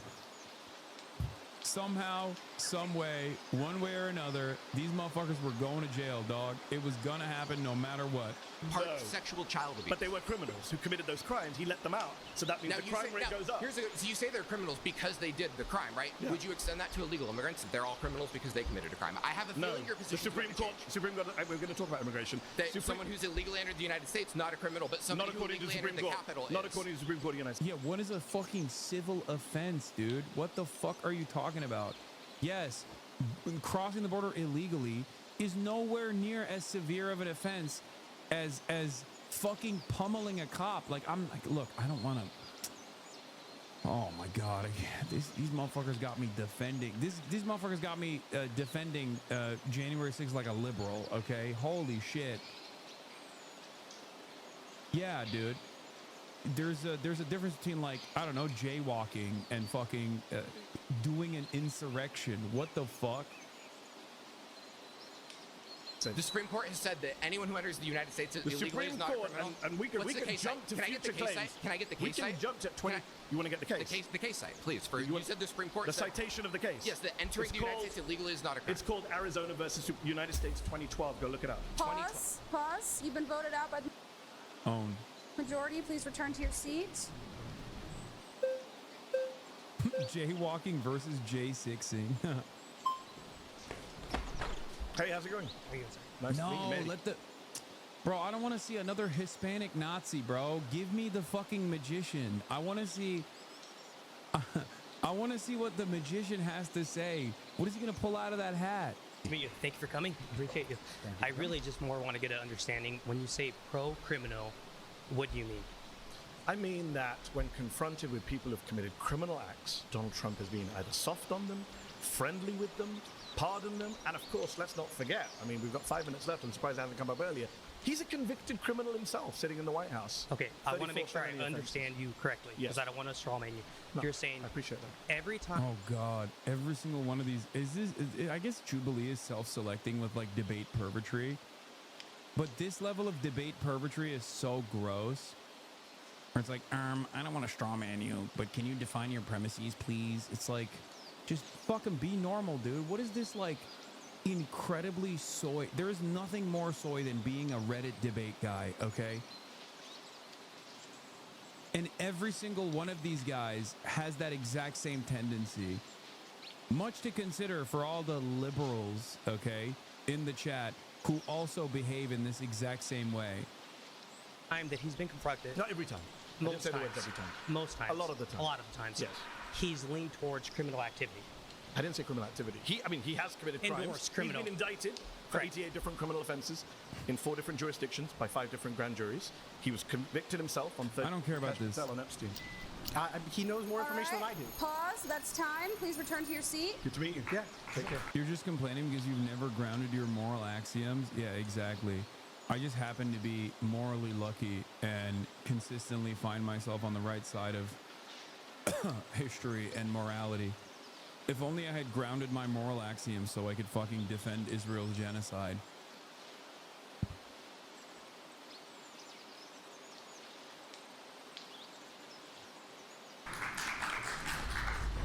Surrounded is now a podcast, available wherever you listen. Search. Oh my God. Can't wait to listen to this in podcast form. Oh, this guy looks gross. I can't wait. Nice to meet you, sir. Mandy, lovely to meet you. So okay, I just want to say, I have no idea what the fuck's about to happen, but I will say this. Why do they have this kind of energy? This is white Drew Pavlov, by the way. He also kind of looks like Randy Fine in his youth. Like, he's got the Randy Fine body before he really let himself go. You know what I mean? A perfect hog. Perfectly rotund.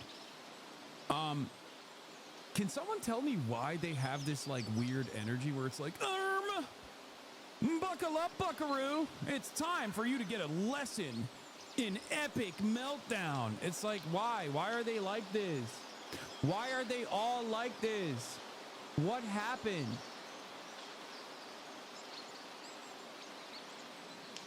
Why? Why are they so corny? they must have spent too much time on the computer, I assume, right? Like look at this. Look at his fucking facial. Look at his attitude. Like, pleasure to meet you, my good sir. Time for an epic ownage. So I would say that with Trump being anti-Constitution, I don't really care, to be quite frankly. Okay. Because in regards... Yeah! Oh, everybody likes me. In regards to the Constitution is a document that should seek to serve us. Yeah. And when it fails to seek to serve us, that can be amended. Laws can be changed. And quite frankly, the fact is, we're defending things in this country that shouldn't be defended. The First Amendment should not defend pornography and making children and women be victimized. Making women... What? That's your number one gripe, bro? Jesus, that's weird. I feel like, I'm sorry, that's a real weird way to enter the conversation. Man, Zoomers are unsalvageable. I'm so cooked. Listen. If someone comes into the conversation and is like, guess what? The First Amendment should not defend pornography. I'm like, why are you this invested? Very strange thing to make your like primary cause. Like, hello, nice to meet you. I'm the anti-pornography guy. It's like, why is this in your mind so much? Children be victimized as a result of that. I think things like blasphemy shouldn't be allowed per the First Amendment. What? I think that, quite frankly, there are things like blasphemy shouldn't be. Wait, what? Yeah. A lot of legal processes that are enabling criminals and bad people to fully enact their will in this country in the name of the Constitution or following the Constitution. So, quite frankly, if Trump is anti-Constitution, good, and I think he should go further. So, this is wonderful. Wait, I'm watching peak brain rot right now, dude. I'm sorry, I'm locked in. Revealing of the modern conservative mindset, so I appreciate you spelling it out. So, quite full in this country, processes that are enabling criminals and bad people to fully enact their will in this country in the name of the Constitution or following the Constitution. So, quite frankly, if Trump is anti-Constitution, good, and I think he should go further. So, I'm sorry, but isn't this just like what people thought Sharia law is? Like being anti-blasphemy? What are you, a fucking medieval peasant? Like, what are you saying? Like, isn't this literally what they think is happening in like Muslim countries, but they just like want to do it Christian style? And in more often than not, in more cases than not, like it's not even happening in said Muslim countries.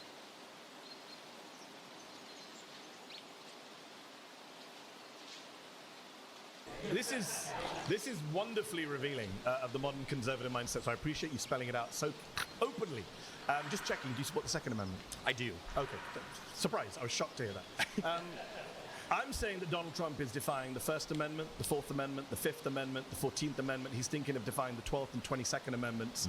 You're saying you don't care about the Constitution, but actually you do because you quite like the Second Amendment. You just don't like the bits that you disagree with. Can I just be clear on that? Yeah, absolutely. Okay. I'm more than willing to amend it and include whenever the it's in Second your Amendment. favor. Yeah, Okay. absolutely. So can Democrats do the same when they're in office? No, absolutely not. Because So you don't it's the believe in friend enemy. democracy? No, I don't. Absolutely not.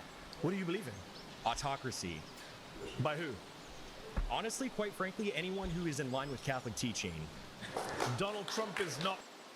What? There's no way. What?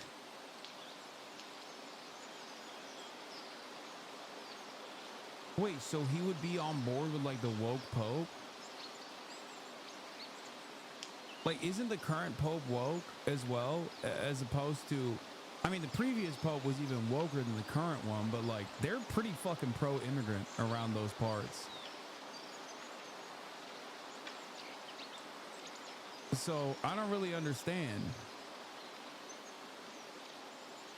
I don't think that these guys want Catholic teaching at all. I think he just, I don't think he wants the, like whatever the Pope is saying currently. Catholic. Of course, he's not. I completely agree, So and you that's part of support the Trump? problem. You don't support Trump? No, I don't. I didn't even vote for him. I wrote in like John Pork or someone. I can't even remember. Why did you vote if you don't believe in democracy and you want autocracy? Well, because quite frankly, I voted. I kind of voted just to. I came with this troll a argument, little but I'm bit, bored of my own argument. I'm much more interested in this. So yeah, absolutely. How do we get to an autocracy? I think, quite frankly, that if we are able to enact local Who leaders, is the we, or- by the way? I think, quite frankly, these far-right conservatives sitting right around. White people? Yeah, No absolutely. brown people. So, Well, some of actually, you guys, I have quite. some of the people I in this have room quite- don't make the cut from what I can see visually. Actually, Okay. hold on for a moment. I do think that there are people who happen to not be white who do actually have history in this country and have roots in this country. For instance, from the Mexican-American War, we subsumed a lot of territory of people who have far stakes in this country who happen to be Hispanic or what have you. Okay. I'm for defending the traditional demographics of this country, which is majority white, So and how, should stay that how way. does the United States... I don't understand. How can you be like... How can you call yourself pro-America and be Catholic? Like, this is the fucking WASP nationalist country. Like, we were ruthless to the Catholics for a while. Like, it's just... Like, what? Bro is on some team, and I don't know what team it is. Because, like, when fucking JFK became president, it was a big deal, okay? Also, by his own estimation, Biden is the best possible president because he was Catholic. Like, what kind of... I don't know what he's talking about. What the fuck? I guess, like, for him, this fantastical Catholic movement is going to be, like, the best possible way to bring about fascism.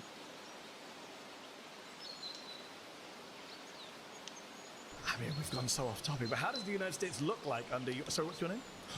My name is, my name's Connor. It's a pleasure to meet you. Took a little bit of a doubt there. Oh, well, saying I use Connor- a pseudonym online. Fair but enough. Fair Connor. enough. How would Connor's America look? What would it look like? Well, quite. This guy's name is Pine Sap. He's one of the gropers that got to hang out with Mr. Fuentes. Ugh. He's just a groiper. The self-identified fascist making the rounds in today's viral Mendiosam videos and online personality in Nick Fuentes' groiper movement known as Pine Sap. Here he is speaking at a Fuentes rally in June 2024 and pictured with other figures in the movement.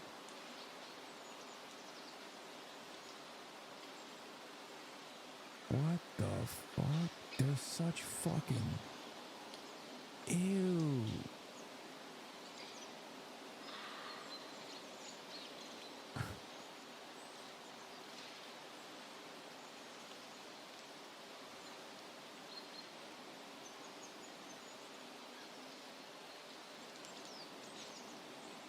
Mehdi also interviewed another Groiper, Kai Schwemmer. He was one of Nick's leading fanboys in 2021. Gross.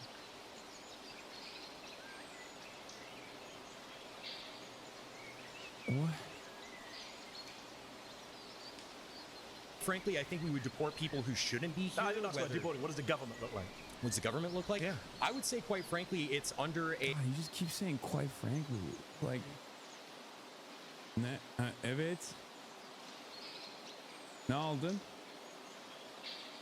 Oh. A sort of benevolent leader such as, Where does he come Franco.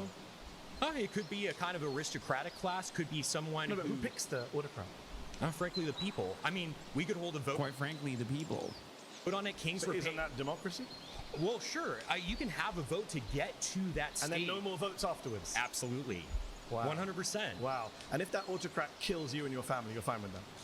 Well, I'm not going to be a part of the group that he kills because How do you that's the know? whole thing. How do Well, you know? Carl Schmitt Autocrats tend to Carl kill Ma- everyone, Carl even their own Schmitt makes supporters. this point very well in his work. It's the friend-enemy distinction, right? You Carl liberals, Schmitt, the Nazi theoretician. Yeah, absolutely. I don't care. Are you a Who fan of ca- the Nazis? I frankly don't care being called a Nazi at I didn't all. say that. I Doesn't didn't matter actually to say me. that. I said, are you a fan of the Nazis? Well, they persecuted the church a little bit. I'm not a fan of that. But What about the you know, persecution of the Jews? Wow, that was the one L for the Nazis. They persecuted the church a little bit. Well, I mean, I certainly don't support anyone's human dignity being assaulted. I'm a Catholic. But And you so don't condemn Nazi persecution of the Jews? I think that there was a little bit of persecution We and stuff may like have that, to which is rename bad. this show but- because you're a little bit more than a far-right Republican. No, this is a Republican. This is the Young Republican. This is the Young Republican movement.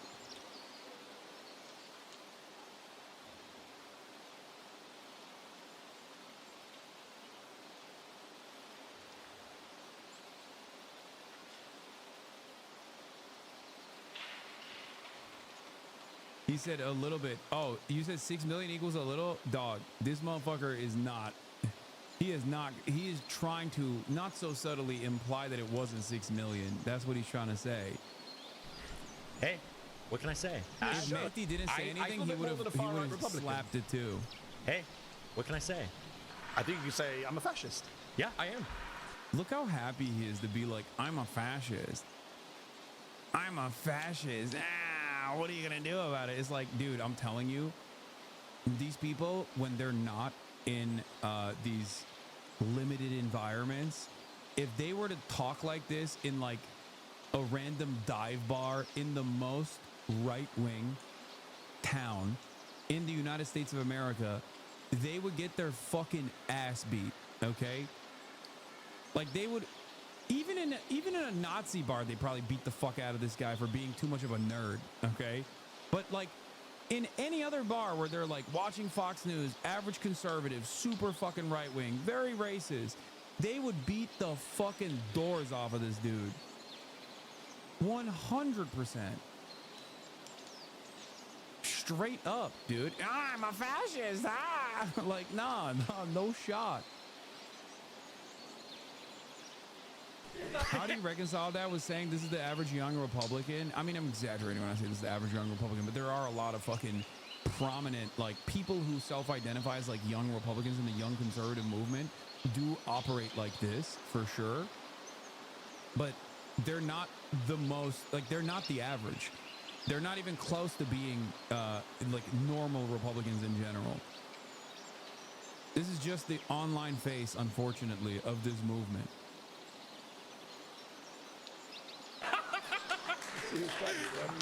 Absolutely.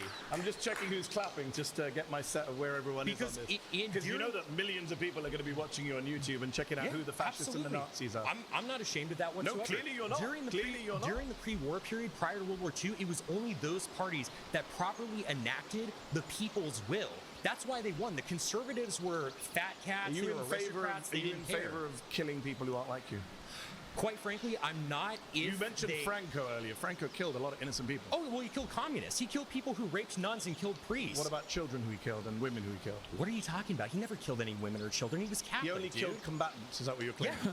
Fact check by San. Franco and his forces killed or executed 150,000 people. That includes members of the Catholic clergy who were deemed either liberal or loyal to the Spanish Republic.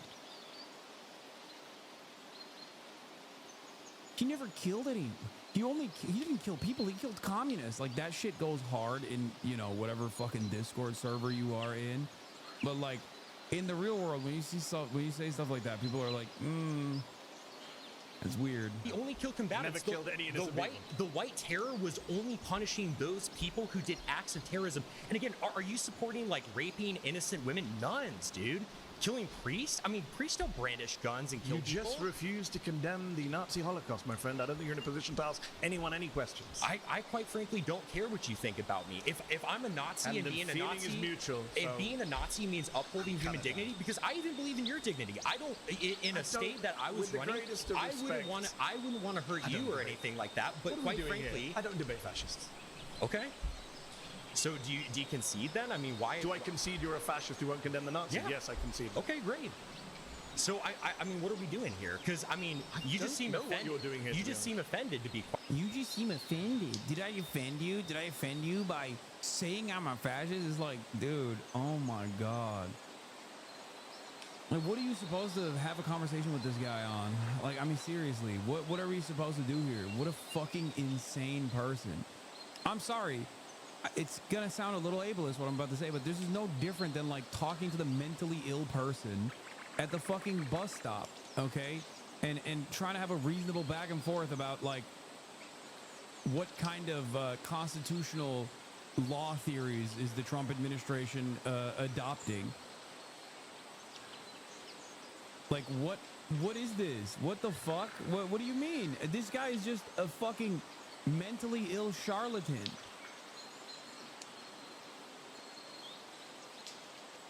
This is a motherfucker who is a COVID baby, okay? Some of his most formative years, he did not have any sort of social interaction, which would have probably softened some of these edges. And he spent all of that literally in fucking Nick Fuentes' Discord group, And this is the outcome. Now you release them into the wild, and he's like, yeah, I'm a fascist.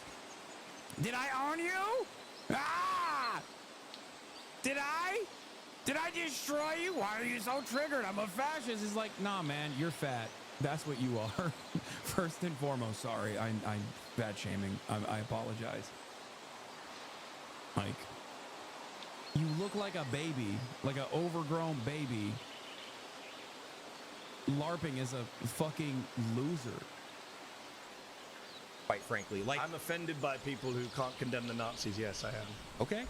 Well, I condemn the evils that they did, but I don't really Against care the about Jews? being. Yeah, sure. I don't care about being called a Nazi. Sure. Is the whole thing. I never called you a I Nazi. care You about called doing yourself the right a Nazi, thing. a fascist, and a General Franco Well, supporter. yeah, I am a General Franco supporter. He was awesome. He was so super cool, quite frankly. Because the whole And thing. you don't believe in democracy. I don't believe in democracy. What are you doing here at a televised debate? This is democracy. Don't put a debate and Because disagreement. it is the means to support an end. The reason we have free speech now is because we want to be. Jubilee is normalizing fascism and you're signal boosting it, though. Dr. Felipe, for the longest time, I have not fucking watched any Jubilee videos. Do you think the cat's out of the bag with this one, considering that it came out yesterday and it already has 3.2 million views? Like, honestly, I understand where you're coming from.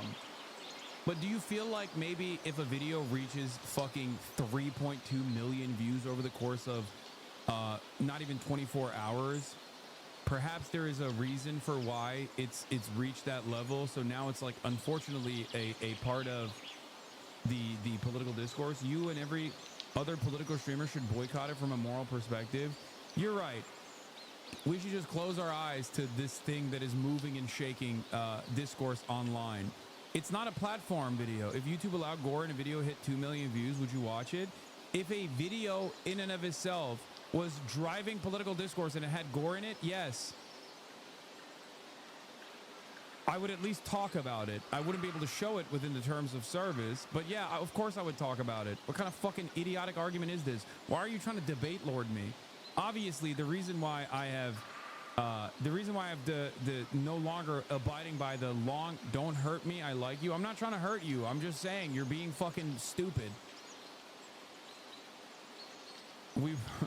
There's a fuck ton of gore footage that I have to scan through and don't actually play to fruition, considering that I can't because of the terms of service violations that it has on this platform. But, you know, I've been covering the genocide every single fucking day. What do you think is the footage surrounding this genocide? There's a reason why I'm covering this, because whether we like it or not, these guys are getting a lot of fucking motion. Unfortunately, you're right. Jubilee shouldn't be platforming fucking psychopathic fascists. You're not wrong about that. I agree. But cat's out of the bag on this one. You know, maybe you should take it up with Jubilee.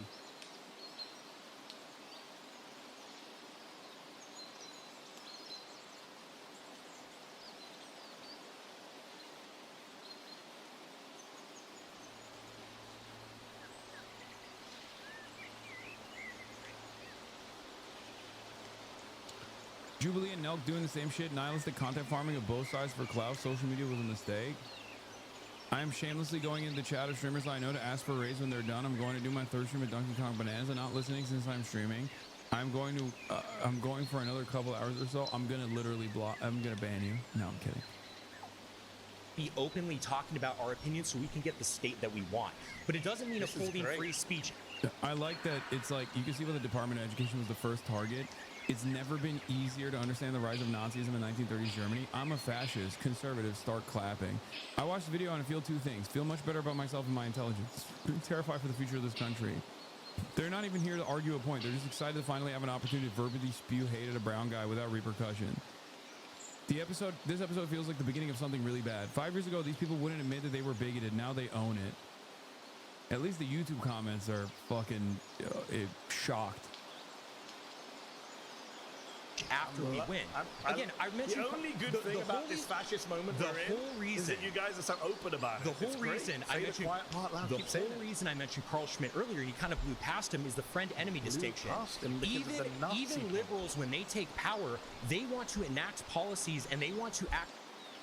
The biggest problem with this debate in particular is that this is not a debate at all. Fascists don't debate. They use debate to launder their views so they can gain legitimacy. But when it comes down to it, they simply want to kill people who aren't them. I mean, it's true. It's actually a perfect point. You just described the left. Leftists do not believe in racial purity. Fuck fascism, but ironically, you wanting to silence those you disagree with makes you just like them. Evil. Fuck fascism, but also what we must do is platform fascists and not push back against fascists and basically become fascists. And then if you fucking say that this person is a fascist and fascism is wrong, then you're just a fascist. But actually, the only kind of fascist that I suspiciously want to, you know, offer criminal repercussions to.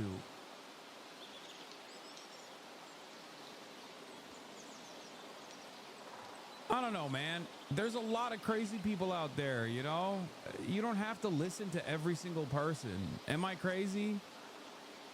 Maybe I'm wrong, but I feel like a guy who's like, I'm a fascist, I love Franco, is like, okay, well, what kind of conversation can we have with you?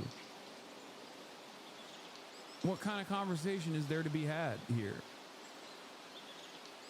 If it isn't our favorite domestic terrorist, Hasanabi Piker, I'm like the least successful domestic terrorist of all time. I guess the only thing I've done is terrorize your fucking mind by existing. Don't ban this guy. I want to hear what other kind of incredible takes he has to have. He's got to have much more in there. I wonder how many of my haters killed themselves because I wasn't live streaming for 3 days. There's got to be at least a couple where they were like, oh, I can't shit on him. I can't call him a terrorist. It's over. There's nothing left to live for. Like, it's definitely more than zero.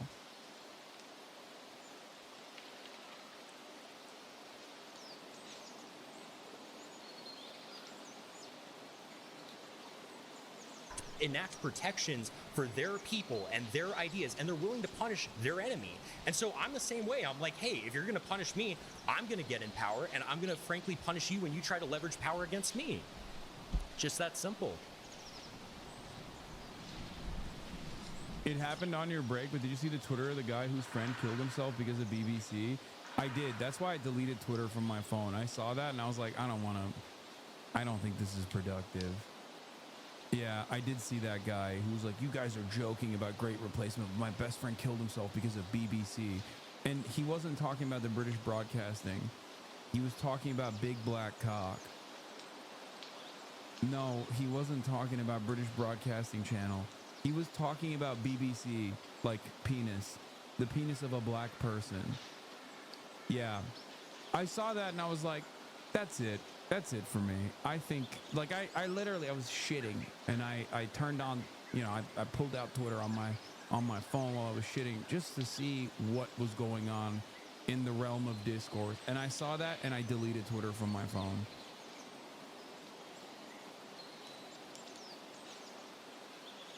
Yeah. Just ruined my shit. Immediately went to TikTok.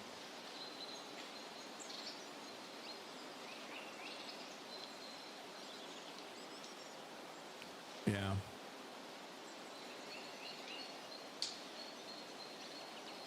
I did not want to know that, bro. Lol. I mean, it's just a part of the world, you know? It's just something that happened, I guess. Oh, well. I'm not sure what you want to say. Hey, it is what it is. All right. Pause. You've been voted out by the majority. Please return to your seats. It's a pleasure to meet you, sir. I can't say the same, but thank you.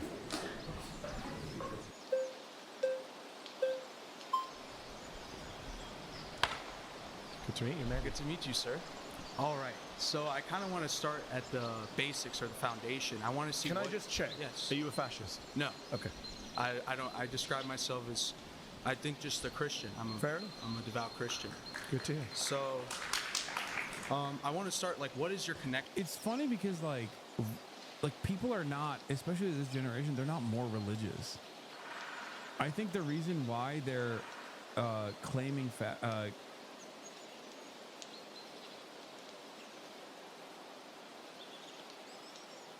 I think that the reason why they say they're like Christian is because it's like, I guess they've figured out like a more appropriate substitute for saying that they're like a repulsive little freak racist.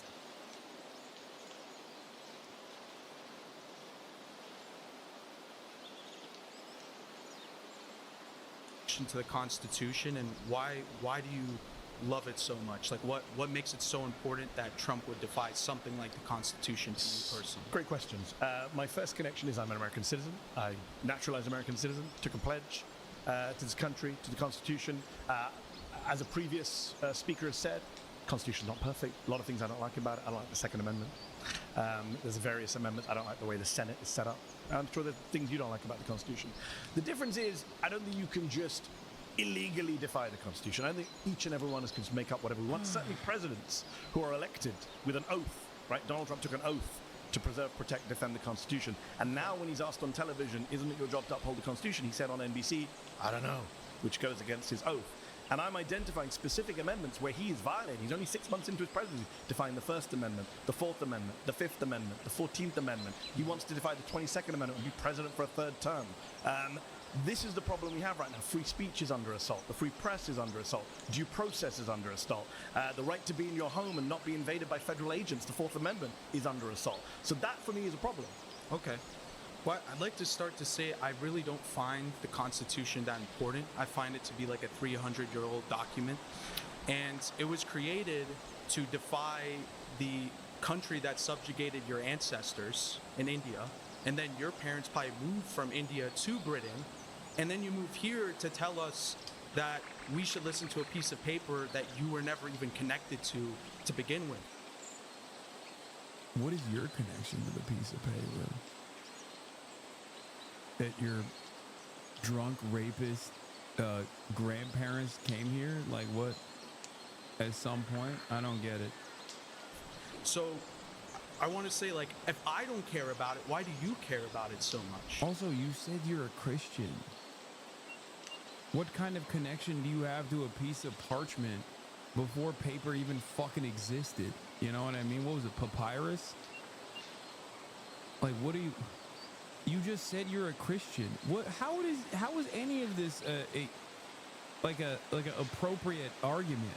He's like, you care about a piece of paper that's 250 years old. Well, I care about a piece of paper that's thousands of years old. Cool. Oh, fun fact, linen. Okay. The Constitution is written on animal skin.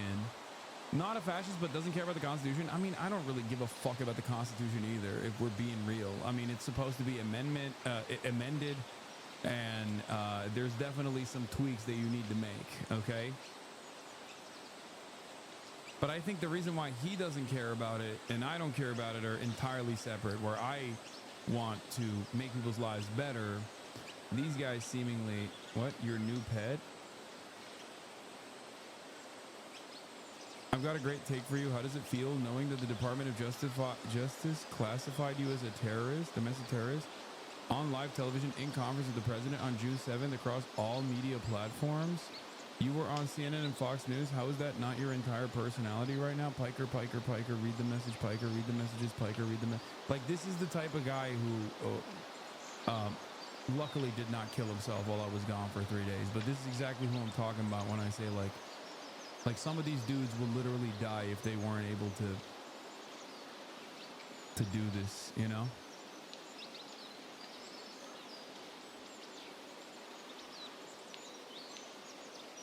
Damn, bro. Are you okay?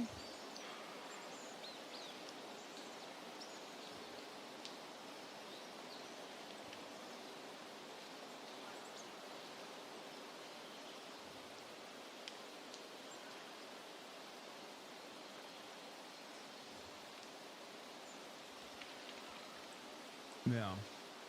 Isn't this most likely a little kid? Yeah. And their parents probably lost Medicaid and SNAP benefits in the next 2 years. And that kind of financial hardship is most likely going to destroy the already shitty relationship that they have because they produced a crack baby. And then they're never going to tell him that this is the reason, but a big part of the reason why they will divorce inevitably, if they haven't already done so, is because of the crack child that they put on this planet. Yeah, they won't tell you, chatter, but you'll know.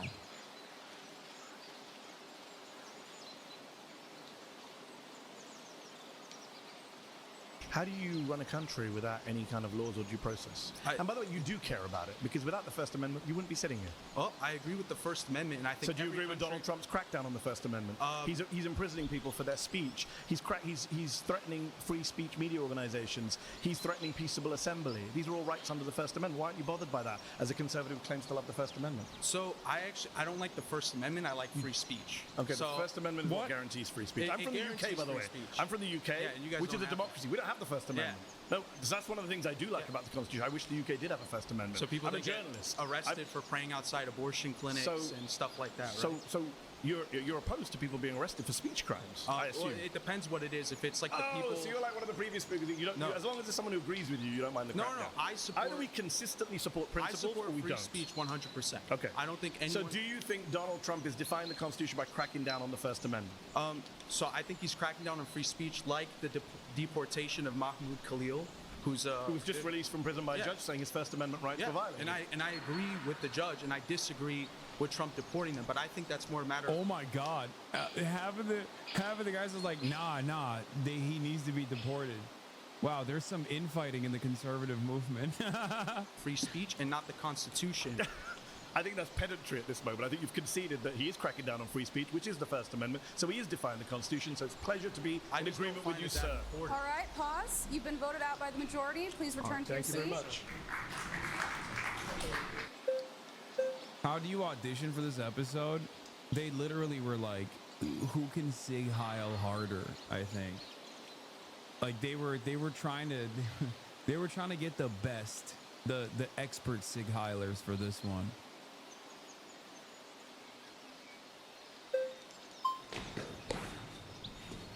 Let the magician talk. I need to hear the magician. I need to hear what kind of crazy fucking takes he has. Because ain't no way a guy that looks like that has normal opinions, okay? I'm Mehdi. Mehdi, great to meet you. My name is Kai. Do you, Mehdi, believe that the Constitution is important and good? Overall, yes. Do you believe that that Constitution can be eroded through democratic processes? What do you mean by erode? The original intention of the Constitution being destroyed through a purely, democratic or legal process. I'm not sure I agree with that. Okay. I think if you're democratically amending the Constitution per the rules of the Constitution, that's fine. If we could find a constitutional way to get rid of the Second Amendment, I'd be pro that. So let's pose a hypothetical wherein the entire population of the United States has drastically changed. Yes. And the population now has completely different intentions about what to do with the country. Let's say it wants to give it all back to Mexico, dismantling the United States of America. If that's the case, then what's the use of the Constitution? It hasn't defended the country. In fact, it's allowed for its destruction. I don't understand the premise. How did the whole country change? Demographic replacement, mass migration. I mean, we're seeing a change in demographics. Wait, what? He thinks that, like,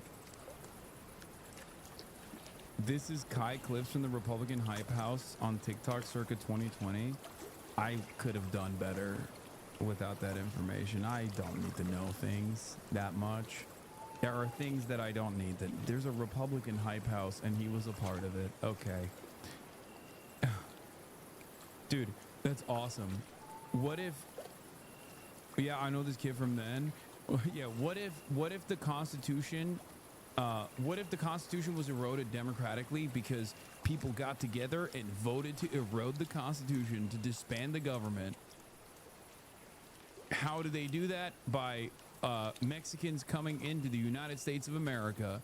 Okay. Why the fuck are they escaping Mexico if they want to turn America into Mexico? Like, they came to America for better financial opportunities, but actually secretly the real goal overall always was to inevitably secede the nation into Mexico. Why are so many of these guys voting for Trump then? How did that happen? The cabal is sending them. And also, I wish we would secede into Mexico. I mean, think about it, dude. Claudia Sheinbaum, that's my president right there, straight up.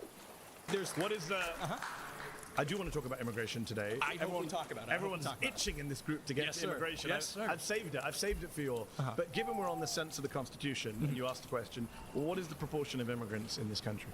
What proportion of the population is foreign-born? It's very difficult to measure because the actual projections of the number have been changing more rapidly. But what is currently the best estimate of official? I think it was about 15%. Yes. Yeah. Just under 15%. Which is, by the way, more actually than the original estimate was. So, but 15% of the people are going to change the country, change the Constitution. How's that going to work? It's actually a nightmare. As someone who wants to amend the Constitution and get rid of things like the ridiculous way the Senate is set up, or the Second Amendment on guns, or various other things, it's really hard to change the Constitution. They made it almost impossible. You know, last time we had a Constitutional amendment, you know like what? 20, 30 years ago. I understand, which is it was why on, I think, members of Congress pay. Which is like, why. It's impossible. I get it. So where are you getting this scenario where 350 odd million people all become foreign-born migrants or the children of migrants, immediate migrants, even though America is a nation of migrants, and then abandons the Constitution and gives the country back to Mexico? Outside of your imagination, where is that happening? Let's bring it back to the actual discussion. What you did is you entertained my hypothetical, but then instead of sticking to the point of the Constitution, you said, well, how would you bring about your hypothetical? And then when you missed out the part where the Constitution is quite hard to change. Okay, there's a difference between hypotheticals and just like making up an insane story, like making up an insane hypothetical. Because an analogy has to have some semblance, like there's some closeness to the truth or some likelihood, okay? It's like saying, okay, what if we democratically voted to just fucking nuke ourselves? Huh, what do you think about democracy then, stupid? It's like, I don't think people would do that. Like, that doesn't make any sense. What do you mean? Notice how I did an analogy there? And I used how fucking insane your argument was to show you by using an example, like a comparable example. That's precisely the reason why, you know, you have to make sure that the hypothetical that you're using is within the confines of permissibility.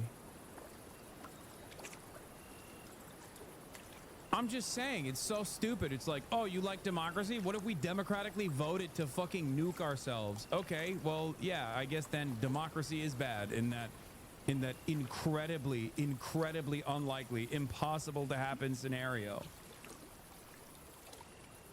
Hold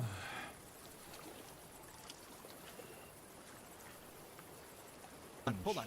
I understand that. I also wanted to get a sense of where you are, and you're a great replacement guy. So okay. Yeah, and you're a real good journalist because you don't talk to people who identify as like a political ideology. I mean, that's a very liberal idea. I don't debate fascists. I'll talk to them, and I won't debate them. Frankly, that's upsetting. I think there's a big problem when, you know, we value freedom of speech so much, but any, you know, real journalist is not going to talk to somebody because they identify with the politically incorrect ideology. Just talk to politically incorrect ideology.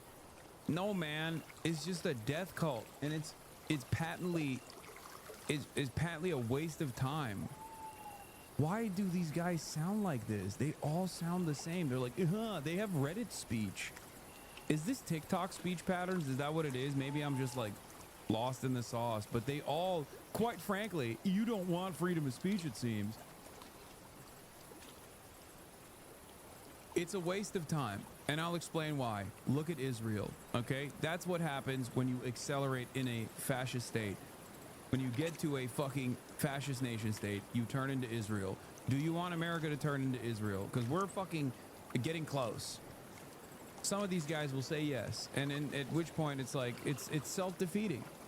It has been defeated over and over again, historically.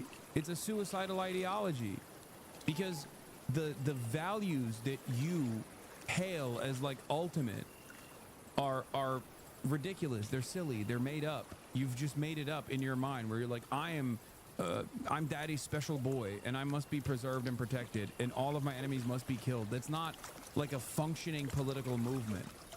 It's just, you're just basically setting the clock back a little bit. That's all you're doing. If that's your final goal, then this is an unsustainable worldview. Why are you anti-war? You know these guys are the ones they send? That's not true. No, these fucking These guys will not go to war. What are you, crazy? They're going to do propaganda. To the That's guy in front of you. What are you talking about? You literally stopped talking to him, and then everybody had to vote him Debating out. versus talking is very different. Okay. It's pointless, right? Okay, He doesn't believe, so he doesn't believe in free speech. Okay. He doesn't believe in He was democracy. freely speaking with you. You're the one who he shut doesn't. up. No, he said it very clearly. Okay, He said, I support free speech so that I can get one election. Yeah, this is not even like, this is not even a debate. There's no back and forth here. It's just so utterly unproductive because they're not there to like actually have a conversation. Like, they're not even defining why they think this is a permissible society or this will yield good results or whatever kind of like future society that they want to envision, that they want to defend. They're just literally rage baiting over and over again to be like, I said I'm a fascist. Like, they think it's a gotcha to just say, it's basically the debate equivalent of going up on stage and shitting yourself, okay, in a crowded room and then being like, haha, I've destroyed you. You all smelled the shit in my pants. No, you didn't do anything. Like, this was not even remotely productive. As a matter of fact, if people on the left did the exact same thing that these guys were doing and just basically said, no, it's because I'm a Maoist, and then that's it, like they just left it at that, every one of these fucking losers would be clowning on them and being like, look at this fucking idiot. They thought that they made a good point. You know? You have to at least like defend the principles of this ideology you're supposedly espousing and advocating for.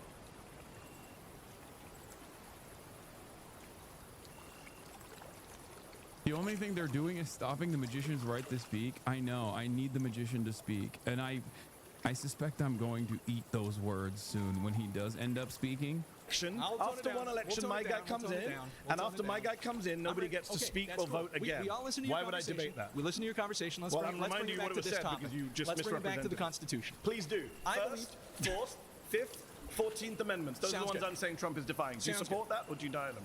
I believe that the Constitution is valuable because it represents particular interests of the founding stock of Americans who made this country great. Do you think due process is important? Some would say that's at the very core of American Constitution. And what I think makes the Constitution function, what allows it to save this country and to actually make it work, are the people who are... I'm not sure where you're going with this argument. Hold on. I'll show Is you. Trump defying the Constitution? That's my claim.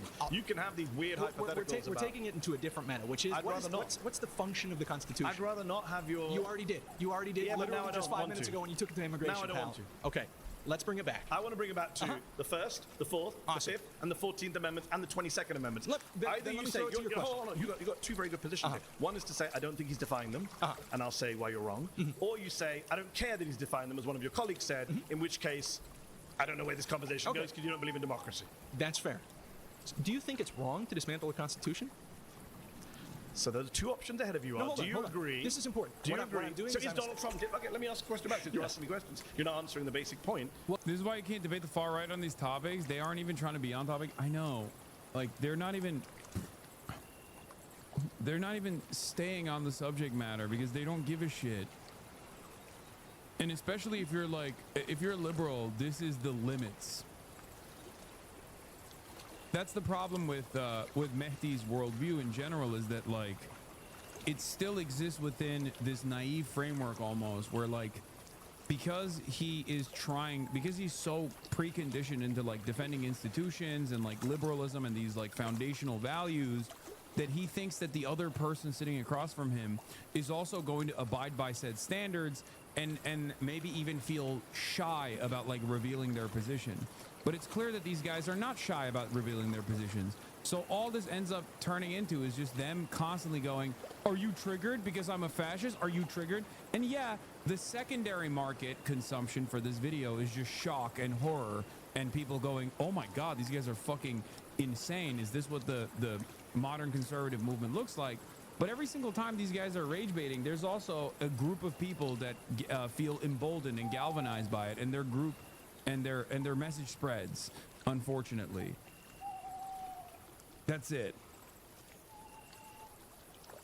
Apparently they misled him and said he would be debating normal MAGA people. Yeah, I think this is definitely a step beyond normal MAGA people. Like, I have yet to hear from a normal MAGA person. I will say this is the normal MAGA person online.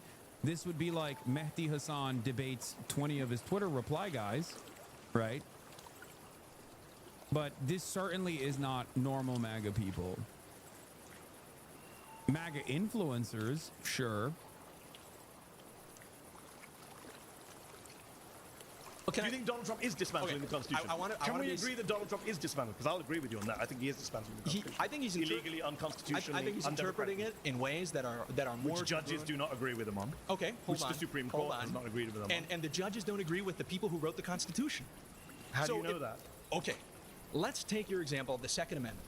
Let's say that a bunch of judges... I didn't give the Second Amendment. No, hold on.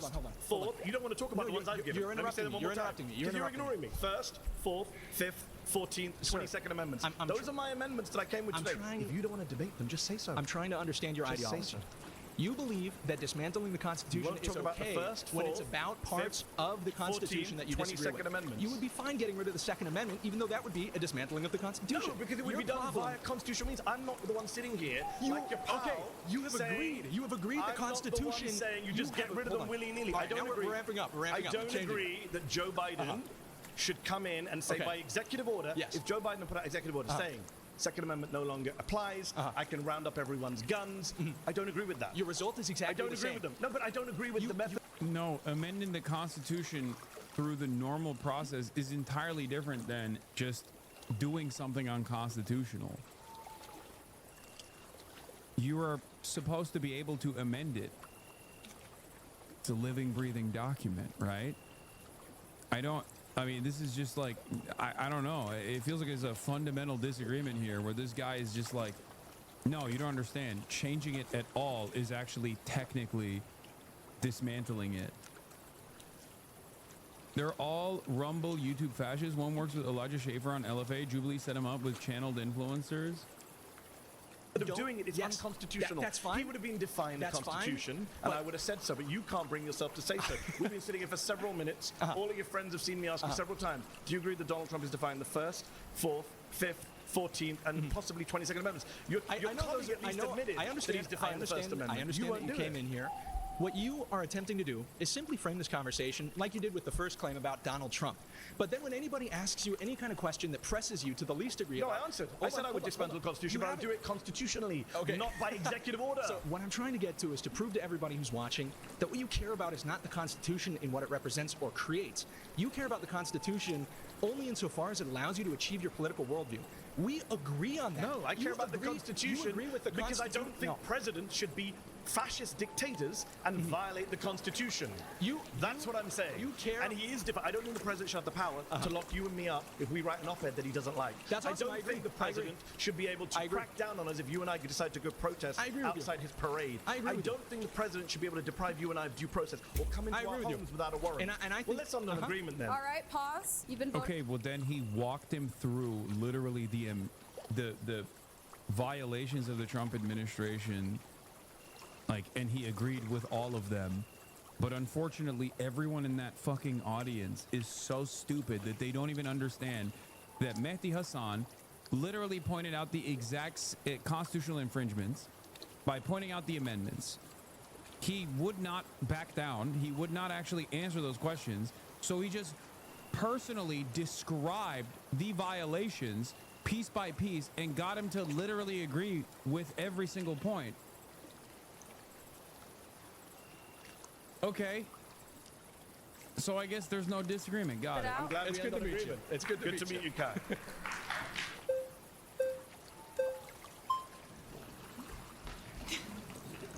You don't agree with him because then you're saying everything antithetical to men. So Trump is defying the First, Fourth, Fifth, and 14th, and maybe the 22nd soon.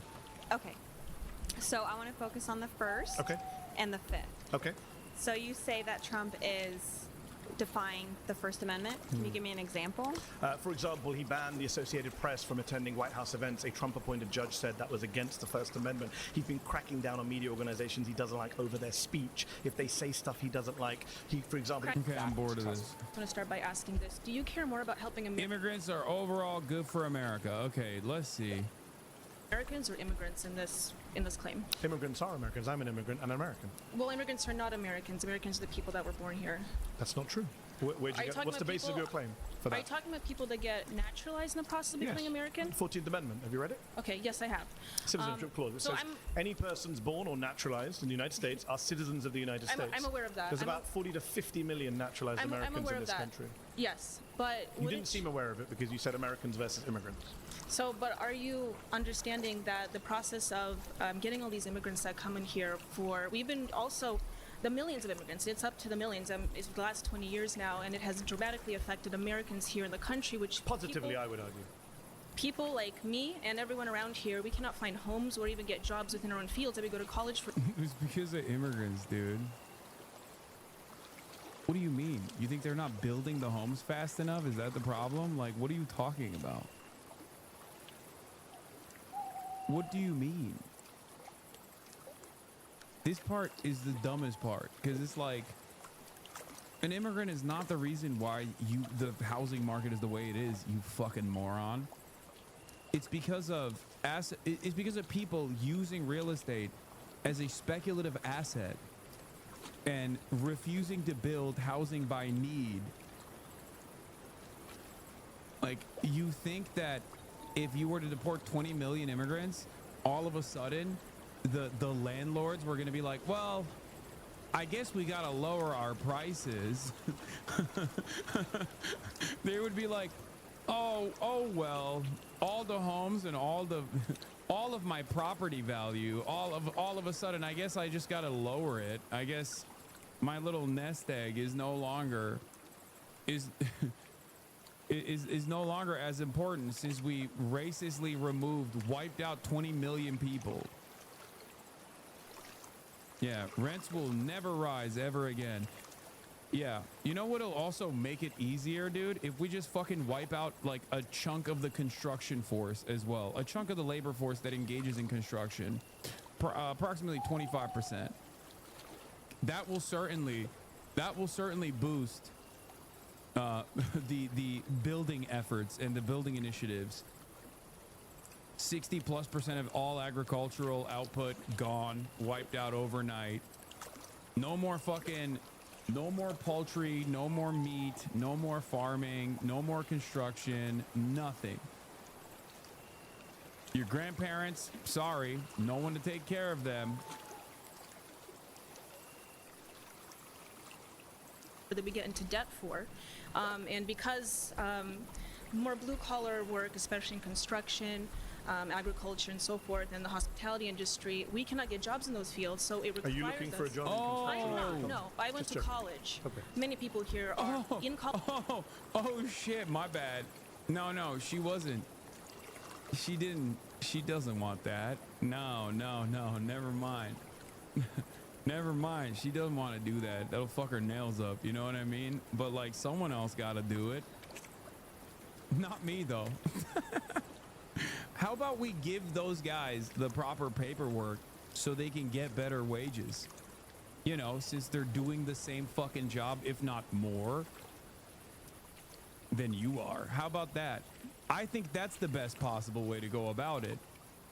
I know, revolutionary idea. It's called giving people the proper documentation and then helping them collectively bargain for better wages and better benefits and better healthcare overall. As a matter of fact, not even have to argue for better healthcare as a benefits package, because healthcare should be given by the government. You know, crazy idea after crazy idea. College or went to college, but we can't even find jobs in our fields, also because of the H-1B visa program as well. But in regards to just your claim about immigrants specifically, we cannot even get jobs to pay for housing. Unemployment is at a record low right now, even under Donald Trump. And I'm not a Donald Trump fan, but I would say unemployment under both Biden and Trump is that's not a very good argument, I don't think. But anyway, let's record low levels. Okay, is this in regards for American citizens? Yes. Okay. Well, wait, what? What did she think that what? Nah, just unemployment for undocumented is at a fucking all-time low. That's what Mehdi Hasan was talking about. I was about to criticize Mehdi Hasan here for saying, like, well, unemployment is at an all-time low. Well, it doesn't matter because these are not good-paying jobs. So most people are criminally underemployed. So there is that problem, but that's not something you can address regardless without actually tackling the root cause, which would be capitalism. It seems like you aren't a fan of this, Hasan. No, I love Mehdi Hasan. It's just, this is, I don't know. I'm unaware of that statistic, but from what I see, from what I can I'm an immigrant and an American, and I employ many American citizens, both naturalized and the ones born here. I employ Americans. My parents came Americans as defined by you. My parents came as immigrants and became naturalized, so I'm not necessarily opposed to immigrants. So you're the child of immigrants. Correct. I'm a child of immigrants. I was born But you don't here. accept that immigrants are Americans. Not at this moment. So your parents are not Americans. Not at Oh my, are you fucking kidding me? Bruh.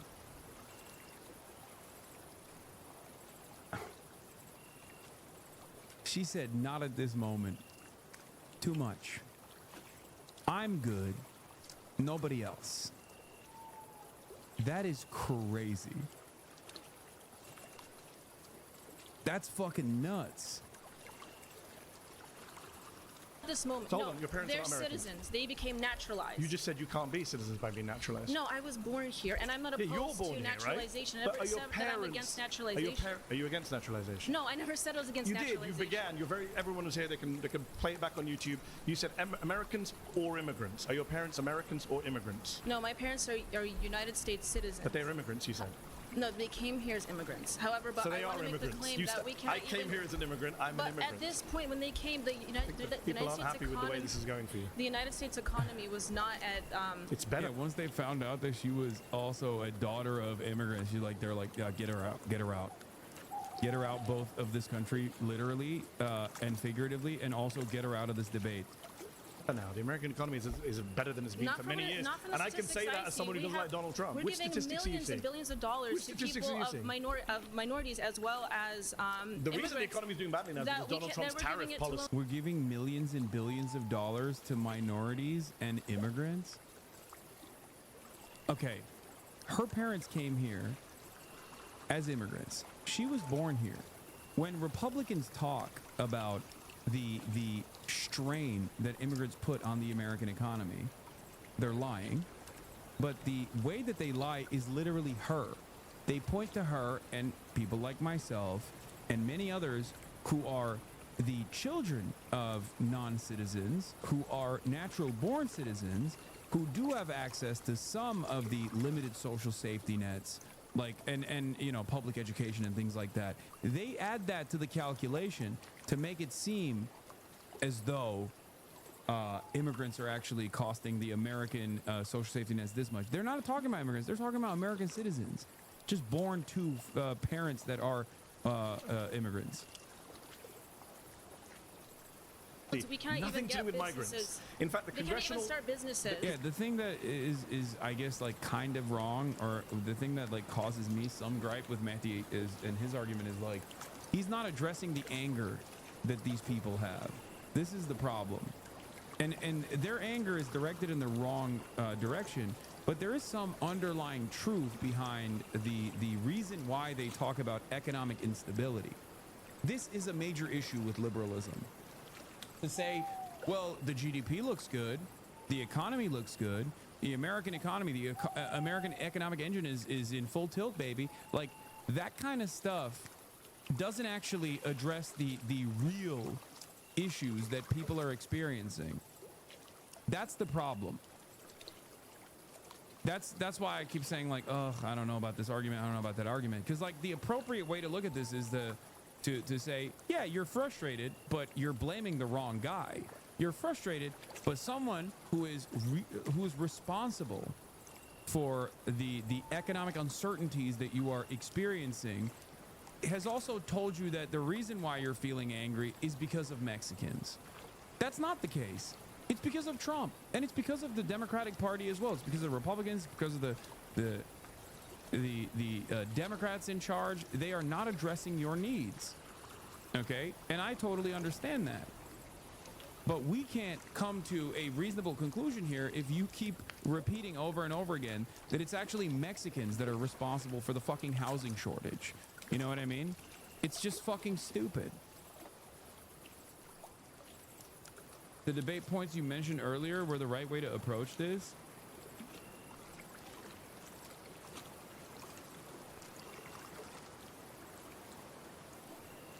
I'm an immigrant. I started a business. No, I understand because like that's why that. But of course, come on. I think most of them on this set are just pathologically racist nutjobs, not suffering proletarian, directing their anger in the wrong direction. You're not wrong, but you're not talking to them. You're talking to their fan base, and their fan base is filled to the brim with angry racist people that are proletarian and redirecting their anger and frustration in the wrong direction. A communicator such as Mehdi Hasan is aware of that reality. That's why he's doing this. But because he's so used to debating people who are at least like somewhat knowledgeable and much better at debating than these fucking dildos are, and want media careers, so they don't normally come out and say that they're fucking fascists. Are you triggered? That he's so hyper focused on immediately tackling the argument that is being presented to him, and not tackling the actual reasoning behind the frustration that like people in their fan bases and people who tune in from their fan bases experience.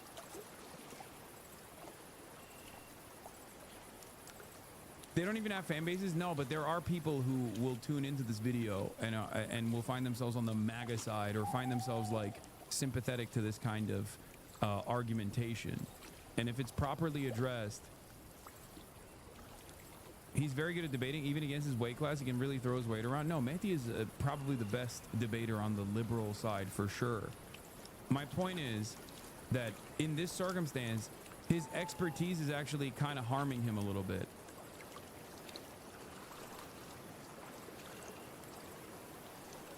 I think the POV Mehdi's coming from is that this girl has a problem that immigrants are taking the jobs, and he's saying, look, I'm an immigrant and I'm creating jobs for you morons to make her understand. No, I know, but I don't think that's a good enough counter.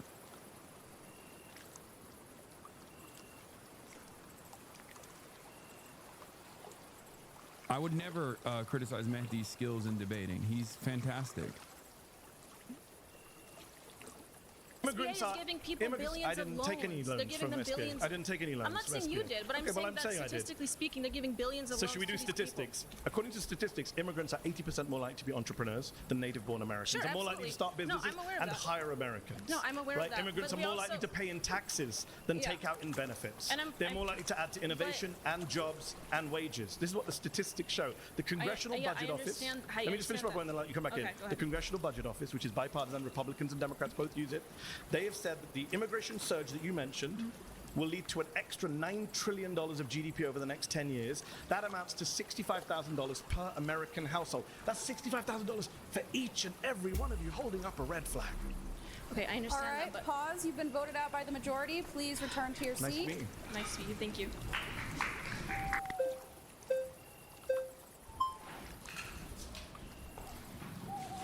Hey, how's it going? I'm Mehdi. What's going on, man? Nice to meet you. All right, so first, before I start, I need to know what you mean by good. I can talk about the economy, I can talk about culture, I can talk about all those things. I need All to of know them. what you mean. All of them. All of them. I'm saying immigrants are good for the economy. They're good for You think lower culture. wages are they're good for the for economy? society. Where's the lower wages? What do you mean, where's the lower wages? Where are the lower wages? Yeah, so you can What's look the at basis for saying there are lower wages? Sure, so you can look at like the STEM industry. It's been in like a complete and total recession. There's been tons of studies like from the Economic Policy Institute that shows that like companies like Tesla, companies from like Silicon Valley, they engaged in mass firing of workers, around 35,000, but then they hired around 12,000 H-1B visas, and it's kind of just standard economic thinking. If you It's not standard economic thinking. The vast majority of economists and economic studies suggest that there is a negligible, if no impact on wages over time. That's not. See, this is what I mean. His argument isn't wrong. Immigrants are used as a second-class labor pool to actually depress wages for the entire labor pool. Okay? That's correct. That is not incorrect. That's actually a correct argument. The issue, on the other hand, however, is that who is firing the fucking American labor force and displacing them? Refocus your enmity towards those people. And also, on top of that, understand that if the guys that were coming in had wage parity, then it would not be a depressive force on the existing labor pool's wages. Just like unionization actually draws up wages for the rest of the sector, okay? People who are in unions in the same sector often have 10% higher salaries than those who are non-unionized, but as a direct consequence of unionization and improving the wages of the unionized workforce, you end up scaling up the pay grade for all workers in the same sector in the same vicinity, because now other companies have to compete against the unionized workforce. Undocumented labor pools have the exact opposite reaction. Undocumented labor actually ends up depressing wages because you have a constant fucking underclass that you can replace to do these tasks. So of course, as long as undocumented labor exists in the country, these guys are always going to work with them, especially when the penalties for the bosses is marginal in comparison to the many benefits they get from offering no benefits and much lower pay, and then sometimes paying the penalty when they want to displace and fire the entire labor force by calling ICE on themselves.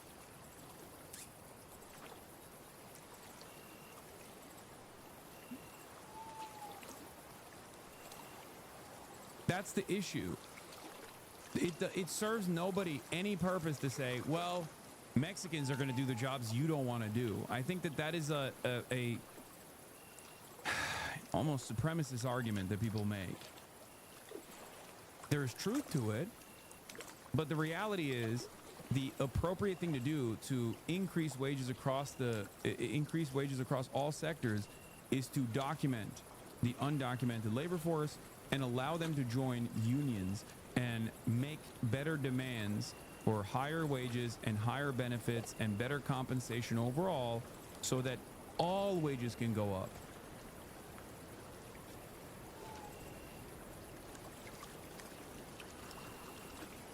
H-1B visas would be perfectly fine if they had 1, wage parity, and 2, no fear of deportation if they lose their jobs and are allowed to unionize as well. But these guys don't actually want that either. I think the economic reasons as to why these guys are anti-immigrant is simply because they want to find a different reason other than that they're fucking racist. Let's be real. They are trying to make an economic argument for why they don't want Mexicans in the country. That's it. Immigrants. In fact, your colleague mentioned earlier, construction, there is actually evidence in construction, yes. But in some industries, in some areas, there is an impact. But overall, no. In fact, that's not true, though. There are so many studies that track this and make these correct. If there are any losses that are perpetrated by economists, they're relegated to certain sectors and certain income ranges. There was a Department of Labor report released in May, and the idea that they depress wages generally is wrong. I mean, I'm talking about undocumented migrants, and no Department of Labor study shows that undocumented migrants don't depress wages. And I would call in the question, because there is no lump sum of labor. This is true. This has been fucking proven in like the 17th century by economists. Okay? There isn't a finite amount of labor, because when there's more need for labor, that means more construction, more housing, more roads that you need to build, more teachers to educate people. You know what I mean? So like, it's a problem that fixes itself. However, there is one issue. If you keep them undocumented, if you keep them unprotected, then they are a never-ending pool of replaceable labor that can actually depress wages, because they will do the same jobs with much lower pay and in much worse conditions. It's slave labor, one step removed.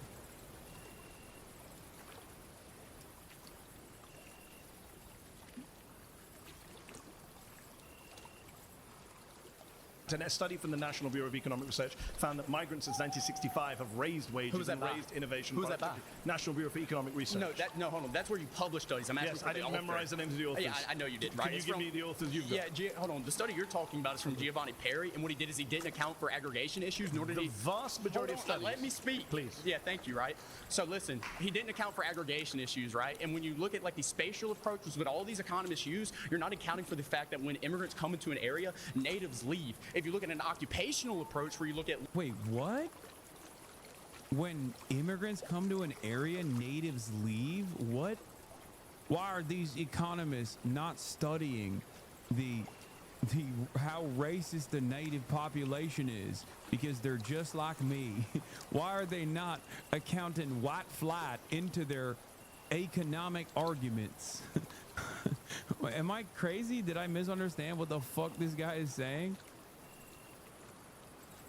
Also, ironically enough, every single area in this fucking country that is densely populated is literally it happens to be the most diverse areas in the country. So that argument is fucking insane. They are literally centers of commerce and centers of GDP production, okay? What the fuck what is this guy saying? Why won't these economists factor in white flight and my feelings about being around Mexicans? This kid actually cooked him? Damn, this young guy is cooking him. Cooked him. Yeah, I mean, he did, if you literally think that economists are supposed to factor in the pre-existing population and their fear and resentment and anger towards people that don't look like them, I guess. look at the specific firms that immigration's going into, like Kim, ETAL 2013 did, you find a net negative impact when there's a 10% increase of immigration. You find around a 0.5% decline in wages when it comes to the specific occupations they're going to. So all your studies are flawed. So 0.5%. Oh, he's talking about pre-existing labor pool and H-1B visas, creating an environment where wages are depressed in certain sectors as a consequence of H-1B visas having additional reasons as to why they wouldn't advocate for higher wages and they could actually be paid less. He's not wrong about that. He cited et al. As an author. I don't think he meant that. I think he just meant like Kim et al. Kim A-T-A-L.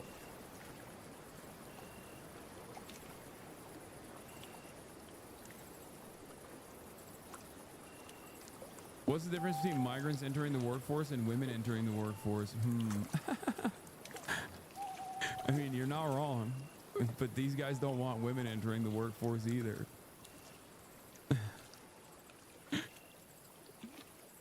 So that's a point for them, I think. Yeah, women came in the workforce, okay, and they took my job away, and also they were working for less money. Really? What do you think? Yeah, these guys don't want women in the workforce either.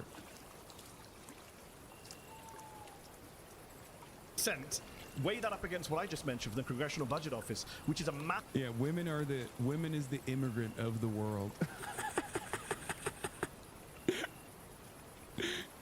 Massive boost in GDP per head, which you're not counting for. Massive increase in tax revenue. Immigrants actually funding the deficits and debts by paying way more in taxes proportionately into the undocumented immigrants. And what's interesting about wages is I'm in a room full of, I don't know what to call you anymore, conservatives, Republicans, fascists, I don't know. One of you has proudly said that. One of us proudly. Oh yeah, correct. I'm in a room full of correct people, but do any of you actually care about wages? Because for example, I actually do. For example, do you support raising the minimum wage? Absolutely, and you can't do that when you're bringing all these people coming into. Wait, why not? Wait. Hold up. Why not? Because a Mexican don't know what to do with $15 an hour. Like, wait, I'm sorry. Why wouldn't you be able to raise minimum wages if there are migrant workers, as a matter of fact? What? Because I don't want Mexicans to make $15 an hour. That's why. They're already making too much. I don't want it. Because that would make me feel bad.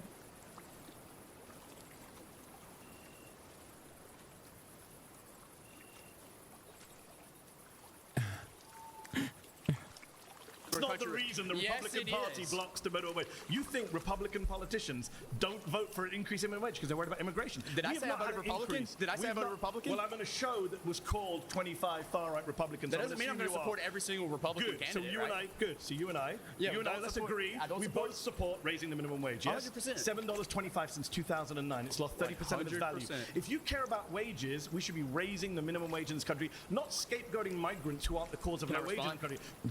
Good call from Mehdi. Okay. You know who's causing low wages? Billionaires, millionaires, Yeah, and people who won't pay fair wages to their wages, regardless of whether you are an immigrant or a native I get the born American. monologue, right? Now let me respond. You had right? one. No, it's maybe because immigrants would be willing to work on lower wages. What the fuck are you talking about? Then the solution is literally what I said. Intifada revolution, okay? The solution is what I said then. Okay, if they're documented, then it's not a problem any longer. What do you mean?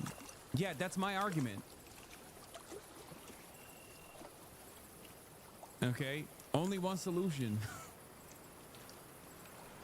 It's literally not the immigrants that are at fault here. What the fuck?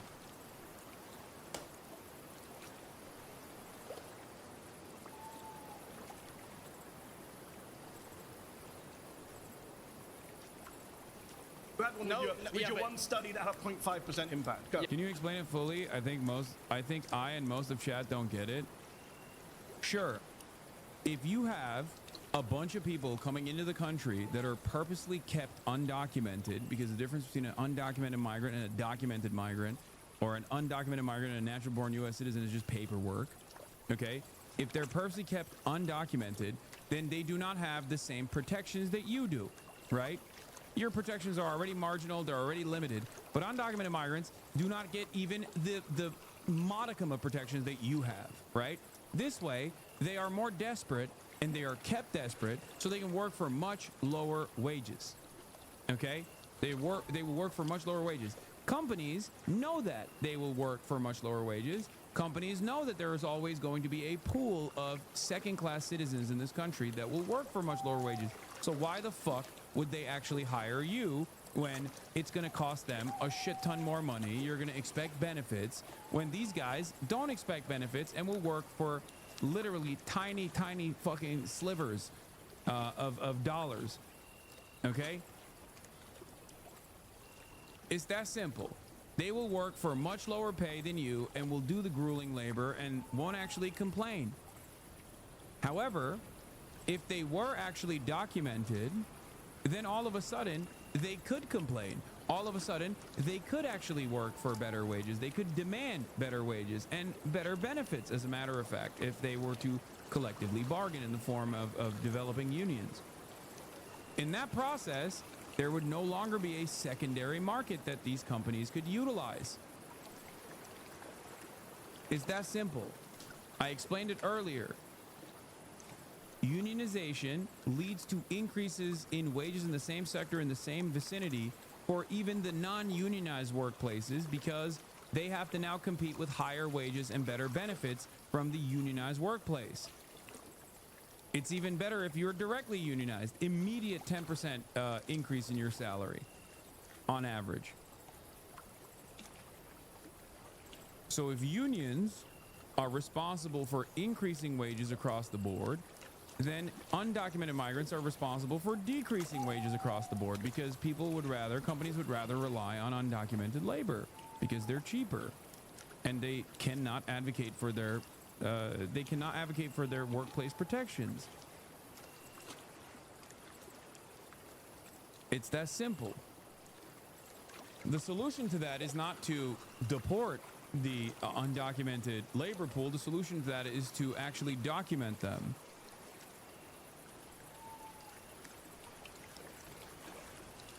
Yeah, and your study sucked that you didn't even know who wrote it, right? So let's get back to the point, because, right? Because I don't need and to there know it one goes study. again. Yeah, the let's hear it. majority of studies say that wages are not impacted The by majority of your migration over studies time. are flawed. That's what I'm telling Not you. my studies. Right. Neither of us are economists. It's the economist studies. Don't assume who I am. Are you an economist? I could be.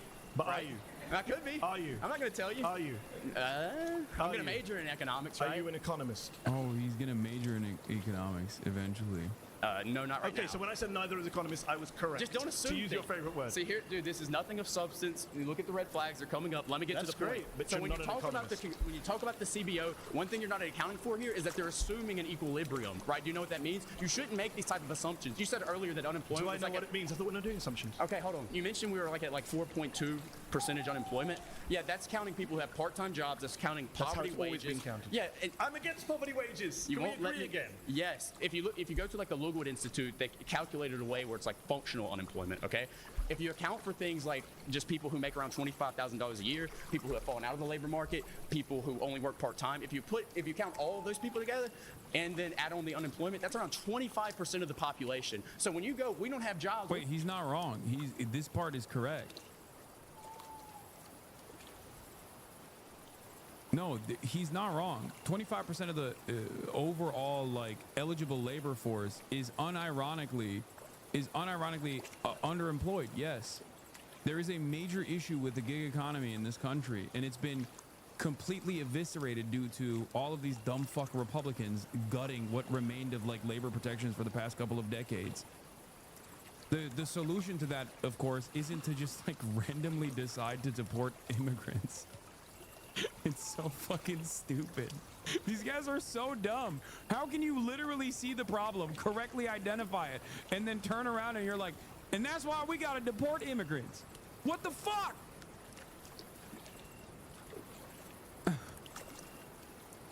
I don't understand it. I don't get it. Please, someone make sense of this. You build this argument and it makes perfect sense, and then your solution is to take a random sidestep and like punch someone else. How the fuck does that work? We don't have people to do this, and that, and the other. No, yes, we do. Okay, we don't have a labor shortage. We have a good. I feel like Bongino or Halo. That's amazing. Thank you. What an incredible name. The Piker Broadcasting Service is sponsored by you. I feel like Bongino or Halo and many others. Please subscribe to continue showing your support to the Piker Broadcasting Service, which is an ad-free service for all. You will never see ads on the Piker Broadcasting Service. Good job shortage, and when you keep bringing these people in, and they're taking those jobs. The good job shortage is the fault of big firms, employers. I'm an employer. I can say that. Who hires the immigrants?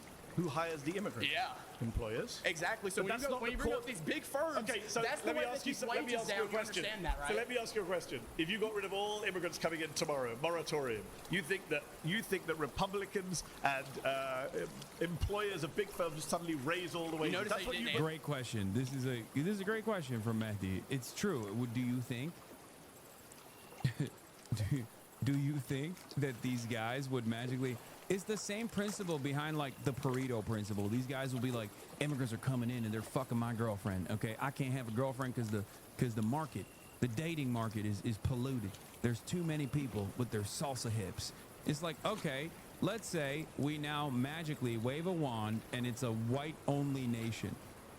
Do you think you're gonna get pussy? No, you're not gonna get pussy, dumbass. It's gonna be the top 20% of Aryan chads that fuck 80% of the Aryan ladies.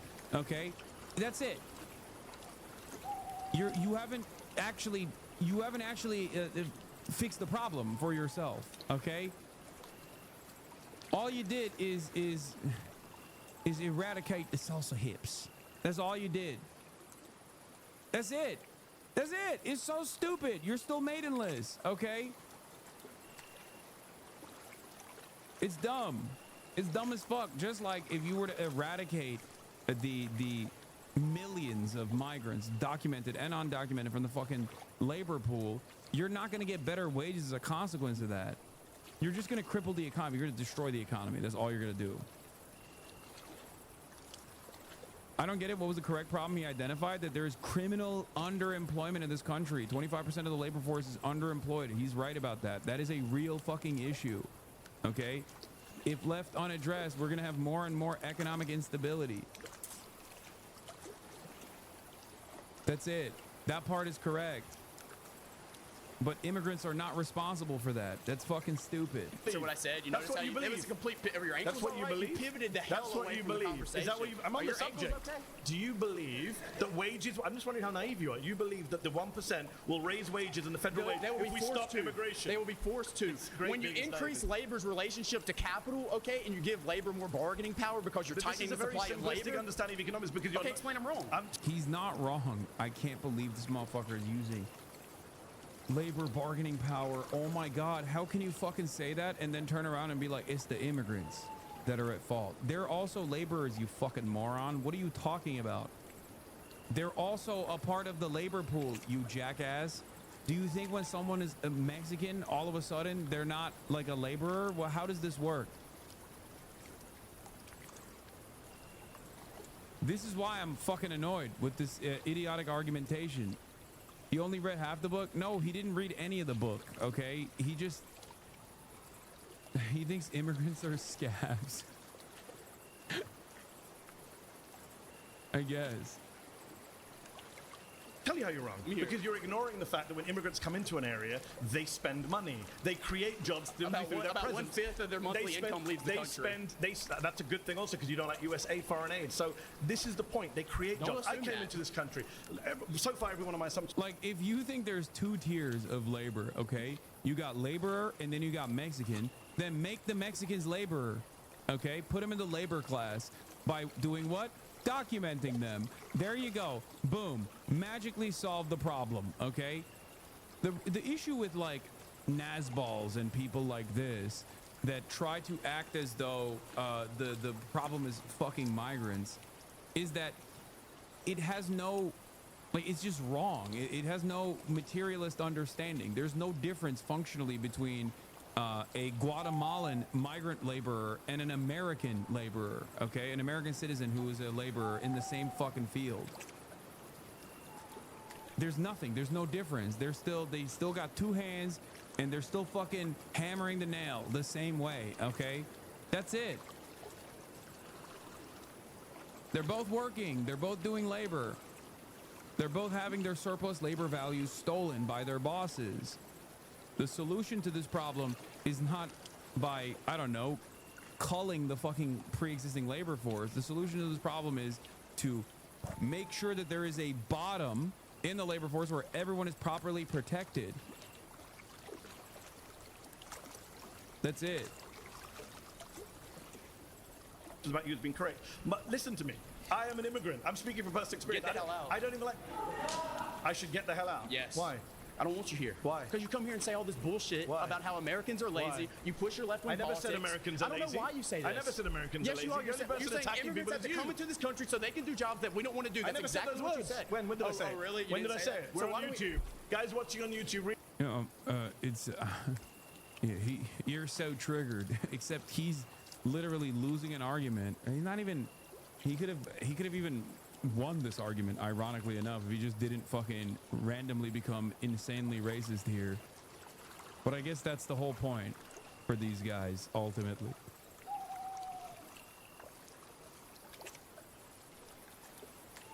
He's just like shaking with racism. Rewind to the time where I said immigrants are doing jobs we don't want to do. When did I say those words? Words You that said- came out of my mouth. Okay, so why do we have to bring in immigrants? Why do we have to bring in immigrants to the country if we have people who are going to do the jobs? Seen this too often in the rural South. This is unresolved anger problems, man. Scary when it goes this far. Oz, you've been voted out. It's nice talking to you. Nice talking to you. You're going to have to go, bro. Nice talking to you. You're gonna have to go, bro, is what he said as I left, to an American citizen. Good to know where you stand on immigration. It's not about immigration, is it? That's what it's not about. Yeah, it's racism. Please. Yes! Hey, how you doing? Yes. Good to see you. How are you? Yes. The magician. Okay. I can't wait to hear what comes out of this motherfucker's mouth. Okay. Oh my lord. So, what type of immigrants are we talking about? Oh my god. Oh, bro, I am Persian, bro. Donald Trump is my president. Oh, bro.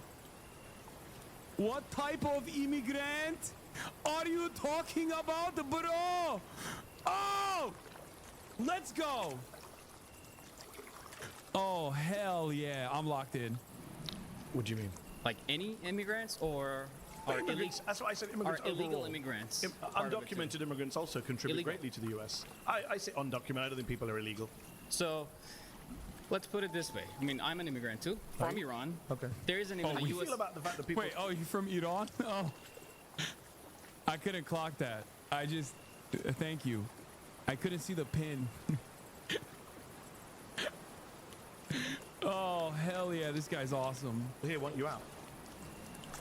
Are you okay with that? I'm here to debate you, not debate them. I mean, oh shit. Oh shit. You're all on the same side. You're part of one group. No. You've been clapping each other. No, I mean, there are conservatives here, there are far-right people here, there are Republicans But how do here. you feel about that guy wanting me and you to leave? But, you know, let's I'm just wondering. Wait, this is the topic of immigration. It's not how do about you feel my about the it's guy? not about my feelings towards them. Okay. It's about staying on this topic. Okay. And Immigrants talk are good for America, yeah. You and me. If you weren't barely Turkish, you could not get away with joking about an accent like that. Okay. We're good for America. And the guy over there wants us to leave. So I'm just wondering how you feel about that. So I believe that there has to be strict immigration laws. Okay. We have to make sure that the people are coming here have the good intent of the United States Yeah. in mind. That's not my claim, but okay. So my claim is about immigrants are net positive. If we just open our borders to every single person No one that wants calls to for be open here, borders. you know, that claims that they have economical hardship in their country. Who's calling for open borders? No, I'm just saying, you know. Oh, it's a straw man. So you're just saying a straw man. No, I'm saying You're that if wasting you- time with a straw man. No one's No. calling for open borders. I didn't call for open borders. you wasted I said time. immigrants who... You wasted time trying to cause division between me and my friends Division? over He here. wants you to leave the country. That's a pretty big deal. All right. I mean, you can ignore Like it, you but said- that's your side, my friend. Like I said, You you were made the your one bet. that tried to derail this argument. Derail? By bringing that. It's Even literally though we're core to my trying to- argument. I'm saying immigrants are good to America. People on And- your and side I are asked saying you, what we type should of- leave. This dude is 100% tied a damsel to some train tracks at some point in his life. He's dastardly. There's no other word to use here other than dastardly. Okay? Oh my God, I love him. Oh, he's so amazing. Not me. And me and I you. asked you, what type of immigrants are we talking about? Are we Immigrants talking about overall. Overall. Overall. So I mean, so we're not gonna. So you, you want to get believe? into, you want me to get into like particular communities? I'm not playing that So game. you believe that people that come here without Overall, any help the respect, society. without any respect to our laws and our border, you know, What are you saying, man? What are you saying? People who are coming here to fucking with no respect for our laws, like, dude, people are coming here to survive, okay? There's no like secondary motive. There's no other alternative reason. It's just, that's it. That's what they're coming here for. They're not like, oh, I can't wait to be in America so I can avoid their laws. are gonna be good for them. Also, you can't be fucking Persian and be talking like this about immigrants, dude. What the fuck do you mean? Like, you're literally, at most, second generation. Your fucking parents were afforded amnesty. Shut the fuck up. What do you mean? Half of the guys in that room don't even want you there. What are you talking about? This country. No, of course not. So you can't say that all immigrants overall. I never said all immigrants. Well, I said you immigrants overall. Immigrants overall doesn't mean all immigrants. Sorry to break that to you. All right, so we have to make sure that the people are coming here have the good intent of this country in mind. Agreed? Yes. All right, Irrelevant good. to my claim, But when agreed. you have undocumented immigration going Yes. on, Yeah. you can't vet that. You can't make sure about that. Let me real quick, talk about my background. There is no the American embassy in Iran. So in order to come here, you have to stay in line for 4 years, and you have to go through some serious vetting procedure to get here. But I made it, and that process has to be in place because you don't want terrorists But I'm to fill this I country. made it too. I'm an American citizen. I went through lots of vetting. I took my test. And that's how the guy it over should there be. wants us to leave. But he wants us to leave. When people So people don't really care about vetting, do they? But it's not really about vetting, is it, my But friend? people should not have You're the in denial. People should not have the right to ignore our borders and our laws. What about those to of us who come don't here. ignore the borders? Should we get to stay? Of course. But he says we shouldn't. Well, I'm not debating him. You kind of are because you're all No, together on this. No, I'm debating you. Okay. And I'm pointing out to you that your argument is in bad faith because these guys are actually speaking the truth and you're in denial about who's on your side. He wants you gone. The guy in the back's like, yeah, Mehdi's cooking here. I do want him out. Look at his hat. My hat's way cooler. Get him out. Never claimed that I'm on their side or they're on my side. Okay. I'm here to debate you. All right, pause. You've been voted out by the majority. By the way, this is so funny because he literally got clapped because he's Iranian. Like, because automatically his position is untenable for the rest of the races in the room. So, like, yeah, on the issue of immigration, their point is get him out. So you can't even actually have any sort of response here. He won't be prepared. Nice to meet you.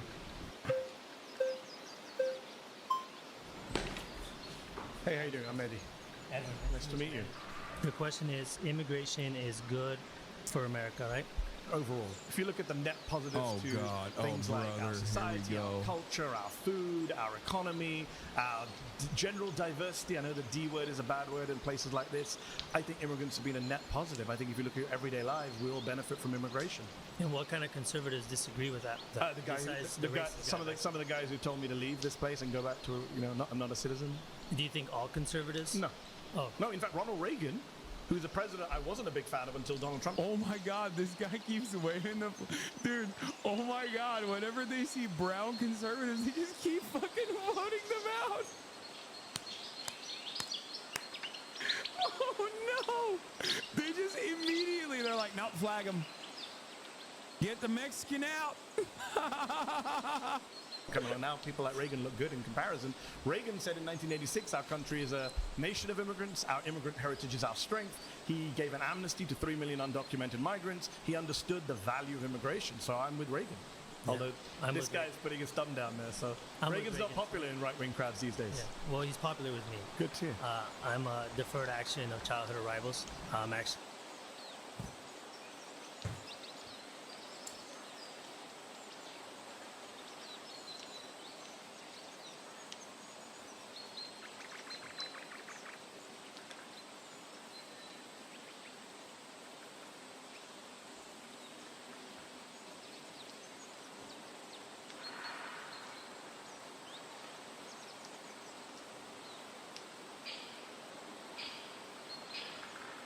Bro,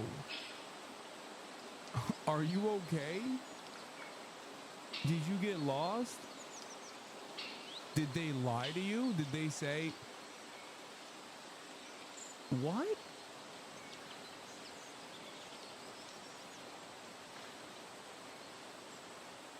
Hopefully this is a moment of self-reflection after this entire thing went down, right? What does that mean? I'm ESL. DACA, he's a dreamer. That means his parents brought him into the country when he was under the age of 18, when he was a child. And under the Obama administration, he got Deferred Action on Childhood Arrival, DACA, which is an executive order that allowed him to go through this incredibly rigorous process so that he can consistently have his immigration status held in limbo permanently. You have to go to college, you have to retain a job, you can't leave the country, you can't get into any fucking criminal trouble whatsoever, because if you do, you immediately get fucking deported. And it's crazy because you didn't do anything. Like, you were a baby, you were a child, you could not consent to coming into the country or not. And this country, in most circumstances, is all you have known. You have no connection to your home country. You have no, you're American through and through. How the fuck do you consider yourself a far-right conservative as a DACA recipient? That I don't understand. It literally, you got kicked in the head by a horse or something? How did this happen? Did he stroke out like John Fetterman?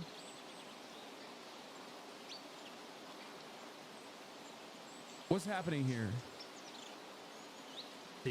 I was an illegal immigrant myself. I came here when I was 10. I'm what you would call a legal alien now. I didn't have any say on my parents' choices. Yes. Do I think that they were well-meaning by wanting to bring me over for a better future? Absolutely. I believe that. Yeah. Did they break the law? Yes. Do I agree with people breaking the law? Not necessarily.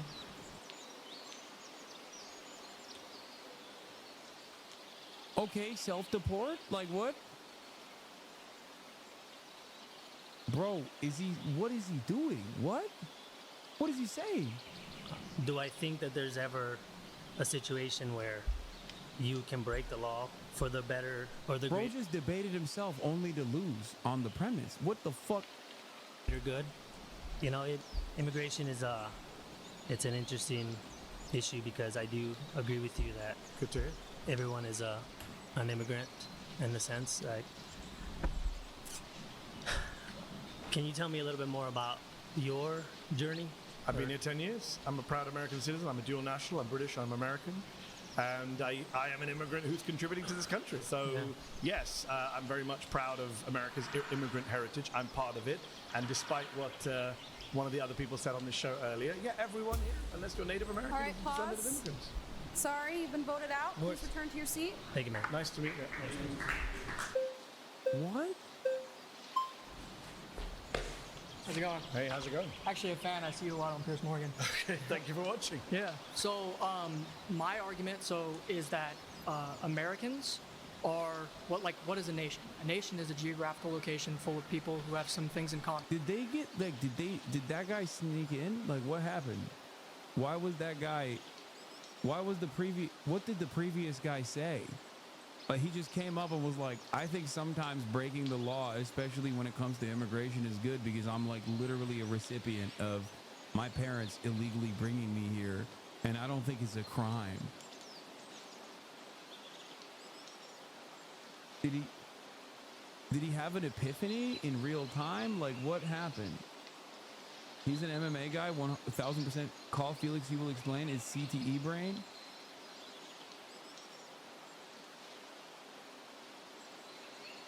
Didn't we see this Amish motherfucker before?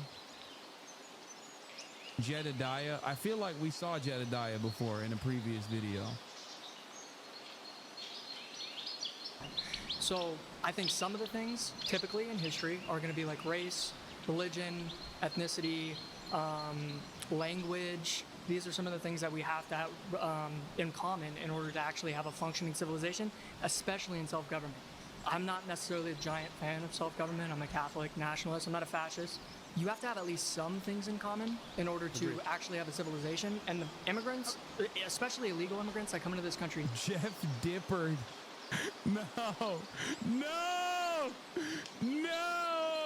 No, stop. Why'd you have to do Jeff like that? Stop it. This is the bad universe Jeff. This is the Jeff that doesn't do dips, okay? More like Jeff no dippered. This is Jeff Nippard if he didn't work out, okay?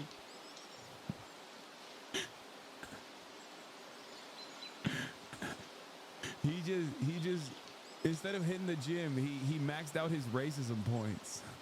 Now, disrespect us. They hate everything that we believe. They don't even speak our language. I watched after Trump got elected, I watched an interview of an illegal alien woman crying and about getting deported, and the entire interview was in Spanish. That is a spit in the face. It's disrespect. They don't care about us. They abuse our system. So you've gone from a teleological argument into just a bunch of series of wild, unsubstantiated I'm asking claims. you, what is I don't accept any of those claims. That they hate everything we stand for, and I don't accept. Well, I'm not going to deal with the teleology. I'm going to deal with the false claims that you made.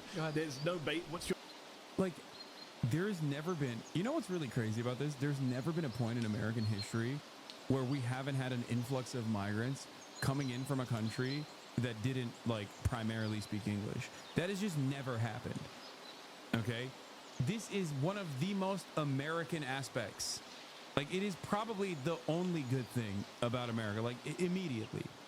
There has never been in the history of the United States, okay, from even before 1776 and certainly after, has there ever been just only English speakers coming into the country, okay?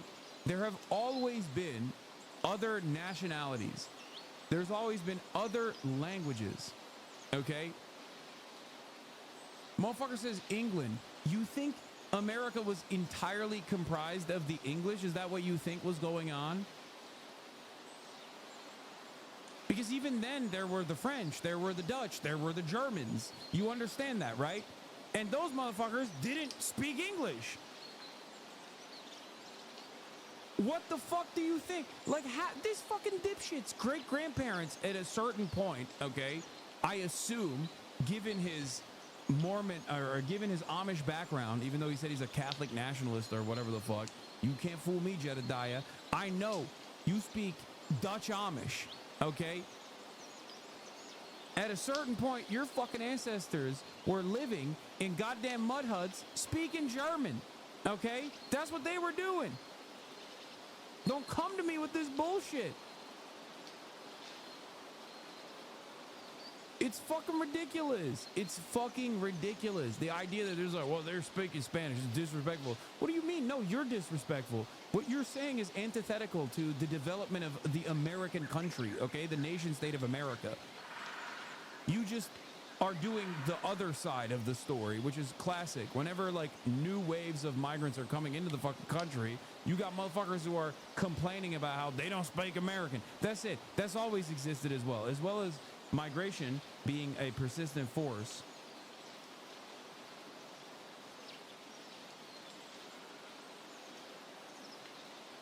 The other side of the story is that there have always been people who go, nah, you're different. I don't like you. You don't speak my language. You're untrustworthy. Here he goes again, forgetting that famous English speakers like Ponce de Leon, Christopher Columbus, and Leif Erikson.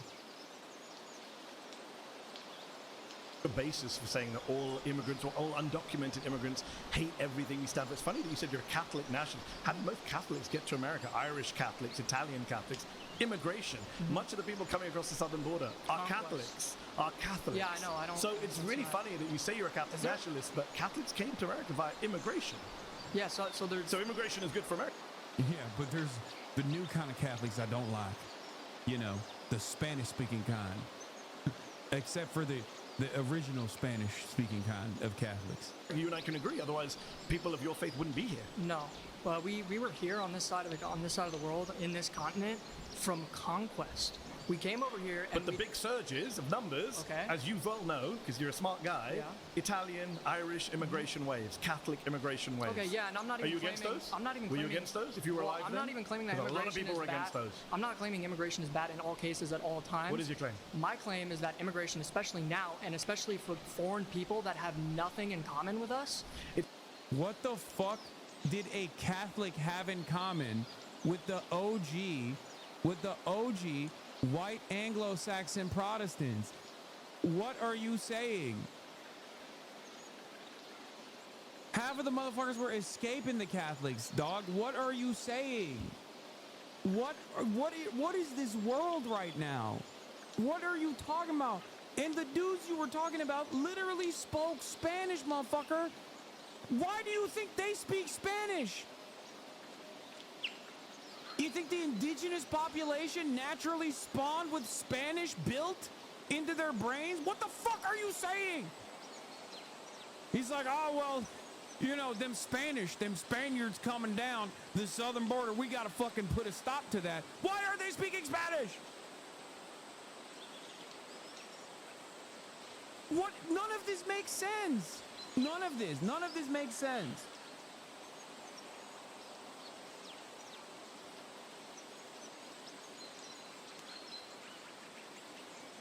The Aztecs in Spain simultaneously invented Spanish.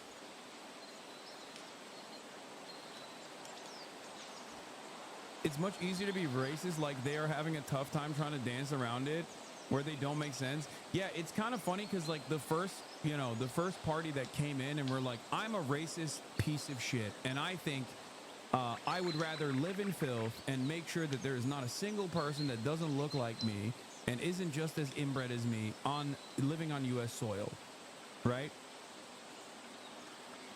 Like, that guy has a much easier time making a convincing case because he's just more honest. This guy's like, well, I'm not a fascist. I'm just a Catholic nationalist who seemingly hates the Catholics that are coming from the southern border who speak Spanish, even though my ancestors also spoke Spanish as Catholics.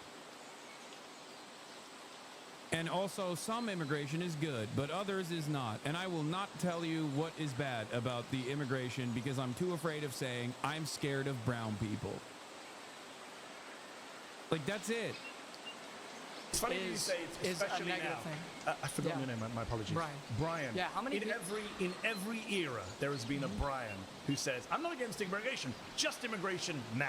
Okay. This is what people said about Italians. It's what people said That's about Irish folks. unfortunate, sorry. Said about Russians, Poles, and now we're saying about why people should coming I care across the about southern that? border. Because you're not being, you're being a little disingenuous saying Okay. I'm only against immigrants now. This is a trope. that disingenuous? This is because it's a trope that's been used by nativists throughout American history. And every wave of immigrants has come in and faced the same hate and animus and bigotry and lazy trope. And every wave of immigration is ultimately Well, I think- assimilated, integrated, benefited the let me country. In make fact, assimilation right now, according to Jacob Victor from the University of Washington, assimilation rates based on language and citizenship and naturalization are higher now than 100 years ago. Okay, let me make a statement first. I think that you in your Cooked.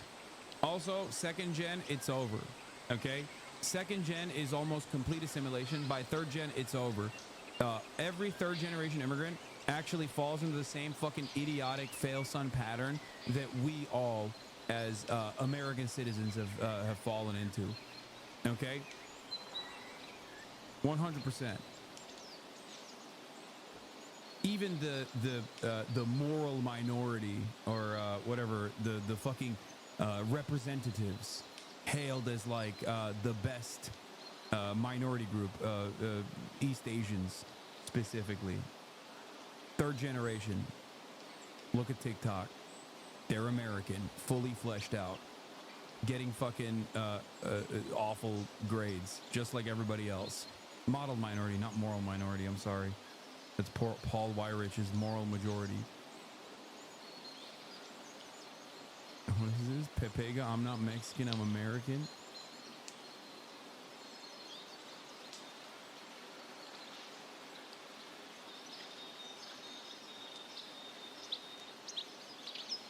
I'm 4th gen East Asian and my grades are fine. Okay, I'm fucking congratulations.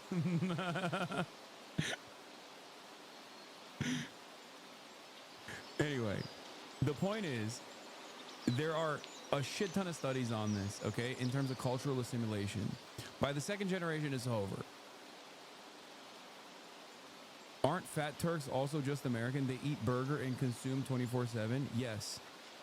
To be fat and to consume is the most American you can be. Therefore, there are many Americas all around the world for eyes to see, and there are many Americans all around the world for eyes to see. Bro shaved and put the glasses on. Oh my God, it is him. It's Jedediah. Oh, he thought he was slick, dude. He was like, oh, let me shave the beard down a little bit. Note my statement, but you and your own person are a complete perfect example of why immigration is negative and why we shouldn't allow people who don't have anything in common with us. You're pro-abortion, you're pro-euthanasia, you're pro. I'm pro-euthanasia. Yeah, you went. I've seen your stuff. You've defended euthanasia. Pro-euthanasia. Yeah, on Piers Morgan. No, I've never discussed euthanasia with Piers Morgan in my life. Okay, so my point is that you don't agree Actually, with I'm the guy founders here. of this country. If anyone watching at home, I'm the only guy here who actually supports American values, democracy, free speech, the Constitution. I've got folks here telling me they don't believe in democracy, that they're nationalists. Wait, why should we care about that, by the way? Isn't that what America stands for? What does America stand for? I mean, I never defended euthanasia on Piers Morgan either, so I think he's just being... Also, what does he mean, pro-abortion? Like, what founding father wasn't pro-abortion, you fucking dingus? Not that they matter ultimately, but like, these guys just have made up a fantasy in their minds of what it means to be like American and espouse American values and all this shit. And it's so fucking stupid because they're talking about an America that never existed. Benjamin Franklin wrote home remedies in a fucking math book about how to do abortions at home. Okay? This concept of like being anti-abortion is a relatively new phenomena in the American right.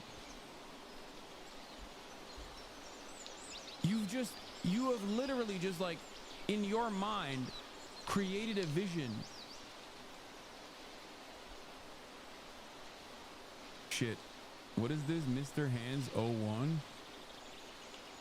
Hi, Hasan. I'm a Chinese teenager. I just want to say I agree with 99% of your takes on China. You've definitely helped me understand more deeply about America. Before you, I am kind of an American glazer. Even in a period of time, I think American system is better than China, obviously because I hate censorship, but you let me realize there's a lot of shitty stuff in America and a lot of good things in China.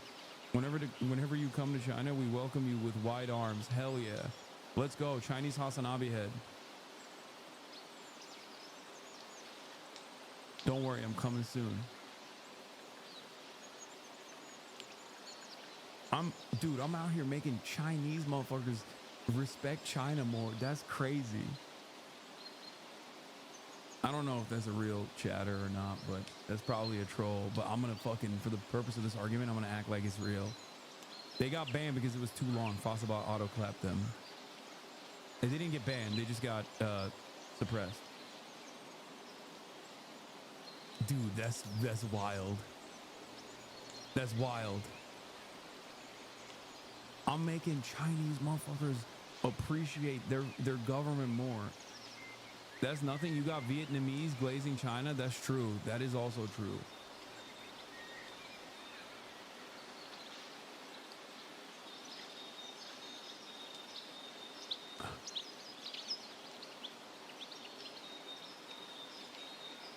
You hate what America stands for, not me. I'm not even and saying... in fact, all the studies show that immigrants actually are more patriotic than native-born Americans. The only reason why, that's the Mexicans in LA right now burning it down, waving Mexican. There's nothing more American than fucking revolt. Okay, suck my dick. There's nothing more American than wanting to defend your community against a fucking fascist authoritarian, unjustifiably bringing in, unconstitutionally, mind you, mask-wearing thugs to rip apart members of our fucking community from their homes at their place of business. Suck my fucking dick, okay? Go back to Amish Town, man. Go back to Pennsylvania, bitch. Why are you in front of magical cameras speaking? Go back to churning butter, Jedediah. Fuck you mean? LA is burning. They're burning LA. Motherfucker, you're in LA. They flew your bitch ass out to chirp. Is it burning? LA's being burned down? Please don't send us back to the country that we're waving the flag of. I've been in LA for a few days. I didn't see anything burned down. Yeah, I know. The riots have ended. That's because Trump sent. But if it's burned down, where's it all burned down? I haven't seen it. I've traveled around all of LA. You said LA was burned down. LA is 500 square miles. It's not a figure of speech, actually. It's another false claim of yours. No, they're burning. I support euthanasia. LA's burned to the ground. Bro, just immigrants hate what we stand for. Okay, so. What is this? Ask Murad about Mr. Hands. I'm reading a KT document written by him. I don't know what you're saying, but you're fucking annoying me, so I'm gonna give you a week off. I'm super relaxed. So you're pro-abortion. But you're just saying one false thing after another. So you're pro-abortion, and I'm standing by my position. Immigrants are good for it. You're pro-abortion. You're an immigrant. I'm pro-Roe v. Wade. Yeah, personally, I'm not pro-abortion. If you knew anything about me, you know. Roe v. Wade is. All right, pause. You've been voted out. I was going to say nice to meet you, Brian, but I guess not.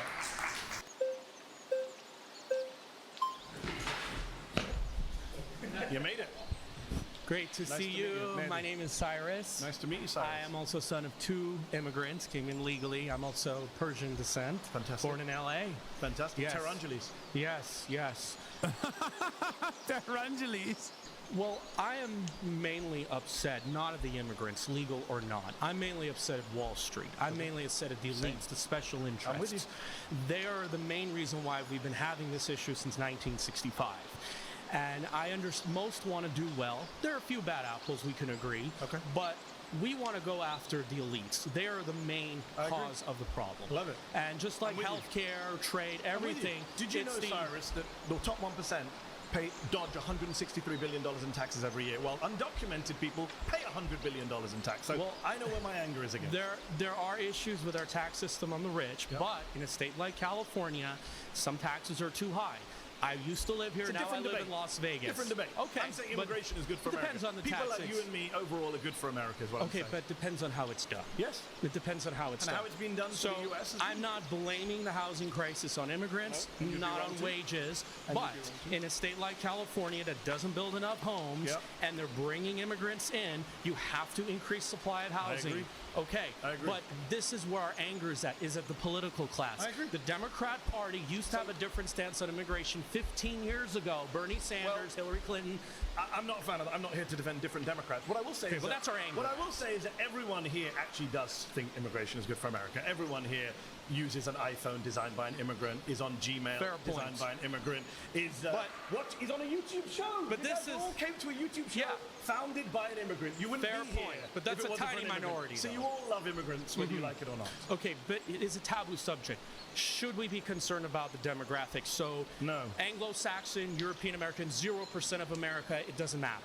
Are they 0% of America? Well, let's say if it becomes 0%, it should not worry. They're not going to. Why are you bringing weird hypotheticals? But there has to. But, I mean, they're still part of our country. There's culture. There's. Yeah. What do you? None of this matters, bro. You're doing it. You're doing that. Okay. You're Persian. Like you're Persian. Okay. What are you defending here? Who gives a fuck? Why does anybody care about this? Like, oh, my Anglo-American heritage is going away. What the fuck do you mean? You're American. Okay. That's your heritage. You're American. That is what makes you different than everybody else. What the fuck is Anglo-American heritage, dude? Like, a lot of these guys end up without realizing, I mean, it's even funnier because he's fucking Persian, but like, they just make an argument against miscegenation because that's the only way you can prevent that from happening. You understand that, right? The only way you can prevent, like, whiteness going away is by literally making it illegal to race mix. Because whiteness is a concept that is created around racial purity, okay? Proximity to blackness and I guess whoever else you consider to be like lesser than white.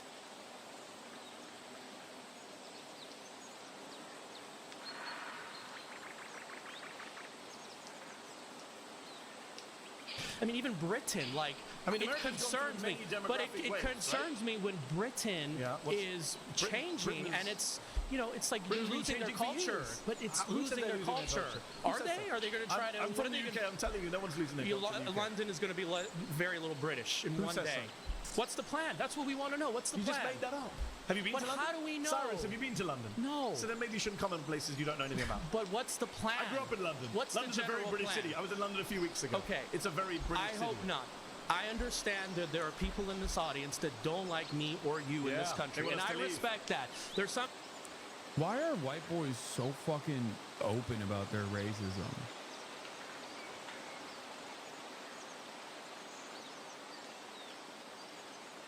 Like, why are there dudes in the audience that are like, hell yeah, I don't want any of you motherfuckers here? Yo, they should not feel this safe, I think, under any circumstance. What's going on? Wokes, we gotta pick up the slack here, Wokes. What are we doing here? What the fuck is this shit? Like, woke is back. I think we need to remind people that woke is back. This is crazy. That don't even want me to date a blonde woman. They want to keep to their own, or ginger or whatever. I respect that, but there has to be a deal made. There's Idaho, there's Montana. They can go live in a homogeneous society. I don't believe in force, okay? And I believe that there has to be a deal made. And I think there. Dude, what is this guy saying? Bro, you're brown. You're browner than me, motherfucker. What is this guy saying? Hello? Hello? There are dudes back there who unironically are like, no, get the fuck out, actually. Like, what is this argument that is like, well, there's too much. There's too much migration. Like, you know, after me, we're done. Is that what it is? Like, he's like, it's done. We have too many fucking Persians in the country. Is that what he's saying?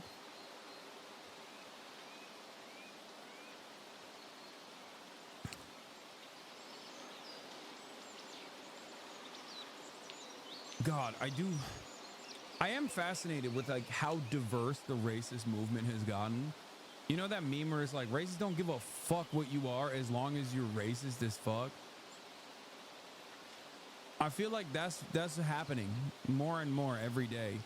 Except they do give a fuck if you're, you know, black or brown and racist. They just like are just kind of saying like, good, keep saying the things I want you to say for now.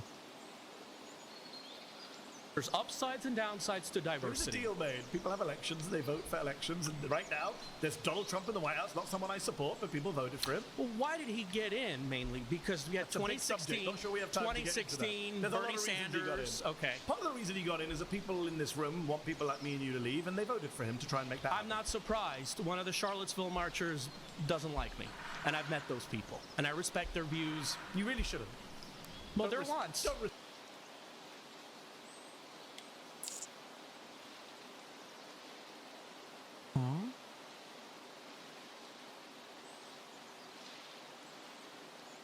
Bro, he thinks your existence on U.S. soil is polluting the gene pool.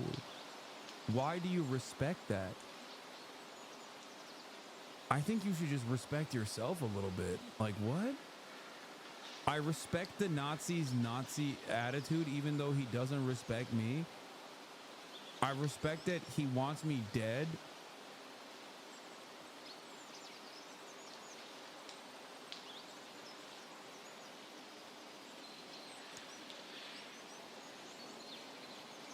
What is happening here? What? How can someone be this cucked? A feral animal has better self-preservation skills than this fucking dumbass here, okay? Respect racists and fascists is my advice to you. Well, they have their preferences, you know. That's just, we can't change that. Actually, we can. That's why I tried to come here today, but anyways. All right, that's time. Please return to your seat. Thank you. Nice to meet you, Great Cyrus. pleasure. Good. My final claim is that Donald Trump's plan for Gaza is ethnic cleansing. Okay. I'm not doing that today. I don't have time or the soul to be able to do that. We're going to pocket this part for tomorrow because I've been live for 9 hours and 30 minutes. What a way to come back. Although it says I've been live for 6 hours and 48, I've actually been live for 9 hours because I've been live since 11 a.m.